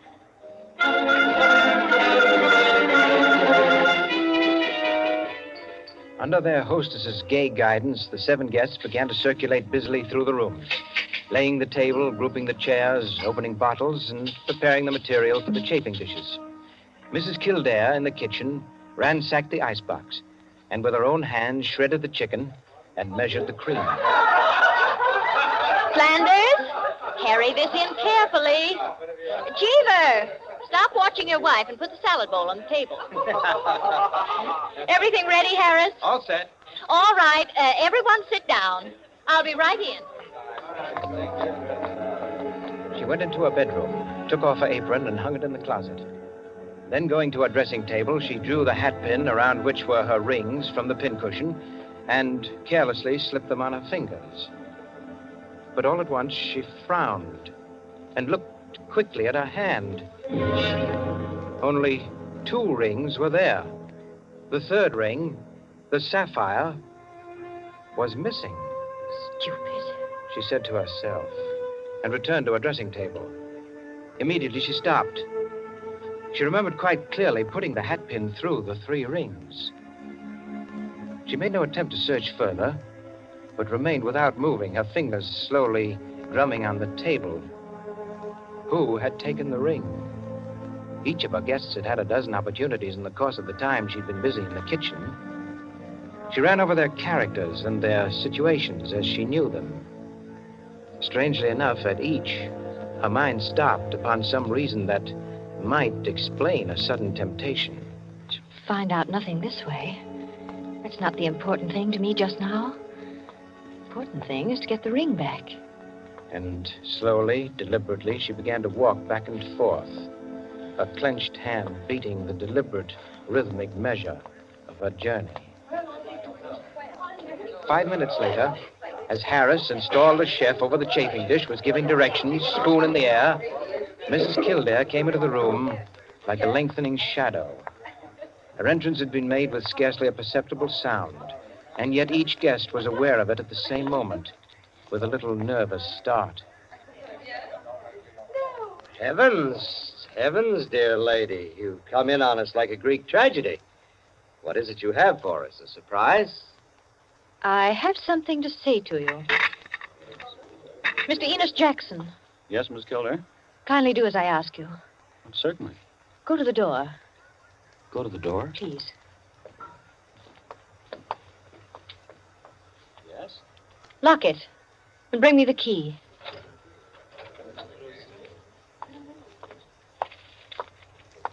Here you are. You've locked it? As you wish me to. Thank you. Now, the bedroom door. Would you do the same? Sure.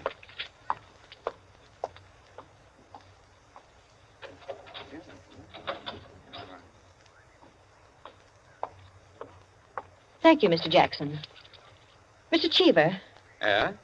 would you blow out all the candles? Yeah? Would you blow out all the candles except the candelabra on the table? Blow out all the candles. Except the candelabra. All right. For goodness sake, Mrs. Kildare. What is it? I am getting terribly worked up. My nerves are all sorry, on edge. Mrs. Jackson.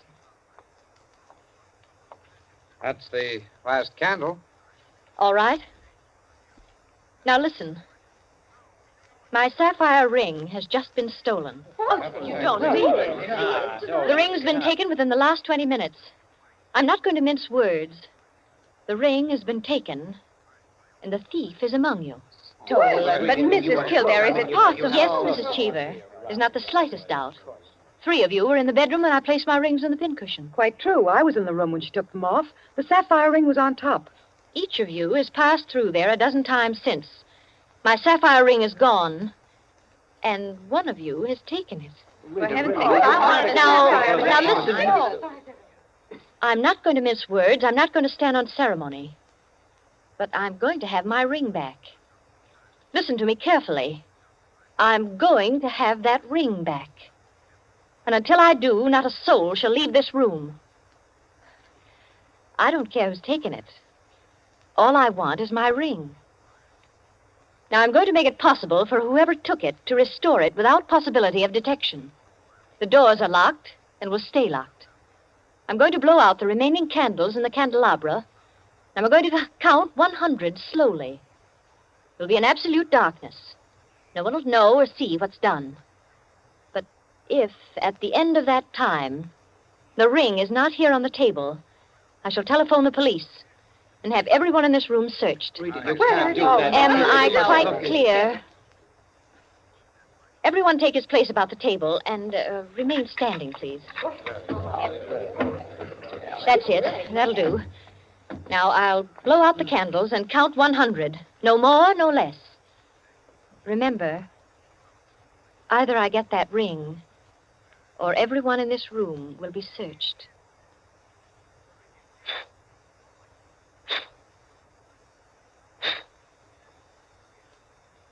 One, 2, 3, 4, 5, 6, 7, 8, 9, 10, 11, 12, 13, 14, 15, 16, 17, 18, 19, 20, 21, 22, 23, 24, 25, 26, 27, 28, 29, 30, 31, 32, 33, 34, 35, 36, 37, 38, 39, 40, 41, 42, 43, 44, 45, Foot slipped off the chair. I'm 46, sorry. 47, 48, 49, 50, 51, 52, 53, 54, 55, 56, 57, 58, 59, 60, 61, 62, 63, 64, 65, 66, 67, 68, 69, 70, 71, 72, 73. The ring. 74. There it is. On the table. 75. 76. 77. 78. 79. 80. 81. 82. 83. 84. 85. 86. 87. 88. Oh, really? 89. 90. 91. 92. 93. 94. 95. 96. 97. 98. 99. 100. Well, it is there, isn't it? Mr. Cheever, you may hand it to me. Well, now that that's over, we can have a very gay little supper. The lights, someone.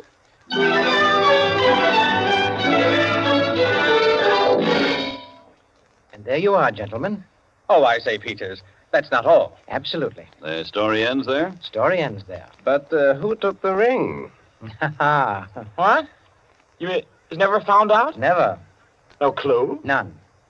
I'm not sure I like the story. It's no story at all. Permit me, it is a story, and it is complete.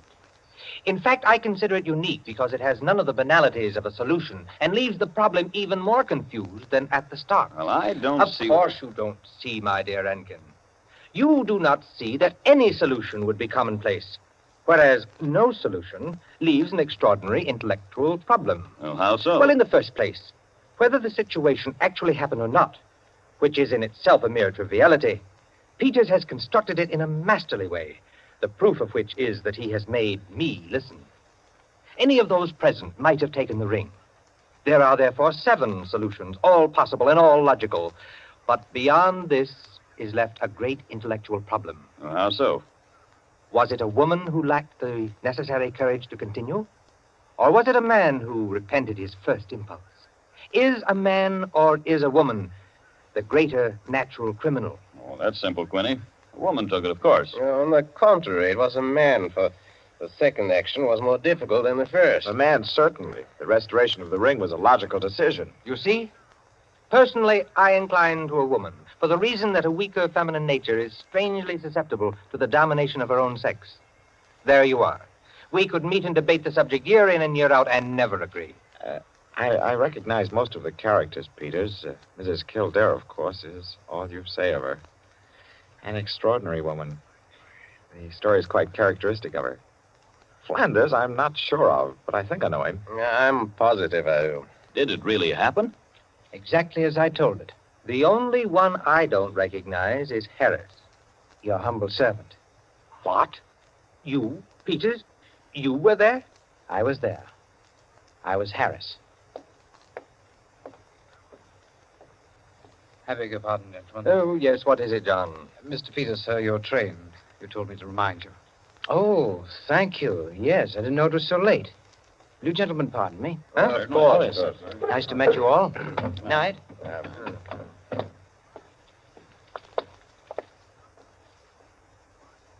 Curious chap. Extraordinary. Well, now, I wonder. I wonder if we're wondering the same thing, gentlemen.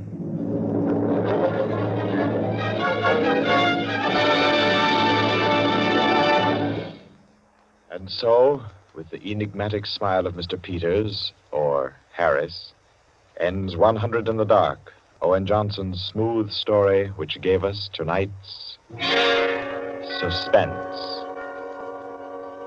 Suspense is produced by William Spear.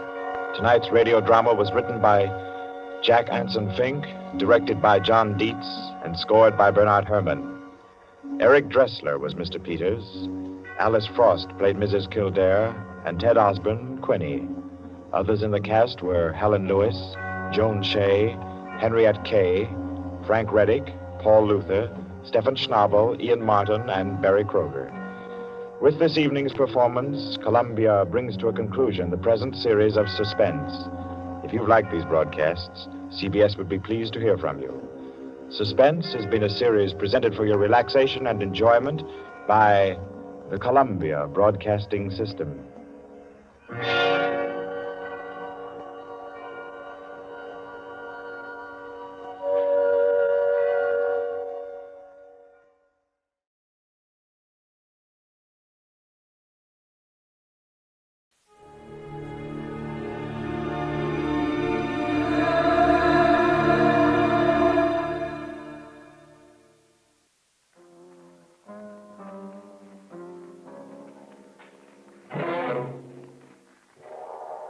The Columbia Broadcasting System presents yours truly, Johnny Dollar.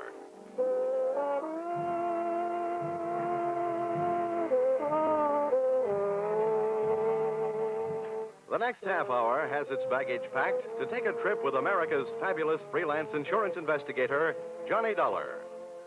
At insurance investigation, he's just an expert. At making out his expense account, he is an absolute genius.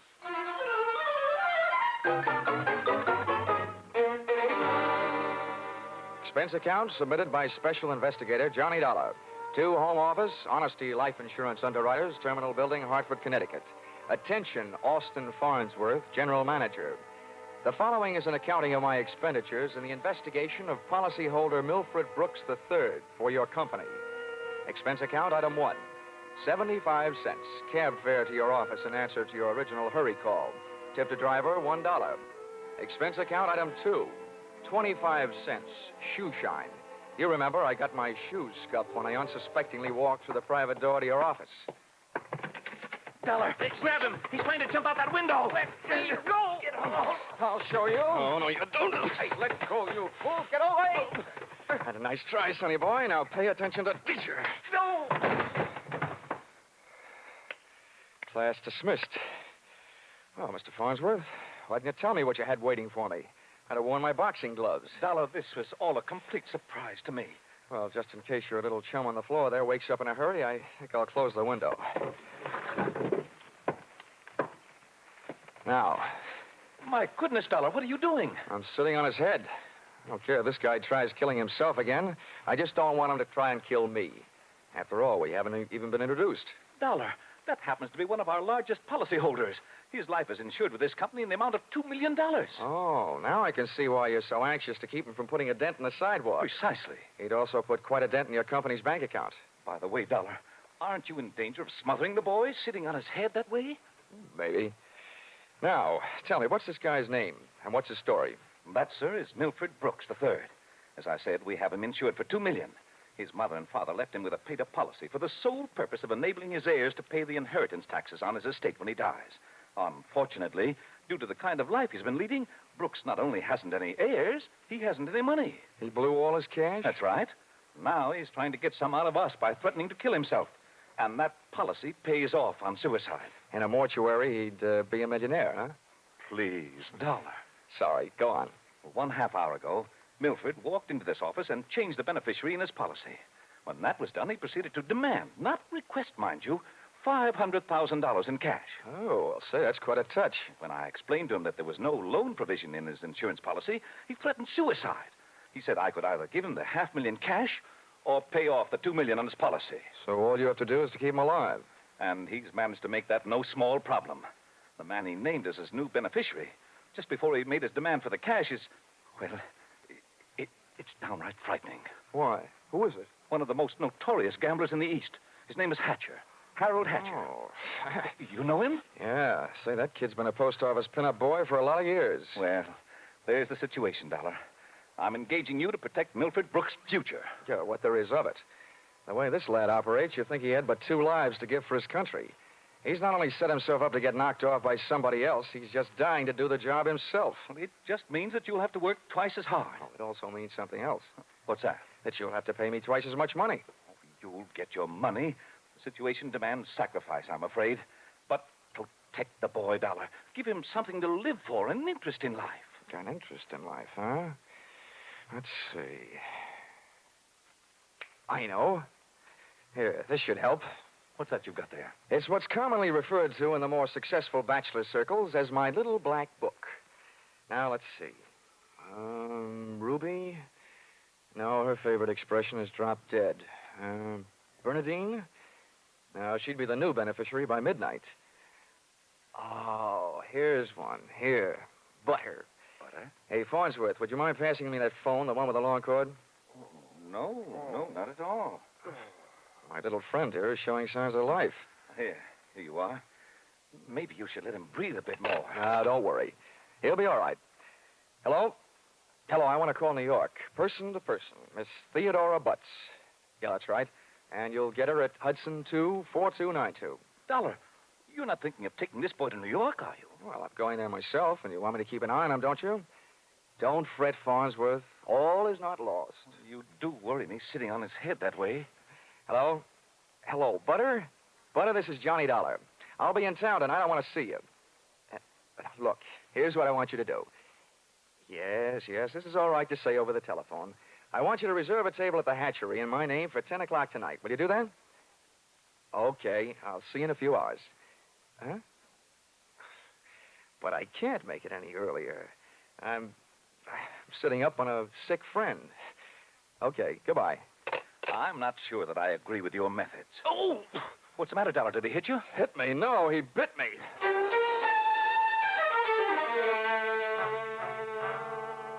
Expense account, item 3. Liquor, $18. Keeping Milford Brooks III peaceful seemed to be the immediate problem, and a bottle of rare old brandy seemed to be the immediate answer. I poured most of it into him, loaded him into my car, and we headed for New York. As we passed through New Haven, he opened one eye, looked up, saw the ale bowl, and gave 3 cheers for old Eli. Yeah, right. Old Yale would sure be proud of you. Why anybody would want to insure you for $2 million is more than I can figure. Yeah, well, my daddy loved me very much, and my mother loved me very much. Not only that, but I love somebody very much. And not only that, but I hate somebody very much. Hey, you want to know something? Huh. Next to one other guy, I hate you most of anybody else. Here, lover boy, it's cocktail hour again. Time for your bottle.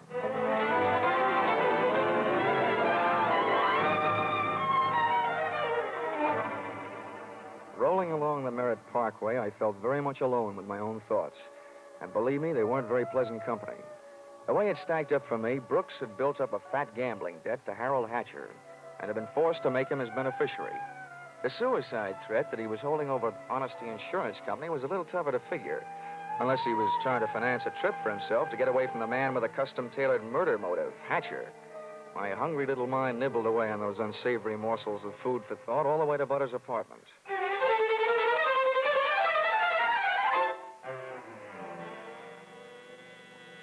Hey, where are you taking me? I want to go to New York. If you don't behave, Buster, I'll punch your ticket. Johnny, darling, welcome to New York. Fastest trip I ever made. Quiet. Well, where did you find this? In a box of Cracker Jacks.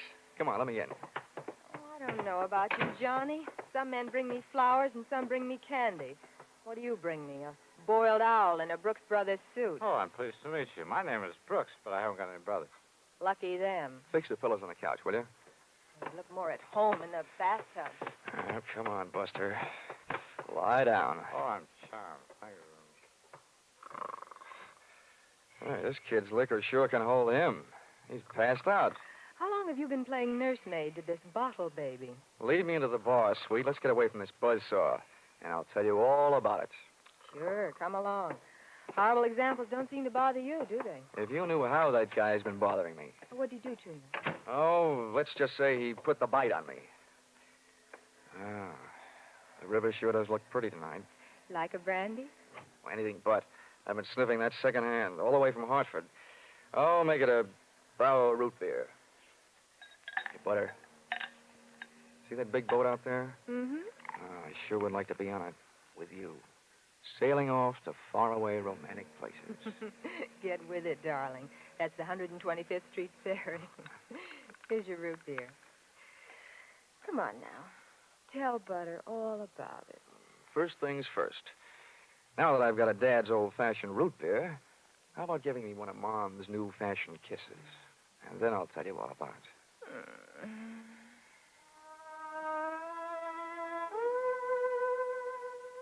A few seconds later, I proceeded to tell her all about it, and it wasn't easy. Everything about her kept flagging down my train of thought. She was a sympathetic listener to my story until I gave her the answer to her first and only question. Where do I fit into all this? Well, baby, I thought you understood. My job is to give the poor, misguided boy something to live for. That's you. Well, he should live so long. Now, Butter, wait a minute. Well, don't butter me. Now, don't get excited now. You misunderstand. I really mean it. I thought if he just got a look at you, realized that things like you exist, you'd make any man glad to be alive. If you can't stand it, I'll take him away. But I sure need you, Butter. Come on, baby. Melt a little. I wouldn't let you get hurt. You know that. Did I hurt you? No, I'm getting used to it. People have been taking pokes at me all day. Sorry. Ah, that's better.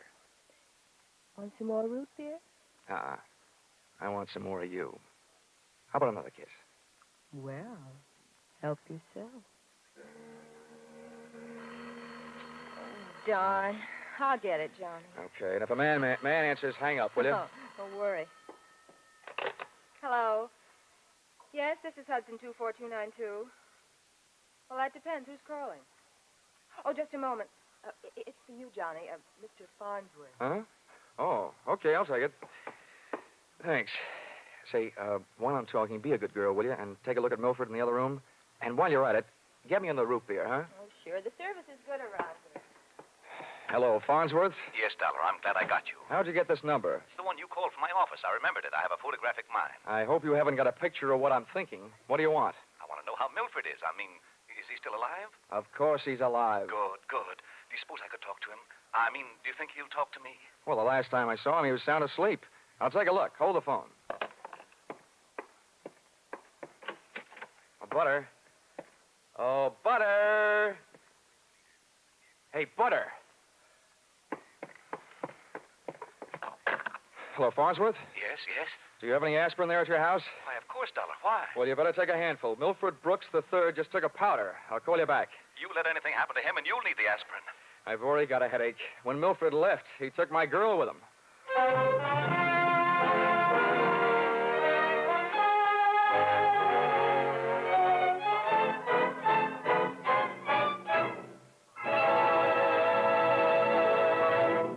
In just a moment, we'll return to the second act of Yours Truly, Johnny Dollar. But first, we want to remind you that it was 437 years ago, next Sunday, the famed Spanish explorer Ponce de Leon began his search for the Fountain of Youth. By sheer coincidence, the man who's still looking for it, Jack Benny, will be heard on CBS next Sunday at 7 o'clock Eastern Time. And now, back to Yours Truly, Johnny Dollar.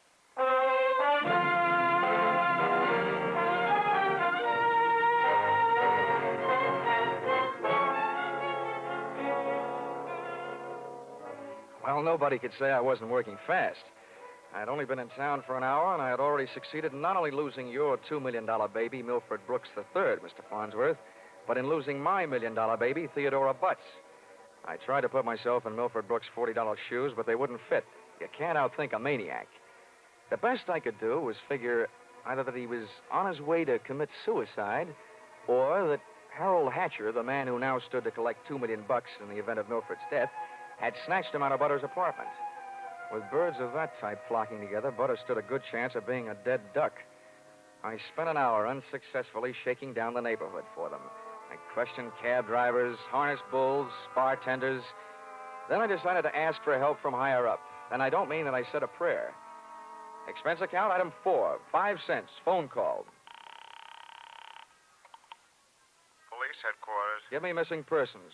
Any particular one? Don't be a wise guy. Lieutenant Fisher. Yes, sir. Hello, Dollar. What did you lose? Practically everybody. Let's start with a girl, Theodora Butts. You mean you lost your girl? Why didn't you call Dorothy Dix? Don't waste time being clever. Just check your reports, will you? Hold on. Buddington, Bumpus, Byers. Nope, nothing on her, Dollar. Okay, well, try this one. Brooks, Milford III. Bullseye. Brooks, Milford III. He hasn't been reported missing, and we haven't found him yet. But, we think we know where he is. Oh, this kind of a question I always hate to ask. Where? The Hudson River. At 11:15 tonight, his top coat, complete with identification, was found taking a ride on the 125th Street ferry. Anything else? Nothing much. Package of matches was found under the coat, monogram. You don't happen to know anybody whose initials are H.H., do you? H.H.? Well, there's always Horace Height. Thanks, Fisher. I'll check back with you later. I'll be here.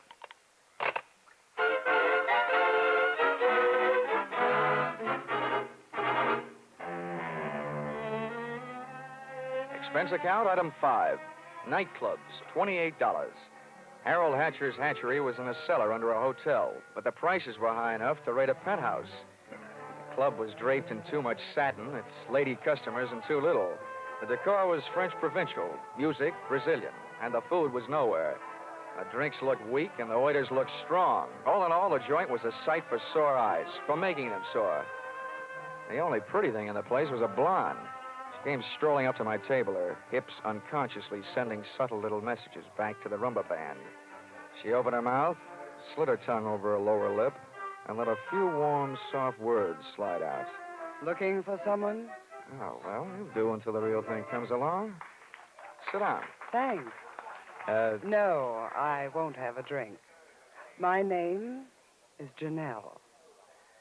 I understand you were asking about Mr. Hatcher. Yeah. You know him? More than somewhat. Are you Mrs. Hatcher by any chance? I might be. Does that mean you might admit it or that you might talk him into it someday? I'll ignore that. What do you want to see him about? A mutual friend, Milford Brooks. I know most of the quiet clothes boys around here, so you want a cop. You don't look like the type to be a society friend of the Brooks family. So what are you? I'll ignore that. Is Hatcher around? He might be. Oh, come on now. Where is this office? At the top of the stairs in the back. Can I expect any trouble getting in? You act like you just saw a B picture. Harold is doing his best to act like an honest businessman these nights. You won't have any trouble. How do you know? Because Harold sent me down here to look you over. I think you're all right. Oh, so I've won myself the good housekeeping seal of approval, huh? Keeping house with you would meet with my approval. I ran for my life, had a slow walk across the dance floor, edged my way through a cluster of tables, and went up the back stairs. When I located the door to Hatcher's office, I knocked once and went in. Come on in. Thanks. I'm Johnny Dollar.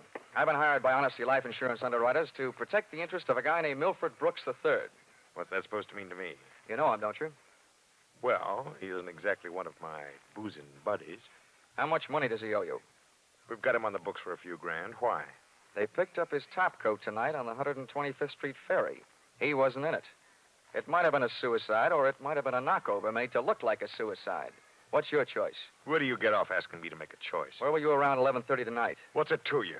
I don't know. I just thought you might like to rehearse a few answers. The law will be asking you some questions real soon now. I don't know why I should tell you, but I was driving around in my car getting some air. You better do better than that. They found a match folder under Brooks' coat. It had your initials on it. You're out of your mind. The guy owed me a couple $100,000. You think I'm going around knocking off my own assets? I don't know whether you're stupid or bright, Hatcher. Don't worry about it. I know. What about that insurance policy? What insurance policy? Now, look, Hatcher, we're big boys now. We both know that changing the beneficiary of an insurance policy is a legal transaction. That means witnesses. That means it isn't secret. You mind telling me what you're trying to say? That you and the Honesty Insurance Company and I all know that Brooks made you the beneficiary in his policy and that you stand to come into $2 million when they fish out his body. I don't know anything about it. Motives don't come much bigger. I'm telling you, this is all news to me. You or nobody else is going to move me off that story. I feel the same about mine. It doesn't take a genius to know that Brooks didn't love you $2 million worth. There's only one logical reason for his making you the beneficiary that I can see. You forced him into it. Who'd believe anything else? Who cares? They'd have to prove it. And, brother, that can't be done. Now, how would you like... Wait a minute. Yeah? Yeah. Oh, okay, Rocky. Thanks for the news. Dollar, did you turn me in? Oh, they're here, huh? Yeah. No, I didn't turn you in. What's the matter? You got a good story, Hatcher? You're not worried, are you? Here, have a cigarette. Thanks. I got light. Oh, worked the first time. Yeah. Nope, I'm not worried. I'll be out in 48 hours. You'll be lucky if you're out in 48 years. Okay, boys, come on in. The homicide boys invited Hatcher down to headquarters. He accepted and invited them down to the bar for a no-hard-feelings drink. They accepted. I walked back down the stairs into the club. The place hadn't changed. Same stale customers, the same stale music, same stale air. And the same lovely Janelle sitting at the same unlovely table. Hello. How'd you make out? Oh, I left before they started playing 20 questions. But I wouldn't worry. You've got a smart boy in the bar there. In some ways, maybe. What'd he hand you? A big round zero. Wouldn't talk, huh? Round zero. Wouldn't talk, huh? About what? Oh, just a little doodad, a $2 million life insurance policy. Wait a minute. That young Brooks kid? Yeah, that's right. Oh, I knew it. I tried to tell him, but he wouldn't listen to me. Trying to tell who what? Hatcher. But he'd get into trouble about that policy. It just looks funny, him being made the beneficiary. You knew about it, huh? I suppose you also know what was behind it. Sure, Milford owed him some money. A lot of money. It's in writing. What kind of writing? It's a personal note that Brooks was going to get back if he made Harold beneficiary. It's up in his office. Hey, you must be awful close to Hatcher. I'm the close, friendly type. I'll have that drink now. You've earned it, beautiful. She had earned it, and I had a hunch as to why. If ever I saw a gal busy putting the skids under her boyfriend, she was. Even if she helped send him up on a murder rap. I would have bet a quick 50 that she'd tipped him to the police. It's happened before if the boyfriend is the murdering type, and it's a nice, neat legal method of disposal. Janelle led me back up the stairs and into Hatcher's office. I sent her back down to watch the bar to divert Hatcher in case he decided he'd forgotten something. Brooks's personal note made out to the gambler was easy to find, lying neatly in the middle of the top desk drawer. But I found something even more interesting when I went through his wardrobe closet. I began to see a glimmer of light. And then, encouraged by not too much thinking on my part, it turned into a veritable bonfire, which I hope wouldn't be too hot for me to handle.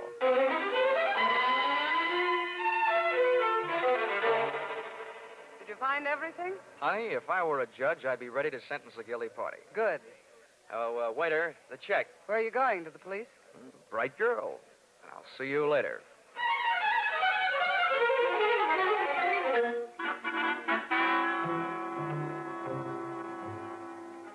Expense account, item 6. Cab fare, $1. Tip to driver, $1. Once out of the hatchery, I walked to the corner, got into a taxi, and waited. In just a few minutes, my favorite suspect came out of the club, jumped into a taxi, and the chase was on. We nuzzled our way through the traffic over to 2nd Avenue and headed downtown. Then he took a right turn on 45th Street over to Lexington and headed uptown. But they didn't lose us. At 72nd, the cab ahead turned right and pulled to a stop. My driver was on his toes, and his toes were on his brake. We stopped, too, half a block behind. You want I should wait? No, here you are. Keep the change.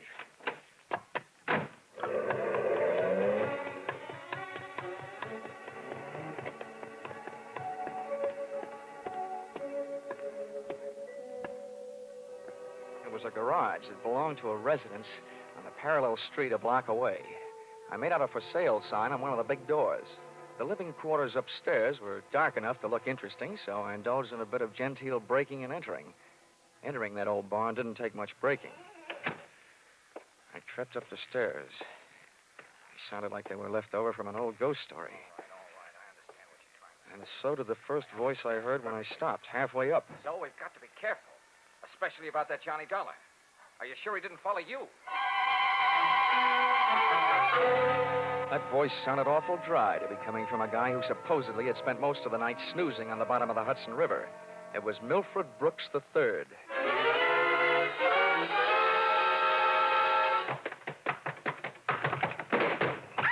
Get up on your feet, Brooks. Now, wait a minute. I started this thing slugging you. I might as well finish it the same way. Leave him alone. He's mine. Pull in the claws, Angel, and sit on his lap. Oh, you Connecticut hick. I'll kill you. Look, I'm the last guy in the world who enjoys physical violence, give or take. But believe me, you two are coming mighty close to changing my whole character. Now settle down before I really lose my head. Get off of me. I should have known better than to get mixed up with a low-class nobody like you. Cut. We've pushed the lady around enough, Brooks. Tell me to be careful. Why didn't you think of that before you led him here? Wipe your nose, big boy. Now, don't you go getting fat-headed, gorgeous. Neither one of you is exactly what I'd call a mastermind. When you planted that match folder underneath the topcoat on the ferry boat, you both should have been more careful. Huh. You think so? You bet I think so. If I were planning a piece of evidence to incriminate Mr. Harold Hatcher, I would have left a cigarette lighter.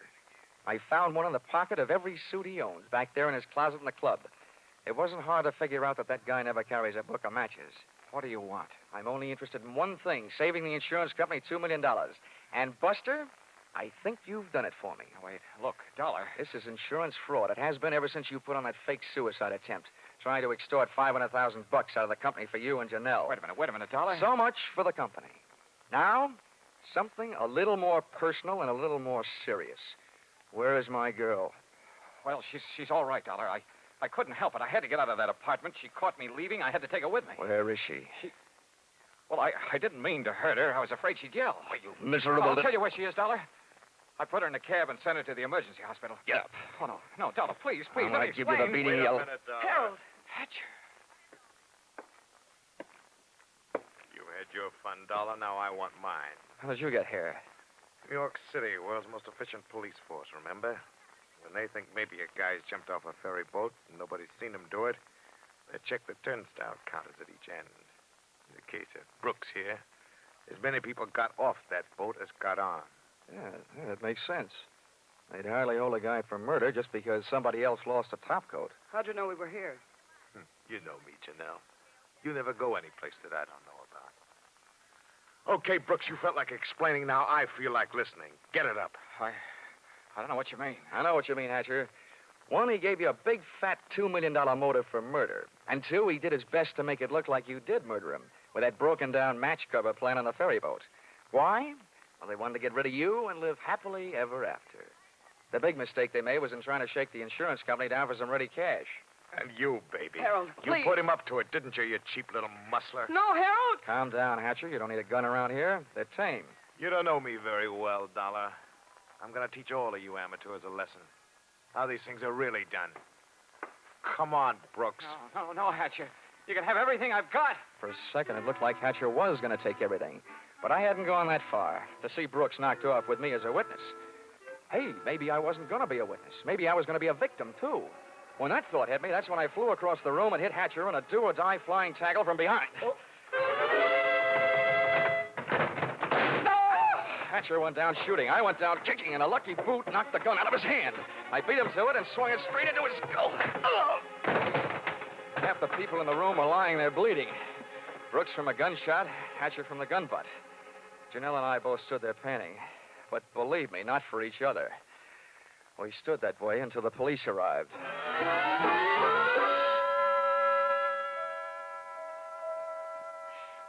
Johnny, I hate being in the hospital, but I look awful. Butter, honey, you look lovely in white. This patch on my head, Johnny, they had to cut a big hunk of my hair off to put in the stitches. Oh, that awful man. Well, if it'll make you feel any better, baby, that awful man got taken care of.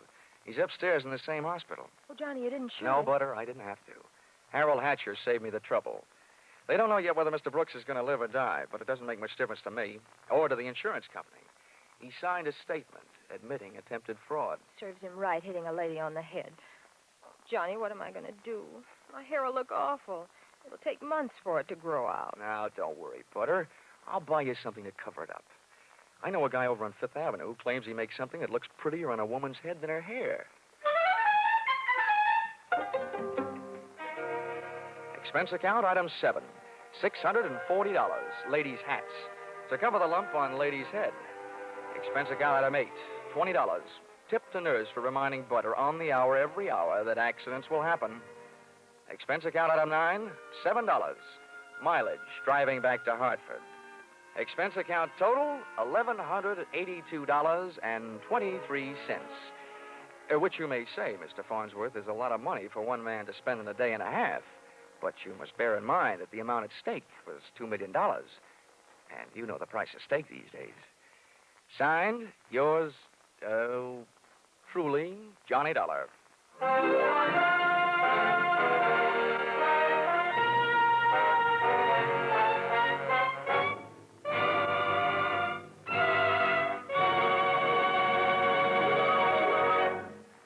Listen in again next week when CBS brings you yours truly, Johnny Dollar, with Charles Russell as Johnny. Yours truly, Johnny Dollar, is written by Paul Dudley and Gil Dowd, with music by Mark Warno, and is produced and directed by Richard Sandville for CBS, the Columbia Broadcasting System.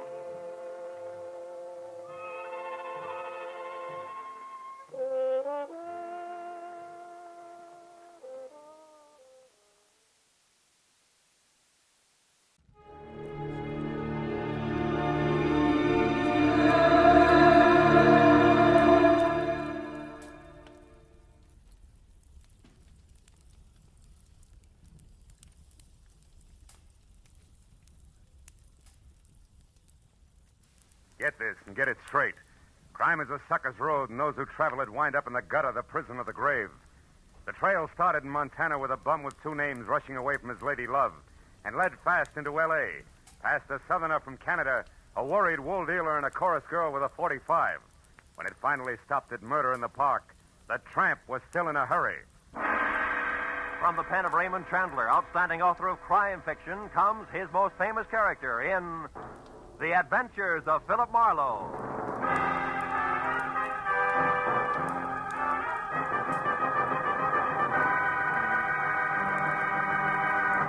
Now, with Gerald Moore, starred as Philip Marlowe, we bring you tonight's exciting story, The Bum's Rush.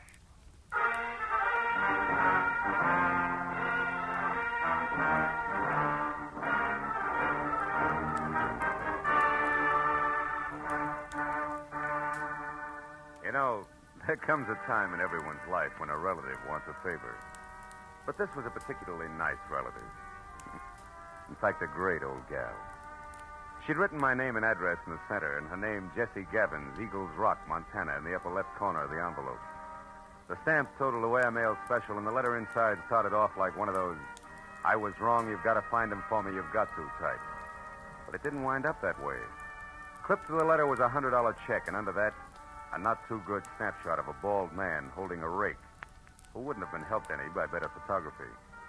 10 minutes later, at exactly 8 p.m., my long-distance call was put through, and the voice that belonged to Aunt Jessie was snapping at me from Eagles Rock, Montana, like the end of a whip. Certainly I wrote it. How many Jessie Gammonses do you think there are in Eagles Rock? Philip, I want you to find Jonathan Miter and see if he's all right. Yeah, you said that in your letter. Jonathan Miter is my fiancé. Aunt Jessie. Oh, I know what you're thinking, young man, but I'm 51 and he's 55, and there's nothing wrong with the September song if the harmony's close enough. Yeah, I hope my harmony's that good when I'm 55.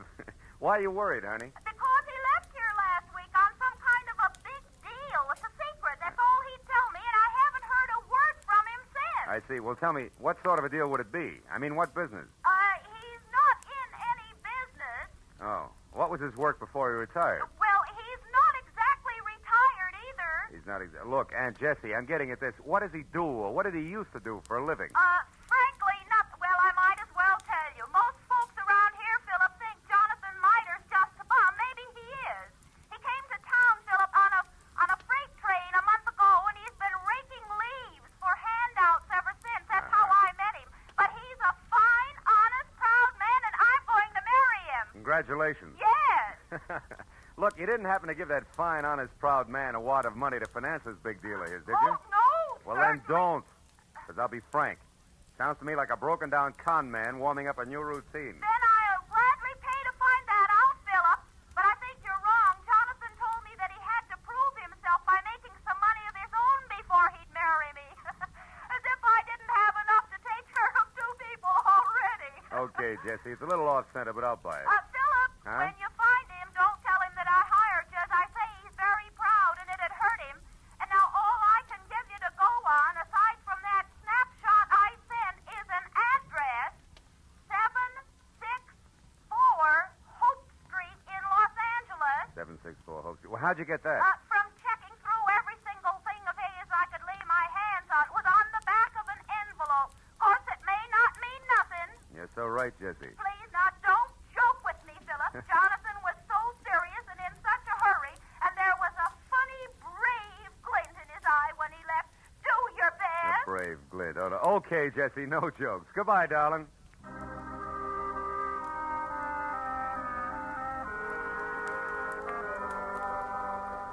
I felt a little sorry for my Aunt Jessie Gavins because the concept of a knight of the road rushing off on a secret quest to prove himself worthy of marriage held up like a celluloid shovel. And it got no help when I pulled to a stop in front of 764 Hope Street. It was a cramped combination warehouse and office of corrugated iron and glass brick, respectively, with a shy red and black sign reading Hirsch Woolens over a door that looked like... Well, it looked like it handled about as much business recently as a repair shop for spinning wheels. It was half open, however, so I went in just in time to catch the last round of what must have been a healthy spat going on behind a frosted glass door marked private. Well, I'll tell you something, Mr. Eldenhurst. Keep your eyes more on wool and less on nylon, and you'll be better off. All right, all right. Heaven's sake, Martha, this is no time to quibble. We've got more important things to do. Unless, of course, you want to keep that chorus job at the Plumes forever. Well? Okay. You just watch your step. Goodbye, Eldon.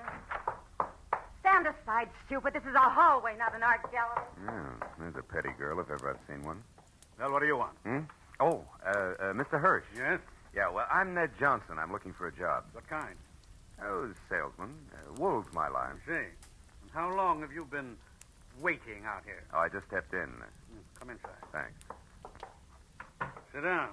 Now, what is your specialty? Woolens, worsteds, or felts? Well, I've handled them all. We confine ourselves largely to a very high-grade merino woolen, Mr. Johnson, Ned Johnson. I've worked with merino. Well, and what about the others? Lester, perhaps? Lincoln? Oh, sure. Lester, Lincoln.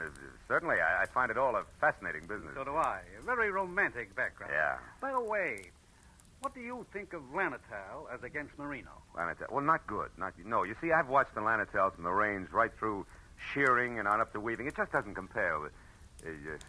what's the matter? What are you really after? I slipped, huh?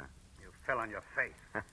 Lanatal is synthetic wool made from milk. Now, who are you? Okay. I'm from the Sequoia Credit Association. We're investigating you. Just a periodic routine thing. It's strictly confidential. Get out of here and stay out if I ever catch you. All right, take it easy. I was clumsy, that's all. Don't start a riot about Look, you pry into my That's affairs quite again. a temper you got there. Better watch it, Hirsch. It'll get you in trouble. So long.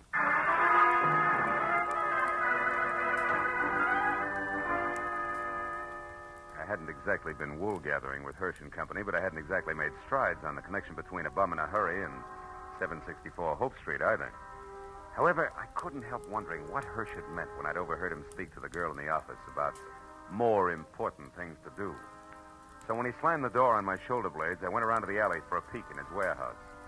But I skipped that when a man stepped into view wearing the identical face I had in my pocket on a snapshot. It was Jonathan Miter. He'd swapped the rake for a silver-tipped cane and patches for 14-karat class from spats to a Hamburg, which might well have covered a bald head. But it was the same man, no doubt about it. So I decided to play this one strictly three cushions with reverse English. Hey! Huh? Hey there, you! Oh, were you addressing me, sir? Yeah. Don't I know you? Oh, sure I do. Points east, huh? You're mistaken, my man. I haven't been east in 30 years. Oh, come on, friend. I'd know you anyway. You're good old Jonathan Miter. Sir, I am Ross J. Crowley of Canada, and I have never had the dubious pleasure of your acquaintanceship until this very moment. Ross J. Crowley of Canada, huh? Mm-hmm. Okay, Mida, that's the way you want it. What are you doing around the wool business? Setting it up for a fleecing or just pulling us over somebody's eyes? My good man, you've obviously confused me with someone else. Now, pack off, reckon I shall. I'm in a hurry. Now, wait a minute, Pop. Wait a minute. Let's get this straight first. Your name's not Crowley. Why are you using it? By Godfrey, sir, you're trying my patience. Stand aside. Come on, let's have it. Oh, very well, if you insist. Here it is. Look out. Hey, come back here, you old goat. Why don't you look out? Why, you awkward roughneck. Why don't you look where you go? I was, but I couldn't get around all three of you. Three? What do you mean? You and your 2 big feet. If you can't keep those gunboats out of people's way by yourself, hire a pilot. Oh, by now my boy's so far ahead I couldn't catch him if he stopped for lunch. Thanks to you. Goodbye. Went as far as the corner anyway, but I'd been right the first time. Jonathan Mida, alias Ross J. Crowley of Canada, was long gone, and I had no idea where. This left me with one slim, lovely lead, a lady named Marcia. If I'd eavesdropped correctly, she would shortly be making with the legs in the chorus of the Plume Theater restaurant. It was 7:30 when I entered the platinum-plated tourist trap on Hollywood Boulevard that featured small portions of bad food under glass and large helpings of good skin under lights. Cost me $10 and a fast ad-lib backstage, but it would have been worse out front, so when the chorus high kicked its way out into the wings, I nailed Marcia as she went by. She narrowed a half a pound of mascara at me and let a footlight smile drop, which left very little else. Yeah, my name's Marcia. What do you want? Make it snappy. I gotta change. Change what? Your hairdo? This won't take a minute, baby. All I want to know is where Jonathan Mida can be found. How should I know? I never heard of him. You're stalling on your own time, baby. I got all night. Nuts to you, Jack. Blow. Come back here. This is important. Now, listen, you. I don't know anybody called Jonathan, what's his name? And put one more fingerprint on my arm and you'll get bounced out of here on your head. You know, there's just a chance you could be on the level. Look, the guy wants about 55 and spats with a Hamburg over what is no doubt a bald dome. Carries a black cane with a silver tip and for some reason answers the name of Crowley. Crowley? Yeah, that's it, Ross J. Getting warmer, huh, kid? And don't bother telling me you never heard of him. So I've heard of him. So what? He's a good pal of mine. Met him a couple of nights ago. He's quite a sport. I'll bet he is. Where can I find him? What do you want him for? I want to talk to him, that's all. Where's he live? Up a tree. Like I said, Buster Blow. And like I said, baby, this is important. So important, I'll have a lopsided line in the next number if you don't talk, because you won't be there. You'll be on your way to the pokey. Now, where does he live? I don't know. He's from Canada. You can come closer than that, sweetheart. Give. All right. He tells me he takes a walk in the park every night. He raves about the gladiolas. Like they grow in Coldwater Canyon Park, maybe? Maybe. Thanks, you're a good kid. Keep your powder dry, baby. I'll see you.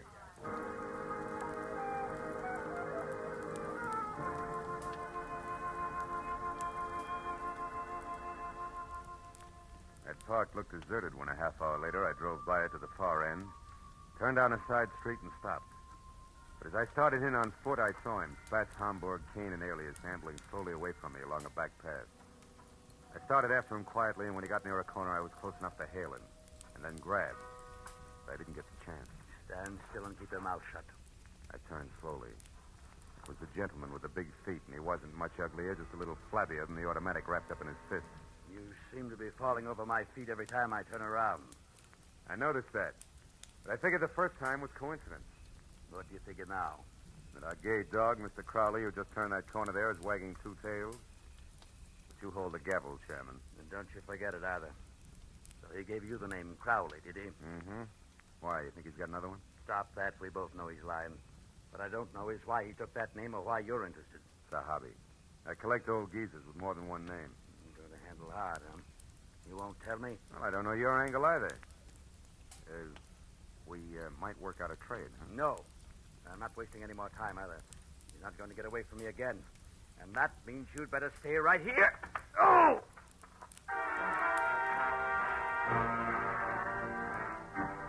Piled me up on the ground with a stomach full of pain. I saw him run down the path. When I got back to my feet, he was taking the corner. I just started after him when it came. I froze and listened. There was nothing more to hear. I walked softly as far as the corner. He was face down, the toes of his oversized shoes digging into the grass, and the gun he hadn't time to use spilled a few inches away from his clenched, dead hand. And across the park and rushing for Coldwater Canyon Road as fast as his feet would go was a bum with 2 names and a Hamburg hat.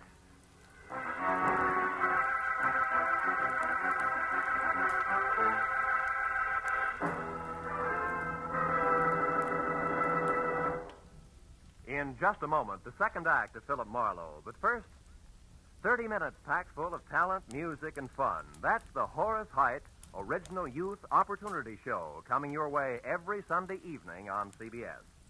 Yes, this fall you'll hear them all on CBS. A galaxy of stars. And one of the brightest is genial Horace Heidt, who keeps the fun rolling with one hand and with the other pushes open the door to opportunity. Gives a talented youngster his big break toward fame and fortune in show business. Remember, Sunday night, it's Horace Heidt and his Original Youth Opportunity Program. Listen every Sunday, starting this Sunday, over most of these same CBS stations. Tune in this fall for the shows that you love best of all. Listen carefully. Here's the address. It's CBS. Now, with our star, Gerald Moore, we return to the second act of Philip Marlowe and tonight's story, The Bum's Rush.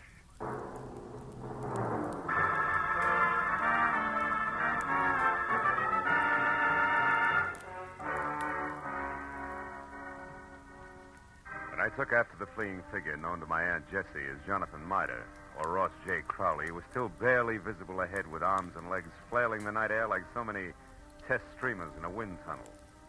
I didn't know any more about his double identity than I had before, but I did know that what might have started as only a confidence game of sorts had now mushroomed in a murder with the aforesaid gentleman very much involved. And a moment later, when I saw him, breathless and afraid, duck into a sagging, deserted wooden shack that showed a single red light and was labeled Department of Parks, Fire Equipment Private, I figured the right time and place had come to talk it all over. When I finally carefully stepped inside and announced both myself and 38 in hand in definite stentorian tones, he agreed wholeheartedly. All right. I'll come out just as you say, sir, with my hands up. After all, I've no reason to hide. Other than murder, no. What murder? That noise I heard, that's what it was. Somebody was shot. No, somebody was run over by a bullet rolling downhill at a terrific rate of speed. Now shut up and turn around, Pop. Hands still high. Time we got cautious. Are you searching for a gun on me, sir? Young man, you must be out of your mind. First, you insist that I'm a Mr. Mitre. Well, somebody I never heard of. And you're convinced that I'm a murderer. I don't understand you. There. No gun? Now, you satisfied? No, intrigued. Where'd you throw it? I didn't. I never had one. Anything else? Yeah, the name Crowley, Ross J. Why do you use it? Because it's mine. And that young man is a very common custom. Now, do you mind if I leave? I do. Now, look, old-timer. I'm only going to be nice about this for a little while because, first of all, there's a fresh corpse outside, and where I stand, you could be responsible for it. And second of all? Second of all, there's my angle, where I fit, who I work for, facts, and I don't want to reveal them unless I have to. Now, from the top. You and the dead guy, the connection, what is it? I haven't the slightest idea what you're talking about. You haven't, huh? Okay, Pop, we play it straight all the way. Now, listen. My name's Philip Marlowe. I'm a private detective, and I know when it's time to blow a whistle. Don't move, Marlowe, or you never will again. Oh, fine. Marcia. That's right, Marcia. And all loaded down with a nasty old .45 automatic that makes her look and feel very unladylike. Drop it, Marlowe. Come on. That's better. Now, Mr. Crowley, without waiting for Marlowe to apologize, go on. Go, but where? To the hotel. It's important, so hurry. Oh, yes, very well. I won't waste a second. The key. You won't need the key. Somebody's waiting for you. Goodbye, Mr. Crowley. Goodbye. I hope I never meet you again, Mr. Maitland. Good night. It's cute, isn't he? Uh-huh, darling. The moment's unimportant. Right now, you're my only concern, Marlowe. Oh, that's nice, Marcia. It's cozy, just the three of us. You and that giant U.S. pistol, caliber 45. Say, baby, that's not your gun, is it? No. You feel slighted? Oh, no, sweet. Happy. Stay back, Marlowe. Why? I'll shoot. Oh, no, you won't. You I can't. warn you, Marlowe. No. You see, baby, Take another step, of the you're three through. safety devices I on that mean- army gun, that doohickey Marlowe, there I'm on the gonna side is one. It won't Stay work back. unless it's in the Go forward on, position. You big jerk. Let go of me. When school's out, I will. Now, the first question, teacher. Come on, You and listen. Grandpa, alias Jonathan Mitre, also alias Ross J. Crowley. What's the game you two are playing? I don't know. Where does Hirsch fit in? Oh. Come on, it's getting late. The star pupil wants an answer. He's anxious to get to the head of the class. Talk. What is it? I don't remember, and I won't, so don't bother getting masculine or polishing apples, pupils. When I forget for a long, long time. Is that clear? Yeah, it is. And since I can't wait, since I want to go out and play, Well, we'll put you in hold here on. for safekeeping. Yeah. Hey, honey, you don't mind if I go through your bag, do you? I didn't think you would. Oh, here's a key that says in what room I'll find a team of Crowley and Miter. Oh, my, such a temper. After I'd picked up my .38, which the lady, who no longer sounded like one, had made me drop, and had checked the hotel key that read Villa 12, Wilshire Gardens, Beverly Hills, I ran outside and back toward my car in what I figured should be a big hurry. But when I was halfway there, I had a premonition that speed was not to be. A premonition that was a head dressed in blue, carrying a club, wearing a badge, and leaning on my right front fender. And it wasn't until I was next to him that I quit worrying about a long, involved delay. Because the officer on hand, one Kurt Lemley, was an old and I hope still good friend. Well, hiya, Phil. Been waiting here for you since I called in about that body up there. Some kid heard the shot. Oh. So you had once pegged this all alone and very suspicious-looking car, huh? Yeah, surprised it was yours. I'm disappointed. I'd hoped the name of the owner's tag was going to be Raleigh Newcomb. Hey, wait a minute. You know his name? Don't you? No. No, we were on different sides when he got shot. No, he's from Canada. What? Yeah, Vancouver. He had a business up there with a guy named Ross J. Crowley. Crowley? Mm-hmm. Hey, Kurt, how'd you find all this out? I found a clipping in his wallet. It's got a picture on it. Oh, wait, right here. Wait a second, I'll put a light on it. Yeah, hurry up, will you? I see. See, two guys in front of a building. That's Raleigh right. Newcomb and Ross J. Crowley officiated the Kurt. opening of the... Wait a minute. Sure, it's what I figured. The guy's a liar. I've already met a guy who insists that's his name, and he's bald like the Crowley in the picture. Yeah, but there's the similarity ends, even though the picture's anything but clear. What guy are you talking about, Phil? Jonathan Miter, an old geezer I was hired to find. Hmm? Bum who's pulling something fancy that incidentally ties in real tight with that murder over there. You know where he is, Phil? Sure, I know. That's where I was heading when I ran into you. Oh. Ran into what, Phil? What is it? The picture. What is it? The picture. What? Kurt. Yeah? Move your thumb up a little, will you? The way you just had it. My thumb? Yeah, move it. That's it, like that. Oh, brother, if I got a hunch. How about what? Another murder, a neat one that's scheduled to come off any minute at the Wilshire Gardens Hotel. I'll see you later. Goodbye.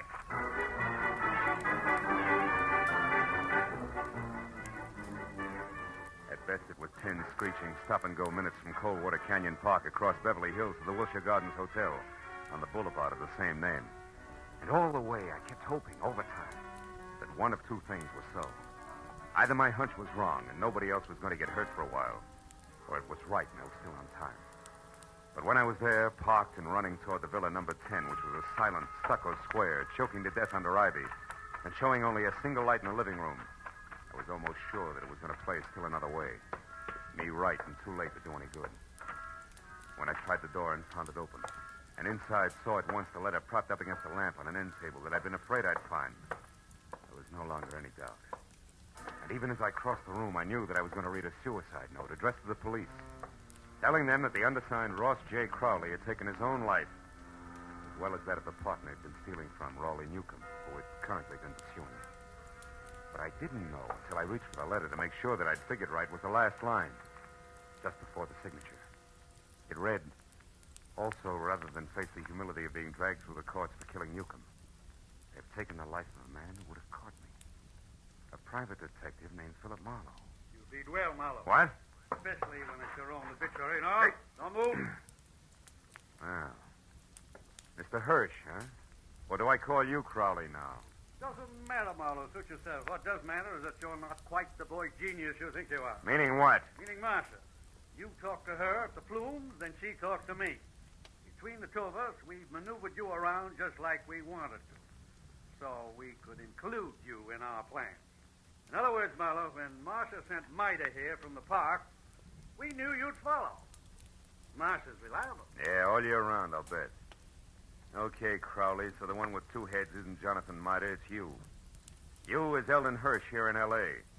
Is Ross J. Crowley, Newcomb's partner up in Canada. A crooked partner, Crowley, who, when he knew he was going to be caught, decided to kill himself, but with another guy's body. Jonathan Mida, so it wouldn't hurt. Exactly.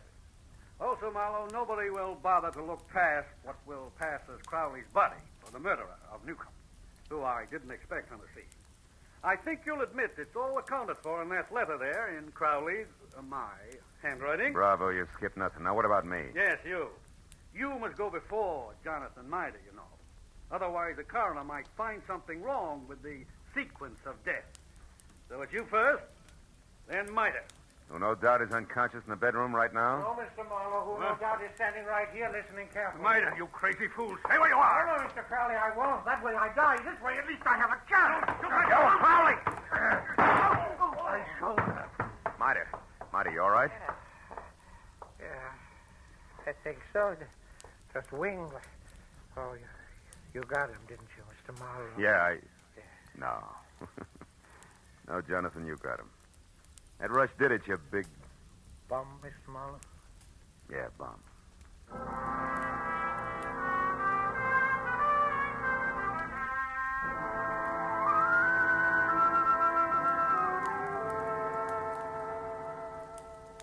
It was 2 long hours of first aid for Jonathan.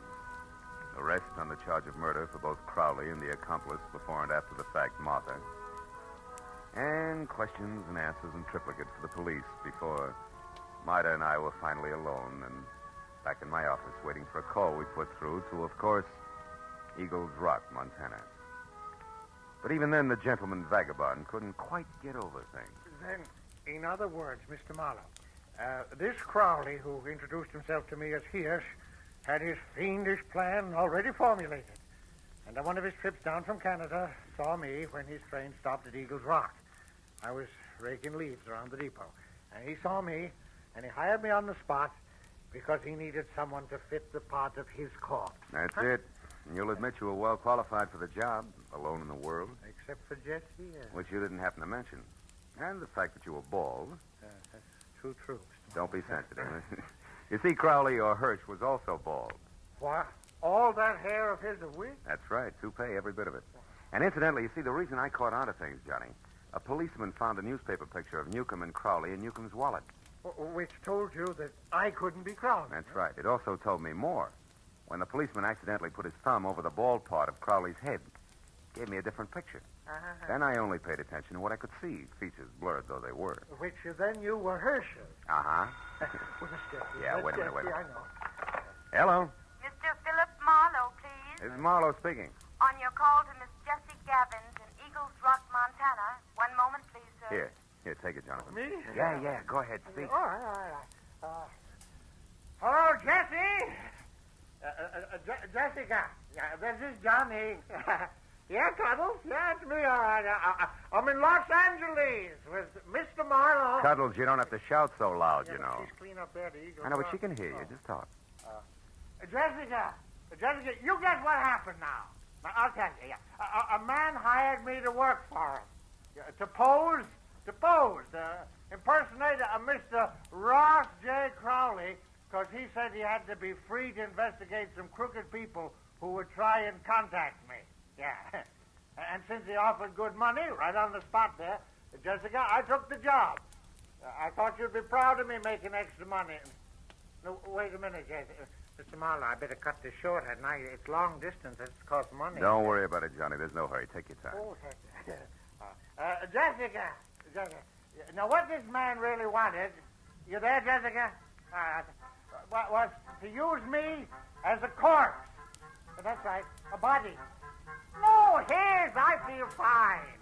You see, he was going to put his rings on me, another identification, to knock me unconscious and get me to the river.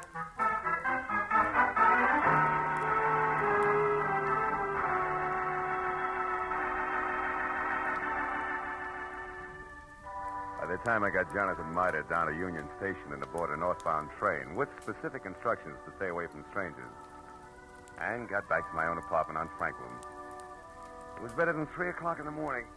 Oh, and I was tired. I emptied out my pockets and started to undress. But I forgot about that when my eye fell on the picture that Jessie Gavins had sent me in her original letter. The picture of Jonathan. Well, now Aunt Jessie was going to be happy. But I wondered for how long. Somehow the portrait of the man with the hole with the solid look of the ages didn't fit the spare frame of Jessie's night of the road. A lonesome train whistle would blow in the night, and Jonathan Miter would be gone.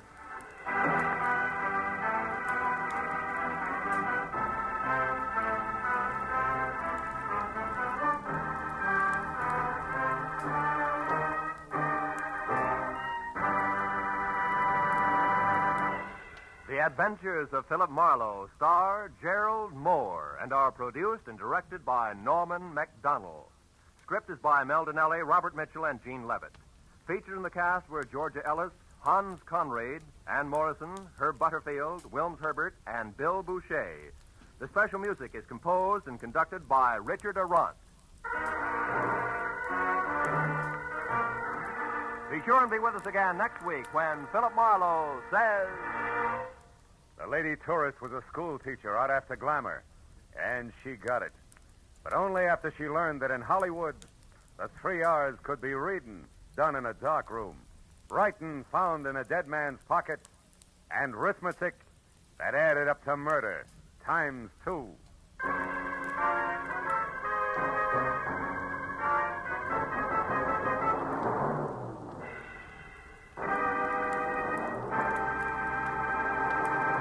If you think you've got troubles, you should be married to Liz Cooper. She can scare up more trouble than a tropical hurricane, but it's always the kind of trouble you can laugh at because it's all part of My Favorite Husband, starring Lucille Ball.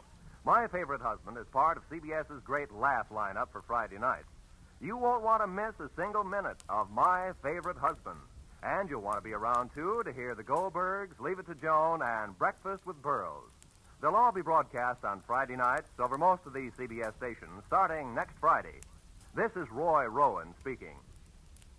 Now, stay tuned for Gangbusters, which follows immediately over most of these same stations.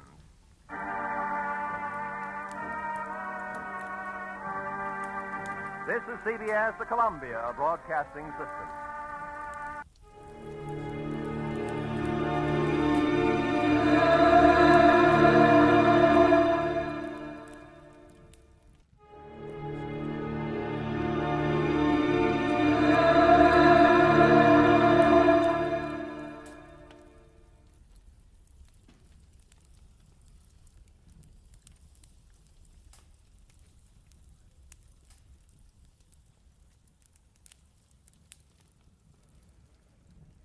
Get this and get it straight. Crime is a sucker's road, and those who travel it wind up in the gut of the prison of the grave. There's no other end, but they never learn. From the pen of Raymond Chandler, outstanding author of crime fiction, comes his most famous character in The Adventures of Philip Marlowe.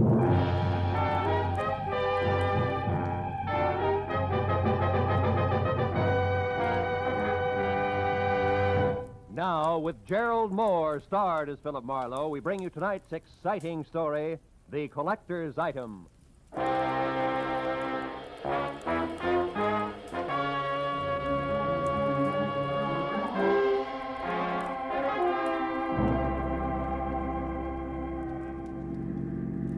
turn the corner, cabby. Don't lose them. Don't worry, mister.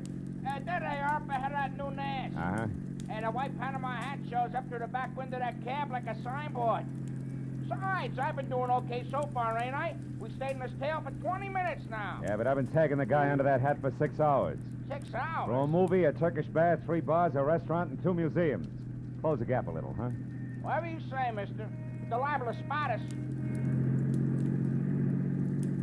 How much longer you gonna keep this up? What difference does it make as long as your flag's down? Big difference. My old lady'd be awful sore if I don't get home tonight.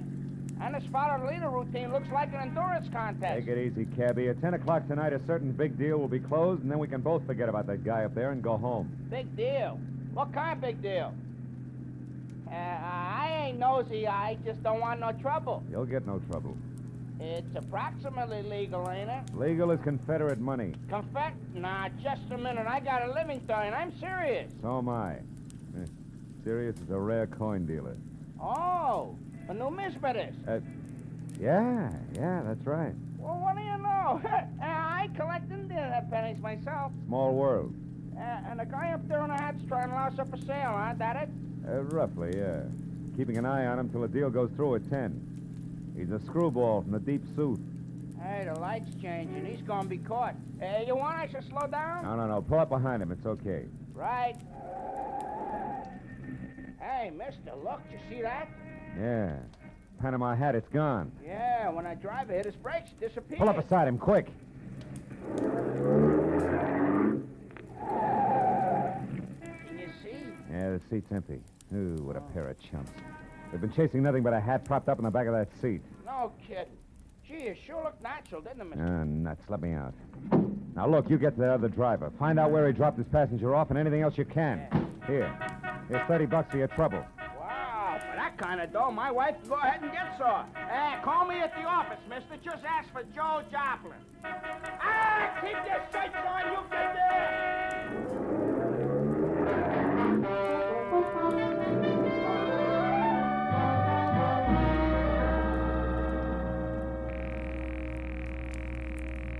Come on, Rayardi, be there, be there. You'll go off like a Roman candle. Come on, be there.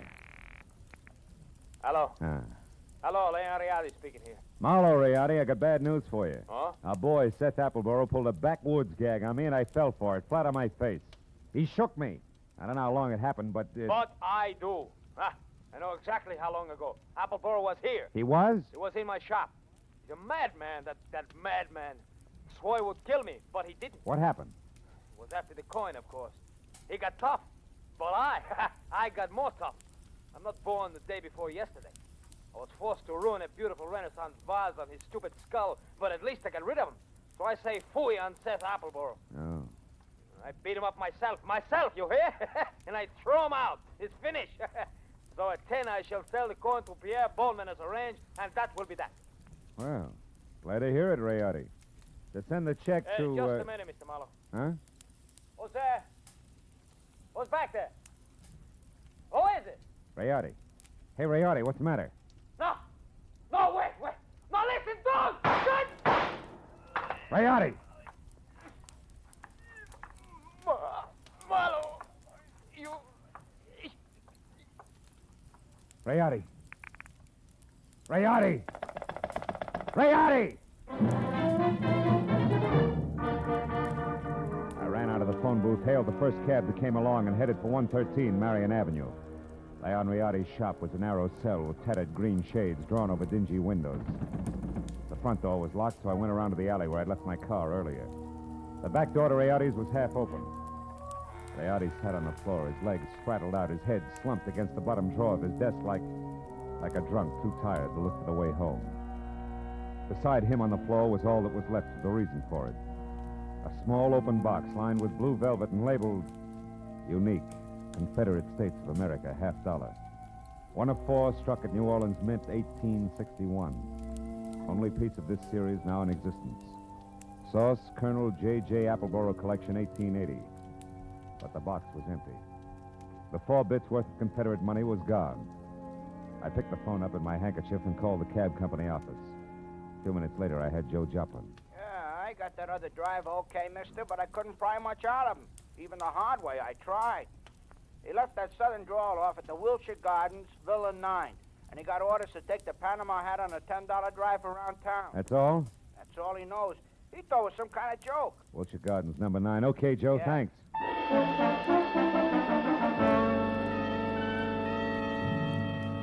I called homicide, told Lieutenant Matthews where he could pick up the body, and before he could order me to stick around, promised to fill in the details later and hung up.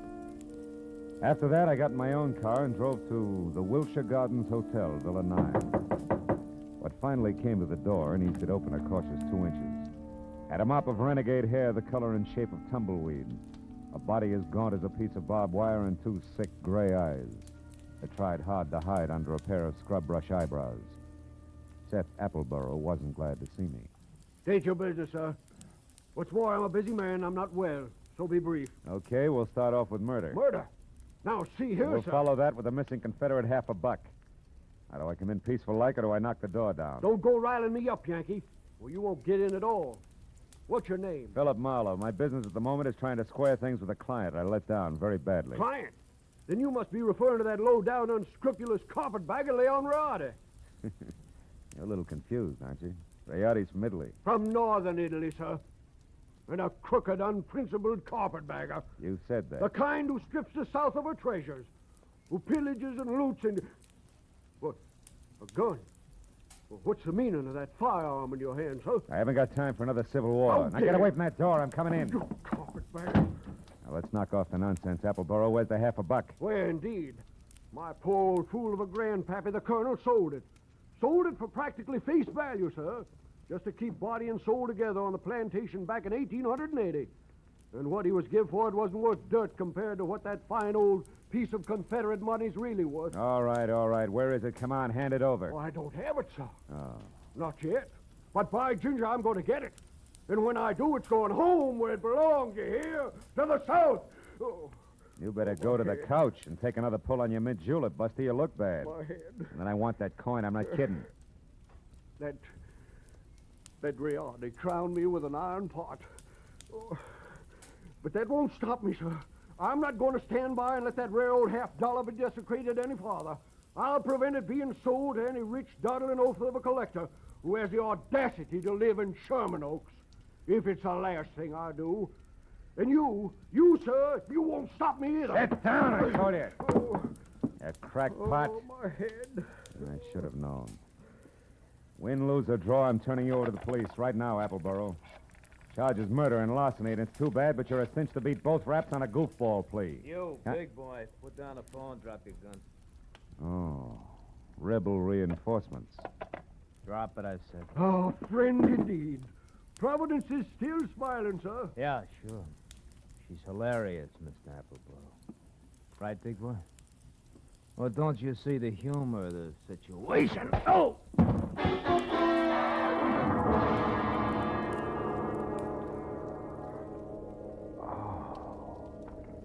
The stranger had a flat, saucer face. A sour grin in the left hand like a trip hammer. I'd done my best to roll with a punch, but I'd still caught enough of it to jar my brains loose. When I finally got up again, Villa 9 was empty. It took a while for that to soak in, along with another fact. I was up against a team.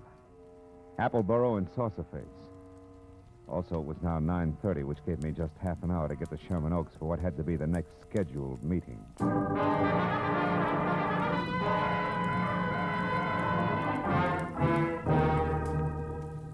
The Boneman Mansion on Clooney Drive, from giant iron gate out front through overgrown grounds and up to the entrance, looked a lot more like the prop room at the Metropolitan Opera than anybody's residence. When I lifted the brass ring in the brass lion's mouth and let it fall, I got another surprise. She had deep hazel eyes with long lashes, close-cropped copper-colored hair, and packed full green suede dress that put no strain on the imagination. Her bare shoulders made you think of toasted marshmallows. Hello. Hello. You wouldn't be Pierpont Bowman, huh? And you must have had some reason for knocking, other than window shopping. Yeah. My name's Marlowe. I used to work for Leon Rayardi before he was murdered tonight. Murdered? Mm-hmm. Is this supposed to concern my Uncle Pierpont? Yeah, I think it does. From the fuss that's being kicked up about 4 bits worth of Confederate money, you'd think that it was a chest of Easterling sterling silver. Only 4 bits, huh? Uh-huh. Yes. Yes, I'm afraid he is vitally interested. Come in, Marlowe. Wait here. All right. Uncle Pierpont, come here.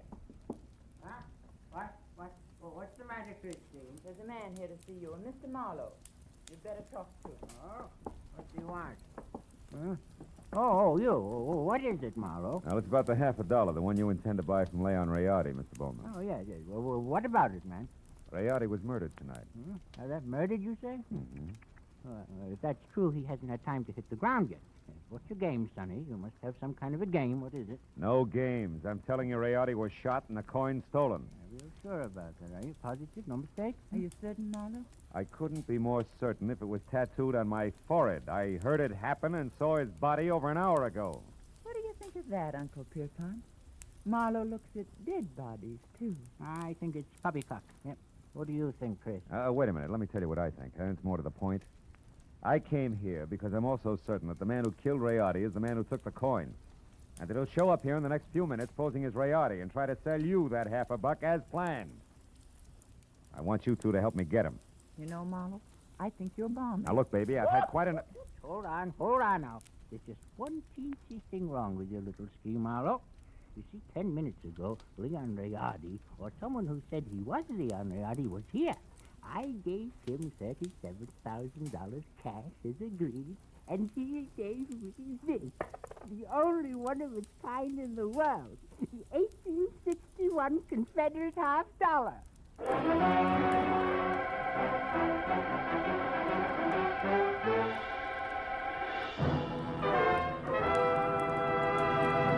In just a moment, we will return to the second act of Philip Marlowe. But first, there are songs for sale, and one of them may turn into the nation's newest hit as you listen in to CBS on Friday night.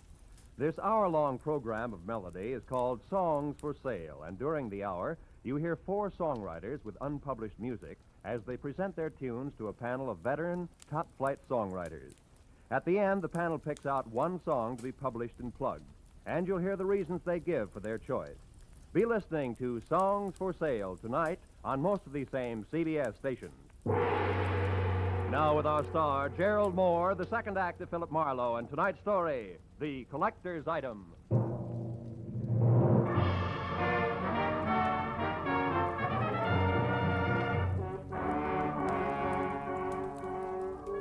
When the wobbly screwball collector clinked the $37,000 50-cent piece on the tabletop in front of me, his eyes flashed on like a pair of unfrosted light bulbs.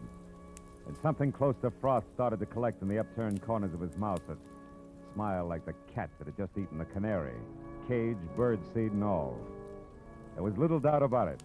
Septuagenarian Pierpont Bowman was what an eccentric would call eccentric. And he was very unconcerned with the murder of Leon Rayardi, and very fuzzy about what Rayardi's impersonator had looked and sounded like. I'm afraid I can help little on that score, Mr. Marlowe. Only had eyes for the coin. And what a coin she is. Why, son, Mr. Bowman, you've got to remember something. Height, build, color of eyes, hair, voice. Yeah, voice. Was it a southern accent? Think, Mr. Bowman. Southern accent? Yeah. Mm-hmm. No, no, Mr. Marlowe can't say if it was or not. My hearing isn't all it used to be, you know. But Christine here, now maybe she could... No. Christine wasn't in the room. Answered the door myself. But I did see him come up the walk, Mr. Marlowe, from my room upstairs. He was tall, about your height. Oh, no, perhaps a mite shorter. And he wore a gray suit. No, darker than gray. Sort of light blue shade. Oh, that's I think, great. like Yeah, thanks a lot. And before I start reaching for a butterfly net myself, I think I better get back to Seth Appleborough's place on Wilshire. Why there? Surely if he's the guilty one, Mr. Marlowe, he won't wait to be apprehended. Not on purpose, no. But when I last ran into him and his buddy sauce of face, he was fighting an acute case of vertigo. Might have collapsed since, and besides, I don't know where else to go. Oh, but, sir, why must you go any place? The police will attend to that Mr. Appleborough. Now, look, Mr. Marlowe, here on the rim of the Mr. coin... Bowman, this may mean nothing in the numismatic league. But I went to work for Leon Rayardi to protect him, a job I didn't do. Also, losing clients this way is bad for my business and conscience. Good night, and happy gathering coins in May. Mr. Marlowe, wait, please. Please, Mr. Marlowe, let me see you out and explain something. Be just a minute, Uncle. Now, what is it? I'll pay you $500, Mr. Marlowe, not Confederate dollars either, to see that Uncle gets his money back and that the coin is returned to that Mr. Rayardi's estate. What? You're against the deal? Why? Because it's the 100th one in the past 2 years. You hate to see the money you'll one day inherit go to a bunch of screwballs, huh? Why, you foul-minded, no good... I've got news for you, Mr. Marlowe. It's not my inheritance I'm concerned with, it's my uncle. In spite of this mansion and all the junk in it, that $37,000 was every cent he had left. Okay, kid. In that case, 2 points. 1? I had the slap coming. 2, I'll do my best to back up everything to where I came in. Good night. Good night. And Mr. Marlowe? Yeah? I didn't enjoy slapping you.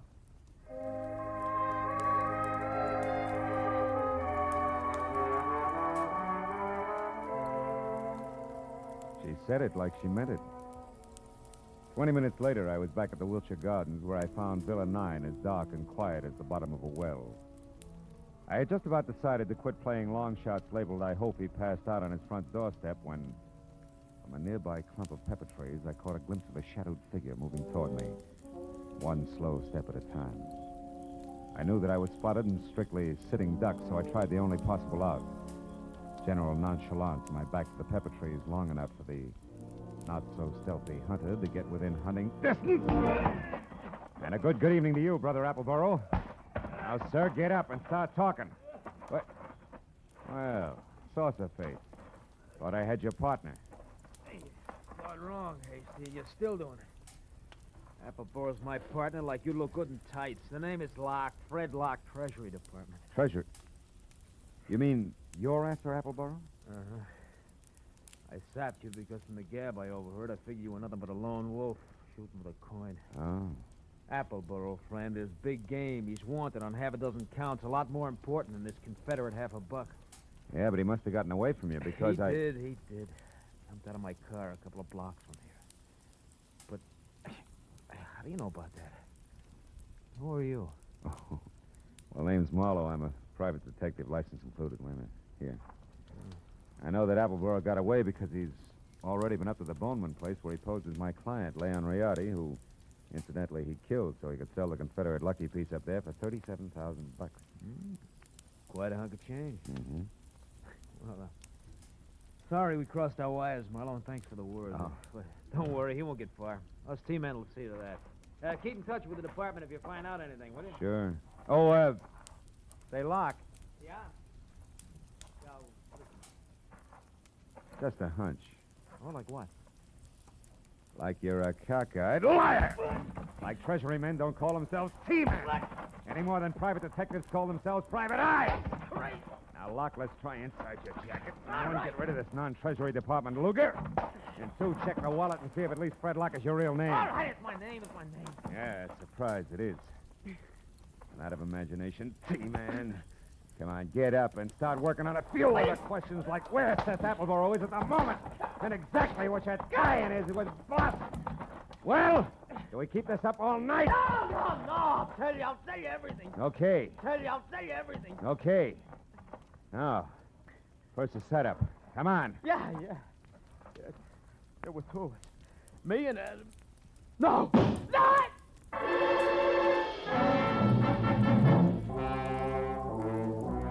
It had come from the street that was just beyond the pepper trees and slammed into Locke front and center, folded him up like it was built on hinges.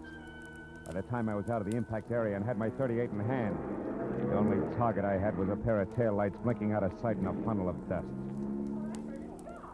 Fred Locke was blood-smeared, dead, and made an ugly centerpiece for the little ring of startled faces that began to converge.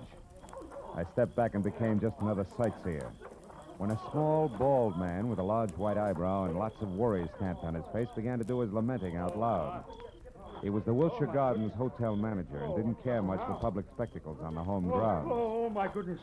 1 minute that Mr. Appleboro unconscious in his car, and the next this man is shot to death. Hey, wait a minute. Appleboro's unconscious in his car? Where? At the other end of the grounds. There's a nasty cut in his forehead. One of the guests just found him there. I was just about to call a doctor. Never mind the doctor. Show me the way. Come on.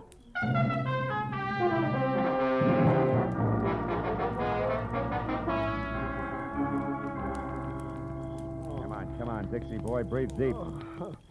Who? Oh, you again? Yeah, me again. And you're up to your drawl in a couple of untidy murders. Now snap out of it. Oh, my. It's no use. He doesn't even hear you. That's so right. While it's this peaceful, I think I'll check on this drooping flower of the Old South. His wallet should do it. Do what? Prove whether or not he gave me a straight pitch. Yeah. What do you know? Membership card, Sons of the Confederacy, New Orleans chapter. Here, let me see. Uh-huh. Oh, that's his picture, all right. Sure is. Well, when the police get here, they, Hey, look. Yeah, what is it? His wristwatch was smashed against the dashboard. So it is. He must have held his hand up to protect his head when he fell forward. Yeah, now look, friend, the name's Marlowe. When the law gets here, tell them they can find me at Sherman Oaks, the Pierpont Bowman residence. Oh, now, wait a minute. You can't leave me here with all this on my hands. The police are going to want to know what this is all about. I'll try and have an answer for them. But first, I got to ask a crazy collector a not-so-crazy question.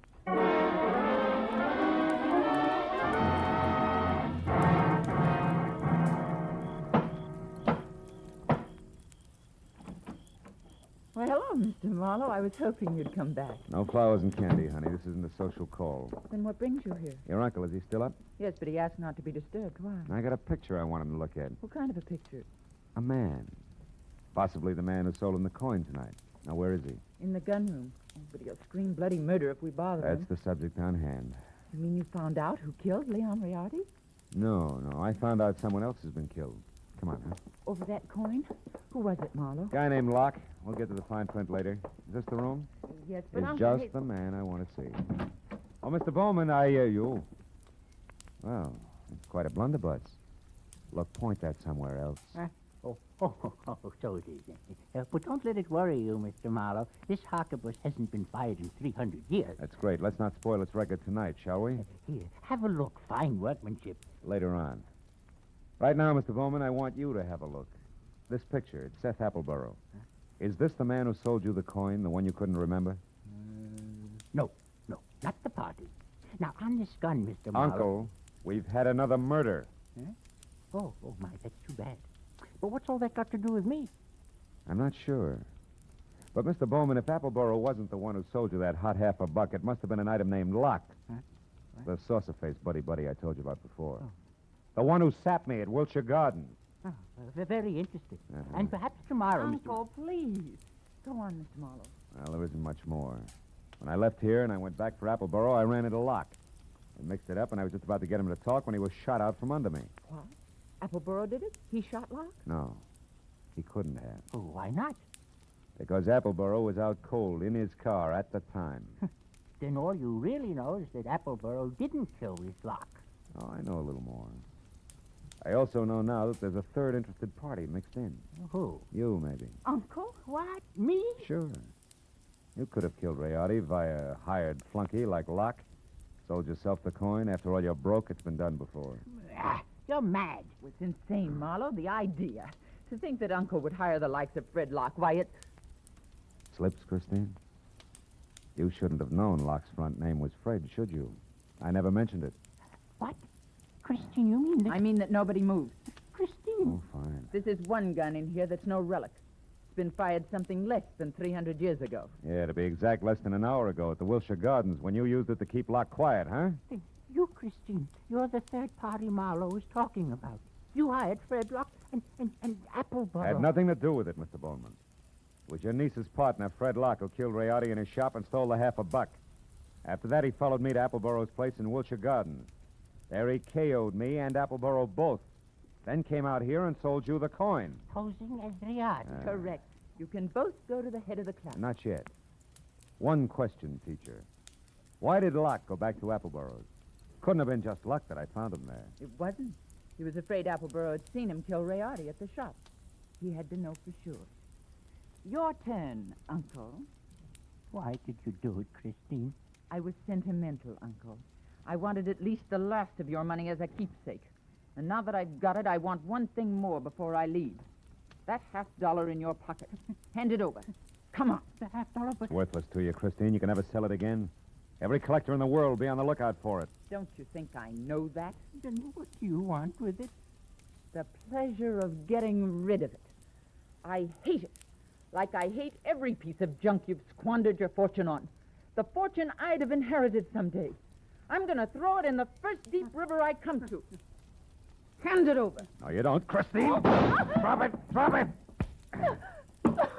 Now, sit in that chair while you can. You may end up in another one.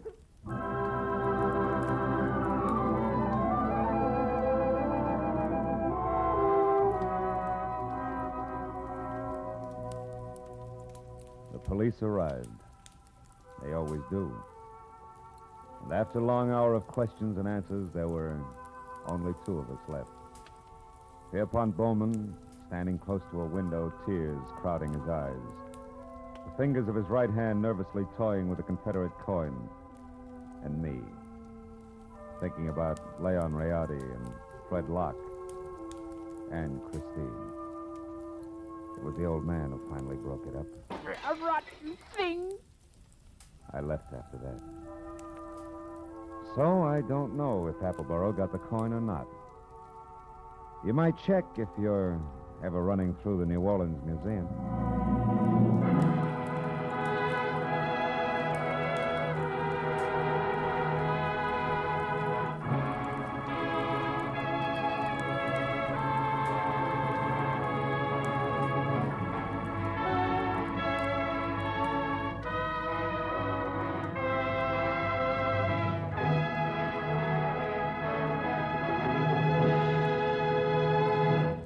Adventures of Philip Marlowe, bringing you Raymond Chandler's most famous character, star Gerald Moore, are produced and directed by Richard Sanville and written for radio by Robert Mitchell and Gene Levitt.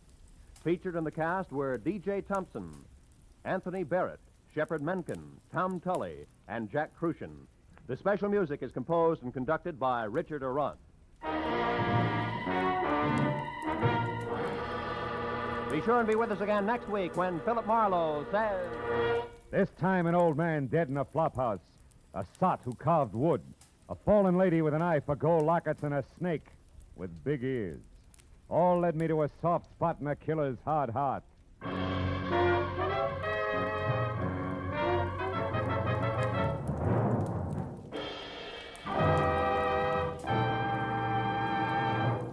Every Friday night, CBS brings you stories taken from the files of parole boards of the 48 states. With only the names changed, these stories give and detail the events of a criminal's life up to the time he is up for parole. Then, before you hear the board's decision, you can make up your mind. Is this man ready to be set free? It's been hailed by press and public alike as an outstanding anti-crime show. And you can hear it now by staying tuned, because Up for Parole follows immediately on most of these same CBS stations. Roy Rowan speaking. This is CBS, where you play Sing It Again every Saturday night, the Columbia Broadcasting System.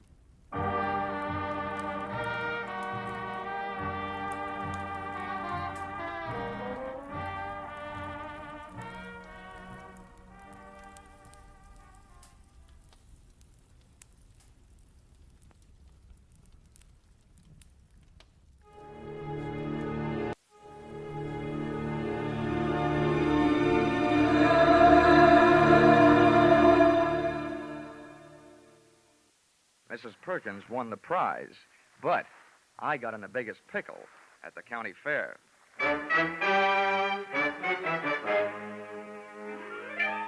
This is another in the adventures of America's fabulous freelance insurance investigator, Johnny Dollar. At insurance investigation, Johnny Dollar is only an expert. At making out his expense account, he is an absolute genius.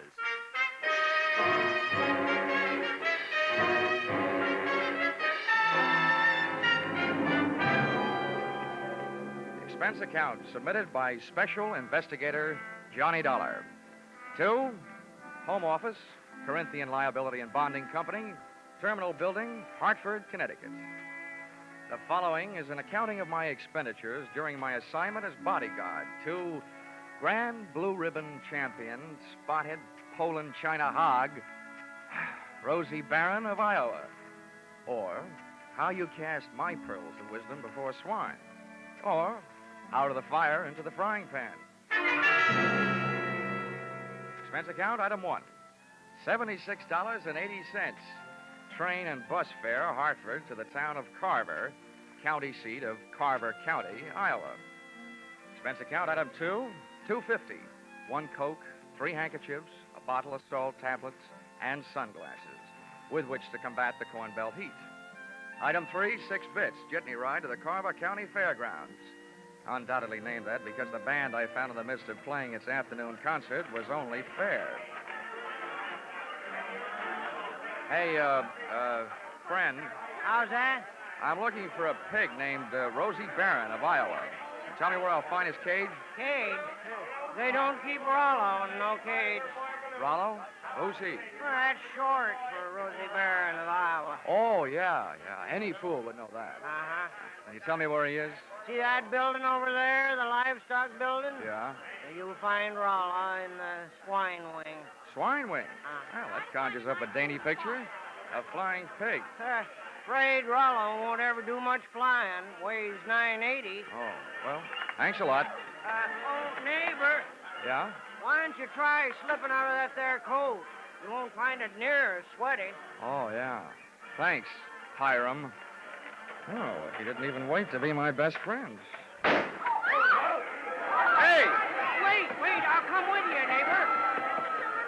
It was 96 in the shade, but things were getting hotter. Shots and screams from the livestock building were the only things that could bring me on the run, with Hiram on my heels. Hey, what do you suppose that was? First, I ran into a stranger just outside the entrance. Get out of the way. Let me out of here. There's loose in there. Then I ran in through the door. Somebody do something. Don't just stand there. Where's the sheriff? Hey, Hiram, what happened? Well, didn't you see? Didn't you hear? That there woman's Mrs. Tiller. Somebody must have stole her diamond brooch. Oh, good. I was afraid somebody might have put the snatch on Rollo. Her husband owns Rollo. They must have been taking her pictures of Mrs. Tiller in the middle of a crowd. And when they had her smiling real pretty, them flash bulbs went off, and then somebody must have reached around from behind her, yanked the brooch, and started shooting a gun in there. That's a tried and true method of busting up a crowd to help make a getaway. Think anybody saw who did it? Couldn't. Those flashes would have had them blind as bats for a minute. There's the sheriff. What's his name? Well, that's Harry Blewett. Harry Blewett. Yeah. Sounds like a slogan from the Republican campaign. Hey, here, you. Wait a minute, let go. When everybody around here's trying to get my coat off. Come on, Sheriff. Loose the haberdasher. All right, now, never mind the fancy talk, young fella. I saw something pass between you and one of the thieves just outside the door. Oh, you're out of your mind. That guy bumped into me. He came crashing out of here, and I happened to be in the way. I'll bet you happened to be in the way, accidentally on purpose. Now, that's an early American comeback. But that's the way it was. Now, look, I won't ask you for a search warrant, Sheriff. You think I got the brooch on me? Start looking. All right, I will. All right. Yeah, now, in that pocket, cigarettes and a lighter. I see 'em. You see? Yeah. And in that pocket, handkerchiefs and salt tablets. Salt tablets? Mm-hmm. Now, why don't you look in my inside coat pocket? And there you'll find my wallet and identification. I was coming to that. Well, Yeah. Dollar, insurance investigator, right. Hartford, Connecticut. Well, what brought you out here? I'm a piggy sitter for the Corinthian Liability and Bonding Company. They wrote a policy for $25,000 on your friend Rollo, Rosie Barron of Iowa. Who ever heard of taking out a $25,000 insurance policy on a hog? I did. And right now I wish I hadn't. Some people pay high premiums for publicity, Sheriff. And that's what the Blue Ribbon Prime Packing Company is doing in this case. Now, may I have my wallet back? I want to count my money. Yeah, now, here. All right. Here's your wallet. You may think you're quite the joker, young fella, but I'm telling you right now, I'm going to keep an eye on you. I got a better idea than that, Harry. If I were you, I'd go looking for that photographer. Why? What'd he do? He took the picture. And there's just a chance the thief may be in it. Say, that gives me an idea. Sheriff, whoever says you aren't smart makes no mistake.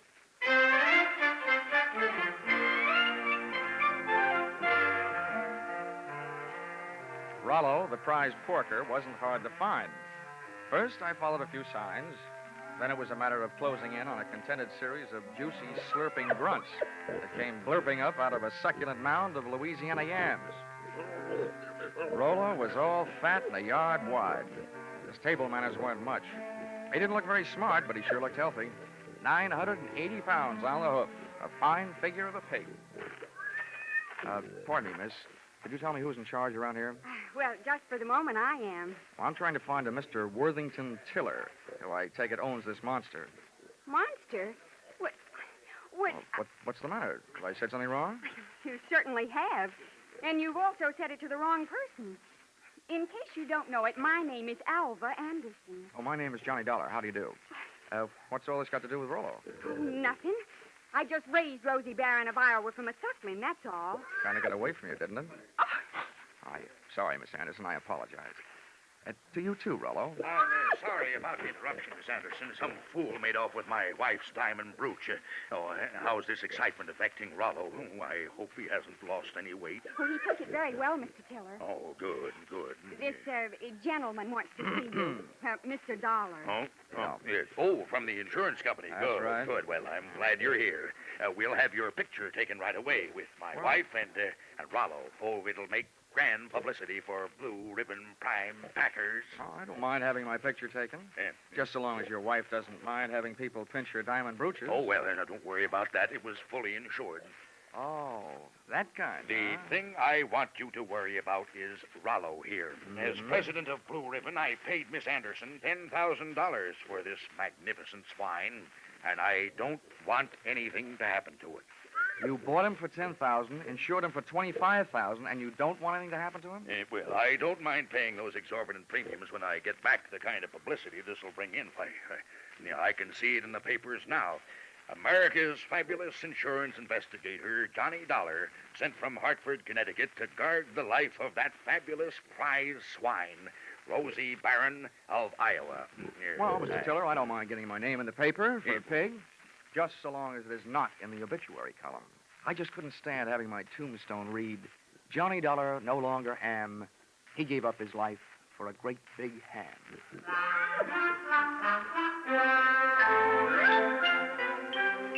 My tombstone tagline was over the head of Mr. Tiller, but it went over right nicely with Alva Anderson, who paid off with a smile. I parlayed that into a conversation, helped me pass the time while guarding Rollo, the poor man's blue boy. By the time it was over, Alva knew a lot about me, and I knew a lot about pigs.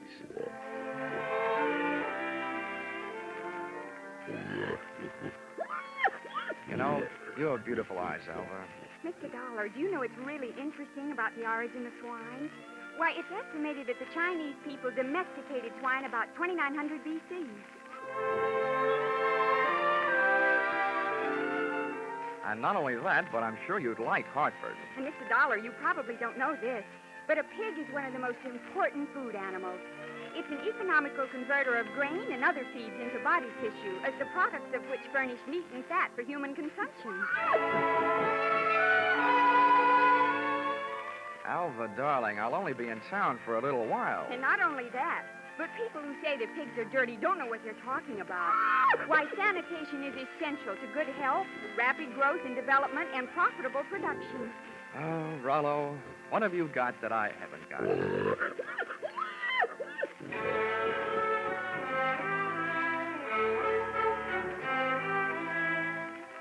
I still don't know whether Alva stuck around because of my charms or Rollo's. But she was still there at the changing of the guard when Mr. Tiller, in person, came to relieve me long enough for a trip to the dining hall. And what do you think they had for dinner? What else? Baked ham. Oh, dinner was wonderful, Johnny. Coming from you after eating baked ham, that sounds practically cannibalistic. Oh, Johnny, stop. More coffee? Nah, I've had it. Alva, you know, there's something I've been trying to say to you for the past 5 hours. Yes, Johnny? Well, it's just that, well, I want... What? Oh, he's the sheriff. Oh, why doesn't he blow his siren? Well, I have to be going. It's time to get Rollo ready for the winner's parade past the grandstand. I'll just run along. I'll just go with you. Hey, Dollar, Huh? Dollar, I want to talk to you. Well, I'll see you later, Johnny. Yeah. Well, Sheriff. Hey, you being a sort of investigator, Dollar, I knew you'd be interested in my methods. Well, you're sure interfering with mine. Huh? Yeah. Oh, well, do you know what I did? What? I found that photographer, had that picture developed, and rushed it up to the state capitol. And they just called me. Dollar, there's a known criminal in that photo. He's got that brooch, and he's on the loose. Do you know what that means? Yeah. It means that you shouldn't be sitting here talking to me. Who is this villain? They say he's the... Ooch over here. Yeah. What? They say he's known as Little Rock. Originally hailed from Arkansas. You'd know him if you saw him. He's the fella that bumped into you. Oh. I want you to help me look for him. I take only one job at a time, Sheriff. Right now, I got a pig to mind. I think it was the Grand March. Boy, in case I'm interested later, how much do you pay your special deputies a day? $7 and expenses. Sheriff Blewett, I'm afraid that blows it.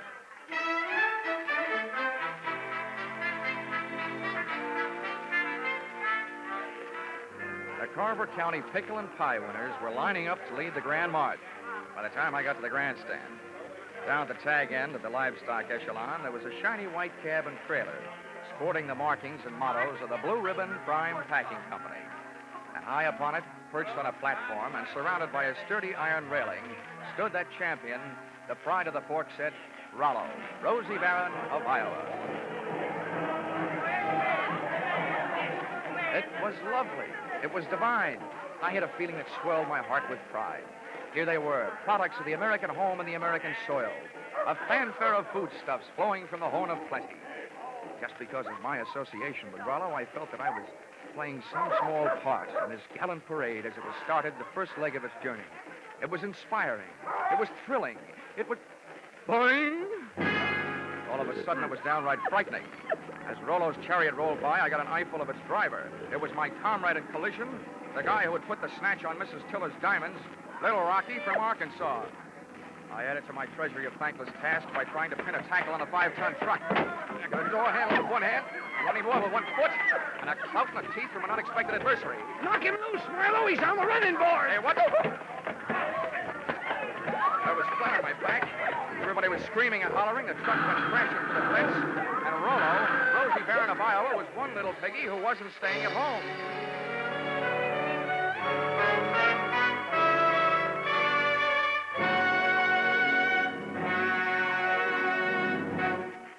In just a moment, the second act of Johnny Dollar. But first, taking in the action from Johnny Dollar, are you? All right, that's good, because staying with CBS is the way you'll head straight for the big return from vacation 8 days from now, Monday the 29th, of Lux Radio Theater and all the other big Monday night CBS favorites.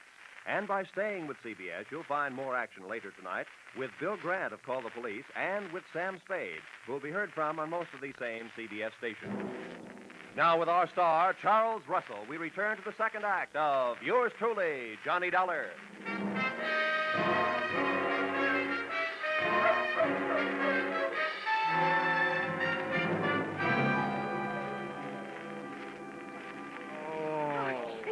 Johnny, are you all right? Can you get up? Well, the spirit's willing. I'm not sure about my spine. Here, let me help. I'm the guy who goes around telling kiddies never to hitch rides on trucks. Well, nobody can say I didn't make a dent in Iowa. It was wonderful the way you tried. But what are you going to do now? Right now, I don't know. The only place I can think of at the moment where I might find a hot pig is a barbecue stand. Oh, this is no time to be funny. Well, look, up until now, all the laughs are on me, kid, so let me be the judge, huh? Well, what are you going to do? Well, first I'm going to practice my arithmetic and see what adds up. You can't unload a stolen pig in a pawn shop. So, question number one is, where do you unload it? Where would you go? Well, where would I... Well, I'd never thought of it. Well, here's what I figured. The Rollo on the hoof is too well known to peddle for anything like the dough he's really worth. I mean, he's not like a big diamond that you can cut up and Or is he? What is the going price on pork? The market this morning was at $23.50. That kind of money hardly sounds like Little Rocky's kind of project. But maybe things are tough. By the way, Alva, have you ever been in Arkansas by any chance? Why do you ask? Just wondered. Hey, Dollar, just a minute. I want to Oh, talk to you. barnyard bloodhound himself. Yeah, Sheriff? Would you mind, Alvin? I was just leaving. How could she be that cold on such a hot night? Huh? What's bothering you, Sheriff? I saw your little performance, Dollar, when you leapt at that truck. Just how hard was you really trying? How hard was I... I ought to punch you in the nose, badge or no badge. Now, don't you go getting huffy. I just want you to know that I don't fool easy. When I'm on a case, I'm suspicious of everybody. Yeah, that must be rough on your wife. How often do you have her in handcuffs? Huh? Well, Now, look, Sheriff, all I need from you is the use of a car so I can go looking for old Lardhead. No, you don't. There's enough missing around here as it is. Rollo, Miss Tiller's jewelry, and I ain't about to add a county vehicle to the mess. And besides, I want to keep an eye on you. Good. You might learn something. Come on. Here, wait a minute. Where are you going? Over to the Ferris wheel. That truck hasn't been off the fairgrounds more than a couple of minutes. I want to get a look at the countryside. Ferris wheel. Say, that gives me an idea. I hoped it would. Come on. Say, Sheriff, I don't know very much about this farm-side ferreting racket. Well, there's more to it than meets the eyes, I can tell you that. Oh, yeah, I bet there is. Tell me, didn't I see a feed trough on Rollo's truck with a lot of mash in it? Well, now, let's see. If he ate yams this afternoon, he'd eat mash tonight, all right. Does mash kick up any kind of a smell? Oh, sour as swill. But the pig seems to like it. Uh-huh. How does this sound to you, Sheriff? Suppose right after you take your ride to the top of the Ferris wheel to case the countryside, we were to get ourselves a nice hungry pig. Say, that gives me an idea. We could take that pig and he could smell that mash in the air and sniff out the trail of that truck. Sheriff, if you aren't a genius, I wouldn't be surprised. Oh, Shaw. It was planting time in Iowa that night, at least for ideas. Two of which I had planted in the not-too-fertile mind of Sheriff Harry Blewett. And as long as it took us to walk from the trotting track to the Ferris wheel, it came harvest time for notion number 1.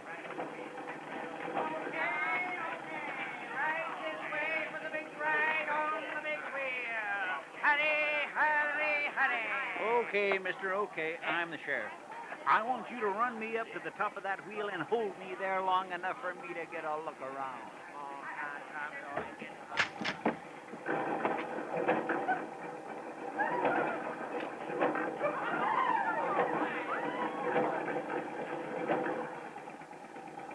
When the wheel came to a stop with Harry Blewett sitting in his little cage at the top, I pulled a low trick on a high sheriff.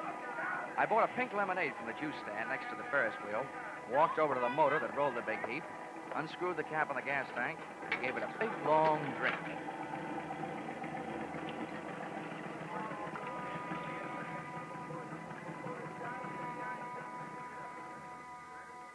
I hope it wasn't doing to people's stomachs what it did to that motor. You might well remember this harmless little deceit the next time you have occasion to get rid of a sheriff.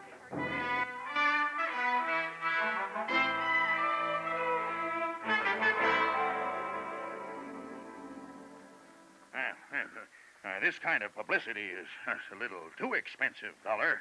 I demand that you do something. Now, don't worry, Mr. Tiller. I am going to do something. Yes, and I'll thank you to remember that the only ones who stand to get hurt right at this point are the insurance companies that wrote the policies on your pig and your wife's diamond brooch. Why, Worthington, I hadn't thought of that. Huh? Why should we worry? My brooch is insured for way over the value, dear. We hadn't...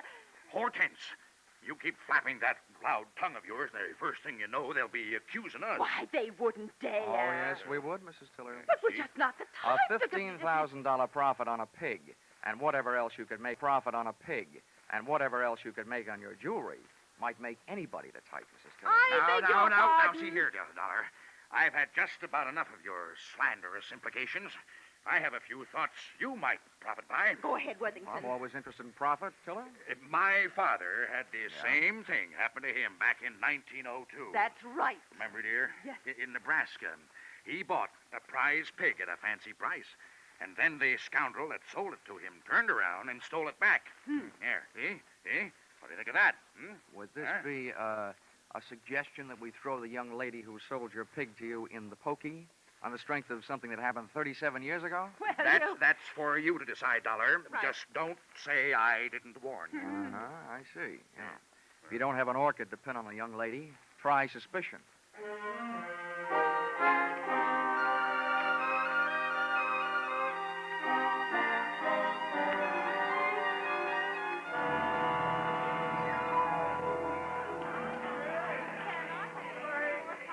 With most of the crowd packed in the grandstand watching the free attractions, I had a good chance to scout the fairground for Alva Anderson, from whom I wanted to learn a little bit more about the habits of not only pigs, but their ex-owners. Our trail led me past the home-baked cakes, hybrid corn, the watermelon pickle, tractor and harrow exhibits, and all the way back to where I'd first met her, Rollo's pen in the swine wing of the livestock building. But when I got there, Rollo's cupboard was bare. Alva was leaving for the rear door in the company of a small, tough-looking gent carrying a sack over his shoulder. Name of Little Rocky from Arkansas. I could hardly believe it, but they piled into a car and hauled off up the road. At the risk of adding one last insult to the most recent injury I'd inflicted upon Sheriff Blewett, I stole his car and went dusting up the highway in hot pursuit. There's nothing easier to follow than a red taillight on a clear night. And a bright Mazda Ruby tacked onto the rear of Little Rocky's car led me around the village of Carver and 11 miles out to the pastures, to a shack hidden in a grove of elm trees 100 yards off the road. I parked the car and legged it in. From 25 feet away from the house, I could call the roll through an open window. They were all there. Little Rocky, the strong-arm man who would knock me off the running board, Alva Anderson, and last but not least, there was Rollo, all 980 pounds of him, and most important to me, still alive. Here you are, Marlowe, you stupid clown. Oh, stop. This is all the sweet potatoes that was left. First we go through them, and then we'll be ready for you, Alva. Oh, but I told you I don't have it. We'll see about that later. Hey, Milo, don't get the porker excited. Here, put the sack on the table. Then when we look at him, we throw him out the window and away from him. Now, hurry up. All right. Well, it ain't this one.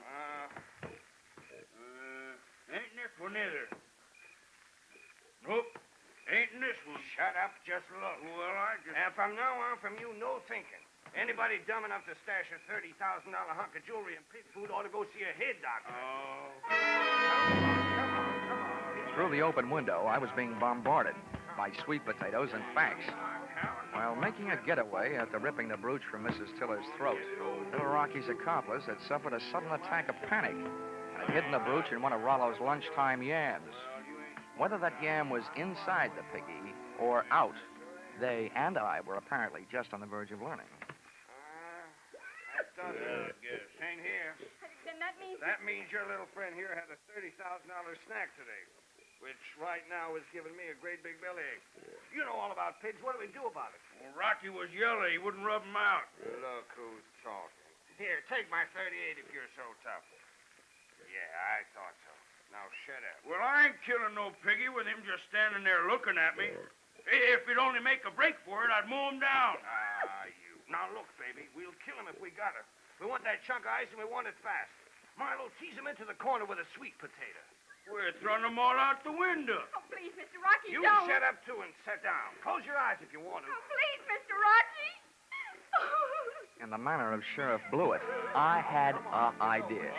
Given to me, of course, by Rocky. Alba was sitting in the corner. Rollo was scratching his side by rubbing it against the opposite. And Rocky and Milo were standing shoulder to shoulder in the middle of the room, ready to advance on him. I groped around in the dark until I found one of the yams, and taking the sweet potato delicately in my hand, I tossed it through the window so that it would roll to a point just behind Rocky and his pal Milo.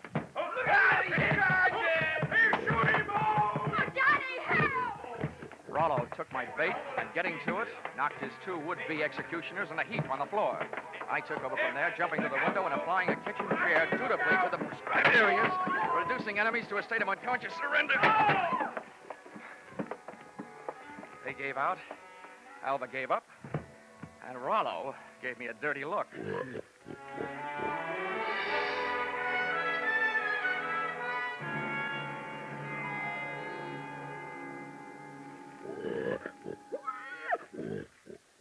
Well, Mr. Tiller, here he is, safe and sound, good as new, fat and sassy. Well, good. Congratulations. And not only that, but in him someplace, he not only has a good fighting heart, but also that diamond brooch of your wife's. Oh, yes, very interesting. Very interesting.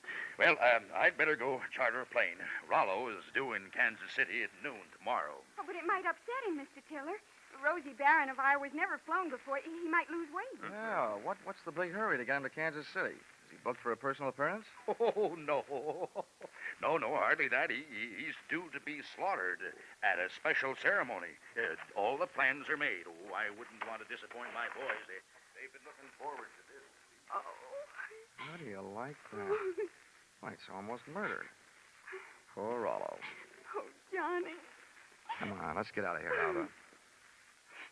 Gosh, who would have ever thought I, Johnny Dollar, would ever gotten so attached to a pig?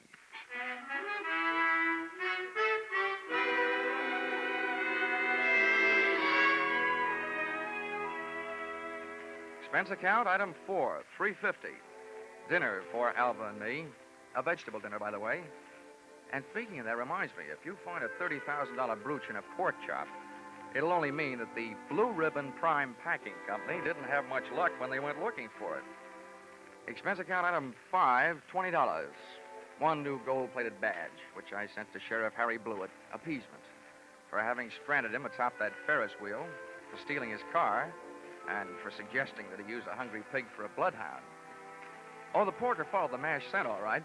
Next morning, they found Sheriff Blewett searching an old mash factory 8 miles the wrong side of town. Item 6, $76.80. Bus and train fare, Carver, Iowa, back to Hartford, Connecticut.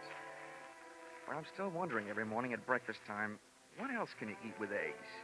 Except ham or bacon or sausage. And maybe you don't think that's a problem, having known a certain champion named Rollo, Rosie Barron of Iowa. Expense account total, $1,463. Yours, truly, Johnny Dollar.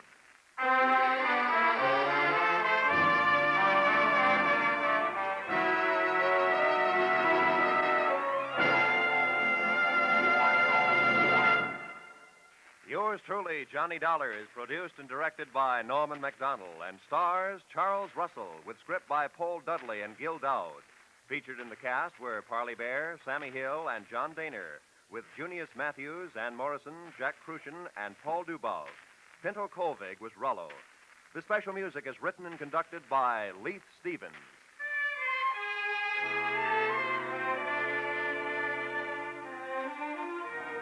Be sure to be with us at the same time next week when another most unusual expense account is handed in by Yours truly, Johnny Dollar.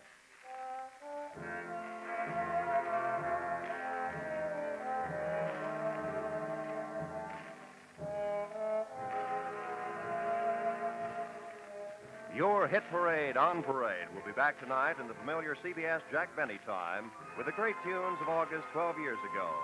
Sweet Leilani and Where or When. Many another still green in your memory will be among the hits you will hear. Speaking of hits, put down August 29th this year in your little book. That's when Arthur Godfrey and his talent scouts, the stars of Lux Radio Theater, My Friend Irma, and Bob Hawke return to join Inner Sanctum. So make your Monday nights a regular date with CBS. This is Roy Rowan speaking. Stay tuned now for your Hit Parade on Parade. This is CBS, the Columbia Broadcasting System.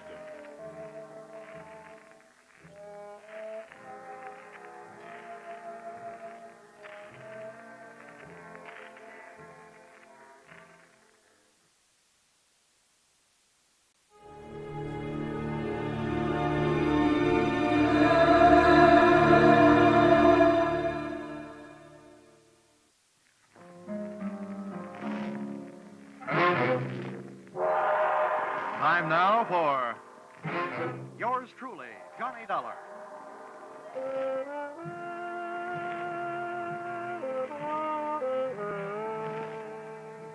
The next half hour has its baggage packed to take a trip with America's fabulous freelance insurance investigator, Johnny Dollar. At Insurance Investigation, he's just an expert. At making out his expense account, he's an absolute genius.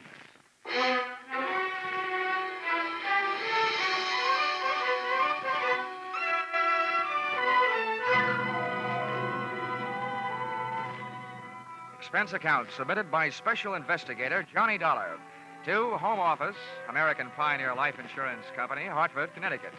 Attention, W.K. Green, General Manager.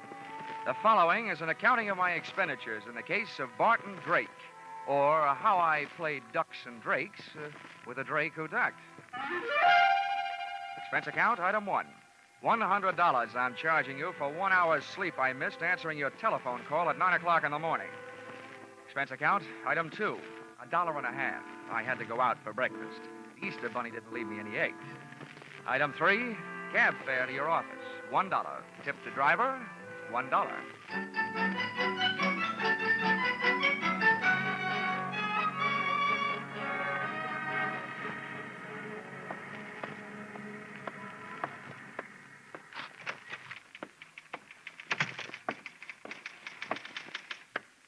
Good morning, Johnny. Why don't we make that good night sometime soon? Shall we, Chickie? Well, I've had to type up some of your expense accounts. I think maybe an evening with you might be fun.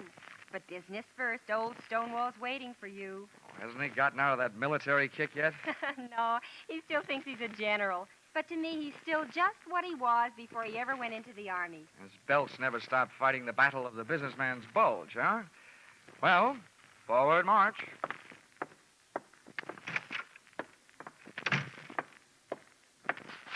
Good morning, Mr. Green, sir. Mr. Dollar reporting as ordered, sir. Addie, Oh, yeah. What's this saluting and heel clicking about? Oh, I thought you might be homesick for some military courtesy. Yeah, I'd be surprised to get any kind of courtesy from you.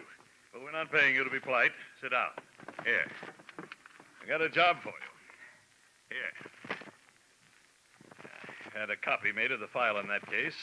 You can take it with you. Thanks. Barton Drake, huh? Oh, yeah, I remember him. Let's see.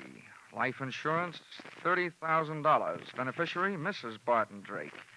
Well, what is it? Is he dead or just dying? Neither, we hope. Well, if you'll pardon a little before-noon philosophy, just by living, a man is slowly dying of old age. We have a statistical department to worry about that, Dollar. Your job is to find this man, Barton Drake. Okay. What's the story? And as far as the company is concerned, the story started one night just short of 7 years ago. Oh, that would make it 1942. Yes, the same year I was called upon to fight for my country. Yeah. In the insurance division, Pentagon Building, Washington, D.C. Huh? But don't get me wrong. Those who served can be just as proud of what they did as those who fought.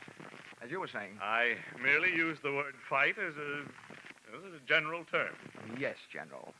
Barton Drake, one night about 7 years ago? Yes. When we issued the life policy on Drake, he listed his occupation as that of hardware store proprietor. Hardware? As I recall it, he specialized in unregistered pistols, handcuff keys, and hacksaws. And if I'm not wrong, at the time he disappeared, he was under suspicion of grand larceny and wanted for assault with intent to kill a police officer. Yeah, that's right. At the time, he was suspected of a number of large robberies. Yeah. Refresh me on that cop shooting. How'd that happen? You remember. When the police arrived at the house to pick him up, he opened fire from the bedroom window, made a dashboard out of the back to his own car. And there was a chase during which the car skidded and went through the rail of a bridge into the river. Oh, yes. Now I remember, yeah.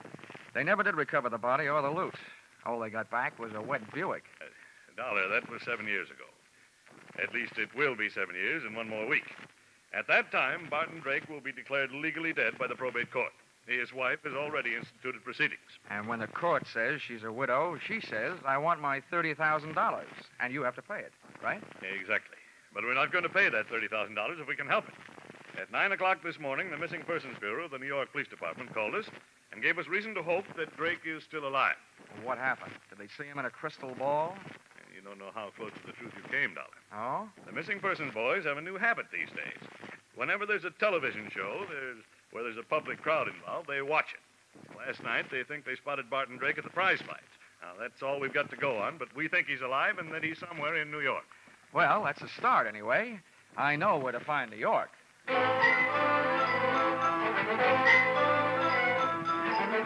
Expense account, item 4, $7. Mileage, Hartford to New York. I stopped in Bridgeport to soak up a dish of coffee and whatever information there might be in the insurance file. Of the two, the coffee was the stronger. All I learned from the file was Drake's physical measurements, the birthplace of his mother, his wife's maiden name, the last known quotation on his blood pressure, and his home address in Manhasset, Long Island, to which I went.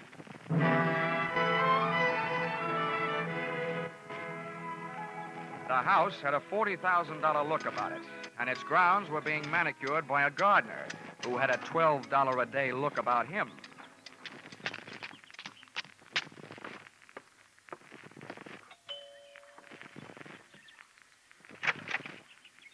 Yes, sir? I'd like to see Mrs. Drake. Here's my card. Yes, sir. Step in, please. Thank you. If you wait here in the hall, sir, I'll go tell her you're here. The maid had a $40 a week look about her and completed the picture of prosperity. For a hardware merchant, Barton Drake had died leaving his wife living a soft life. Either that or he was still alive and not giving his wife grounds for divorce on the basis of non-support. Or she was that certain kind of gal who wouldn't have any trouble making that certain kind of man get up that certain kind of money. And when I saw her, I knew not only that I couldn't afford her, but that Drake probably hadn't been able to, which probably led to his undoing. Just to give you an idea, she was wearing a diamond necklace and a negligee, and it was 2 o'clock in the afternoon. Mr. Dollar? Mrs. Drake? Yes, Stella Drake. I'm having breakfast. Won't you come in and join me? Well, I'll join you, but no breakfast. I just had a tomato surprise. Hmm? Lunch. Oh, I'm glad you didn't mean me. Come on, right in here. Are you sure you won't have some breakfast? No, thanks. I couldn't bring myself to hurt that poor, tired trout you've got there. Oh, please. That's a genuine English kipper. Oh, I beg your pardon. I didn't recognize it without its monocle. Oh, you're more fun than an eye-opener. I should have you around when I get up every day. Well, I have something to tell you that should make you really feel good. You don't mean that bunch of stuffed shirts at the insurance company who decided to give me my money without going through all that fuss at probate court? Oh, I've got better news than that. You may not get that money. But we think you have a good chance of getting your husband back. What? Yeah, the New York police think they saw him last night. Alive. Maybe I was wrong. Maybe that doesn't make you happy. Why, yes. Yes, of course it makes me happy, but to live without a man for 7 years and then have a stranger just sit across the table and calmly tell you he's alive, it's just too much. Tell me, where did they find him? They didn't. They think they spotted him at the fights they were watching on television. I imagine they're looking for him. I know I am. Well, it's impossible. If he were alive and back in New York, he'd come to me. That's what I was hoping, Mrs. Drake. Well, I don't believe it. Why would he do a thing like that to me? Why would he make me suffer all these years? I think you'd better go now. I've got to be alone. I've got to think. Oh, Barton, why? Please, Mr. Dollar. I want to be alone. I figured if she wanted to be alone, it was for a good reason. Because that lather she'd gotten into was strictly from soap opera. She flooded me to the door on a tide of tears. Once outside, I picked up the hedge clippers the gardener had conveniently left near the front walk and pruned the telephone wires leading into the house.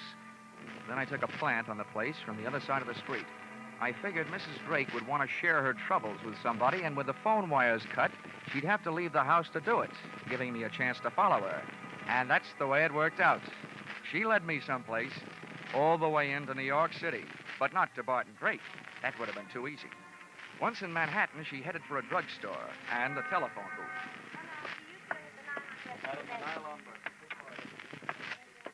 I slipped into the phone booth beside hers. I got the receiver off the hook and my nickel in the slot in time to use an old trick of mine. As she dialed, I tried to duplicate it with my phone. She dialed. And I dialed. I was just one number behind her all the way. When she was through dialing, I held off dialing the last number on my phone until she got an answer. And then I let it go.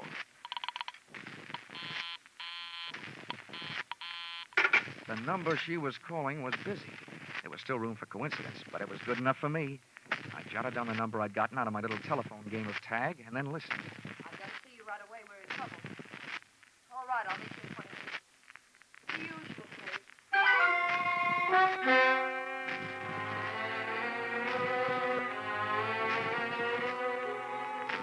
The usual place turned out to be the usual place to meet trains, Grand Central Station.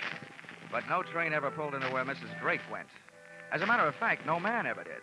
Unless he was a plumber, maybe. That's right, where the ladies go to powder their noses and things. She came out 30 minutes later alone, but she never hit the street. Instead, she went through the tunnel into the adjoining Commodore Hotel and checked into room 407. The only room I could get was 1313. Expense account, item 5, $10. Tip to hotel detective for keeping an eye on the Eiffel in 407. Item 6, $35. Purchase of portable phonograph. Item 7, 65 cents. Purchase of phonograph record, Frank Sinatra singing Night and Day. With this for ammunition, I went back to my hotel room and gunning for a bird I'd never seen. I set up the phonograph near the telephone, put on the record, and placed a call to the number Mrs. Drake had called earlier in the day.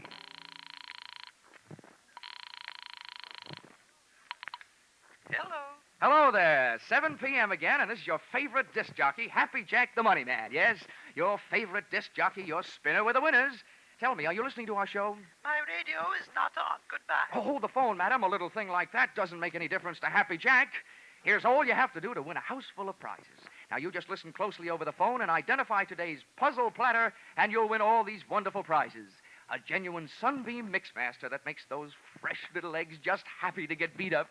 Yes, and you'll clean up with the next prize. Make a real clean sweep with a Hoover vacuum cleaner with all attachments and no strings attached. And to send you tripping happily through life, you'll also receive a handsome set of easy-to-lug luggage, a pair of Gladiator bags. Are you interested? Why, of course I am. All right, then. Here's the tune.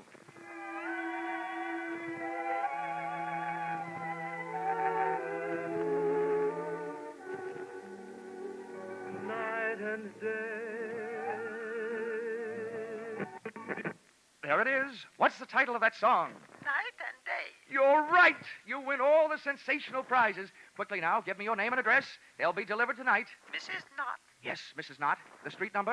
127 East 89th Street, apartment 3C. Thank you, Mrs. Knott. You'll get the whole works immediately.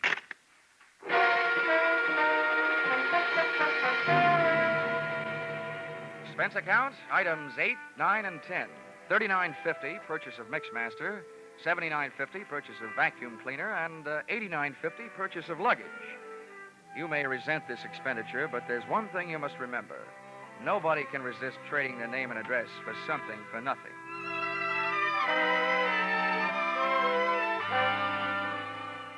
I felt like an out-of-season Santa Claus when I knocked on the door of apartment 3C at 127 East 89th Street. The frame suddenly became a picture frame encasing a live version of Whistler's grandmother, complete with wheelchair and crocheted afghan. Just bring them in and set them down. Yes, ma'am. I'm Happy Jack, and I'm glad to meet you. Right in here and set them down. Ah, yes. There you are, Mrs. Knott. You lucky woman, you. Is that all? Almost. Now, all we need from you is a little information. Just some background on today's winner to pass along to my radio audience. Be off with you, young man. I'll write you a letter. Oh, but come now, Mrs. Knott. Never mind. I have no time now. Just a few questions while I check you out on the Hoover. I don't need any checking out. Now go away. I must say, Mrs. Knott, you're a bad winner. So now I'm afraid I'm going to have to stick around to find out how good a loser you are. What do you mean? Come in. You. Stella, do you know this man? Do I know him? He's that insurance investigator, Johnny Dollar. Granny came flying out of the wheelchair, multiplying in height by 3. When I first saw Granny's hand flying toward me, it looked like there was an old-fashioned wedding ring on each finger. But just too late, I saw it was only a set of brass knuckles.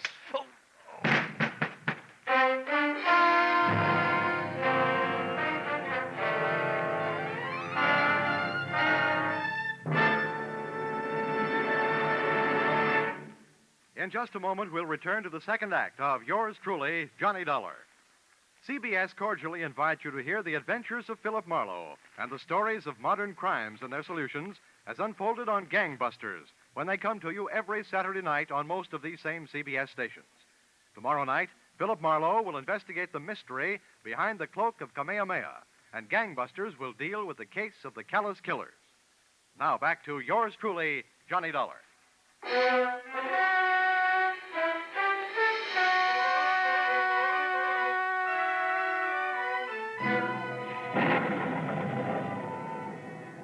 Up, the thunder and lightning in my head was getting an answer from the sky.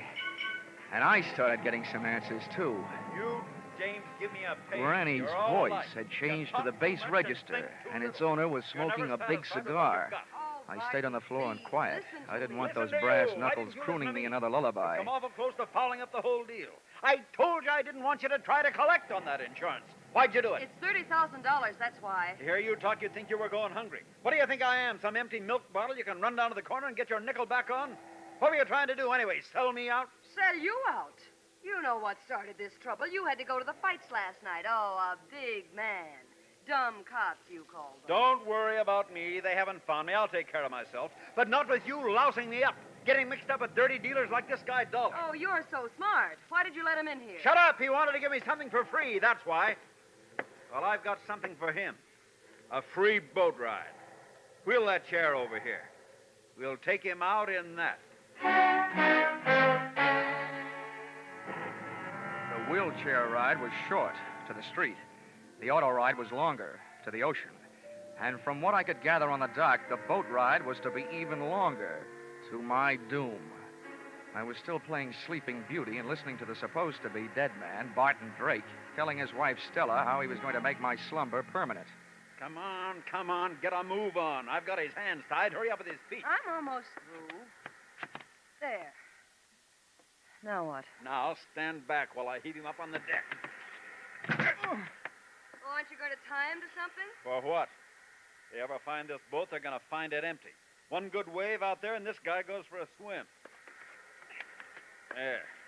The wheel's lashed. He's got plenty of gas and plenty of ocean out there. That'll teach Mr. Happy Jack. Now I'm giving him away.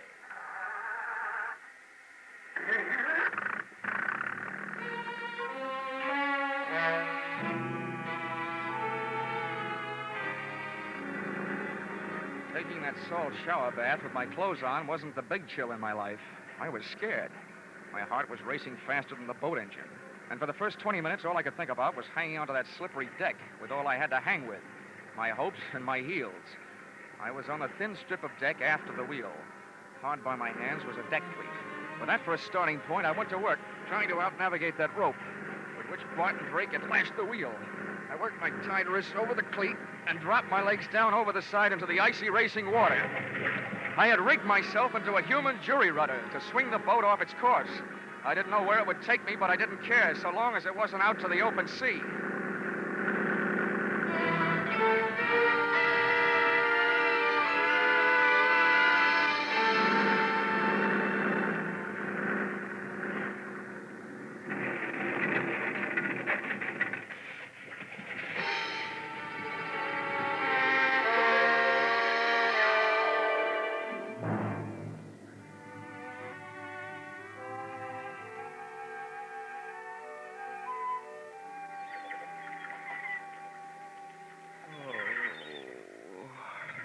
Oh, waking up, eh? Might as well tell you. Your boat sunk and you ruined the dock last night doing it. You have to pay for it. Oh. My name's Fred Kindly. I pulled you off the beach. I'm expecting to be paid for that, too. Will it cost me to find out where I am? It ain't worth nothing. Talk, ain't. You're on Slate Island. Ain't worth much neither. All slate. Didn't have the sense to grow no chalk to go with it. Dandy. Where are my clothes? Out in the sun. How about my wallet?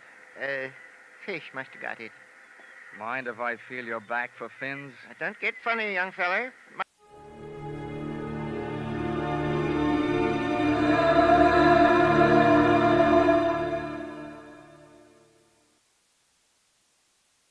I always say if you take a trip halfway around the world, you've got to expect you'll get your ticket punched.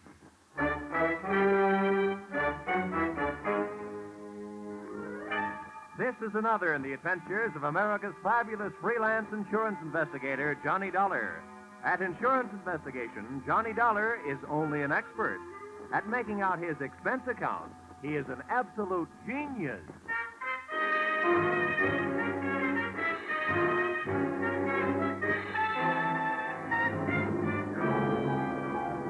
Expense account submitted by Special Investigator Johnny Dollar. To the Constant Sun Trading Company, Cairo, Egypt. And may I say, this is an unexpected pleasure.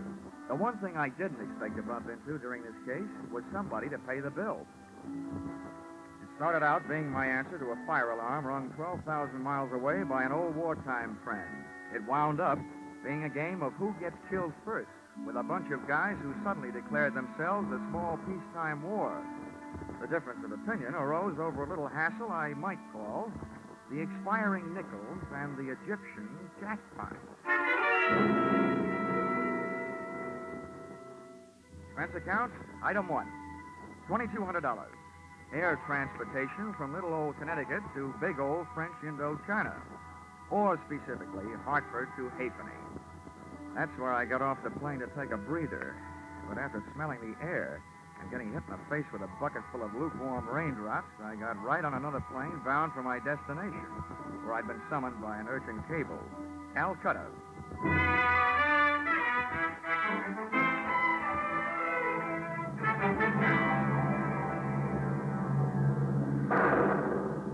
We took off on instruments in the downpour of a drenching monsoon. It was like climbing up a waterfall, blindfolded.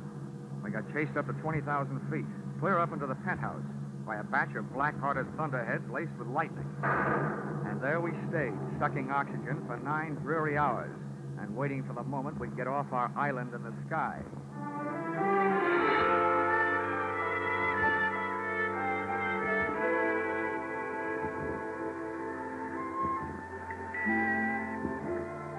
Expense account, item 2, 3 rupees. Transportation from airport to the address of old friend who had summoned me. A place you'd never expect to find trouble. In church. And what a church. 2 Quonset huts on Chowrangi Road. A couple of dozen wooden benches, a retired USO Hammond organ, and most important, its pastor. A guy I'd met when I was calling the CBI Theater my home away from home. Chaplain Joe Blessings. Johnny, it's good to see you. Long time, Joe. Too long. Well, you haven't changed a bit since you were passing out those SL slips to unhappy GIs. So you did decide to stay out here after all. Yeah. Yeah, I decided the East Indian brand of soul needed a little more saving than the kind I used to know back in Magnolia, Tennessee. Now, come on in the office, Johnny. It was good of you to come right over. You must be wondering why you did. Well, your cable did start a worry or two, Joe. You know, when an ex-soldier gets a trouble call from a chaplain, something's really wrong. What's up? Sit down, sit down. Johnny, tell me, how'd you like to do some work in my department? Wait a minute. I wouldn't know where to start. I'm asking you to save a man's soul and to save another man's life while you're doing it. Why me, Joe? Why did I ask you to come all the way from Hartford, Connecticut? Well, Johnny, the ways are devious. There wasn't time for me to do anything else. Huh? If I'd gone through the proper channels here, if I'd become involved with all the inevitable red tape, well, there just wasn't time. Johnny, there's a man in Cairo waiting to be executed at dawn day after tomorrow for a murder he didn't commit. And here in Calcutta is a man who not only witnessed that crime, but has in his possession the evidence that can save that man from swinging. Uh-huh. Now, who is this man on the flying rope end? Lionel Brooke Nichols. He's the president of a vast enterprise called the Constant Sun Trading Company. Now, Johnny, I wasn't ignoring the fact that you work for a living. I'm sure that if you're successful, you can name your own price. This is not a colloquialism, Johnny, but Mr. Brooke Nichols has nothing but money. I didn't realize that such big men got into such big trouble. Oh, he didn't get into it all by himself. Huh? Oh, no. No, this particular big man had the bad luck to have a fun-loving cousin who'd like to see him out of the way and the faster the better. Name of? Miles Atkinson. He must be some sort of big wheel in the Egyptian government. That's all I know about him. Except that to gain control of the Constant Sun Company, he would move heaven and earth to see Brooke Nichols dead. Well, I don't care what he does with the earth, but I guess I can't stand by and let him mess around with your heaven. Now, let's get down to cases. What about this dude here in Calcutta, the witness with the evidence? Well, his name's William Briggs. He's a very sick man, Johnny. Mm-hmm. Knowing that he might die soon, and it looks like he might. He's had a sudden rush of conscience to the mouth. He wants to talk. Evidently, he's decided that since it's too late to save his body, he'd better do a quick job on his soul. And I nurse him to Cairo, is that it? No. I'm sending a young assistant of mine who'll take that job off your hands. I think you'll like him, Johnny. Now, I want you to get Briggs to the right officials. Arrangements have been made for an ambulance to meet you in Cairo, and, well, we've chartered a cargo plane to take you there. Now, the pilot says he can get you there by tomorrow night. Well, I spent so much time in the air getting here that it shouldn't make any difference, but why a cargo plane? Why not a passenger plane? They have nice soft seats. So, Johnny, the airlines refuse to transport a leper.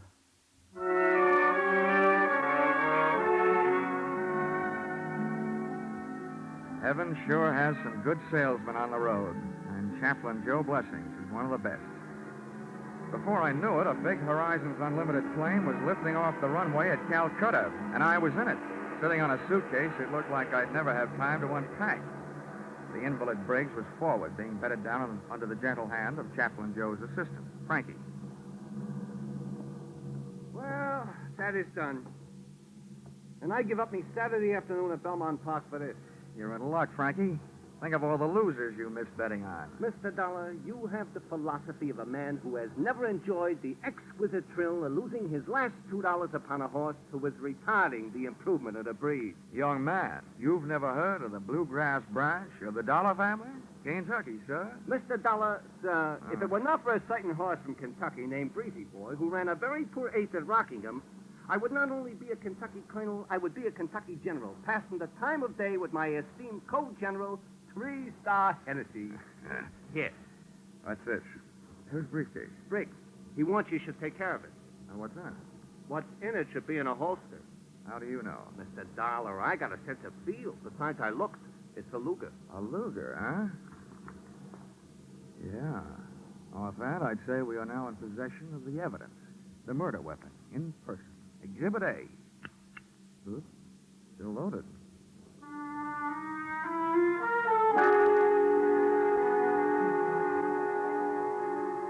With Exhibit A making an arsenal out of my right coat pocket, we touched wheels at Bombay for 3 hours and fuel, and then hiked back up for the run across the Arabian Sea.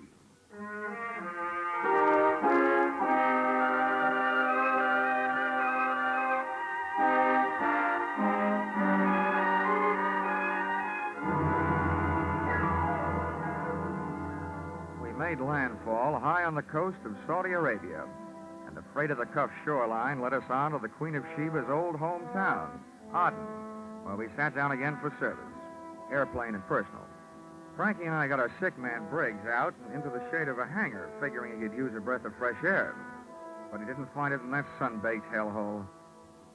A grubby little ground crew burned up 4 valuable hours, taking their own unsweet time servicing the ship. That left us just 8 hours to get Briggs and his evidence up to Cairo, and left me almost enough time to save Mr. Brooke Nichols from taking the rope ride. Estimated time of arrival, midnight. Time of execution, 6 a.m. And I've learned that British officials are hard to wake up.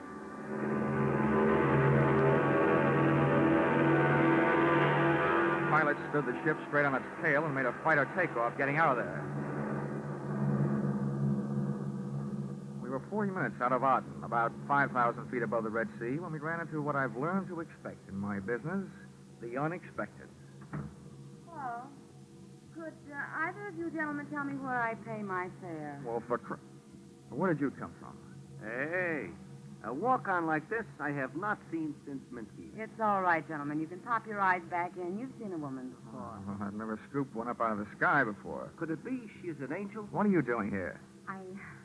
I'm afraid I'm what you'd call a stowaway. How'd you get aboard? When the plane was empty, I locked myself in the powder room. I'm sorry I had to do it this way, but I have to get to Cairo immediately. The next airline flight doesn't go out till 11 tonight. I should write to the captain and have him turn around and dump you back. Please, don't. I'm perfectly willing to pay my way. Don't worry. We can't spare the time. Mr. Dollar, there are only certain things which make air travel a pleasure to certain people. With me, that is a stewardess, and I would be glad to brief her about her duty.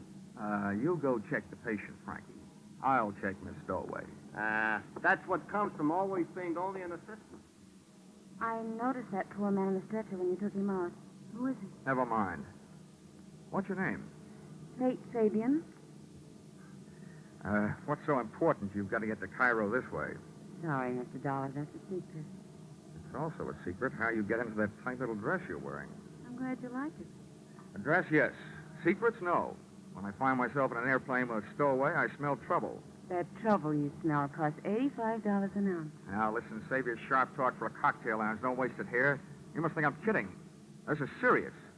You're flying across international boundaries. Now, who are you? I told you. Fate Fabian. Here is my passport, and here is money. How much? Okay. We'll call it a sort of bond to ensure your good behavior. $500. All that for good behavior? That's awfully high. So is this airplane. If you don't like it, jump.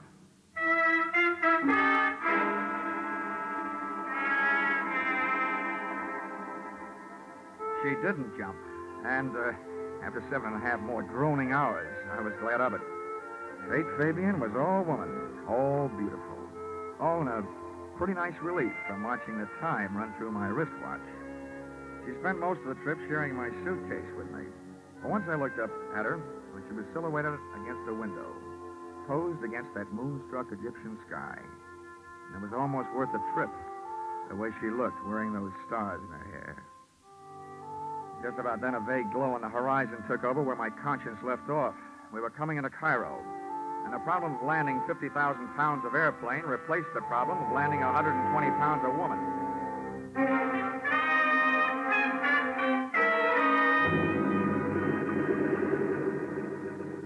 I've never learned how to hold back a sigh of relief when I hear those big tires take a hole in the runway. And I sighed another one when I saw an ambulance standing by at the parking ramp. By the time the loading platform was pushed into place and the door opened, the ambulance was backed up, ready to receive Briggs. Oh, are you the chaps bringing a Mr. Briggs in from Calcutta? Yeah, that's right. Never mind the stretcher. He's on one. Oh, right, sir. We'll fetch him off then. Come along, Roscoe. Come in. You all ready to go, Frankie? Mr. Dollar, watch your language. That is not the thing to say about Mr. Briggs. But he will look at home in that ambulance. Now then. Oh, congratulations upon the trip, Governor. Thanks.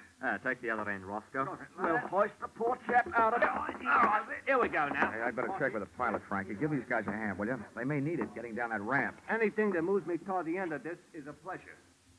Easy now. You want me to help lifting him in? Hey, Mr. Dollar, these guys ain't just plain ambulance drivers.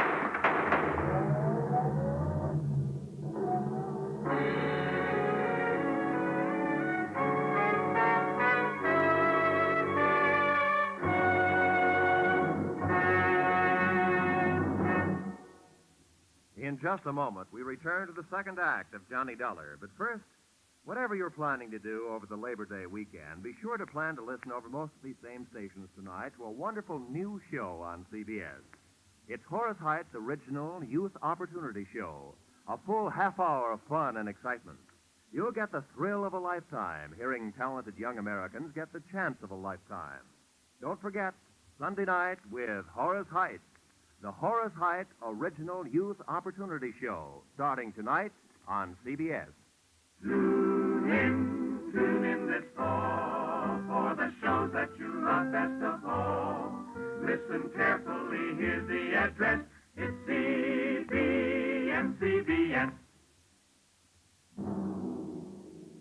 Now, with our star, Charles Russell, we return to the second act of yours truly, Johnny Dollar.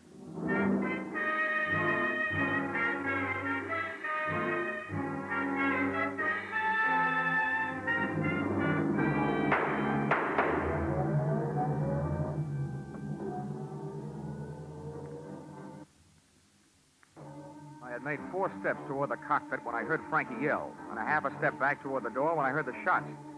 By the time I got to the top of the ramp, the ambulance was about 20 yards away, and pitted against that distance were 2 overlapping thoughts. One, the way to stop, or at least slow it down, was to puncture the rear tires. 2, the tool at hand was that loaded Exhibit A Luger that should have been in my pocket. It wasn't there. I looked around, didn't see it. But I thought I knew where to find it. Come on, open up, or I'll put this fire extinguisher to that door. And if your head isn't in the way, I'll get that neck. Wait a minute. Moral, don't use the same hiding place twice. It could be that I wasn't hiding. And it could be that purse is now holding a Luger. Give me it. Yeah. Now all I need is to hear you say you don't know how it got there. I don't know how it got there. That does it. Come on, you're coming with me. Come on, get going. Ouch! You don't have to do that. What I did have to do was dig up some transportation. It turned out to be a taxi whose driver had slept through the excitement, and therefore was the only one at the hack stand. I think he was still asleep when I gave my unwilling companion an ungentlemanly shove into the rear seat, and we left.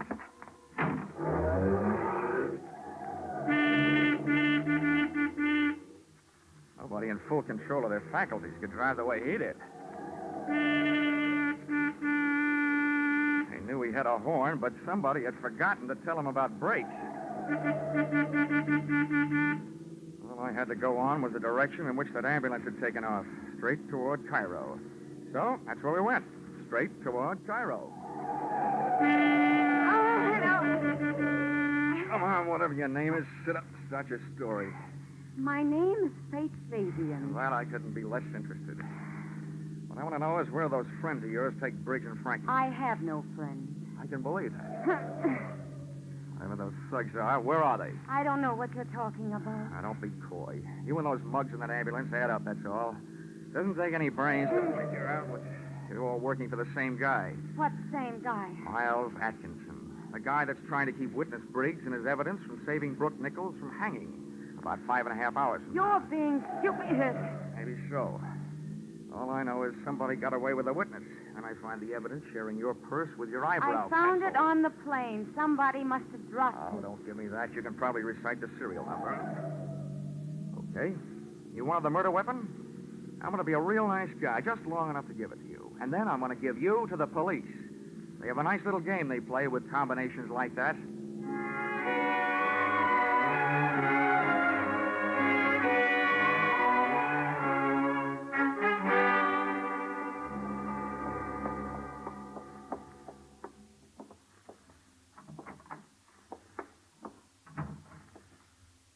Hello. Are you the chief inspector? I am. Now, this girl keeps telling me her name is Faith Fabian. How do you do, Inspector? I've looked forward to this. I'll bet. Well, my name is Johnny Dollar. I'm looking for somebody who knows the Brooke Nichols case. Well, you certainly came to the right place. I know about the Brooke Nichols case. Well, that's what I'm here about. You can bust that case wide open, Inspector. Brooke Nichols is innocent. Now, here. This Luger is all the evidence we'll need. Thank you, Mr. Dollar. One thing you'll still have to help me find, though, is a man named Briggs. He was an eyewitness to the murder. I brought him all the way from Calcutta, and somebody put the snatch on him at the airport. Not only that, they grabbed the guy who was helping me. Oh, yes. Yes, that would be the obstreperous young gentleman you call Frankie. Well, you know where he is? Oh, yes, indeed I do. Then he's all right. Yes. If you could call a man all right when he's just been arrested for the murder of Mr. Briggs. Murder? Yes. Mr. Briggs was shot in the ambulance that took him from your plane. Hey, what is this?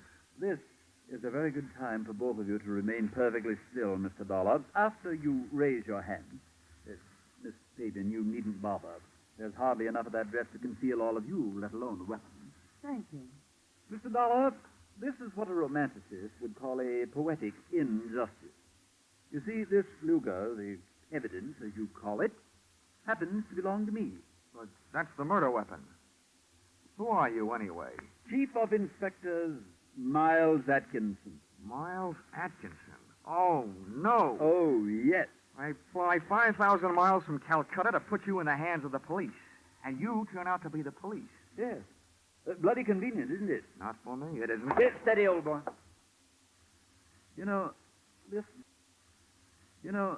This gun was probably the most fortunate purchase I ever made in my life. First, it killed a man who was in my way. Then, because it disappeared, it made it possible for me to establish false evidence, ostensibly proving that my esteemed cousin, Brooke Nichols, was guilty of the murder. And now, his death by hanging will place in my hands the controlling interest of the Constant Sun Trading Company. Quite a bargain. Thank you, Mr. Dollar.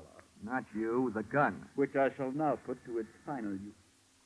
And after it is disposed of you two, I shall dispose of it. That was the prettiest confession I've ever heard. I'm surprised that a chief inspector and bargain hunter should sell himself out so cheaply. What do you mean by that? That the confession was complete, voluntarily made in front of witnesses, and that we are leaving with it, and that you are coming with us. Hey, Faith, baby, take it easy. No sense going on the make for a hot bullet. Mr. Dollar is right. I warn you, the one who moves first dies first. Very well. Faith. One step closer, Miss Fabian. I'm not afraid of you. All right, you asked for it. Now take it. What is this? No use, What no is this? bullet. No, you can't stop me now. Take You cover, won't. Faith. When ladies stay so far, now it's boys' Look time. out, he's throwing the gun. He did throw the gun, but not at me. At the single light fixture in the middle of the ceiling. And when that went out, so did Atkinson. Out through the door. And the chase was on. He was no dope.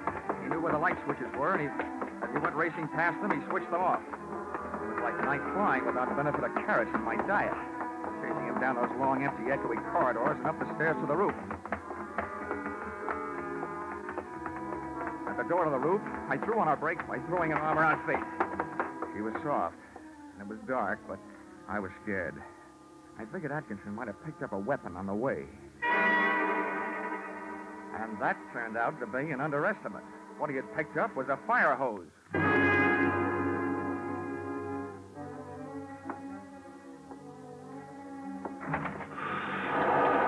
When we stepped through the door, we got hit by a big fat bolt of liquid lightning. A couple of 100 pounds of water backed up by a couple of 1,000 pounds of pressure. It felt like a salmon swimming upstream to spawn. Over at the edge of the roof, braced against the low parapet, was Atkinson, using all his weight to keep the writhing nozzle from flipping him around. He was just one man on a fire department's errand. Hey, wait, I'll move around the other side. Try and draw that water off you. Get over that valve. See it? Where? That wheel over there. The end of the hose he ain't on. Turn off the water. Come on. Quick. I see it. I'll get it.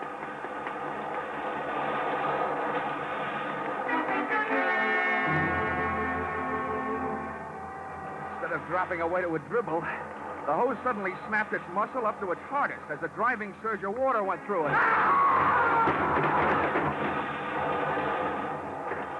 And before Atkinson could get himself untangled from the canvas and rubber snake, it snapped him over the parapet, off the roof, and high into the night. Hey, Faith! Turn off that water!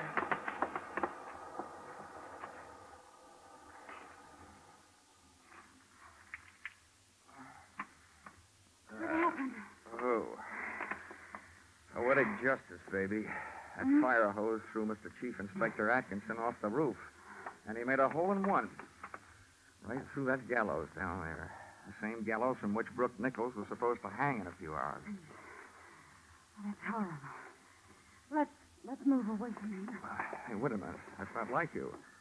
After all, you're the gal who turned that water up instead of down. If you wanted it done right, why didn't you send a plumber? I won't ask you whether you meant it that way or not. As far as I'm concerned, it turned out just jolly this way.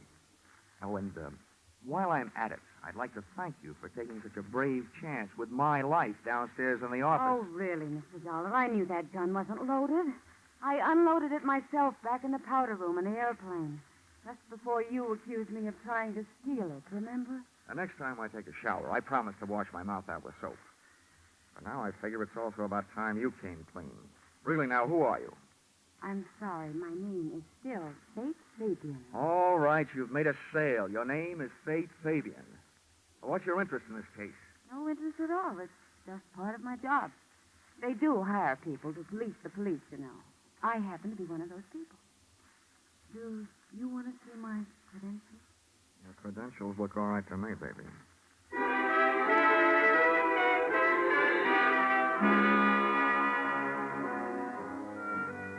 We got off the subject, off the roof, and into the problem of getting Brooke Nichols off the end of a rope.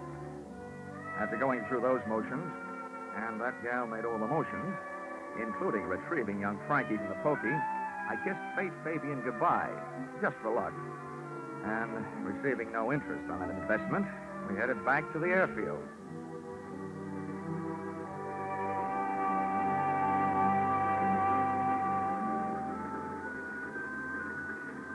By the time that fireball Egyptian sun had poked its top rim over the leftover GI issue hangars at the east end of the field, the plane was serviced and panning to pry open the sky.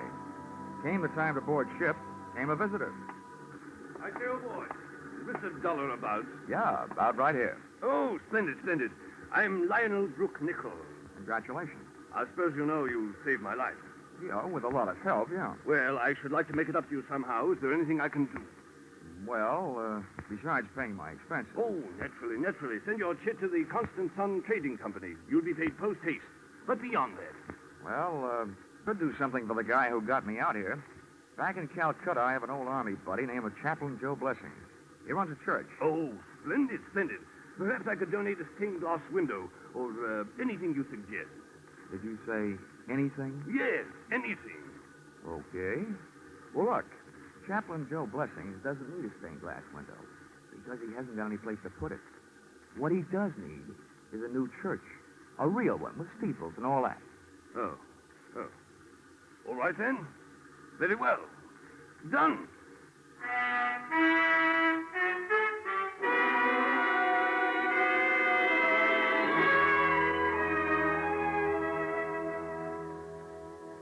Expense account, item 3. Same as original entry. Transportation from the land of the Sphinx to the land of the free by way of Calcutta, where I delivered a happier, though wiser, Frankie. Received the blessings of Chaplain Joe Blessing and ordered a custom-made lightweight pearl-handled blackjack in blue suede and inscribed, to Fate Fabian, with the hope that you will never fail to supply the black to go with this blue. Love, J.D. Well, I guess that's all. Oh, expense account total. Oh, wait, there's one more. Expense account item 4, $10. Paid to Cassidy's Pawn Shop, Hartford, Connecticut, for purchase of one Hawk Air Medal. After all that flying, I thought I deserved one. Now, expense account total, $5,350.40. If you don't think the founder of your company is worth that, kindly suggest someone who might. Yours, truly, Johnny Dollar.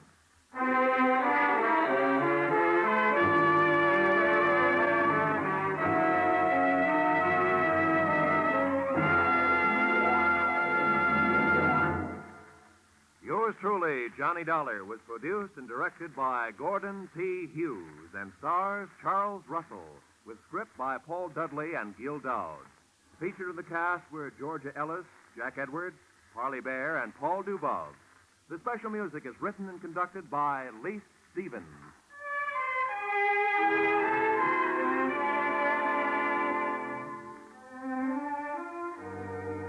Be sure to be with us again when Johnny Dollar returns to the air after a short vacation.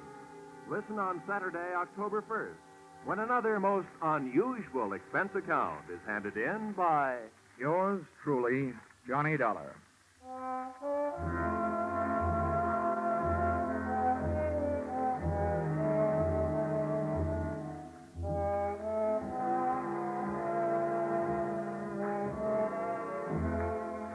Next week at this time, on many of these same stations, Eve Arden will bring you the madcap adventures of America's favorite schoolmistress, our Miss Brooks. Miss Arden, who has been heard later on Sunday evening for more than a year, is moving to this new time, and CBS cordially invites you to hear her and her famous brand of comedy. To make sure, consult your local newspaper listings next Sunday for the new time, when you'll hear Eve Arden and our Miss Brooks. Now, stay tuned for Your Hit Parade on Parade, which follows immediately over these same CBS network stations. This is Roy Rowan speaking. This is CBS, the Columbia Broadcasting System.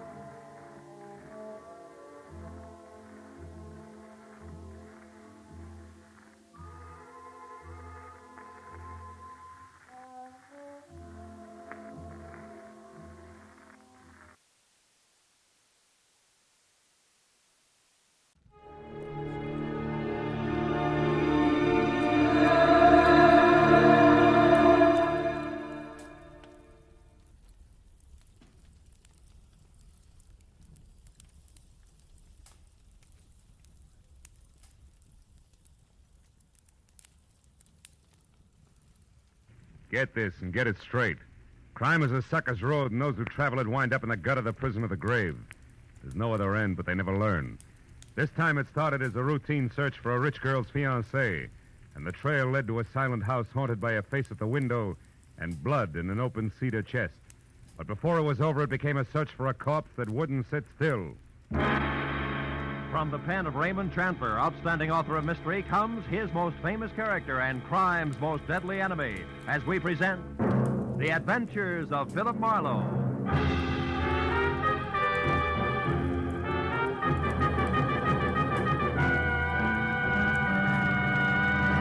Now, with Gerald Moore starred as Philip Marlowe, we bring you tonight's exciting story, The Busy Body.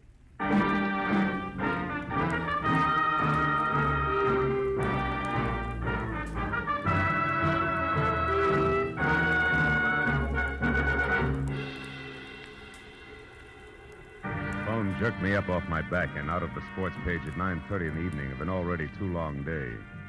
On the other end was a warm, feminine voice, edged with the kind of self-assurance that means money, and lots of it. But the words were both hurried and panicky, so after I hung up, I reluctantly waded through the sports section with my feet instead of my eyes and headed for the coffee shop at Franklin and Bronson, where my new client, who had identified herself as Liz Stewart, said she'd be waiting. A pair of blue eyes at a table in the corner measured me from haircut to shoelaces. So I took the cue and walked over. After we introduced ourselves, I was waved into the chair opposite her. She leaned toward me and started with a rush. Mr. Marlowe, I've got to find a man named Dean Howard as soon as possible. It's not exactly a new switch. He's my fiancé. We plan to notify my Uncle Hanley of our engagement tonight. Who is Uncle Hanley? Uncle Hanley Stewart of Stewart Aluminum. Okay, go ahead. Dean Howard was to meet me at 7, but he didn't show up. Mm-hmm. And then about 7:45, he called. He started to tell me something that he referred to as a horrible mistake, but before he could get it out, we were cut off. Well, I tried to call him back. Coffee? Hmm? Coffee. No. Okay. I tried to call him back, but there was no answer. So I went to his house, but it was locked and dark. And yet his car was still parked outside. Uh-huh. Well, look, Miss Stewart, why don't you save yourself $50, go home and wait for an apologetic phone call, huh? What do you mean? Well, this stacks up as being a case of cold feet or a little celebration that got out of hand.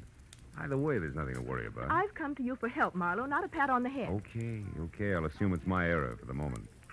How long have you known this Dean Howard? Well, I met him at a party about 3 months ago. Mm-hmm. Uncle Hanley and I both liked him tremendously right from the first. I suppose you've considered the possibility of another woman? Well, of course, I'm not a child. I can see that. Well, Dean has been deeply troubled for the past week. He wouldn't tell me why, but I'm certain that this business tonight is tied in with it. Something's wrong, and I want you to find out what it is. All right, but I'm no leg man for Cupid, so if it turns out to be nothing more than a guy's heart beating in double time, I drop it. Fair enough? Fair enough.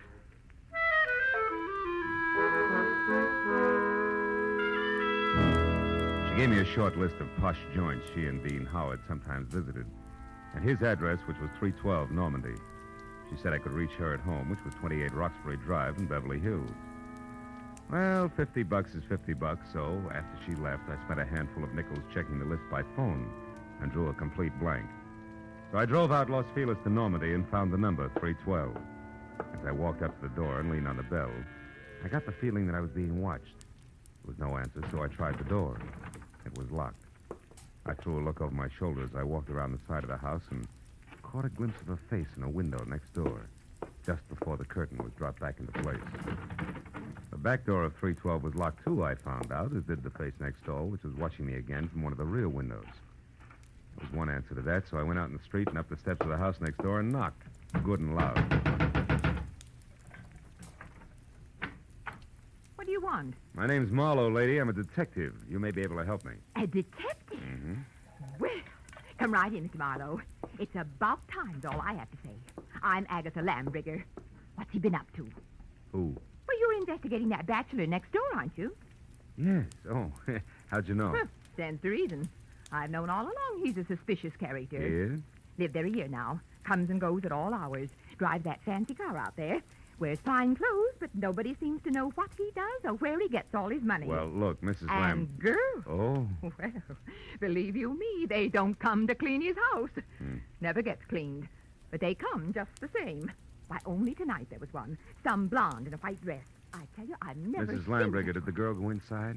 Well, no. But she tried to. The door was locked. And it's Miss Lambrigger. Oh, how stupid of me. Well, tell me, did you notice Mr. Howard come home tonight?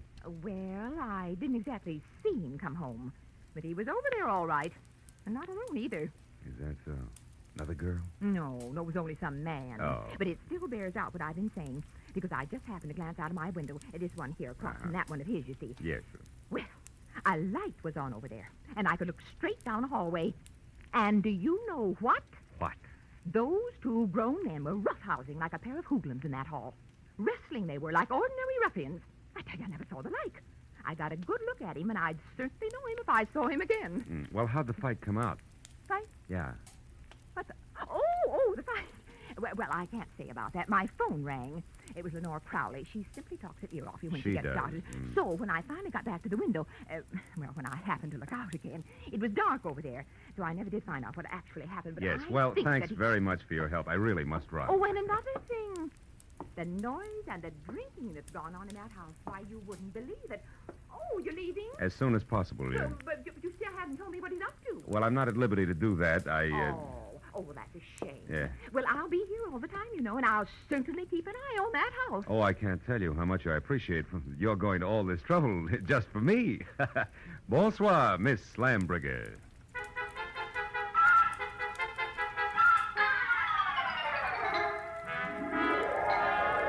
I backed out of that wind tunnel, got in my car, and drove noisily around the corner. Then I cut my lights, turned quietly into an alley behind the house, and stopped. Slipped through Howard's back gate and up the side of the house, found a window that could be persuaded, and went in. Yeah, Howard was a lousy housekeeper, and everything that didn't get brushed off in normal traffic was covered with dust. I found my way to the room opposite Agatha Lambrigger's observation window and ran smack into her first lie.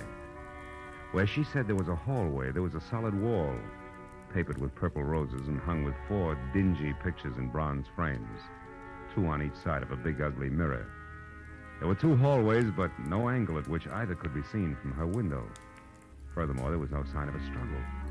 One hall led to the study, the other to the bedroom, and I checked both. But still, there was no indication of a fight.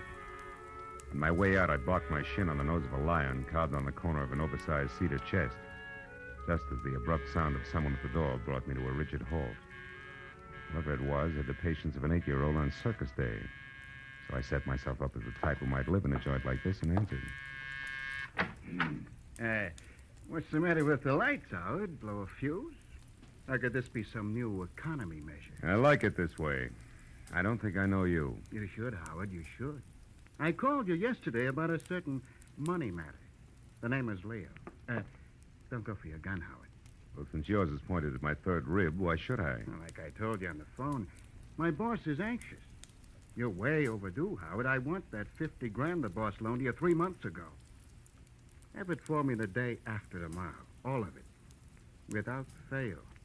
He knows I'm good for my debts. Why all the pressure? Well, maybe he figures your investments aren't so smart.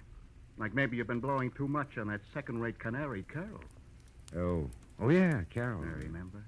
She's your girl. Well, that's none of my business. See you day after tomorrow about the same time.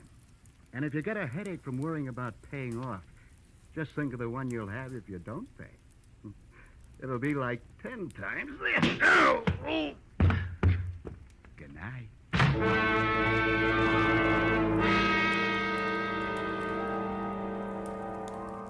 The .45 in his hand caught the side of my head, and I went out cold. When I opened my eyes, the room had shrunk until there wasn't enough space left to stretch out in. And the climb to my feet, was as easy as roller skating through a log jam. And it wasn't until I found a match and had a light that I knew why. Somebody had moved me from the front door and crammed me into a broom closet like a bag of wet wash. When I got out, I saw that my cubbyhole was off the hall of the bedroom. I listened, but there was no sound in the house, so I started moving. But stopped when I noticed something else. The big cedar chest with carved lions on the corners that had been closed before now was standing open. I struck another match. Inside on the bottom was a thick red puddle of blood. Blew out the match and was in the middle of a mental apology to Liz Stewart when it came. I ran for the front door in time to see Agatha charge out of the driveway and down the street. Stark terror twisting her face. Help! Help! Hey, Miss Lambringer, hold it! Oh, Mr. Marlowe! Mr. Marlowe! What is it? What happened? I saw him, Mr. Marlowe. I saw him. Up by the alley near the hedge. He's dead, Mr. Marlowe. Dead in my backyard. All right. Now take it easy, Agatha. Who was it? He's there now, lying on his back close to the hedge, and he's dead. What'll we do? Come on, we'll have a look. You can show me where he is. Well, all right. He's right back here. I happened to look out my rear window, and I saw something move. The dogs had been getting in my panties lately, and I thought this was another. So I came out to chase him away. That's when I saw the body. It's right back here. It's gone. Mm-hmm. Now, look, Miss Lambringer. I've got a headache. I'm getting a little tired of this. You saw a body here just like you saw a fight in a hallway from your window. You're so anxious to be in the middle of things you'd make up any kind of a story. No, I'm not. No, I'm not. I saw that fight, and I saw Dean Howard's body, too. It was here, I tell you. Where? Show me exactly. Well, right about there, I'd Oh, say. sure. And I suppose it... Hey, wait a minute. Yeah. My apologies, baby. There is something here. Could be blood. Here's 2 dimes and a bar receipt from the tulip room on the strip. Oh, good heavens. What'll you do now? Raid the place? You can use my phone. Thanks, but until we know where the body is, we better play it cagey. Now, let's keep this a secret between us. That'll take a lot of courage, I know, but I can trust you, can't I? I won't open my mouth to a soul, Mr. Well, Marlowe. that's great. That's splendid. Now, you better go inside and stay there until you hear from me. Who knows? You may yet be a heroine, Miss Lambringer.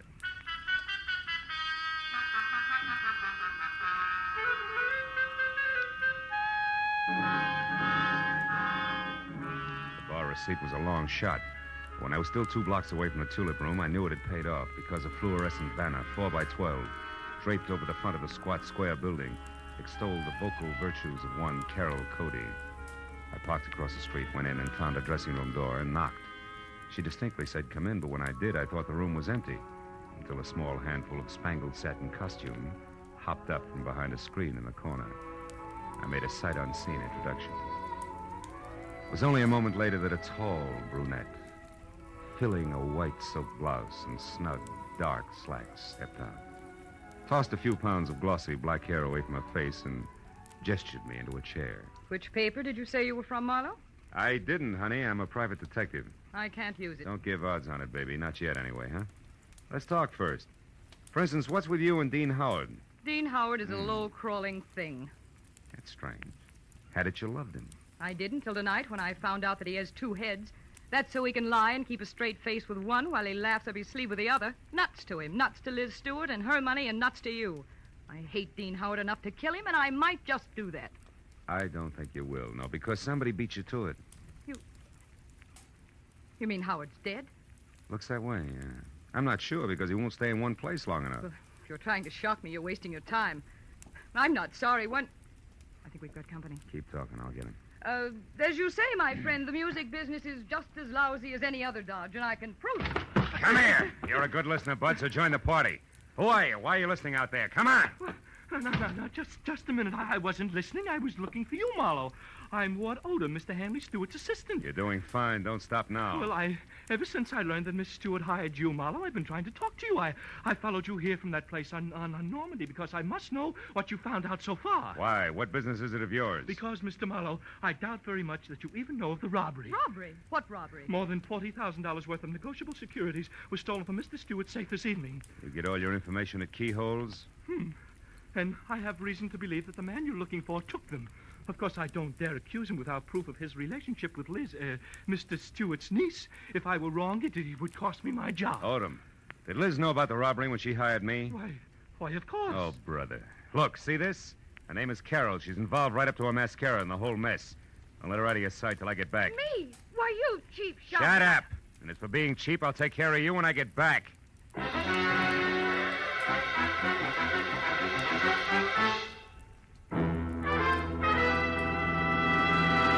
In just a moment, the second act of Philip Marlowe. But first, three gentlemen with highly varying but equally effective approaches to dealing with crime entertain you with their deeds of daring on CBS every Sunday. Jethro Dumont, alias the Green Llama, Police Commissioner Bill Grant of Call the Police, and Dashiell Hammett's Sam Spade. These three sterling gentlemen all make their appearances tomorrow on most of these same CBS network stations. And now, with our star, Gerald Moore, we return to the second act of Philip Marlowe and tonight's story, The Busy Body.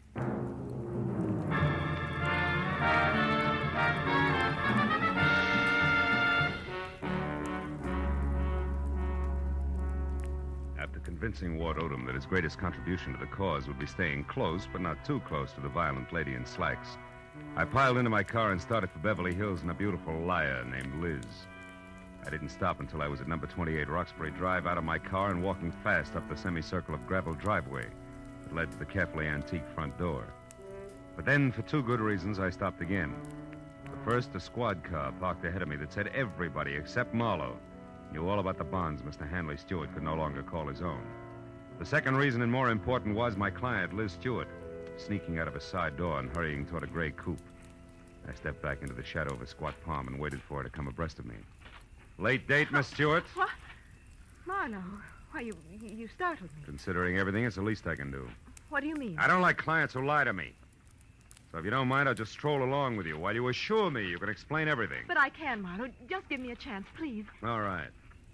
Why didn't you tell me that 40 grand worth of negotiable bonds disappeared from your uncle's safe at the same time as Howard? Oh, because I didn't want you to be prejudiced, to be looking for a thief from the start.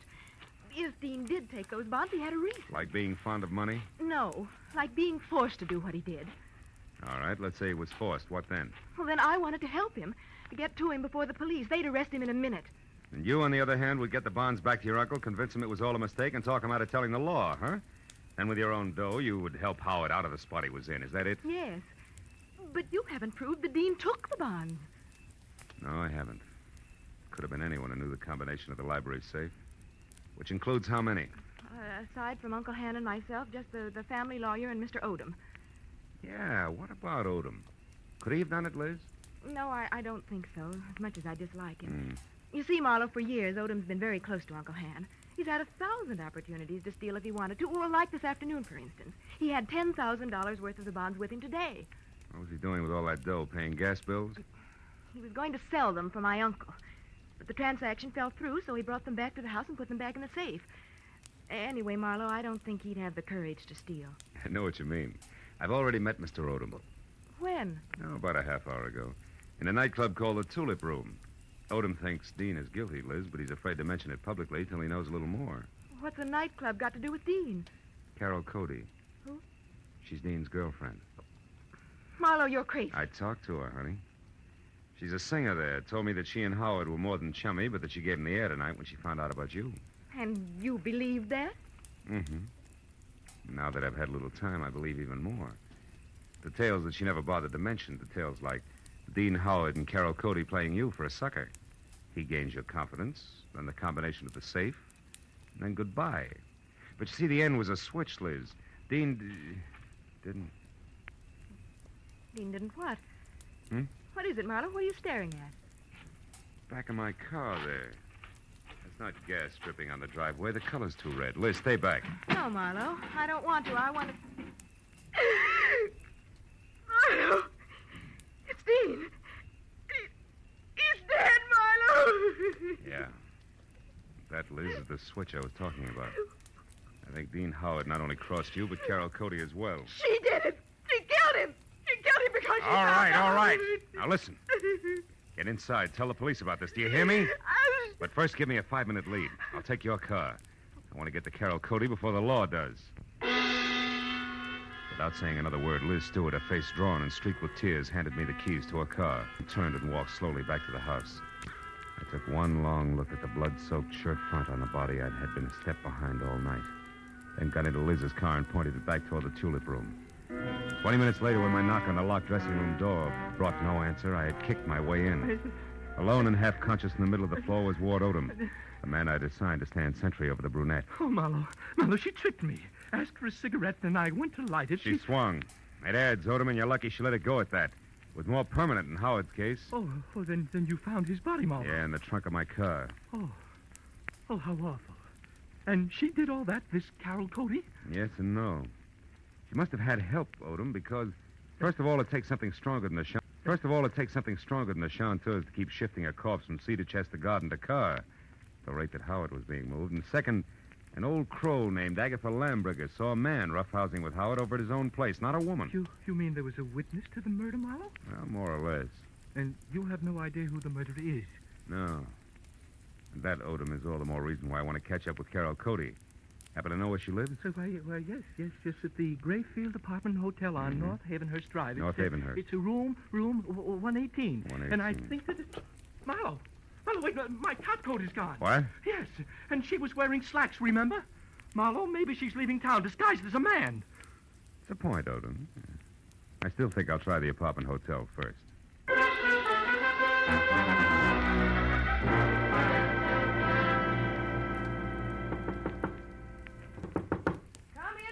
Open.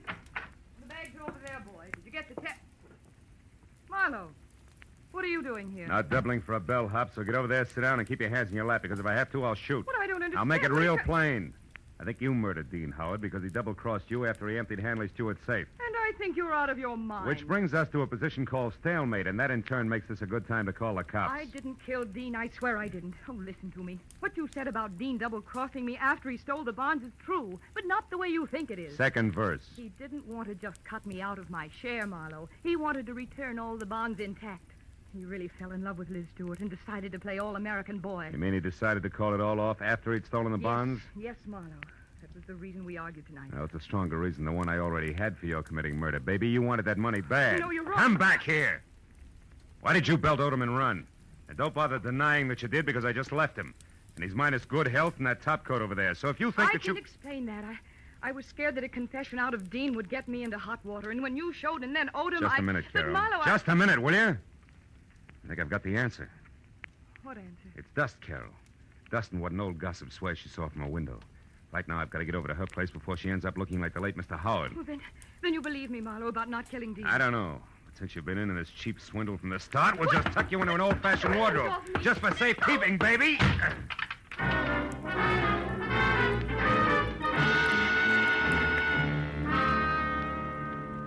Outside in Liz's car, I slammed my foot down hard against the accelerator and didn't ease up until I screeched to a stop, away from 310 North Normandy, where I knew murder was scheduled to happen again.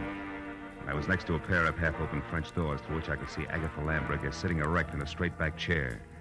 I was happy that I hadn't taken any longer in getting there. I was also happy that the man standing opposite her, gun in hand, the man who had murdered Dean Howard, had his back to me. I got a firm grip on the .38 in my hand. You've been so nosy, Miss Lambriger. And it's too bad that Marlowe had to let me know you've been a witness when I killed Dean Howard.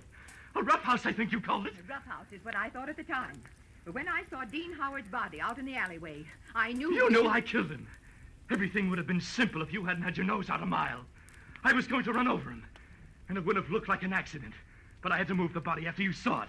Marlowe's car looked good until I could dispose of it. But there's no point telling you all this. You won't be able to gossip about it, Miss Lambriger. I'm sorry. Sorry, but that's the way it has to be. You or me. I vote for you, Odom. Drop your gun before I close the polls for good, real noisy like. Come on, drop it. No, don't shoot. I dropped it. Okay. I'll move to the middle of the room, hands high. Marlowe, I didn't want to do it, but I had to kill him. Dean Howard was going to return the bonds he took. Marlowe, and that please would have left listen you to in a me. spot, wouldn't it? Because Howard only stole 30 grand out of that safe. You were taking 10 grand to legitimately sell for your boss. I know what And when you went to I know what return them, you happened. saw there'd been a theft. And you decided to make the most of it and let somebody else take the rap for the whole 40 grand. Keep your eye on Mr. Marlowe. He's just Don't going- worry, a man who shoots another man in the back has no guts. He won't try anything while I'm looking at him. No, Marlowe. I don't have any more guts than it takes to jump behind a woman's skirt. I'll leave you choked to death if you take one more step. Now lower your gun and listen. All right, let her go, Odom. Sure, let it go. Just as long as you cooperate, Marlowe. Marlowe, don't be a Shut fool. up! Shut up! Marlowe, shoot! You kill me anyway. Shoot! No! Shoot! No, don't shoot! Marlowe! No, don't shoot! Don't shoot!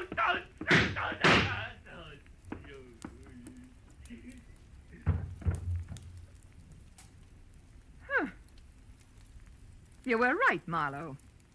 No guts.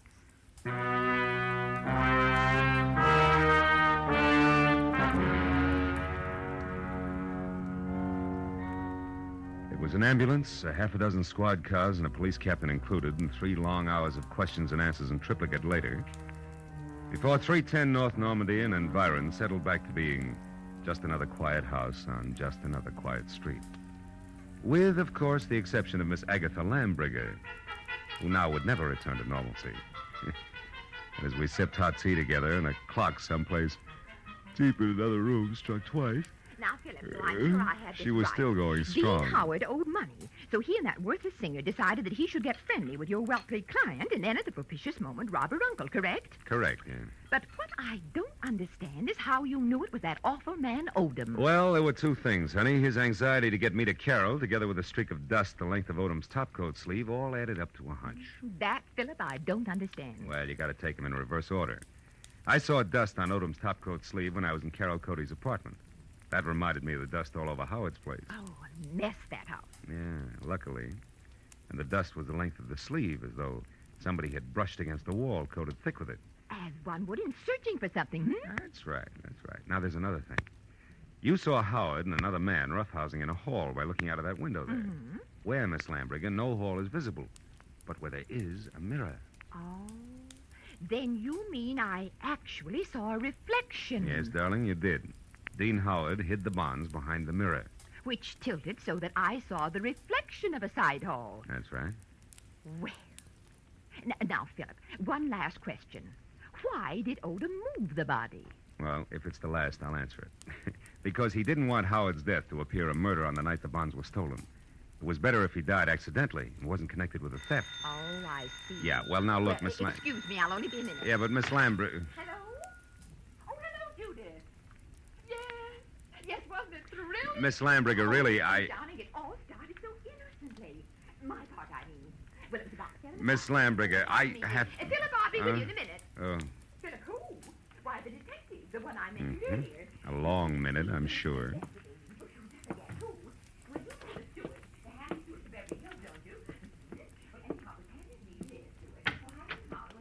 Goodbye, girl.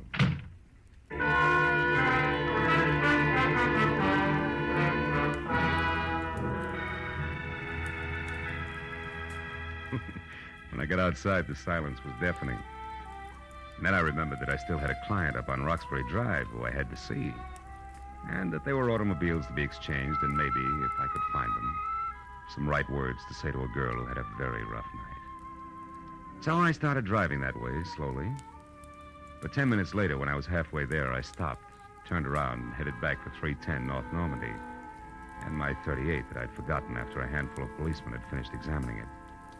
It wasn't until I was at Agatha Lambriger's front door again that I realized something more important. Well, then this Odom, this killer, grabbed me as a shield, Judith, and told Marlowe he had guts enough. Guts was his word, my dear. Yes, well, I could get my gun another day.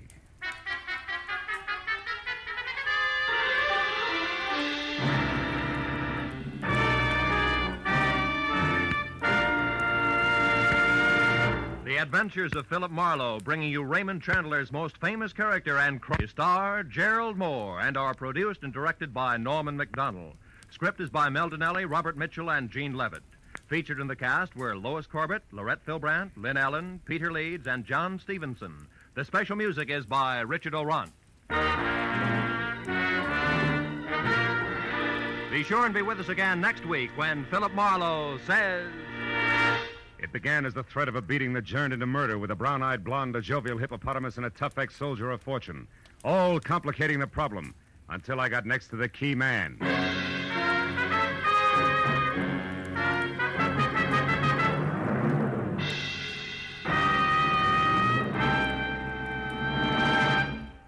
Will you be listening when $51,000 go on the block during Sing It Again tonight? $26,000 in fabulous prizes for solving the mystery of the Phantom Voice, and additional $25,000 in cold, hard cash for answering only one more question about the Phantom. There's many another prize, too, for unriddling the smart, tuneful little riddle songs that keep Sing It Again moving at a terrific clip for the hour that it's on the air. It'll be here a little later on most of these same CBS network stations. This is Roy Rowan speaking. Stay tuned now for Gangbusters, which follows immediately over most of these same CBS stations. This is CBS, the Columbia Broadcasting System.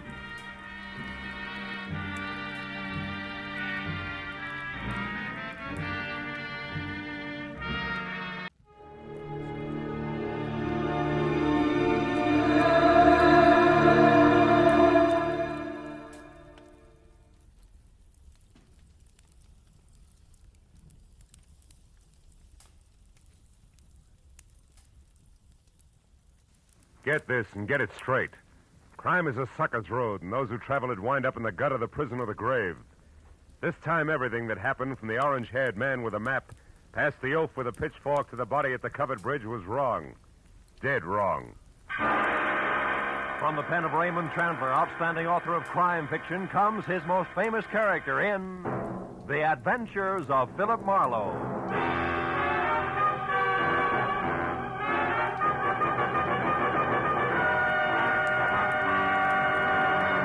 Now, with Gerald Moore starred as Philip Marlowe, we bring you tonight's exciting story, The Covered Bridge.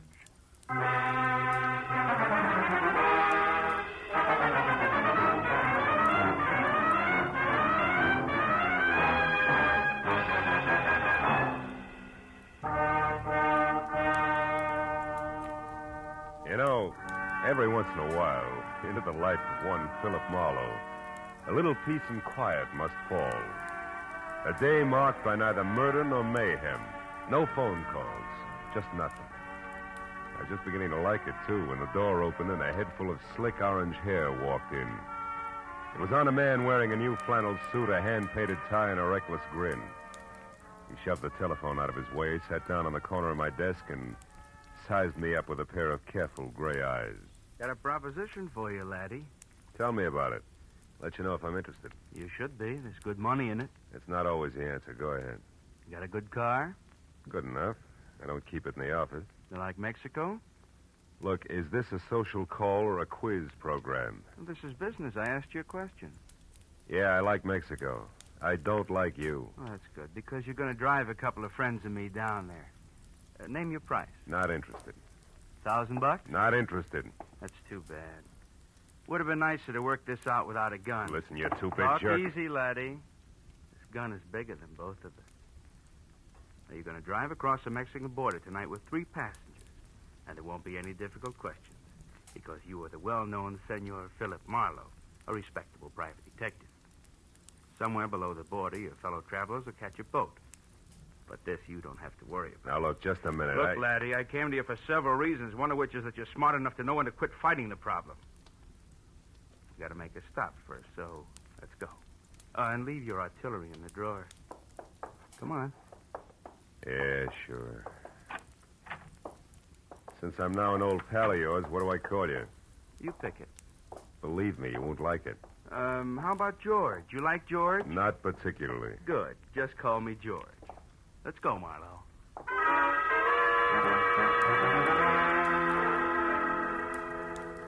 We nodded at the elevator girl, waved goodbye to the kid in the parking lot, and headed south on Highway 101. All with the front of that Mauser nudging my kidney.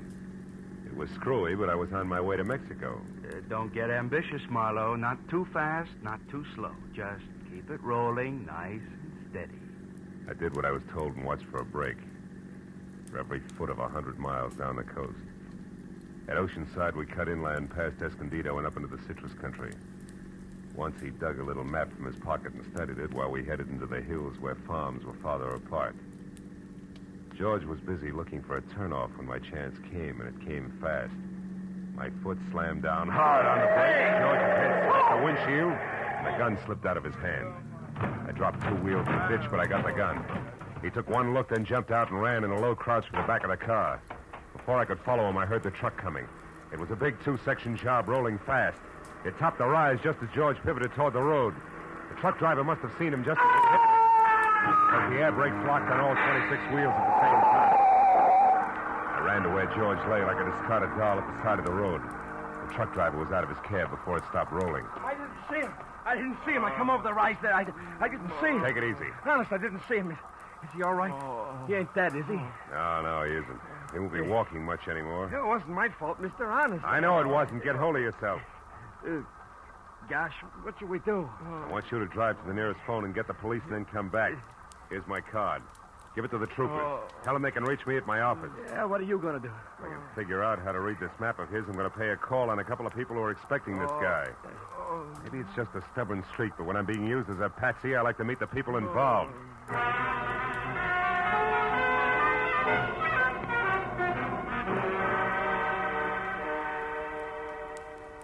As I drove, I studied the map, and 2 miles down the highway, I found the first landmark, a dead tree. There I left the highway and followed a rocky trail 7 corkscrew miles up a canyon to the next landmark, a bridge.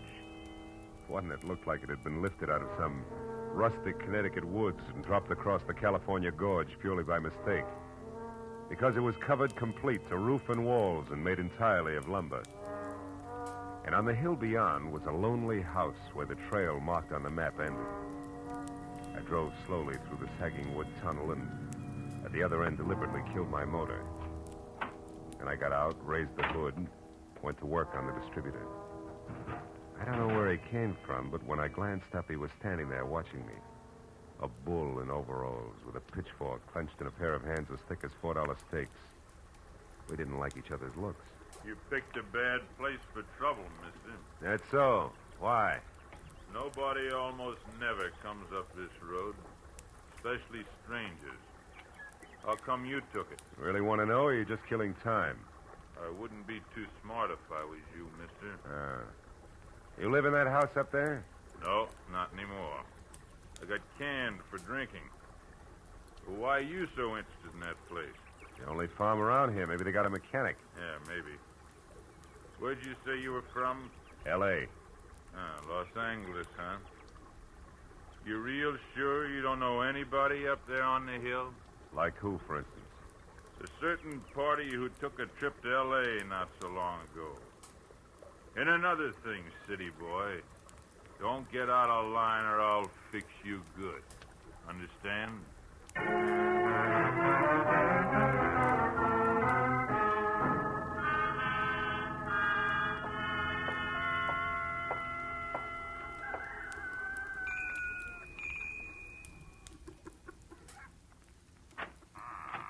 Yes?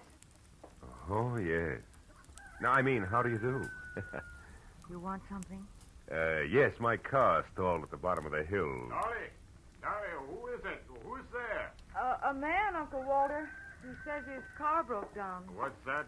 Your car broke down, you say? Yeah, I don't know what went wrong, Mr. My name is Brule, Walter Brule. Oh, I'm glad to know you.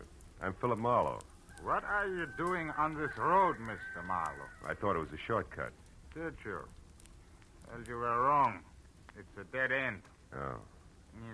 Come inside. Thanks. Look, Mr. Brule, I'd like to have somebody who knows motors come down and look at my car, huh? Mm-hmm. All right, when Ed comes in, I guess he could go down with you. Oh, That's my new hired hand, Ed Fry. Oh. I don't know, Uncle Walter. It's getting pretty dark. Yeah, I was thinking the same thing myself. As a matter of fact, if you can accommodate me, Mr. Brule, I'd just as soon rest up a while and shove off in the morning. I want to pay you for everything, of course. Stay overnight? Oh, I'm afraid that's impossible. Impossible? Why? What's the matter with you, Dolly? If necessary, I'm sure we can arrange to take care of Mr. Marlowe some way. Well, okay. Yeah, that's better. Now, if you want me, Dolly, I'll be out in the barn. Make yourself comfortable, Mr. Marlowe. Your uncle, huh? He owns this place? That's right. My mother was his favorite sister. Oh. You want a cup of coffee? Oh, I'd love it. Haven't had any farm kitchen coffee in ages. You don't seem to have many visitors up this way, Dolly, huh? No, not many. Nice farm, though. Stinks. That why you run off to L.A. now and then? How did you know about that? I guess. I ran into a friend of yours at the bottom of the hill. A pair of overgrown shoulders with a pitchfork. Said he used to work here. Him. He did up until a month ago. That's Noah Bickman. Big dumb goof. Here's your cup. Oh, thanks. By the way, Mr. Marlowe, where are you heading? Oh, Mexico, maybe. Mexico. Yeah. You kind of came a long ways out of your way, didn't you? Did I? Dolly. Dolly. We're in here, Eddie. What's the matter? That car at the bottom of the hill. Whose is it? Car belongs to me. It's stalled. Oh, who are you? This is Mr. Marlowe, Eddie. He's on his way to Mexico. Wow, you don't say. And since his car broke down so late, he may stay all night. Uncle Walter said it'd be all right. Is that a fact? I'll go get some blankets, Eddie, so you can take them up to the spare room for Mr. Marlowe. Oh, okay, Dolly. Mr. Marlowe, huh? Where you from, Mr. Marlowe? L.A. You? Points east. You know, this road don't go to Mexico, Marlowe. In fact, it stops about a mile up the draw here. Kind of funny that you wound up on it, isn't it? I don't see you breaking up over it, Eddie. Don't let my poker face throw you, pal. Traveling alone, are you? I am now. Meaning what? That there's nobody with me. That's simple, isn't it? Not in my book, pal. I might even want you to draw me a picture of that one. Here's the blankets, Eddie. Sheet. Oh, okay, it's fine. Come on upstairs, Marlowe. I'll show you the room. You want me to go with you and make the bed? No, you stay here and put up some more coffee, Dolly. All right. Got a hunch I may want lots of it tonight. Let's go, Marlowe. Right behind you, Eddie. How's the weather been in L.A.? Some might call it hot. Uh-huh. Get the door, will you? Sure.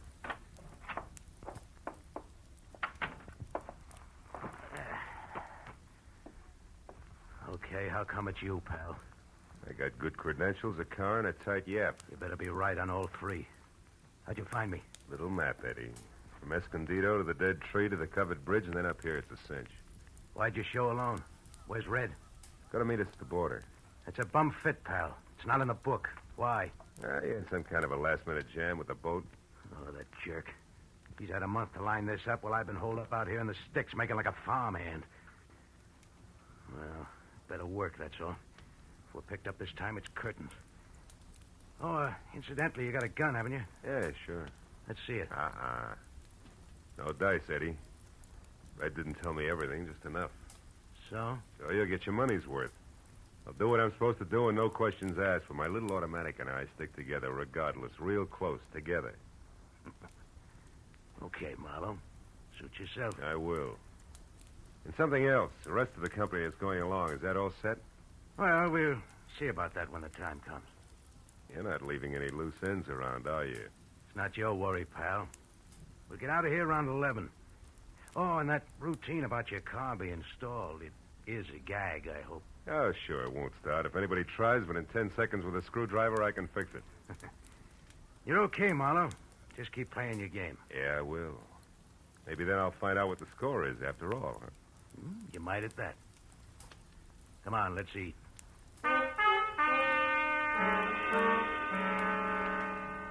Dinner at the Brule farm was as loaded with gay chatter as a bad case of lockjaw.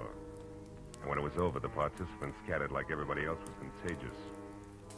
I wound up alone in a dark spare room on the second floor, which had one advantage. Windows that viewed both the front and the rear. The moon was bright, so I didn't bother with a lamp. I listened to Dolly rattle dishes in the kitchen until that stopped, and then I watched old man Brule pace his front yard. Once Ed Fry went out and talked to him briefly, and then headed for the front door again. For a long hour after that, the big house was silent until from somewhere out in the back, there was a soft, metallic tapping. Eventually, I spotted a heavy figure outside tossing pebbles against a window pane downstairs. And he edged back through the shadows to the barn. A moment later, I saw the girl slip out a rear door and run across the backyard and join him. I went down the back stairs and out along the house to a hedge, and I followed that until I was close enough to hear. True, I tell you. He's an escaped convict, a killer. He's been hiding out here on your place. Can't believe it, no. I just can't. Are you sure? Of course I am. I read it by accident just tonight in an old newspaper from Denver. The whole story with pictures. There's no doubt about it. Ed Fry is really Eddie Fillmore. He's a murderer plenty of times over. What do we do? Should we call the police? No. Not on your life. Listen, you want to get off this farm, don't you? More than anything in the world. Okay. Then we'll do it. Together, Dolly. I didn't tell another soul about this. You know why? Because they put out a reward. A big one for him. $2,500. And we're going to get it. Just us, you and me. But how, Noah? How can we possibly... What's that? Did you hear that, Noah? That's nothing. It's one of the cats, maybe. Look. You've been taking walks with him lately, Dolly. Well, yes, I have, Noah, but... Well, never mind that now. Just get him to take another one right away. Get him to walk you down to Pritchard's house. I'll be waiting there, and as soon as you get inside, I'll jump him. You'll never know what hit him. Will you do it? Pritchard's house? Yeah. Well, I'll try. You give me some time to persuade him. Sure. Oh, I knew you'd see things my way, honey. No. Boy, with that reward money, there'll be no stopping us. You better go in now before they miss you. Okay. I'll get him there just as soon as I can. Hey, Bickman. What? Who's there? Marlowe. Listen, I gotta you talk were here. here listening all the time, weren't you? Yeah, and believe me, you're making a mistake. You're playing with dynamite, Bickman. You two are nuts to tackle that guy alone. He's too tough for you. So you want to help so you can cut yourself in on the reward, that's all. Well, it ain't gonna work. Don't be a sap. He's covered himself. There's somebody else in with him. Somebody around here. He's got an ally. You two try to grab him, and you're gonna be in trouble. You're lying. He's been hiding out all alone, and we're gonna get him, Dolly and me, by ourselves. And if you try to horn in, mister, so help me, I'll beat your brains. Cut it out. Reward or no reward, you gotta listen to me. I got to nothing. Oh! Maybe that'll teach you not to stick your nose in, city boy.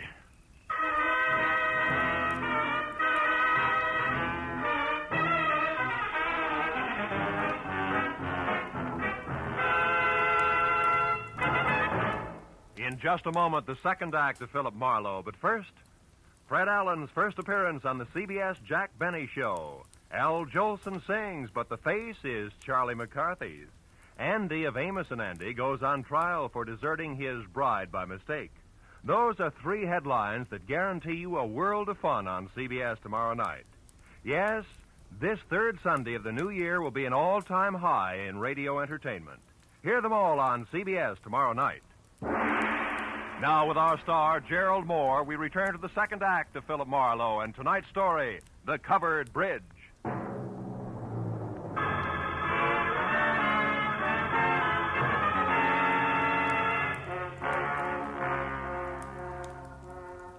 I didn't pass out. But my jaw hurt and my legs moved like they were rubber. Now I had to find the roving Walter Brule because he should know where Pritchard's house was, where the ambitious team of Dolly and Noah might be biting off a lot more than they could chew, healthy 4-H teeth notwithstanding. Mr. Brule! Mr. Brule! Yeah?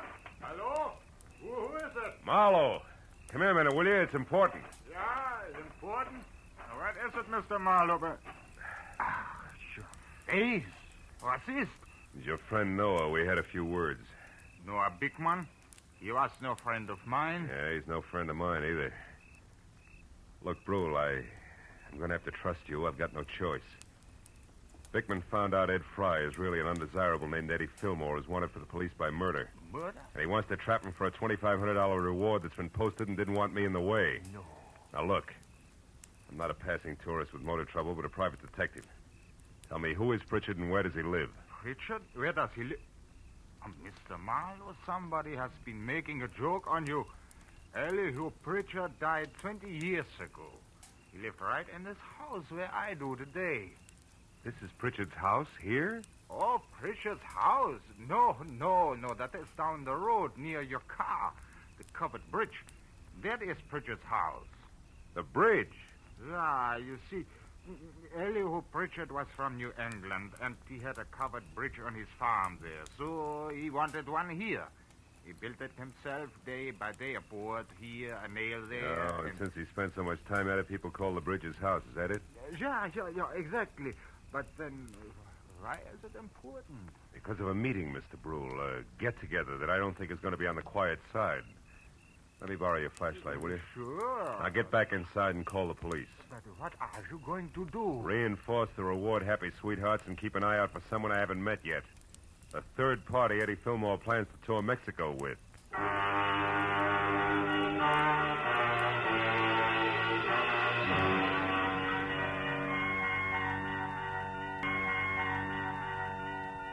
It was a quarter of a mile romp country style back down to the covered bridge. When I was there, the Mauser I'd recovered from George in one hand, flashlight in the other. I found only the moon-washed, gray-covered bridge itself, trying to stand erect like an old soldier who has more pride than posture. But then as I stepped from the chalk road onto the sheltered oil-soaked planking, I found something else. Inside and face down was Noah Bickman. And lying nearby, the red-stained, icy fingers of the pitchfork that had killed him. I started to move closer. But then footsteps from the road behind suggested that I do different, so I moved quickly back to the bridge entrance, flattened myself into a narrow shadow, and waited. Noah? Noah, is that you? It's Marlowe, Dolly. What? Mr. Marlowe, what are you doing here? Why are you down at the bridge at this hour? Where's Noah? He's dead, Dolly. Huh? He's dead? He's in there, but don't go inside. Look, I tried to stop him, believe me. Stop him from Don't what? bother, baby. I know about Fry being Fillmore, the reward, all of it. What? How? Well, first of all, I'm a private detective from L.A. was dragged into this by an ex-buddy of Fillmore's. Second, I was in the barn when you and Noah made your plans. When you left, I tried to talk Noah into accepting my help. Why? Because I know what Fillmore's kind is like. I mix with them every day. I know how they work. Look, did you tell Fillmore to meet you here, yes or no? No. No, I couldn't find him. I've been looking since I left the barn every place. That's why you came down here just now? Yes. I wanted to tell Noah that our plan would have to be postponed. But what difference does all this make? I don't know. Maybe a little, maybe a lot. If Fillmore had known about this rendezvous you two planned, it'd be 20 to 1 that he got here ahead of schedule and took care of Noah. But since he didn't... Well, since he didn't, I'm betting on a third party, someone we haven't met yet. A third party? Yeah, now listen to me and do just as I say. Turn around and walk straight back up to the house, and when you get there, get inside and stay put. But, Marlowe, what if... Go on, fast. All right. But be careful, Marlowe. Whoever killed Noah won't hesitate to kill you, too. When she started back up the road, I turned toward the bridge again. My flashlight following the dusty white footprints on the freshly oiled planking leading to the dead man. I stood over in the circle of light sweeping the area around him. There was just one thing I had to know. Marlowe! Marlowe! It's me, Walter Brule. What are you doing down here? Well, I thought you might need help, so after I called the police, I got my rifle and came down here, and I... Yeah, he's dead. The prongs on that fork went right through him. How Yeah. Look, Brule, was this planking freshly oiled today? Yeah? Why? I just wanted to make sure those chalk footprints were made today. But what do Brule, footprints... you stay here and see that no one enters the bridge. But where are you going? Up to your house in a hurry, because I think I know who the killer and the third party is.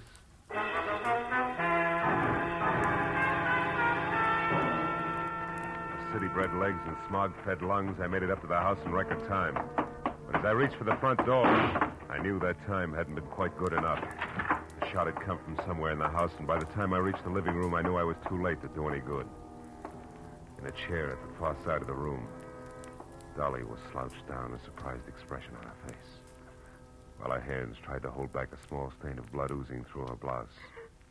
Little frightened words whispered out of her mouth. You shouldn't have done it, Eddie. Stand where you are, Marlowe. She had it coming to her, the two-timing louse. Eddie, I'm trying to tell you. You don't understand. I understand plenty, you no good little... Eddie. I was in the barn, heard the whole thing. You and that Bickman planning a switch with me out. No, you're wrong, Eddie.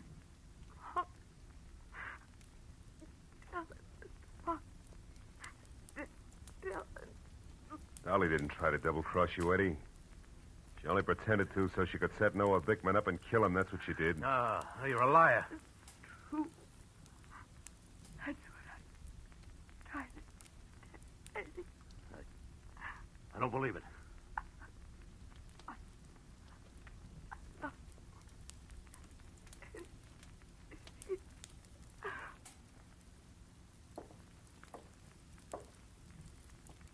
Dolly. Is that true, Marlowe? She didn't cross me. She was trying to help me. That's right, Fillmore. Bickman found out who you were and wanted the $2,500 you were worth, dead or alive. Dolly had to play him along for your sake. Should have listened to her. I should have listened. How'd you know all this, Marlowe? Found Dolly's footprints inside the covered bridge. Proof she'd been there before I found Bickman's body. Yeah. And you knew who I was, so you put it all together. Well, you're holding the gun, kid. What's the next move? Doesn't matter much anymore. I could still am out of here for Mexico. Somehow I don't want to. Not without Dolly. Phone the police, Marlowe. I'm not going anywhere.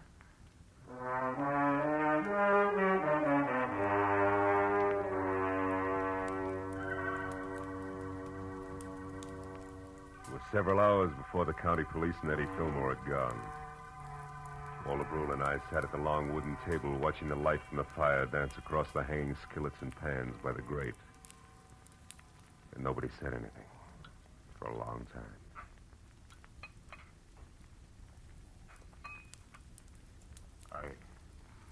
I suppose hot apple pie at 4 in the morning seems odd to a man from the city.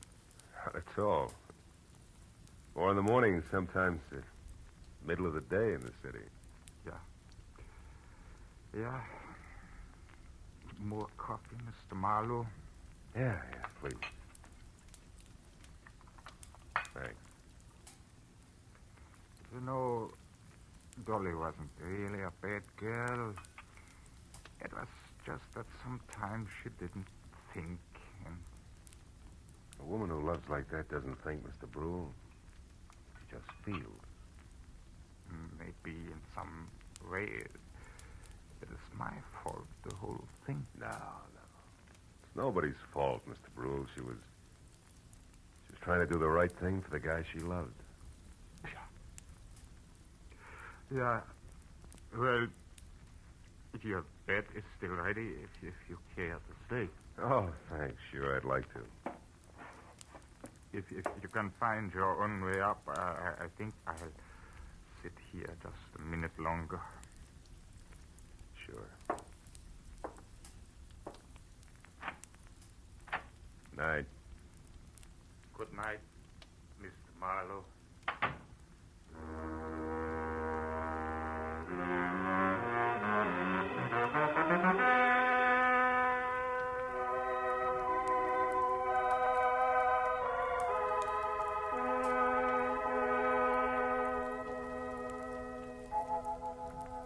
I sat looking out over the starlit countryside, I thought of all the great love stories written about the good people who love, live, and suffer. And then the pathetic face of Dolly and the